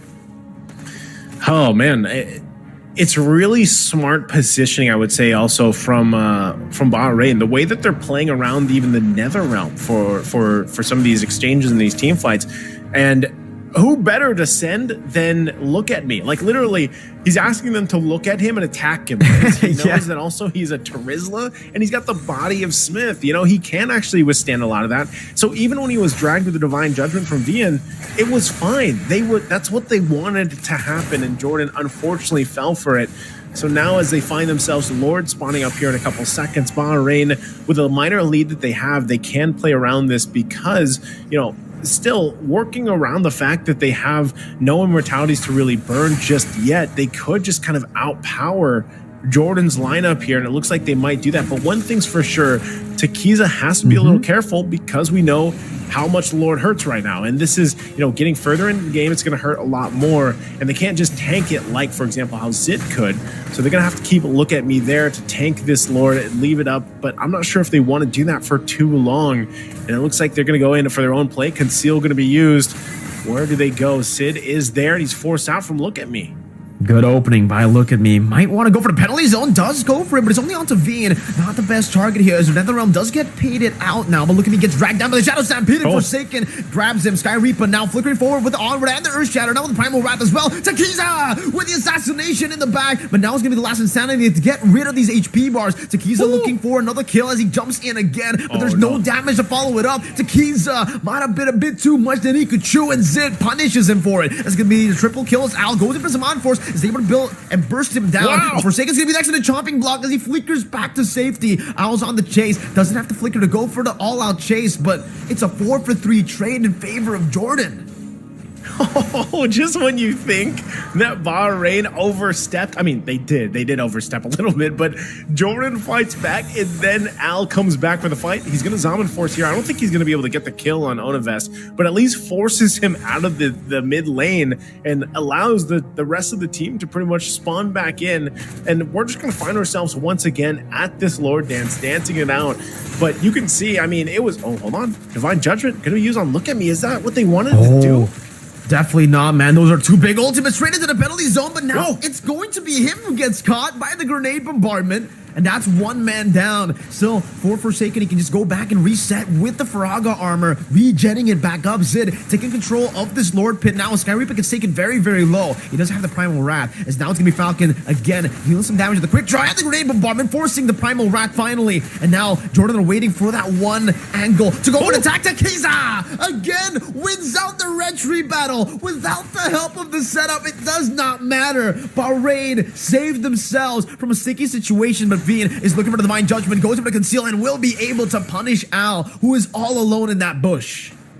Hey, Bahrain might be making these moves, but Jordan, they just have to keep doing this. They'll scale up pretty well, finding the kills that they can. They should be able to make quick work of that Lord up top. You can already see, Falcon holding it down alongside Forsaken. And as long as they deal with these pushes coming in so that it doesn't get too out of hand, Bahrain's going to find themselves on the back foot here really soon. Tequiza can only keep that up for so long, and at this point, for Jordan, wanting to keep things in the game, now you're getting to that point where these defensive items like the Immortality are going to play a part in these team fights. So for Bahrain, you're seeing these team fights where you're like, do they want to re-engage there? Do they want to deal with this? Because Vian, even earlier with the Divine Judgment on Look At Me, I was like, is that who they want to go for? Wow, Tequiza, okay, he's going to back off. But Look At Me jumped in with the penalty zone and then ended up dying, unfortunately, because once that's used and once you don't have Flicker, Trizla is just a walking slow man with a huge mace, and it's kind of tough to move him around with when you don't have those abilities available to you. So for Jordan, I feel like they've done a good job at punishing these moments where they're caught out a little bit. So for Look At Me, kind of needs to adjust some of the game plan that they're going for now that they're reaching this later portion of the game, and he goes in. Penalty zone onto Falcon. Now going to be baiting out that Flicker out. The NetherRealm as well. Sky Reaper gets the Onward and the Earth Shatter, and now the Fracture won't be missed out, but it's still fine. Tequiza gets the kill now. Look at me doing some damage once again. Tequiza going to go for the flanks. Falcon doesn't have the Flicker, so this is going to be a good angle of attack, and now it's going to be Flicker forward by Burrito to get the Terrify. Tequiza just going for the fade, and look at the quick draw and the grenade bombardment. Falcon completely isolated, but wins out in that skirmish. Tequiza now caught in the burning damage of Forsaken and will be taken out all alone. Meanwhile, on the bottom side of the map, Onivest as well, trying to run away. Burrito still looking to go for it. Some help as well. The Curse Blast doesn't connect, and Onivest just needs one more Ghost Bursters to end Sky Reaper's life here. But still, it's a good Terrify to disengage. It's another 2-for-1 in favor of Jordan, and now they're starting to take control. Jordan, again, time and time, their fighting is getting a lot better here the further they get into the game. And, just when you think, Bahrain, do they really want to fight this? That was on Look At Me again, as I was just talking about it. Oh, now they're going to have to defend the base. It looks like they should be able to clear things up pretty well. Whoa, Burrito! It's burnt down from across the wall, and All is not even able to find a little bit of a trade there. A penalty zone based on the nether realm, which is going to be a good resource burnt out. Now they're on the chase. Look at me. Doesn't have the penalty zone this time around, though, and Onivest will just get that Blood Wings back up. That shielding. Oh, no. Now it's going to dash forward. Falcon has been shut down by Takiza. Bahrain find a miracle out of nowhere. The MM, the carry for Jordan, has been assassinated. Oh man, just when you think Jordan made a great play getting Burrito, they lose their marksman, they lose their gold lane, and so the Lord is up here. But I think even without Falcon, Jordan is still quite a bit of a threat unless Al drops the Zaman Force, but doesn't follow up on it. So now, who's going to take this Lord here? Look at the positioning from Bahrain. They're going to put the pressure once again in the mid lane, holding down the Lord. VN, Oh, and the Primal Wrath as well. They're actually using a whole lot of resources here. Forsaken losing Immortality and the Faraga armor. They're looking to go for it. The Netherrealm has been baited out. The Falcon has respawned back in the game. And Forsaken somehow is still able to survive, even though he got caught by the Eternal Guard. That Faraga armor doing work. 4 health bars, like we said in the draft, man. You know, that's why teams love the X-Borg as well. But there's also immortalities now to take into account for Bahrain, and that's why you see both teams really just trying to get the ultimates, or if it's item procs, even trying to get those down the best they can. Because at this point, you know, it could be any team that wins the team fight and then eventually gets the Lord here. Oh, hold on, mid lane, Forsaken trouble. Yeah, all right, but he's still able to escape. Now Conceal, re-engage into the back. Vita able to flicker forward, finding the Divine Judgment, but Handle Zone is able to lock them all into the fractured Takiza. Still doing damage, and now buying the Immortality. Sky Reaper with the mobility field, but will not be able to find it. Forsaken down for nothing right now, and Burrito is hovering over again. Onivest gonna be able to get the Shadow Stampede, but will not be able to get the Ghost Bursters. Bahrain, again, with a one-man advantage. Do they go for the Evolved Lord? Oh, it looks like they are. But I think this might be a mistake. They don't have Look at Me for this fight. They could just end up going for the 4v4, but it looks like they're going to call it off. They know. Oh no, Sky Ripper. That Stampede almost took him back all the way for Veen to go for that slow as well, but they are able to manage the waves because of Look at Me, who's rotated back up top. But look at the HP bars. It's just not on the side of Bahrain right now. Takiza's way too low. Sky Reaper's way too low. He does have a little bit of time, and he will use it by recalling back to base to get full HP. Yeah, they have to. They have to go back here. Takiza as well has to be very careful because we're talking about Vian with the Divine Judgment. He doesn't have the flicker, so at least there's that on the defense. But for Bahrain, they have to be kind of aware of especially these bush placements. And for Jordan, you know, it's really just kind of managing some of the waves coming in. But ultimately, Jordan's in a good fighting position, especially when you have an X-Borg on your side and Zid quite tanky himself. So it looks like, you know, we have to keep an eye on this. They might be also just waiting for the flicker to be available from VN, because that is the playmaker right there. When you have this Kaj at this point in the game, 20 minutes plus into a game, you can already see too, Forsaken getting positioned the best that he can, because a Last Insanity will be crucial on placements. And it looks like right now, you can see it, Bahrain does not want to commit to this. He's going to sidestep that setup as well. The Earth Shatter not going to be able to land. So right now it's still just a kind of just staring each other off. You know, no one wants to commit to the Lord just yet. Jordan will go ahead and clear the things out that they can. And also you see Takiza going up top. They're going to have that information that he visited up there. So that's why you see Jordan go ahead and starting up this Lord. Conceal also going to be used, but no one committing. And now Takiza makes his way. And look at the Lord, he's dealt enough damage. Sky Reaper with Conceal as well. Now Takiza on there. Earth Shatter Flicker combo, able to find it onward as well, but another realm saves him. Falcon's able to flicker out to safety as Al jumps into the back, but will only be able to find Veen. Now it's going to be Sky Reaper who survives with the Immortality, gets the HP bar back up, and now Burrito gets a Terrify and the Curse Blast. Falcon very low, and that's going to be another kill for Al, and Takiza gets the Lord again. Bahrain, how do they keep winning out in the Lord battles? Man, that was such good patience from Takiza. You saw him in that bush waiting there. He could have joined that fight. He knew that there was another realm there. He knew that there was immortality and armor to work through from Forsaken, but instead, Takiza waited in that bush, didn't pull the trigger, found out, all right, the team's going to be okay, and I'll just go pick up the Lord here.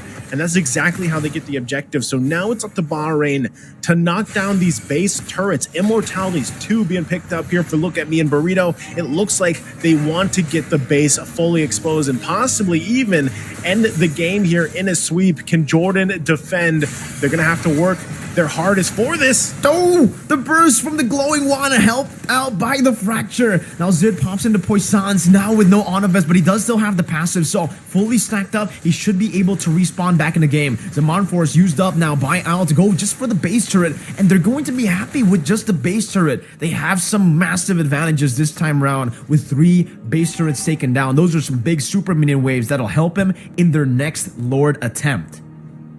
Those are massive at this point, but still for Jordan, at least, it's not game ending. They might still, they might have lost all the turrets, but they hold on to the game and the series, because right now, what we've been seeing is really a struggle just for one team to get the entire upper hand. It's really been a back and forth. And so far, even that last exchange was really up to just the team from Bahrain deciding on really when the window is to enter and fight those fights, and Tequiza really being disciplined. So that same thing is going to have to happen here, because as you get further in the game, these items fall into place and they're swapped out and swapped in. Tequiza's positioning is crucial. And look at this too. Sky Piercer picked up by Al. It looks like they're ready to, what I was just saying, no team was really decisive and completely winning. Well, now with Al picking up the Sky Piercer, having the Divine Glaive, you basically have so much penetration just from these 2 mage picks alone from Bahrain, and also a potion picked up from Tequiza. So now, once again, it's up to them. Oh, look at the cutoff here. 3v5 Earthshatter Falcon. Great flicker out. Tequiza goes in for the diamond. Will lose out on his life. Look at me, unable to chase. Now flickering forward onto Falcon, dealing some damage, but the Netherrealm saves him again. Falcon kiting back really, really well with the Eternal Guard placed down. Every single member of Jordan was able to survive, and Tequiza, he has just been shut down. Oh, man. That is not what you wanted to happen with Tequiza, right? I think he was thinking, all right, we're going to crash down. We're going to sandwich Jordan here. And then it ends up he gets blasted. And you kind of forget, I guess, when you're having this kind of moments for Bahrain, you forget that Falcon can pump out the damage, especially with a Warcry emblem. All he has to do is get a couple hits off, and then he gets that 8% boost, especially if it's paired up with a focusing mark. So now, once again, look at this. Lord's going to be started up, but keep an eye on Al. He's going to have to be dealt with as he's pushing down that bottom side. Bahrain knows this, and they're going to go ahead and dance off for this Lord here. Vian has the Divine Judgment available. Is Al just going to go and punch this one in against Forsaken? It does seem like that's what he's going to go for now with his Zaman Force as well. Look at me, going to be able to zone Zit away there, but Falcon does enough damage to get rid of him. In the bottom lane still, it's going to be the few waves coming down, and that's going to be the Lord. Who's going to get it? It's going to be Zid, who wins out the retry battle. Another mini wave spawning in the base right now, as that's going to be Burrito dealing enough damage to take Anavel down, and now it's another HP bar, but in the bottom lane, it does seem that Bahrain will not be able to end the game. However, they will be able to win out in this trade 2-for-1, and the Evolved Lord is still in the mid lane. Al and Burrito now charged to go for it, trying to go for the full clear, but Forsaken and Falcon, they can get the damage reduction off of this Evolved Lord as long as they stick around with it.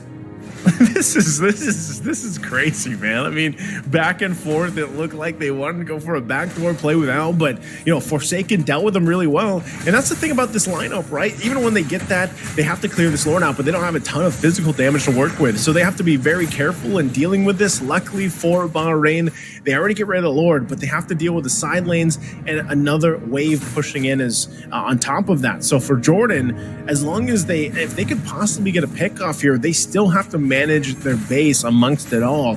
So with that, Bahrain buys themselves some more time into this game, because we had some crucial things happen there in the last exchanges, even earlier with Tequiza going down. And you can see there's a lot more immortalities. Oh, Earthshatter. Comboed in together with everything, forcing out the Netherrealm, but it is a fracture already used up. Vayne actually loses the immortality in that skirmish, by the way, and that's going to be a conceal as well. Skyreaper has the flicker, goes over onward just on the Forsaken, who still has the immortality, now the Primal Wrath as well, getting rid of the Faraga armor, but Forsaken somehow still keeps it intact, and Skyreaper is back to the normal form, able to disengage again, and there's still 80 seconds for the 26th, or actually later when it spawns, the 28th minute Lord to spawn. What is our longest game again, Mirho? Did we hit 30 minutes? I don't think right? we've hit 30 minutes. Oh man, Have this we? has to be I don't close remember. to one of our longest, right? Like this has to be. I know earlier they played a 20+ minute game in their off stream match. So this is territory that a lot of teams so far for ISF have not been to. When you get to nearly the 30-minute mark, I mean, you're talking about just everybody being fully item locked at this point, and really all that matters about the gold is switching some items in and out. Look at this, Forsaken. Immortality here, plenty of health, multiple health bars. He's going to get the attention that he needs. And Divine. Oh, look at me. Divine Judgment catching, look at me, and Falcon's damage is getting absolutely ridiculous. That is through the frontliner. That is through the Terizla of all people. Just a quick draw and a grenade bombardment. Honestly, yeah. With the help of Onavest, but still, that's some crazy damage. Yeah, it is. I was literally looking at Forsaken. I should have been looking at Look at Me, because he got Divine Judgment and just deleted so quickly. And he's a Terizla with a Body of Smith passive, and almost nearly in an instant he was taken out just with the lineups here. So once again, you're seeing this power of these emblems too. And now Forsaken Doing some good damage onto Forsaken, Al, but in the bottom lane, it does seem like Zid wants to go and rotate over as well. Remember, the Lord is up, so this is an interesting fight to go for the last Insanity as well. I'm not too sure he can actually deal as much damage as the Harith, even in this all-in, and it does seem like, yeah, the Immortality for Forsaken will be popping. Now the Faraga armor is back up again. Those are the 4 HP bars we were talking about, and it seems like for Zid, he's trying his best to go for the shield unity, but Bahrain have just bought enough time for Look at Me to respawn once again, Naisu. It is crazy at this point, Mirko, because like I said, you just think this fight's gonna break out, but all the time the plan is to extend the game so that at least Look at Me is back in for the fight. And so that's exactly where they find themselves. He's available and the Lord is up. So this one, now that we're at this territory, like very late game territory, this Lord is not going to be so easy. Look at the damage it's doing to Zid. Oh, man. And he is a box shot, by the way. No you way. can see just how much it hurts. You cannot just sit there and tank it up like you used to. So Absolutely not. Bahrain knows this, and they'll go ahead and play around the fact. That's why you see them not even going ahead and pulling this Lord out of the pit here. They're gonna fight it out. That was close, man. It does bait out a flicker. That's a big flicker, by the way. That's the combo that V needs to go for any one of the picks. I don't think he can actually just go for a Divine Judgment randomly. It'll be so difficult with so many disengage tools from Bahrain. And at the bottom lane, it's already a slow push. So now it's Look at Me who's on the Lord. But at this point, I don't even think you want to be on the Lord, right? Look at the damage that it's placing down. And Takiza actually is going to go for it as well. Loses a bit of HP there. You can see he needs to go back. I don't really think the Lord Dance is possible at the 30th minute of the game. They might have to just go look for a fight across the map or use these waves in a different way. Ladies and gentlemen, this is our first 30-minute game here for the Asian Championship for Mlbb, and you're seeing right now just how deadly the Lord is at the 30-minute mark. You can't just sit there like you used to before. And they even send Skyripper, go ahead and tank this thing up. We have to be able to take this. Also, Al waiting patiently on the bottom side. Skyripper. Divine Judgment locking Skyreaper down, but he does still have the Immortality. He gets the onward down before that happens, though. And now the Lord is still in half HP. They can actually go for the full commitment, but Skyreaper is just very low. Takiza getting 1v1 by the Lord, getting soloed, and is forced back again. We're going to see another reset on this Lord Dance that really doesn't even feel like a dance. It just feels like they're getting completely obliterated by the Lord. Look at Me. Might be forced to use the penalty zone. No, he goes for the flicker instead, and he is able to escape. But my goodness. Now, Jordan, have a chance to control the Lord. Jordan does, but like you said, I don't think it is a Lord Dance. I think it's just the Lord bullying here. You can see Al still staying on the bottom side, fighting it off with Falcon. Oh no, they're actually going to make a play on Al here in the bottom lane. Let's see it now. Al's still able to flicker out to safety, and there's no flicker on Veen just yet. 5 seconds, and it might have just given over to Lord. But take a look at how slow they take it. They can't even go for it. Takiza is going to be soloed by the Lord. This is some crazy HP bars, some crazy margins that they're playing with. It's still at 34,000 HP. Naisu. And Zid now pops into Poissons. That's the only way he can actually take the damage from the Lord now. Is that's going to be the Shadow Stampede. Bring a Look at Me back. Penalty zone to lock him down. Zid is going to be locked down, but Look at Me will lose his life. Only the Immortality, though, as Takiza walks back in. in. That's a fracture. Now getting the Eternal Guard onto the back as well. Takiza finds the Evolved Lord. But take a look at Al in the bottom lane. Now on the Divine Force. Going for the base straight out, locking it down. There's still one more cannon minion. And Bahrain will do it in the 32nd minute of the game to find a clean sweep against Jordan. Victory! Oh my goodness.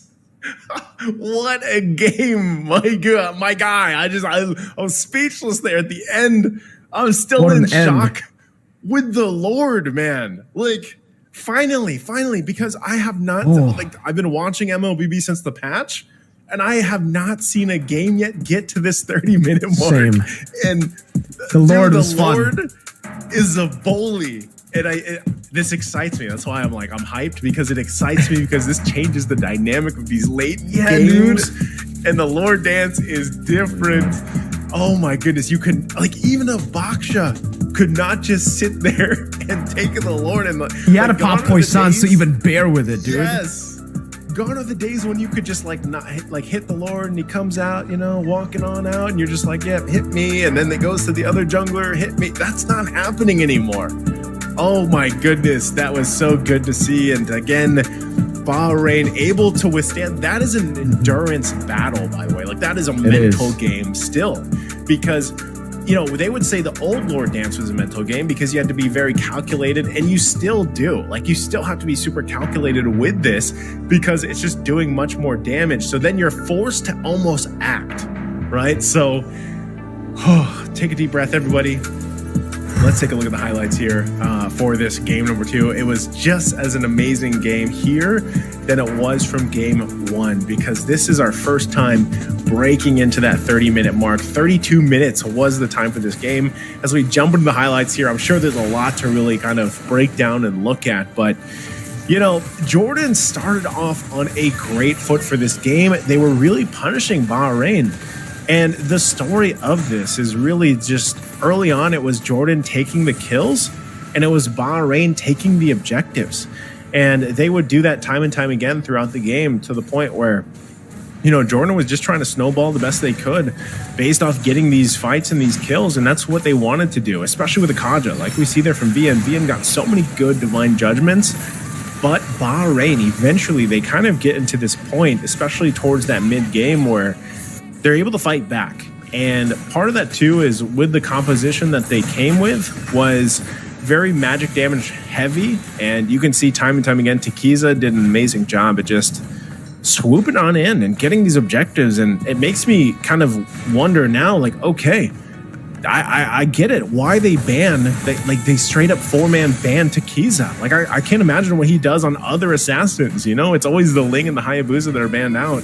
Maybe he gets his hands on that one day, because even with this Nolan, who traditionally, or at least statistically, gets difficult, especially the later the game goes, especially against a Baksha, Takiza played this really well on the Nolan. And for the rest of the team here, responding to the rotations going on with a fast-moving Baksha and a Kaja to work around, you got to give it up to Bahrain, the way they responded to a lot of the rotations. And sometimes they found good setups. Sometimes, look at me, might have overextended a little bit. But for the most part, look at me did a good job at playing this Terizla. He was the one setting things up, starting these fights.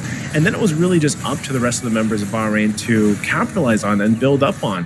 I still think Forsaken also was a big thorn in the side of Bahrain for a lot of this game. And that's why, Xborg is still a top, I feel like, banned hero, to deal with because of the 4 HP bars, basically.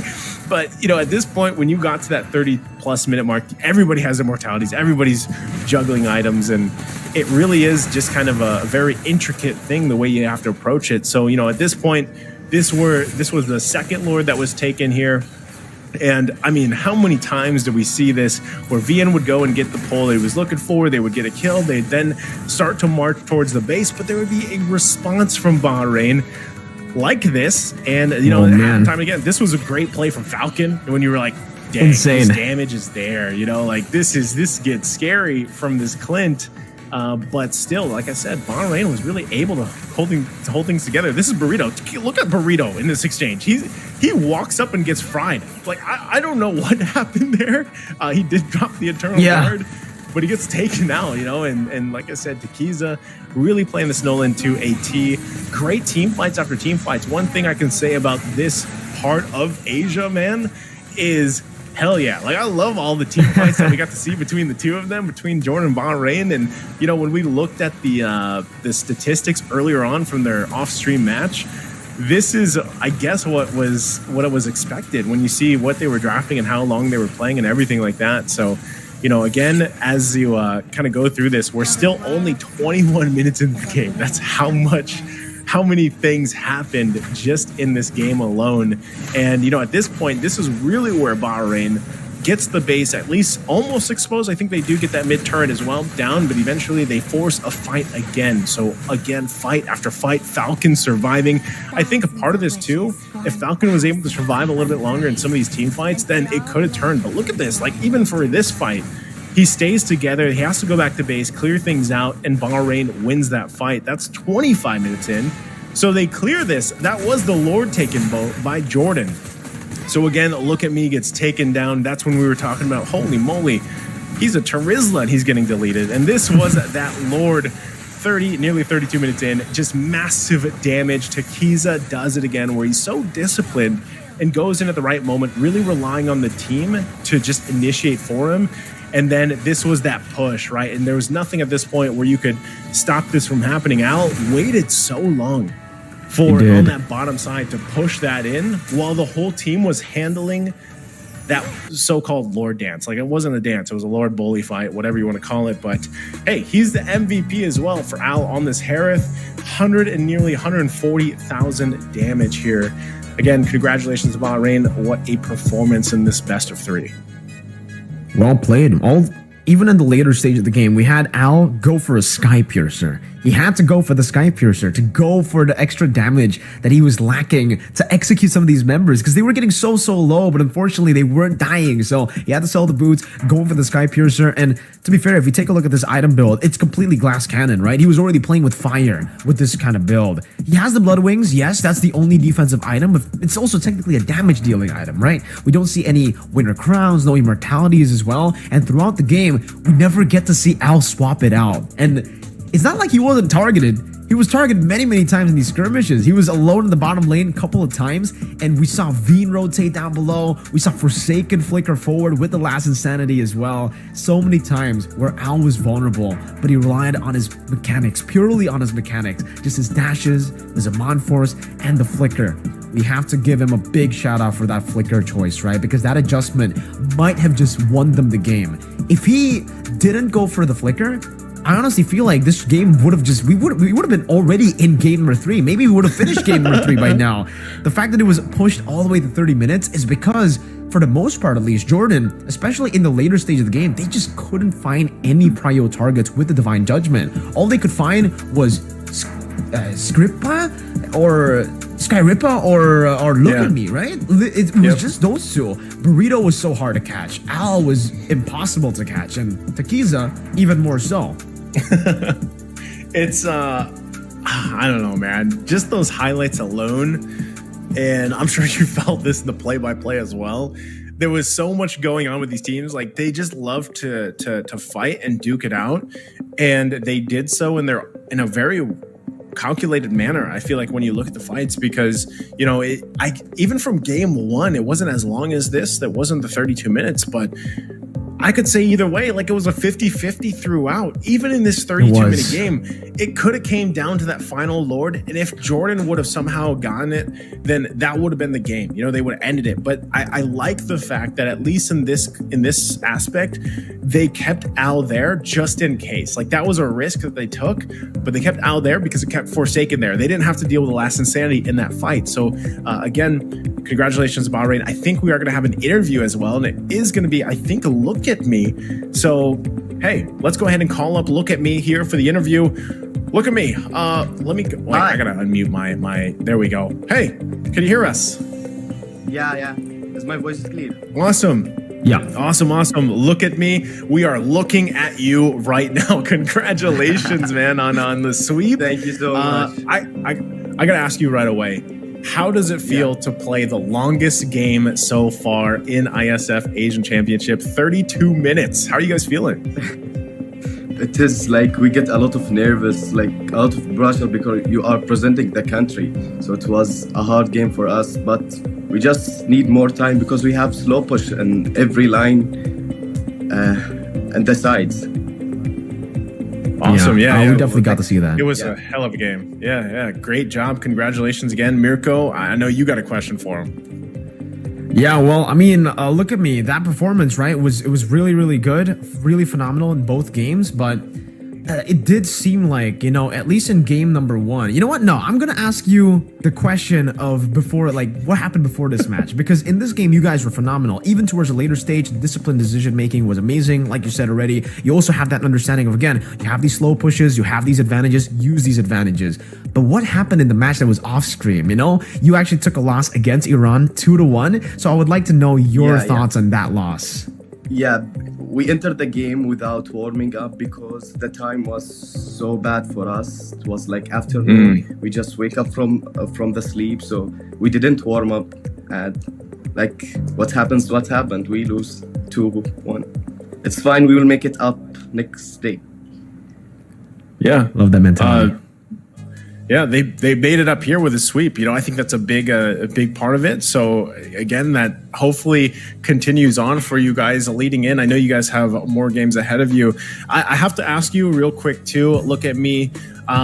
Is your favorite hero Terizla, or are you just like forced to pick that? Like, what is your favorite hero? My favorite hero is Benedetta. You can see the target ban. Oh, the target. Okay. So that's the target ban. So it is for you, okay? Because we over here in our region, we were wondering if that was also towards your jungler, because Benedetta also here on this, you know, for Indonesia and Philippines also gets parked in the jungle sometimes, but it's for you. So that makes sense. Awesome. Okay, I have any other questions?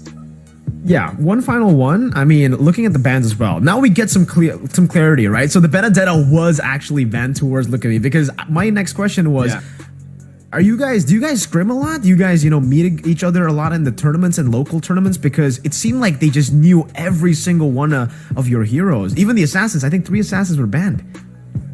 Yeah. We are an MPL team in MENA. So we scrim a lot. Okay, I see. Awesome. That answers the questions, man. And again, you know, I know a lot of people, they've been wondering what all is happening. And I know, Mirko, you got to cast some of MPL MENA, so, you know, you just didn't get to see some of them play here. But look at me. Congratulations. We can't wait to see more of you guys for ISF. Before we end it and let you go, is there anything you want to say to the viewers out there for you guys? Watch us in KSA. Okay, that's awesome. dope, man. Look at me. I love the confidence, Thank man. you so much. Yep, and we hope to see more of you in the future. Congratulations again. Congratulations. Look at me. See ya. There we go. There we go. Okay, man. Good confidence, and now we have the answer. Mirko, we have the answer on exactly what the Benedetta was for. No wonder. It's banned out. So they're an MPL MENA team, right? I mean, I have to look back at like MPL MENA to take a look at which team they actually play for, because I actually didn't realize that they are a team in MPL MENA playing in MPL MENA. And I guess for Iran, I would love to see their player names as well now. You know, like, are those players also coming? Are they MPL MENA players too? That's what I was saying. That's what I was saying. I was gonna go look at them. Like, look at me. I pulled them up on Liquipedia, and unfortunately, they don't have pages. So that's why I'm surprised. You know, because I pulled it up and I was like, thinking they were a team, but there's no Liquipedia page, and that's usually, you know, our default to look at past experience with these teams in history, right? So great to know, though. Great to know, and now I'm going to be looking at some of their other games that they had in the past and where they go in the future. But that is going to wrap it up for us, guys. We're going to have a very short break, 5 minutes before we go for the last series of the day, which is going to be a women's match. We're going to go back to Mlbb women's, and it'll be Mirko and Arashi joining you. So that's it for me for today. I'll see you guys tomorrow, but Mirko and Arashi will see you after 5 minutes. We'll be back after this.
Chapter for IESF, where we have just witnessed the longest game so far. Post 30 minutes, man. Insane stuff. Mirko was on duty on that game. How are you feeling, man?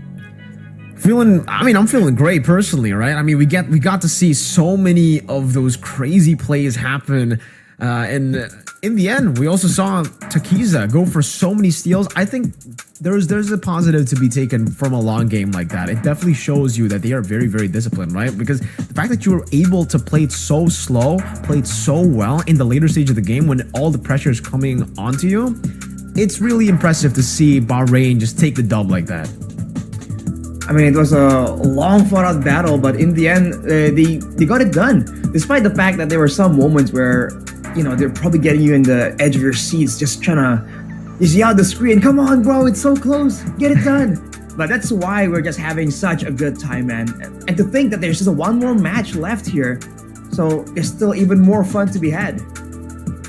There's much more fun to be had. I mean, again, for you guys who maybe missed out on Naisu's statement before the break, it's going to be Indonesia taking on Laos for Mlbb Women. So we're going to be shifting back to Mlbb Women's after seeing 4 incredible matches for Mlbb Men's and even one team that qualified already to the main stage. Shout out again to Guam for that amazing performance up against New Zealand. But here it is. Up next, Indonesia taking on Laos. The heavy favorites, Indonesia. This is the team that hasn't lost a single tournament in 30, it's about to be 40 soon. I don't know. It's just way too long of a reign for in this Indonesian rep. So I think a lot of the audience are very confident that Indonesia has this. But hey, that is the moment where you need to be careful, man. That is where the mistakes happen. That is where the upsets begin. So especially after crazy stuff like the previous match, we have our fingers crossed, man. We never know what's gonna happen. Fingers crossed. Hopefully for Indonesia, though, I mean, looking at how they were able to play yesterday, maybe for Laos, I don't know how they're actually going to be how are they going to perform up against Indonesia. Indonesia is such a big force in the women's scene, especially when it comes down to how they can actually move around the map. I think that's the biggest advantage, right? Because obviously, mechanically, they have an advantage, but how they can take control of the game and end it before even the 10th minute, before even the first Lord, has got to be with their lineup, understanding crazy macro advantages that they can use in the game. Well, for Indonesia, this is their lineup. It's going to be Sini, Vivian, Shell, Fumi Echo, and Vival. Vival? I mean, depends on how you want to pronounce it, but what is for sure is that they have been just on a crazy run, non-stop, unstoppable, despite everyone's efforts to try and stop this hype train almost, and they've been reigning supreme. So this is where the real challenge begins, right? When you're set up against other regions, because domestically, I think they're done. They've won almost everything. They've won literally everything. They haven't just maybe except for Iesf, because this is the first time ever that we are going to get to the Mlbb women's division. But if they win this later on as well, but firstly they have to qualify, then yes, they will have won every single possible title in the Mlbb women's scene. And that's ridiculous, considering that for some of these members as well, for Vivian, I think she's the longest standing member on this team. Like, there was a point in this lineup where it was just Vivian and everybody else left. So then Sini joined in, Chell and Vival, and then I think just recently, it depends on how you think recent is. For Naisu, a minute ago is like a year ago. So a year ago, a minute and a half ago, Fumi Echo actually joined in this lineup, and it has given them even more strength. Like with Fumi Echo, it just definitely seems like they actually kind of leveled up, and now they have a new analyst as well. They got a new coach. It seems like Indonesia are just looking real strong now. But of course, with changes, there must be time to get used to, right? Like how will they synergize together, the coaching staff and the players? Up against them today, though, from Laos, it's BB, Mint, Cindy, Nu, and Tuk. Gonna try and go up against overwhelming odds right here, with everyone, almost everyone at least, feeling like, man, the Indonesian ladies roster is just so strong. They are the ones right now attempting to take on the mantle of like giant slayers, to take down the undefeated. That's everybody up against Indonesia, right? And we'll see if Laos can actually get the title here up against Indonesia by beating them, or at least taking a game off of them, because it definitely seems like, as I look through the stats of Iesf.gg, which you guys can do too very easily by just typing it in your browser, man. www.iesf.gg. If you're already watching, might as well open it up, go and take a look at what matches you guys want to see, the standings as well, because there are some of these matches that are being played just without it being streamed. So if you guys want to catch up, go ahead and check it out. And I'm actually going to be checking it out as well to see the standings as of right now, June 23rd. It seems like, based on the standings, Arashi, for Indonesia, they haven't lost a single match, but they haven't lost a single game as well. In Group B, it's 1-0, 2-0, all right? So they've only just played one, and they've beaten Brunei Darussalam. Now, next up against Laos, who also took a loss up against Cambodia, just, I think, earlier today, or no, I think it was yesterday. Well, that's dominance, right? The fact that, there was a time where they were winning tournaments without dropping a single game, right? That was the kind of run that we're talking about here. For those of you who are not aware, that is just how dominant they are, which is why if today Laos can do the impossible, it will be that much more impressive. Ladies and gentlemen, let's go straight into the drafting phase for game number 1. And already, Indonesia starting off with the Arlet band here, and it's matched by a Roger. This Roger has been a great option for flexibility, and we've seen it, and I think Mirko was talking about it earlier, how it's now great in the early game, mid game, but in the late game, actually not too shabby either. So a lot of teams really like having it on their side. Roger is so good as a flex, and it's not just good as a flex, but again, like you said, it's super strong in the jungle. It's super strong in the gold lane. It can play early, mid, late, does good in the snowball, does good in the comeback composition as well, does good in the team fight, does good in the poke. It's a bit too good, and finally we do get to see that respect over towards Indonesia here by Laos. But on the red side, you're kind of limited to only going for these prio bans, right? On the blue side, you can actually go for respect bans all the way and force out those prio bans from the red side team, so that you can actually leave some of these open, some of these big prio picks open, like the Loyi, the Chip as well. But so far, Arashi, based on the Asian regional qualifiers, we haven't seen Chip at all. We've only seen one. I think it was from New Zealand, and that didn't end up too well for the Chip. The Chip didn't have the best time. So my question is, right now, is Chip just out of the meta? Is he gone?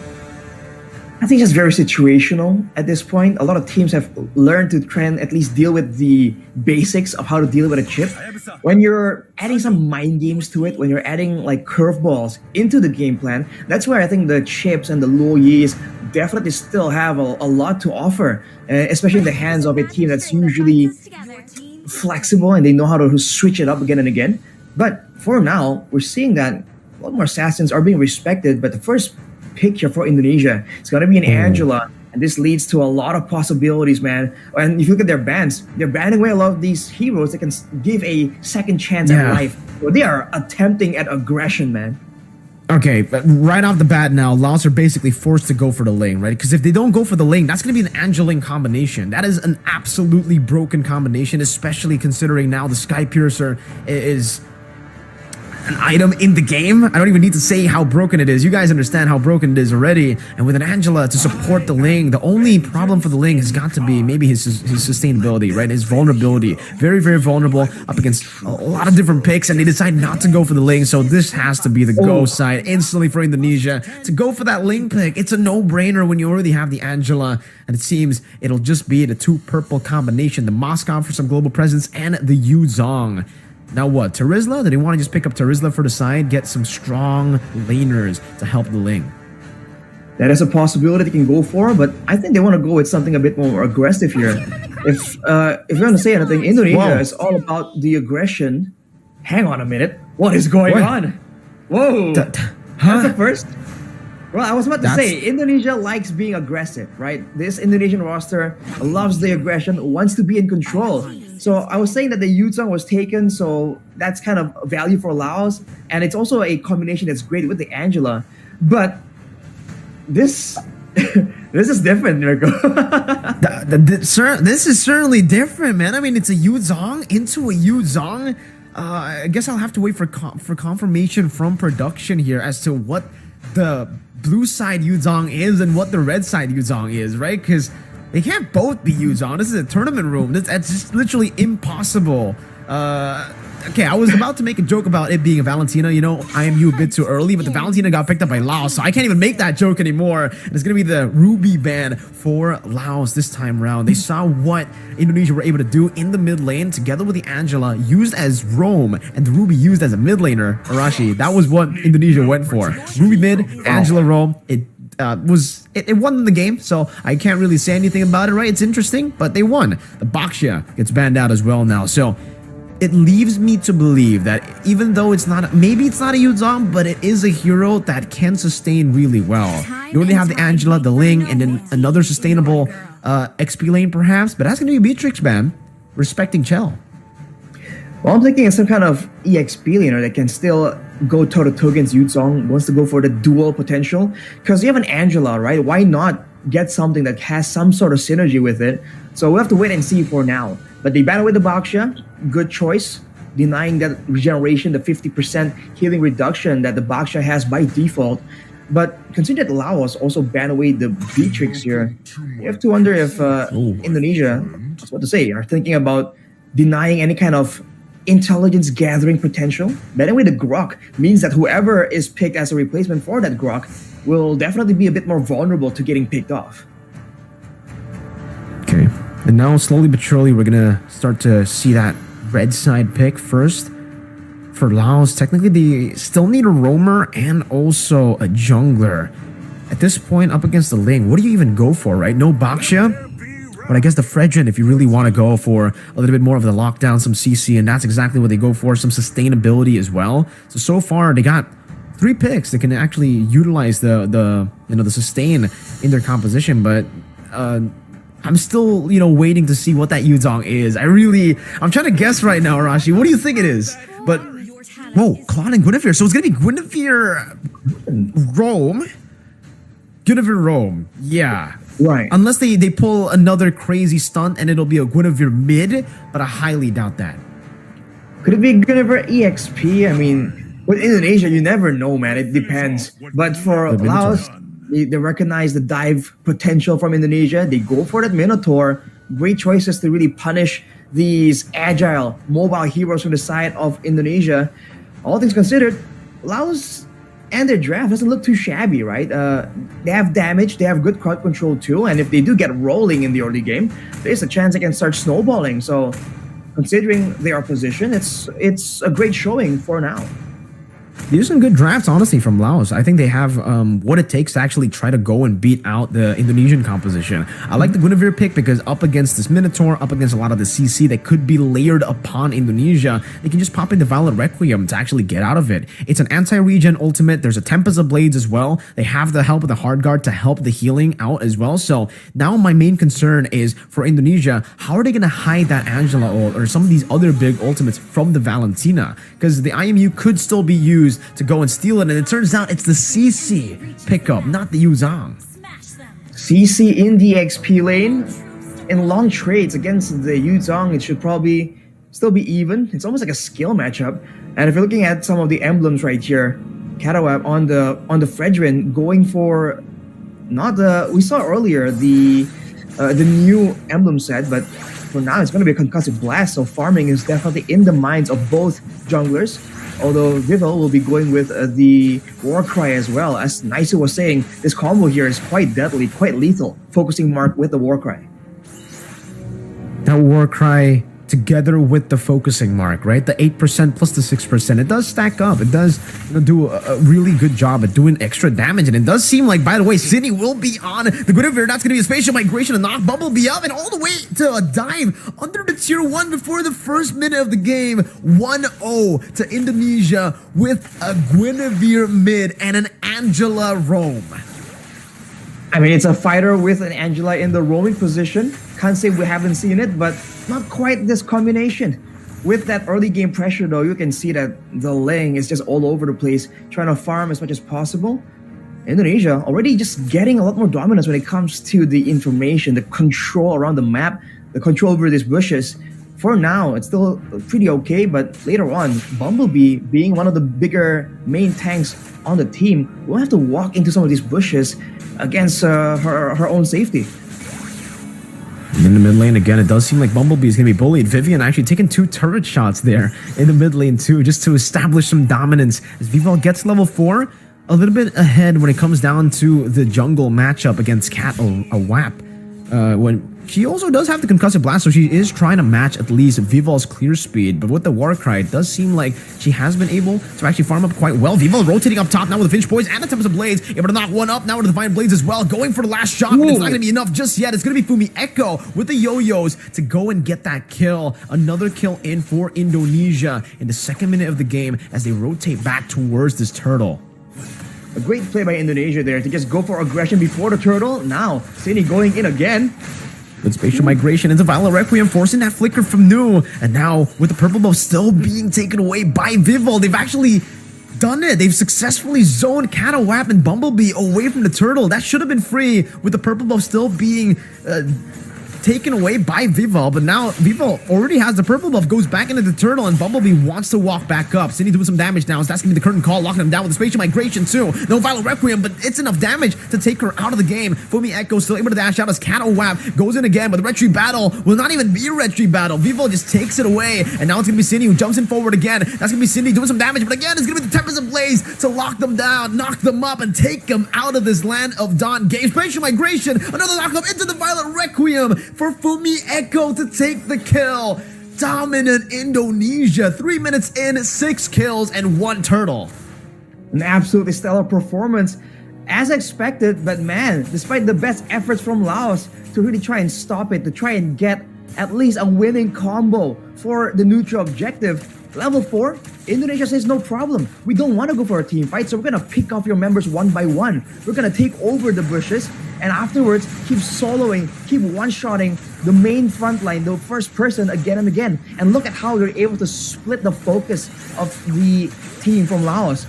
They're trying to go for a big combo, but with the turtle being taken, with their members being chased around, they just kept moving in and out of these fights. And when you think that it's over, they go in and go for more. Laos, you're completely overwhelmed. Now, most likely, very clearly on the back foot, is concerned of what to do. With Vivol 1 kill ahead, 2 levels ahead as well when it comes to the neutral objective situation.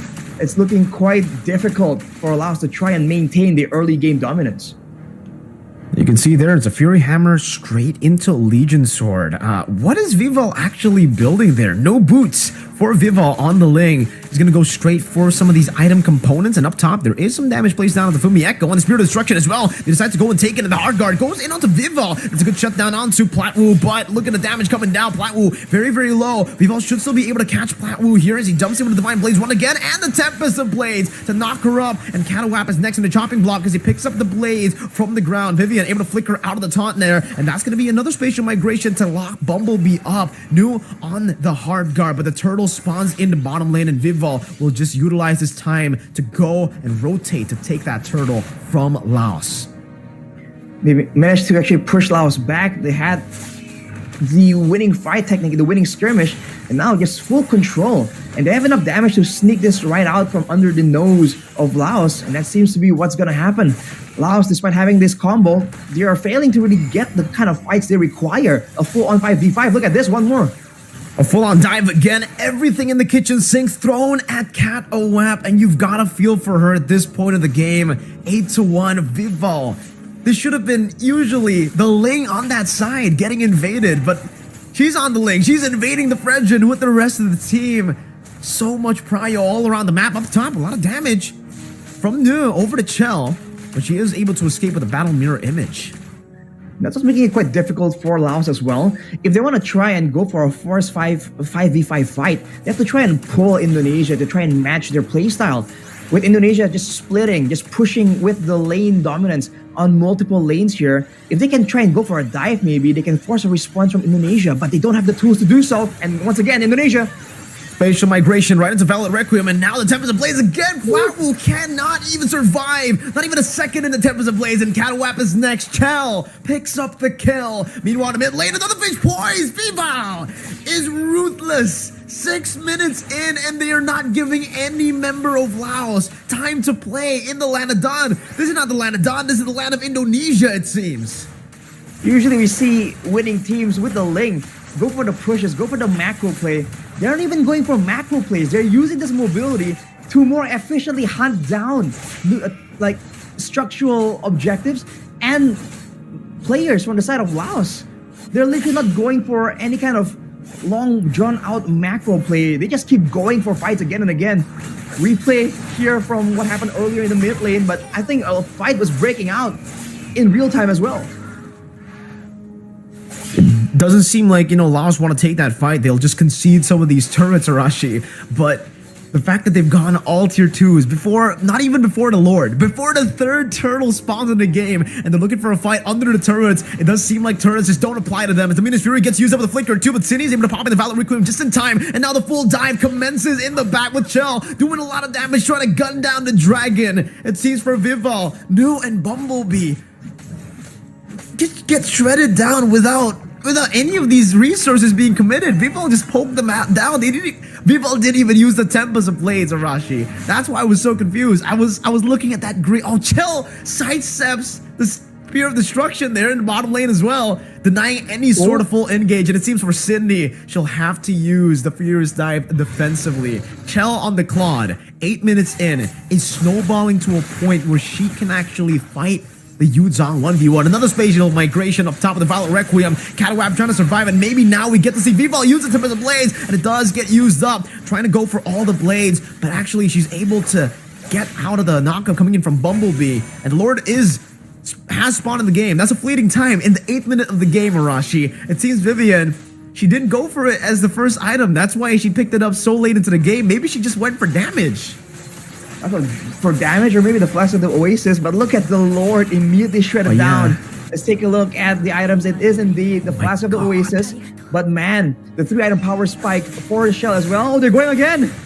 Another spatial migration into the stab of that blade from Vival. Now with the Malefic Roar at the 8th minute mark. She already has a Sky Piercer, a Malefic Roar, a Berserker's Fury. At this point, she might as well get a Blade of Despair to get through everyone with one Defiant Blade. And now the Hard Guard is already placed, hovering over Vival. The Lord is marching down to the mid lane, and they've already dealt with the Turret Splash earlier. Catawab trying to frontline here, but at this point, no one's the frontline. No one can even withstand the damage. Another Defiant Blade into the front, onto the Flying Dragon. But even with the Blade, she's able to dish out so much damage. Has good Petrify onto her, and she will be shut down. Finally, in this game, some punishment to Chell. Pops in a Blazing Duet. That's a good appraiser's wrath by Catawab to survive and also to get some damage back onto Indonesia. But now with Chell jumping in with the Battle Mirror Image, that's a spatial migration from Sene with the Violet Requiem to lock them down. And the base is wide open in the 9th minute of the game. Chell doesn't want to go for the base just yet. Wants to go for some of these kills. Dashes forward again to pick up the Maniac before they end game number 1 in 9 minutes. Yikes, man. That is a statement from this Indonesian roster. What was that? This completely just ran through the team from Laos, not allowing them to even get back into their own jungle.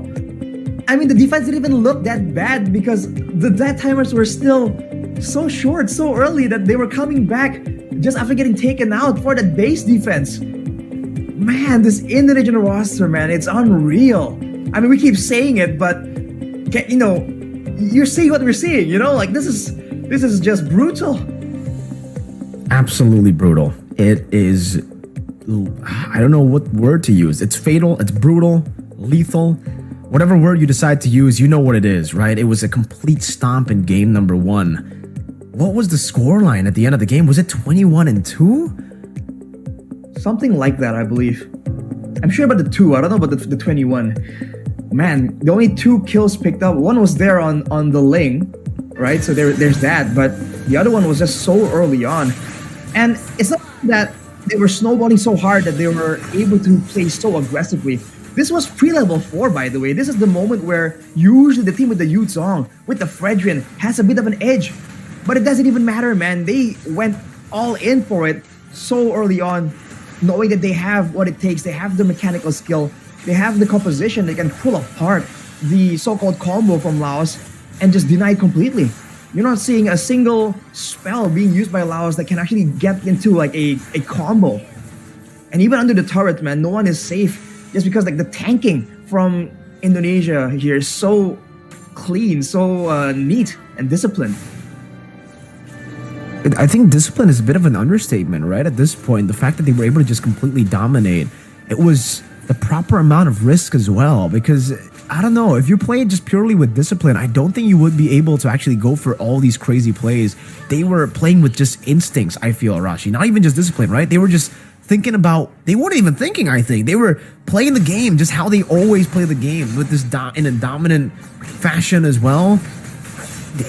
I don't even know how to really describe some of these plays, because even this tier 2 dive, this is a tier 2 turret we're talking about in the 7th minute of the game. This is the turtle, the third turtle just spawned in, and Vival was able to shred all of them without the Tempest of Blades.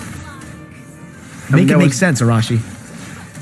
I don't know how to make sense of it, man. They were just that good, and they know what they have. They know that this draft allows them to do risky plays, the hard guard, the healing, the plus the Oasis rushed on early.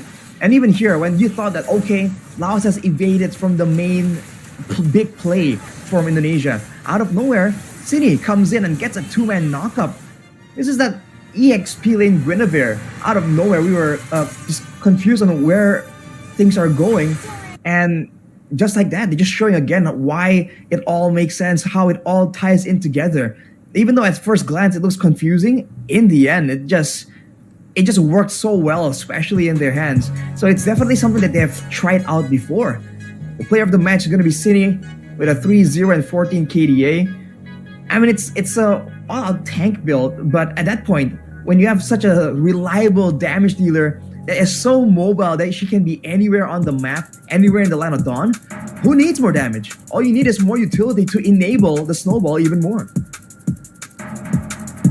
Cine only had that. She was building tank.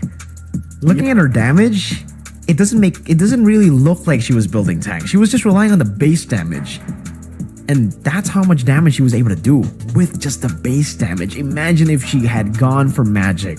I think anyone or everyone who got hit by the spatial migration, especially the Violet Requiem, would just disappear at that point of the game. It was such a massive snowball. At this point, we're waiting for game number 2, and again, Arashi, you know, when you're up against Indonesia, you get the chance to be the Giant Slayer, the King Slayer, the Queen Slayer. I don't know what names you want to come up with, but oh my god, 21 and 2. So it was 21 and 2. 21 and 2. Well, you're seeing again why we've been hyping it up so much, why we're saying that it will be such an achievement for Laos if they can take even a game.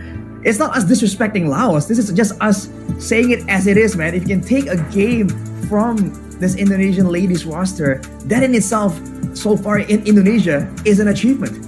That is just how good it's been. And you're seeing it yourself in the Land of Dawn, in the macro play, in the mechanics, the instincts. And I said discipline earlier, but I don't even mean like, oh, the slow pace, slow tempo. Yeah. I meant discipline when it comes to how they orchestrated those dives, man, because those were clean.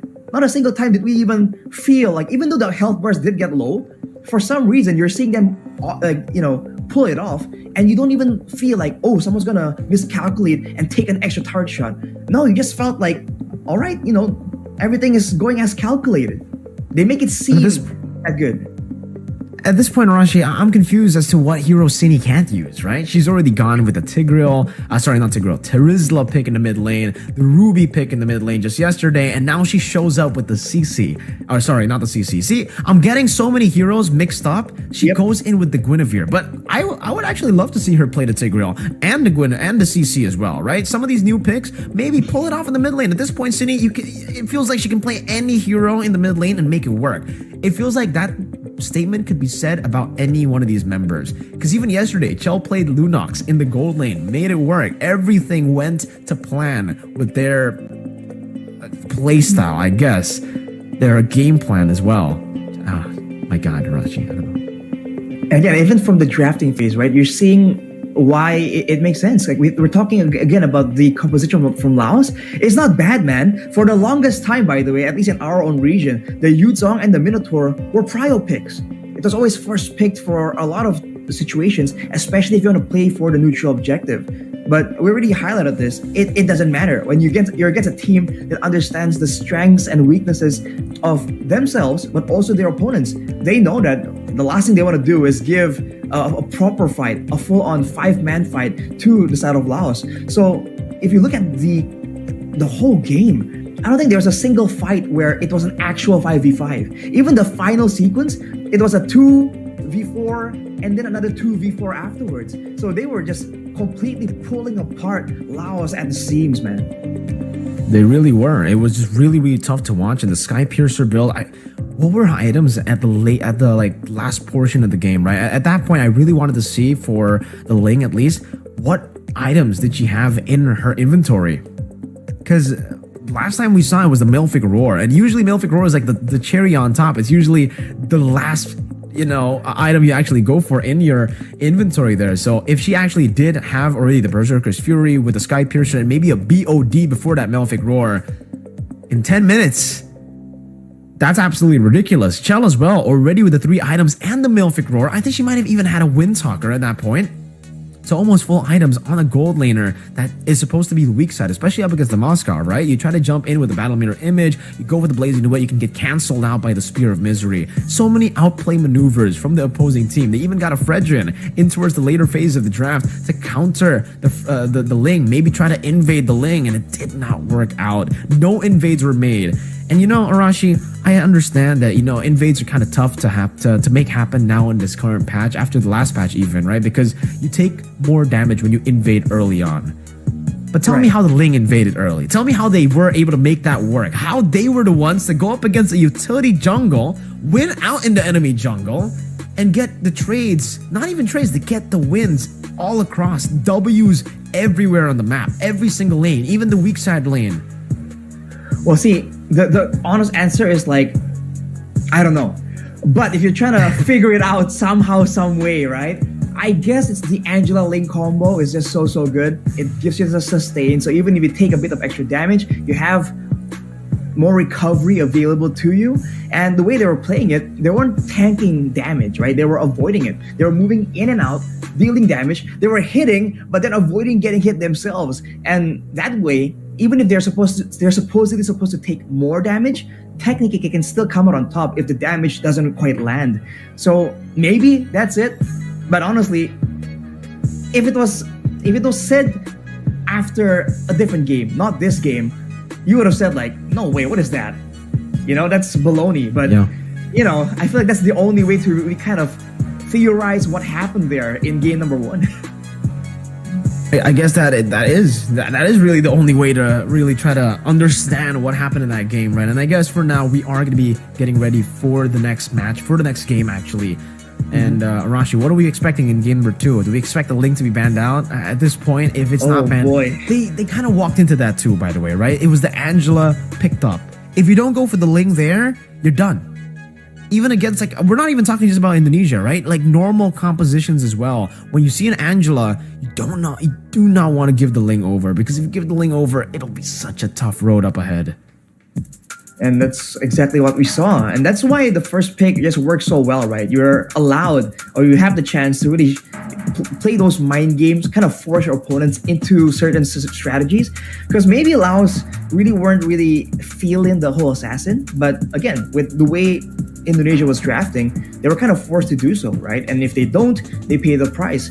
The kind of tough decisions that you can throw onto your opponents are definitely something that is a great weapon if you do know your own players and their specialties and what they can pull off. And to a degree, if you know your opponents also, that could be a very good strategy. But on that topic, Mirko, about Laos here, what can they do? What will they do? I feel like they will respect the Ling somehow, but the issue is if this repeats, right, and the Angela comes out first and they're supposedly supposed to pick or deny the Ling, I think that would lead still to something else being open for Indonesia. That's the difficult part. It's not just the pure mechanical skill, the macro, the game plan. It's also the flexibility, like you were talking about earlier. Most of these players here from the side of Indonesia, they are able to just play so many different heroes, so many different styles of heroes as well at a high level too. It's not just decent. They actually can use a lot of different heroes to make crazy outplays. They make it seem like that's part of their arsenal in the first place. It's like their main hero. We'll just have to see what they actually go and decide to play, right? At this point, I don't think it'll be crazy even to go for a CC in the mid lane, to go for any of the other fighters. But you know what will be crazy? If she actually goes back to the mage in the mid lane. That would be wild, right? I mean, that's how wild it is. If Cindy actually goes for a standard pick, it's actually more wild than a wild pick because she has been playing all the other heroes except for mage. She's been playing everything except mage. It almost seems like she has a personal vendetta up against the mage mid laner. She wants to prove to the world that no, you don't need to play mage in the mid lane. You can do anything you want in the mid lane. As long as you're creative enough, as long as you understand the fundamentals of how to play that draft, you should be able to make it work. And let's see in game number 2, I guess, later on. Oh, we get into drafts right now. Laos, blue side, they ban out the Harith, Arashi. That's peculiar because usually you would kind of force that ban onto the side of your opposition. But for Laos, it's a whole different story, man. So they banned the Harith and the Ling. And Indonesia, as a response, banned away the Angela. So they don't want to deal with the same issue, the mobility, the healing, the sustain, banning it away. And since they banned the chip, I wonder if they're actually concerned about the global presence, whether they're going to go for the Loyi ban as well. It's a bit of the same situation. Usually, the first pick team will ban one, and then immediately, automatically, the other team, the second pick team, will be forced to ban the other one.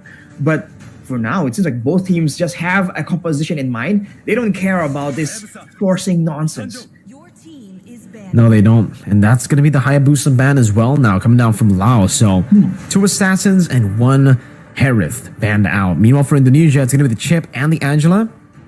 They might as well just leave up the Loyi open, right? Because the Loyi really wasn't even hovered over by Laos. They're going to go for the Arlet instead. So it does seem that Arlet maybe is a hero that has been giving them problems, maybe in scrims, right? Because we've seen the Arlet banned both on blue side and on red side now. And now for Laos, the first pick's going to be that Roger. The Roger that was banned by them on the red side.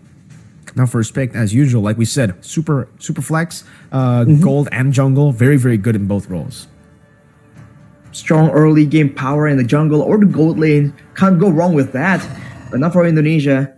Go with the Terizla quite early on here. Usually we see it hidden a bit more. But I guess knowing that there's already aggression shown by Laos, they want to have some kind of solid foundation, some kind of hero that can really be the main wall to try and maintain control over the formations. Just in case, something crazy comes out of Laos. Along with that, they go for the Moskov as well. And we talked about the mobility from the Ling in game number 1. Moskov technically can do the same thing. If the Ling was to start the show for game 1, in game 2, it could be this Moskov. Because, earlier it was a Claude that should be countered. And yet, we saw that Shell was still able to perform really, really effectively. Same thing can be said here for this Moskov. Yeah, with the Moskov Moskov pick and the Terizla pick, they're already setting up for some neutral objective control. Because at this point with the Terizla, you're almost automatically getting so much more prio compared to any other XP lane when it comes down to the first turtle. On top of that, you already have a Moskov, so you technically have global presence as well, so you'll be more active compared to the enemy gold lane. And now, I guess, it'll really depend on what they want to go for. They could go for a mid laner, they could also just go for a jungler. I think the safe choice would be to go for a jungler first here, up against the Faramis and the Yu Zhang. I really like this composition so far for Laos, by the way. And I even liked their composition in the previous game, but the Loyi has been left open, and finally we get to see Cine on a mage, on a normal pick in the mid lane. Something strange to say after seeing, all the crazy picks she's gone for, but she's back. She's back on the Loyi. Who would have thought, man? That's crazy, bro. But now with the Terizla, earlier there was a Yu Zhang, but the matchup was that's set up by Indonesia was the CC, right? To try and match that aggression. Now it's going to be Terizla, so in a way, at least on paper, this Yu Zhang will have a bit more prio in the early game, more aggression to maybe try and go for those early kills. So we'll have to see. With that being said, I'm thinking the Roman Reigns is someone a bit tankier to maybe try and capitalize on the strong early game and maybe go for some dives. A Yu Zhang and a Roger can serve very well for those big dive situations. But Indonesia is the one banning away the Minotaur and the Grok, so they are denying all these combo picks that can be maybe used to force them into a fight when Laos do have this Netherrealm at their disposal. But if they clump up too much, penalty zone, Moskov with the splash damage on the basic attack, and the Loyi with all the AoE, the passive as well, if they're going for team fights, I feel like Laos will be forced to try and go for some more tools here to just guarantee the fight goes their way. All right, so it's going to be the Nolan ban as well. So even here in the second phase, respecting Vival's prowess on the assassins, and it does seem like for Indonesia here, red side pick, first pick, it is going to be the Mathilda that has been left open. Man, oh, so much more utility. You already have the Lo Yi, you already have a diversion. Now also to add on to the diversion, plus the Spear of Destruction, some crazy global presence already. You add in the Mathilda with a lot more mobility.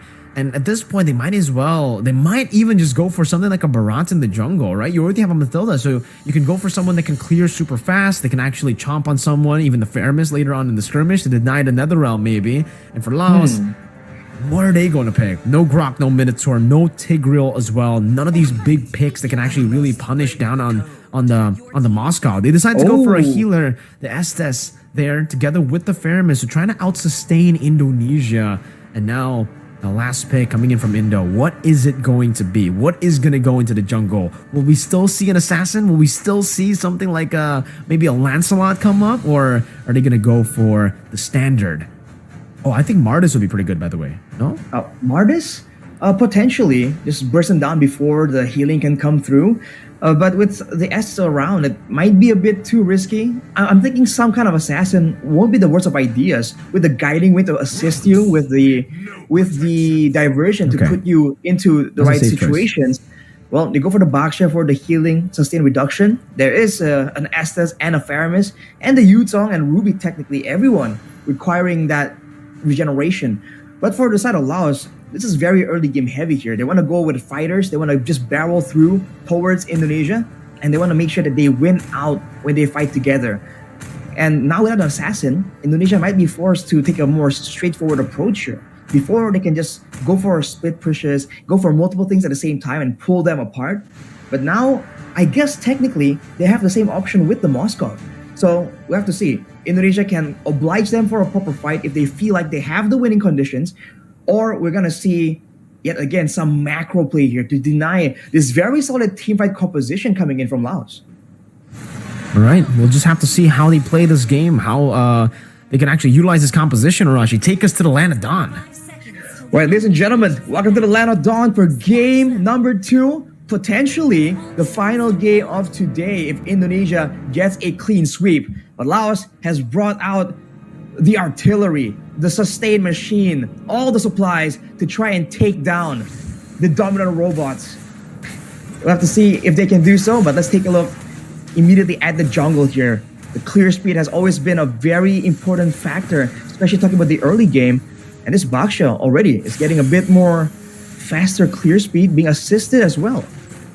Already invading very early on. Vival going to be able to get that green camp away and might actually be taking everything in the bottom side jungle. Yes, wow. Vivian getting Vival the additional maneuvers there with the guiding wind as well, and they will be able to actually create some space for the invades to happen very early on. And for Catawap, it's already a very interesting start to the game, actually opting to go after the purple buff up top instead of the bottom lane. The shield unity almost used up by Vival to catch Nu. And it seems for Catawap, she's just going to be so behind. She didn't even go for the Lethal Wanderer, Arashi. That was up top on her side as well. So Vival already getting a massive advantage here. Should be able to get level 4 while also denying that level 4 for Catawap as the turtle spawns in the game. That's a fresh look coming in from Vivian. Usually we see the Baksha just take over purely by the movement speed, by the shield unity just rolling around the map. But we're seeing now Vival on the Baksha, assisted by Vivian in maneuvering in order to get to those camps a bit earlier. And looking at this already, threatening the mid lane. For the side of Laos, though, we'll have to see. Team fighting is definitely their priority right here, so they want to play it a bit safer. Later on, Mlbb on the Estes is running the Temporal Rain, though, so there'll be more healings and those technically. But look at the damage, man. Vivian wants to go for the last few hits and finds it. First blood over to Vivian with just the blooms, and it should be Vival who takes this for free because the Roger Catawap is in the bottom lane actually, trying to go for the turret, but with Chell there with the Inspire as well, I don't think there's really any threat into that Moscow, but they give away the entire top side, not just the turtle, over to Indonesia. Vival, who's already holding an an overwhelming lead, will be even further ahead now, as she won't even bother to get any more of the green camp. She'll just go straight to her own purple buff, play it safe. It's a 1-0 start on the shield unity. Again into the mid lane, straight into the dispersion and the rotation. Mlbb completely obliterated, even faster than News reaction. Diversion in the bottom lane. Say goodbye to Platwu, who's trying to survive. Has the flicker too and will be able to escape into the dispersion. And the rotation catches her again. Cindy playing with the space over the turret. The guiding wind to bring her over towards a different angle to attack Platwu. And for Laos, Platwu will have to recall Chell. Gonna be able to shove this wave all the way back into the turret. Maybe she might even get a few shots with the Inspire. I don't know if she wants to go for the Inspire here, but no. All right, she just goes for the few shots into the bottom lane with the guiding wind, bringing the low Yi back. I don't know if Platwu can even rotate back into this turret. There's Vival as well. The shield needing to lock her down into the dispersion. My goodness. She just recalled. She just got back into the lane, and now she's back in the base again. Indonesia, absolutely ruthless again. 3-0 start. And they just are so active around the map. Every single time you lead them to their own devices, they're always up to something, always scheming for the next interaction. Look at this. Diversion again. And now it's going to be on to Mlbb, who's already died 2 times, making 3 now on the board. Again, another round coming in a bit too late as the Tortoise Poissons is going to be used up. And now Cindy will be able to get the Furious Die, but no Petrify to combo it together. Vivian gets out, and take a look at Chell as the penalty zone to lock them down. And now all the damage placed onto him. Fumieko swinging the hammer, picking up a double kill as Chell just keeps on munching on that turret goal in the mid lane. Platwu cannot even threaten her back, cannot even deny those few hits onto the turret. And to make it even worse, to put salt in the wound, they're already giving Cindy a purple buff in the 4th minute of the game, Arashi. They have full control over the jungle too, man. The diversions, we've talked about how right now the diversions are just not as impressive as they used to be because teams are used to it. Teams know to control the map and deny any opportunity for the diversion plays. But against Indonesia right now, wow. Once again, new. Without any mobility, just gets caught out, gets deleted, and they're still going for it.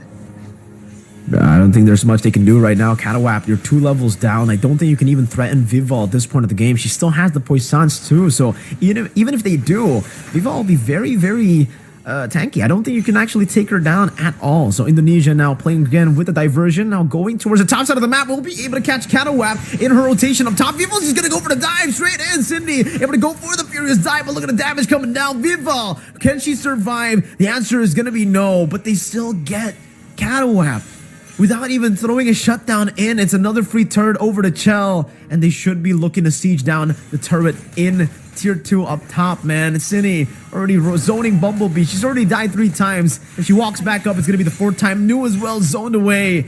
They can't even go and defend their own turrets in the 5th minute of the game. Indonesia are taking complete control of the enemy jungle. Just zoning away using a single low Yi. Usually there's going to be some backup involved, but that was just Cindy walking up and saying, walk up at your own risk. And they're going for it again. Spear of Misery to pin him down onto the wall. The guiding wind to knock her up right into the spears of Chell. 10-1. Let's take a look at the items. Diversion again, though. Where is it going to go? Into the bottom lane. Maybe a possible dive attempt now, as that's going to be Vival, who's looking for a play as well. Catawap completely sandwiched. Vivian just between the turrets, taking a like in pounds, and now guiding, winning away. Oh, Indonesia. Again, just utilizing the diversion. That's a dispersion, rotation, penalty zone, everything to force out the nether realm in the bottom lane. Chell gets taken out. That's good like in pounds, and it's going to force Vivian to actually utilize the flicker. And Platwu is actually really, really low. Catawap trying to go for the kill, but the circling eagle will just bait her in. So Vival's damage. Can she actually escape? The answer is going to be yeah. She actually will be able to walk out of that engage coming in from Vival, but Vival will just use the space to go onto that orange buff. Might as well also just go for the retribution, but it actually baits Catawap's retri so that Vival can go for the turtle for free. No retri contest. Laos will have to concede. But off that sequence though, beginning with Shell losing in the aggressive play using the Inspire, that's gonna be Laos picking up a turret on the top side as well. So all things considered, still pretty good, pretty okay, but Platwu gets jumped on. They really tried to go for that, and now they're going to be caught, all of them, in the Netherrealm that's been placed down. New still able to escape with the Shadow Stampede. Fumieko with no penalty zone, but with a few swings of the hammer. Vivian with the glues. Platwu going to be caught in that bush. Now ran down by Vival. Fumieko gets the kill. Oh, that was unfortunate. She was so close to recalling. And it seems for Chell, she'll just be able to take this purple buff away from Laos. Vivian going in. You can see the piercing damage from Chell, almost taking Cindy to half HP. They'll be able to take the tier 2 again, just like in game number 1, without the Lord. I don't think I've seen anyone use the Loi in quite this fashion, man. They're not using it to outwit Laos. They're using it to just completely all out, just out-rotate Laos. They play on the bottom side and they diverge to the other side, but penalty zone. Inside of the base turret now, they should respect this still, but it's going to be Vivo who dives in deeper to Torres of Poissons. Blessed the Moon Goddess still getting double HP, but even then, Cindy just bursts through the healing with her damage. The glowing one that gets you the NOD effect at this point of the game now. And that's going to be the turret splash baited out without the Lord. In the bottom lane, they've already done that, so maybe they can actually go for the siege. And you can see the rotations by Cindy. Used up disgusting Chell, finally getting that item power spike, but she might not even need it. No, it's gonna be bursted down by the roamer of all people. Chell's walking forward with the Abyss Walker, trying to deal some damage. Platwoo now caught in the dispersion and the rotation. Chell still using the Inspire, trying to cut away, now gets caught by the I'm Offended, but will just use that as gap closer to finish Platwoo off. Vivo's still alive, she still has the immortality, and now they go for the tier 2 in the mid lane, all without a Lord. In the 8th minute of the game, they might actually be threatening the end right now. Pomieko has the penalty zone, Chell jumps in with the Mistwalker again as Vivo gets pulled back, but only loses the immortality. It's gonna be a lot of damage placed down again. Chell is dealing all the damage onto every single member. None of them will survive. Now the Spirit of Destruction to the back. Cat Owap will fall, and it is a complete wipeout. Platwoo will finally spawn in back into the game, but it's gonna be sidestepped away that I'm Offended. 7 seconds of the death timers. Platwoo with no I'm Offended getting taken down again. 2 wipeouts in a row as Indonesia will end it quick. 9-21, quicker than game 1. An absolute brute force approach. We've used that word again and again today, but that is quite literally it, man. They just went straight at it. They know they have all the advantages. And for a second there, it seemed like at least they were able to slow down the members of Indonesia. They were able to kind of trade back some objectives. But towards the end, man, Indonesia just completely ramped up the aggression. And that was it. Immediately operating like a meat grinder and just demolishing the members of Laos one by one. And like we said, they were the favorites for a reason. And man, did they make, again, another statement. After all the weird picks, they go with the normal looking roster and they just demolish even harder, man. A complete stomp. Game 1, game 2, doesn't matter. With normal picks, with cheesy picks, with fighters in the mid lane, with mages in the mid lane, with the Loyi or the Terizla or the Ruby, or even in the previous game, the Guinevere Roam. The Guinevere with the Dominance Ice. It was a tank build for him, or for her actually. And let's move on to the highlights here, Rashi. Let's go through the highlights once again, all the way from the early game to the later stage of the game. What later stage? I mean, the late stage is the 10th minute, right? I mean, not even. I mean, you did say God. the What is even later late stage. game? You did say the later stages, not like the late game. But yes, Yeah, but all what the way is even from- the later stages, right? Well, the later stage is 9 minutes. It's still not late at all. But that's because of this early game play, man. They went for the Estes. They thought they could maybe sustain and win out the fights that way. But with Catawap immediately shut down, who is the main damage dealer? They don't really have the same kind of damage output. Maybe Cindy can help out with that, but even then, she's taking too much attention, too much aggression. And for the most part, the jungle was just completely controlled by Indonesia here. They, like I said, they go on the bottom side, they diverge to the top side. If they rotate to the top side, they'll diverge to the bottom side. And when they know that there are objectives at play here, they won't hesitate to just go in for these aggressive plays. Even at the cost of 1 or 2 kills, it doesn't matter, right? It's still within their calculations.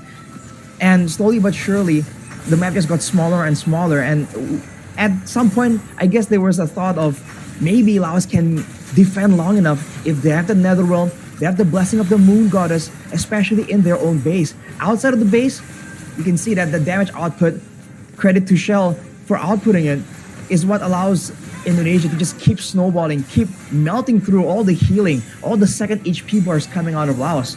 But afterwards, they make the play for the base. We thought it's going to be dragged out a bit longer, but penalty zone into everything, fighting under the base, under the turret, into the Blessing of the Moon Goddess and the Netherrealm. And still, Indonesia was the one to pick up 1 kill there, which is insane. That doesn't really quite make sense when you think about it. But even with the damage reduction right there, Indonesia just kept going at it. They have the Matilda that does provide some form of healing as well. But everyone, Sini has that shielding. Fumi Echo has that healing as well from her own spells. And you can say the same thing about Shell, especially with the Inspire. And with that power, with that damage, it's more than a 10k, what is it, like a 12k gold lead, and just completely smash Laos down, just destroying any hopes of just sending them, even delaying the game into a full 3-game series. The player of the match though will be Vivian on that Matilda. She was the one who initially started the aggression with the first bit of action, but afterwards, when the fights go like that, and when you're that far ahead, she just did everything right, you have to say.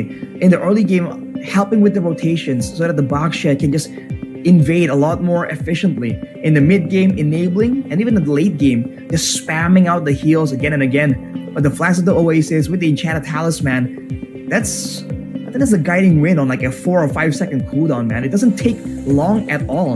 And that just adds again. We talked about how on the Terizla, maybe then Indonesia will be forced to go and commit even more to all of these big fights. But that's not even the case. They go in and they have this guiding wind as an extra bit of utility tool so they can still do the same back and forth movement even though they have a Baksha, even though they have a Terizla. And again, the flexibility of finding different ways to play the game, even though you have like a big change in your roster, I feel like that is something that Indonesia shows that they can do very, very well. And that's a testament to just how well they understand the game. I don't know, Rashi. You know, we're definitely gonna have to ask Vival some solid questions here. At this point, you know, we've asked her. Me and Nice have already asked her questions. So this is, I think, the first time ever that we're going to get an interview with the same team twice in the same regional qualifier. So have your questions prepared. If we get to see them again like some other day, then we're gonna have to think of new questions, because at this point we might be running out of questions to ask them because how frequent they show up in these, you know, in these interview match and in these interview segments. Yeah, when you're that dominant, I guess slowly but surely they're just making sure that everyone knows their story, man. Everyone has seen the interviews again and again. So let's go straight into it, man. Let's get an interview here with one of the members for the Vival Indonesian roster. It's gonna be Vival. Hello. Hello. All right, how you doing? Firstly, Vival, after that win, it almost seems like, you know, every single time we get you in the interview, it's such a smooth road for you guys. Can you repeat the question? Sorry. Just how are you feeling after that win, after that stomp? Well, it's the same like yesterday, but today we played differently, right? Y'all saw a Baksha in play. Yeah, that was the first time we saw utility jungler, I guess, from you back again. Is that you guys want to continue to play the utility junglers, or personally for you, Vival, is it better if you just always get the assassins? I think we obviously draft depending on the enemies. Baksha, we played Baksha because they have an Estes. So Baksha is the most suitable pick back then, depending on assassins. But for me, it's better to play assassins because it's fun. All right. Well, fun is definitely a big factor, but here's a big question. You are the fan favorites, and the only trophy missing from your collection is the WEC trophy. So do you see yourselves winning WEC 24 this year? Well, in theory, yes, but we still have to watch out to not to still respect all countries and still play at our best. Who knows, can happen, right? The unstoppable ones may be stopped like anytime if we don't be careful. So, yeah. Great mentality to have, right? The fact that they're already at the top, they've won almost everything. Now they could win everything with this final trophy, maybe with WEC 24, but they're still keeping it level, Arashi.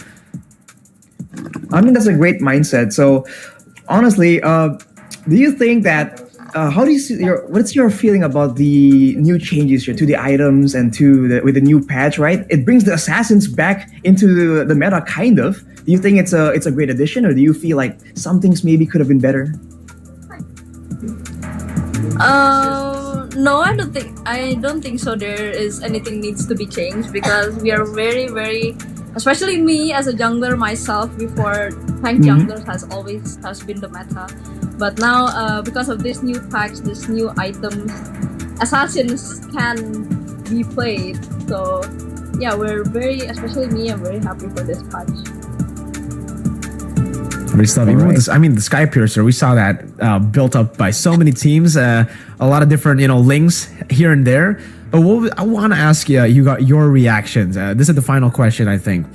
Your reactions to game number 1 when you got the Angela, right? Usually, when you first pick the Angela, it's almost guaranteed that the enemy team will deny that Ling over. But you guys got the Ling, so what was Vival's reaction to that? Because you said you love the assassins. We definitely saw how good you are on the Ling. On top of that, you got the help of the Angela.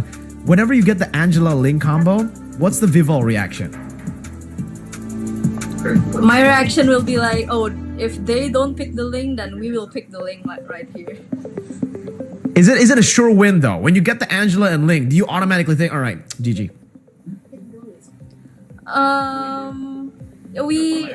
We think that because that's a composition that we practice like every day, but still that compositions, to be honest, still can be countered. So we still are in a look for that. Yeah, we still have to be careful. See, if you said that it was a done deal, Miracle will quote you on that. So good job dodging away from that possibility. But quite honestly, do you feel like these interviews are starting to get repetitive just because you've been winning so often and you've been asked a lot of the similar questions again and again? Are you feeling like it's time to switch it up a bit? Well, yesterday we didn't get to finish the interview, right? Yeah, true. That's true. Oh, yeah. It's not repetitive. I think next time we win, another person will be interviewed. Y'all get to interview another person and not me again. All right. The next time you win and you get interviewed, can you promise that the whole team will be there, right? Even Susugaja and Dewa. We would love to see them. Okay. We'll have to drag all of us. Yeah. All right.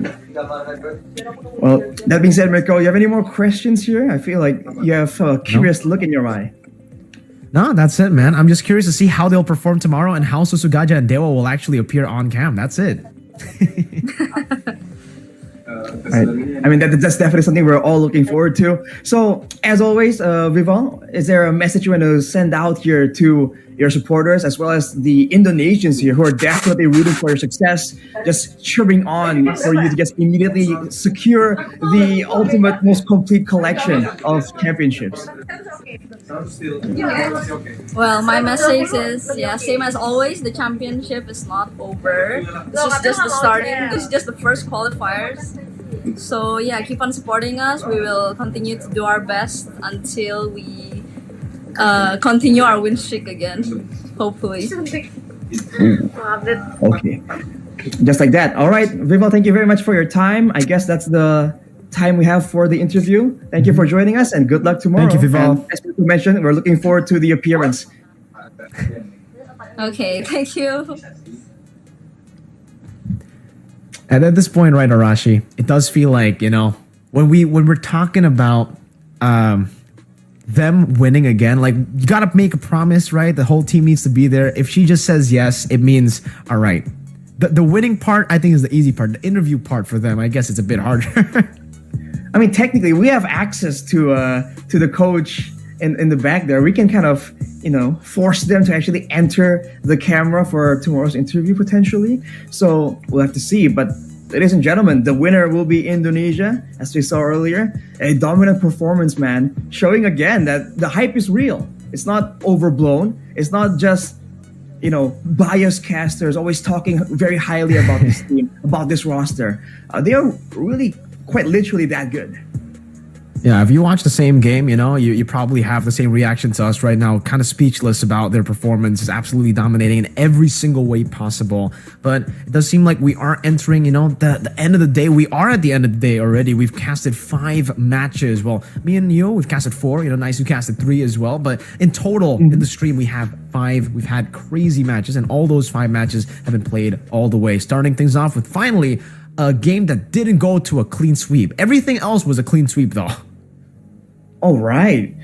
Yeah, that was a bit more exciting. And then there was that game where you got all the back and forth, the aggression, the fighting, the longest game so far as well. So it's been a very eventful day, and it's great to just see all these different regions again. We saw some unique strategies come out of New Zealand and Guam as well. So it's always great to see that these regions as well, that we don't see too often, they're developing their own style, they have their own understanding of the game. And I look forward to the continuation here, to the next stage, where we can see those strategies, those thought processes get kind of contested by the more common, the more accepted standard here in the bigger regions.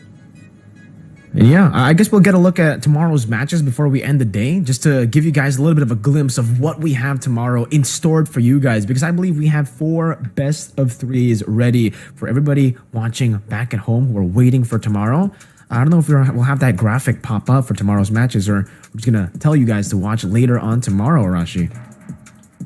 Yeah, I have to wait and see, but definitely don't miss out, because the matches, man, some of these matches on paper at least feel like, oh, they're not really worth watching. Some people would say like, oh, it's a region nobody knows about, we haven't seen too often, they're not like world champions, why would you watch them? But you're seeing again that there is a lot of entertainment value, and there's a lot of interesting things, like a lot of different approaches to the same result, the same kind of victory. But these different approaches can be valuable. And who's to say that one of these teams won't show up out of nowhere and use a strategy and create a meta that is so good that it will be picked up by the bigger regions. So I think that's the main thing that I'm looking forward to for sure. All right, then. I guess at this point, we are going to have to end the stream right now. I mean, after all these 5 matches, some crazy matches, it's been a fun time. I'd love to see, even more action tomorrow. But I think for today, that's it. Right, Arashi? And that is the end of the day. So it's been me, Arashi, and Miracle accompanying you for that final match. But fortunately, we'll have to part ways for today. But make sure you tune in for tomorrow, because the matches will still keep going on. The Asian Regional Qualifier will just keep continuing for Iesf WC 24 in Riyadh. So see you guys next time.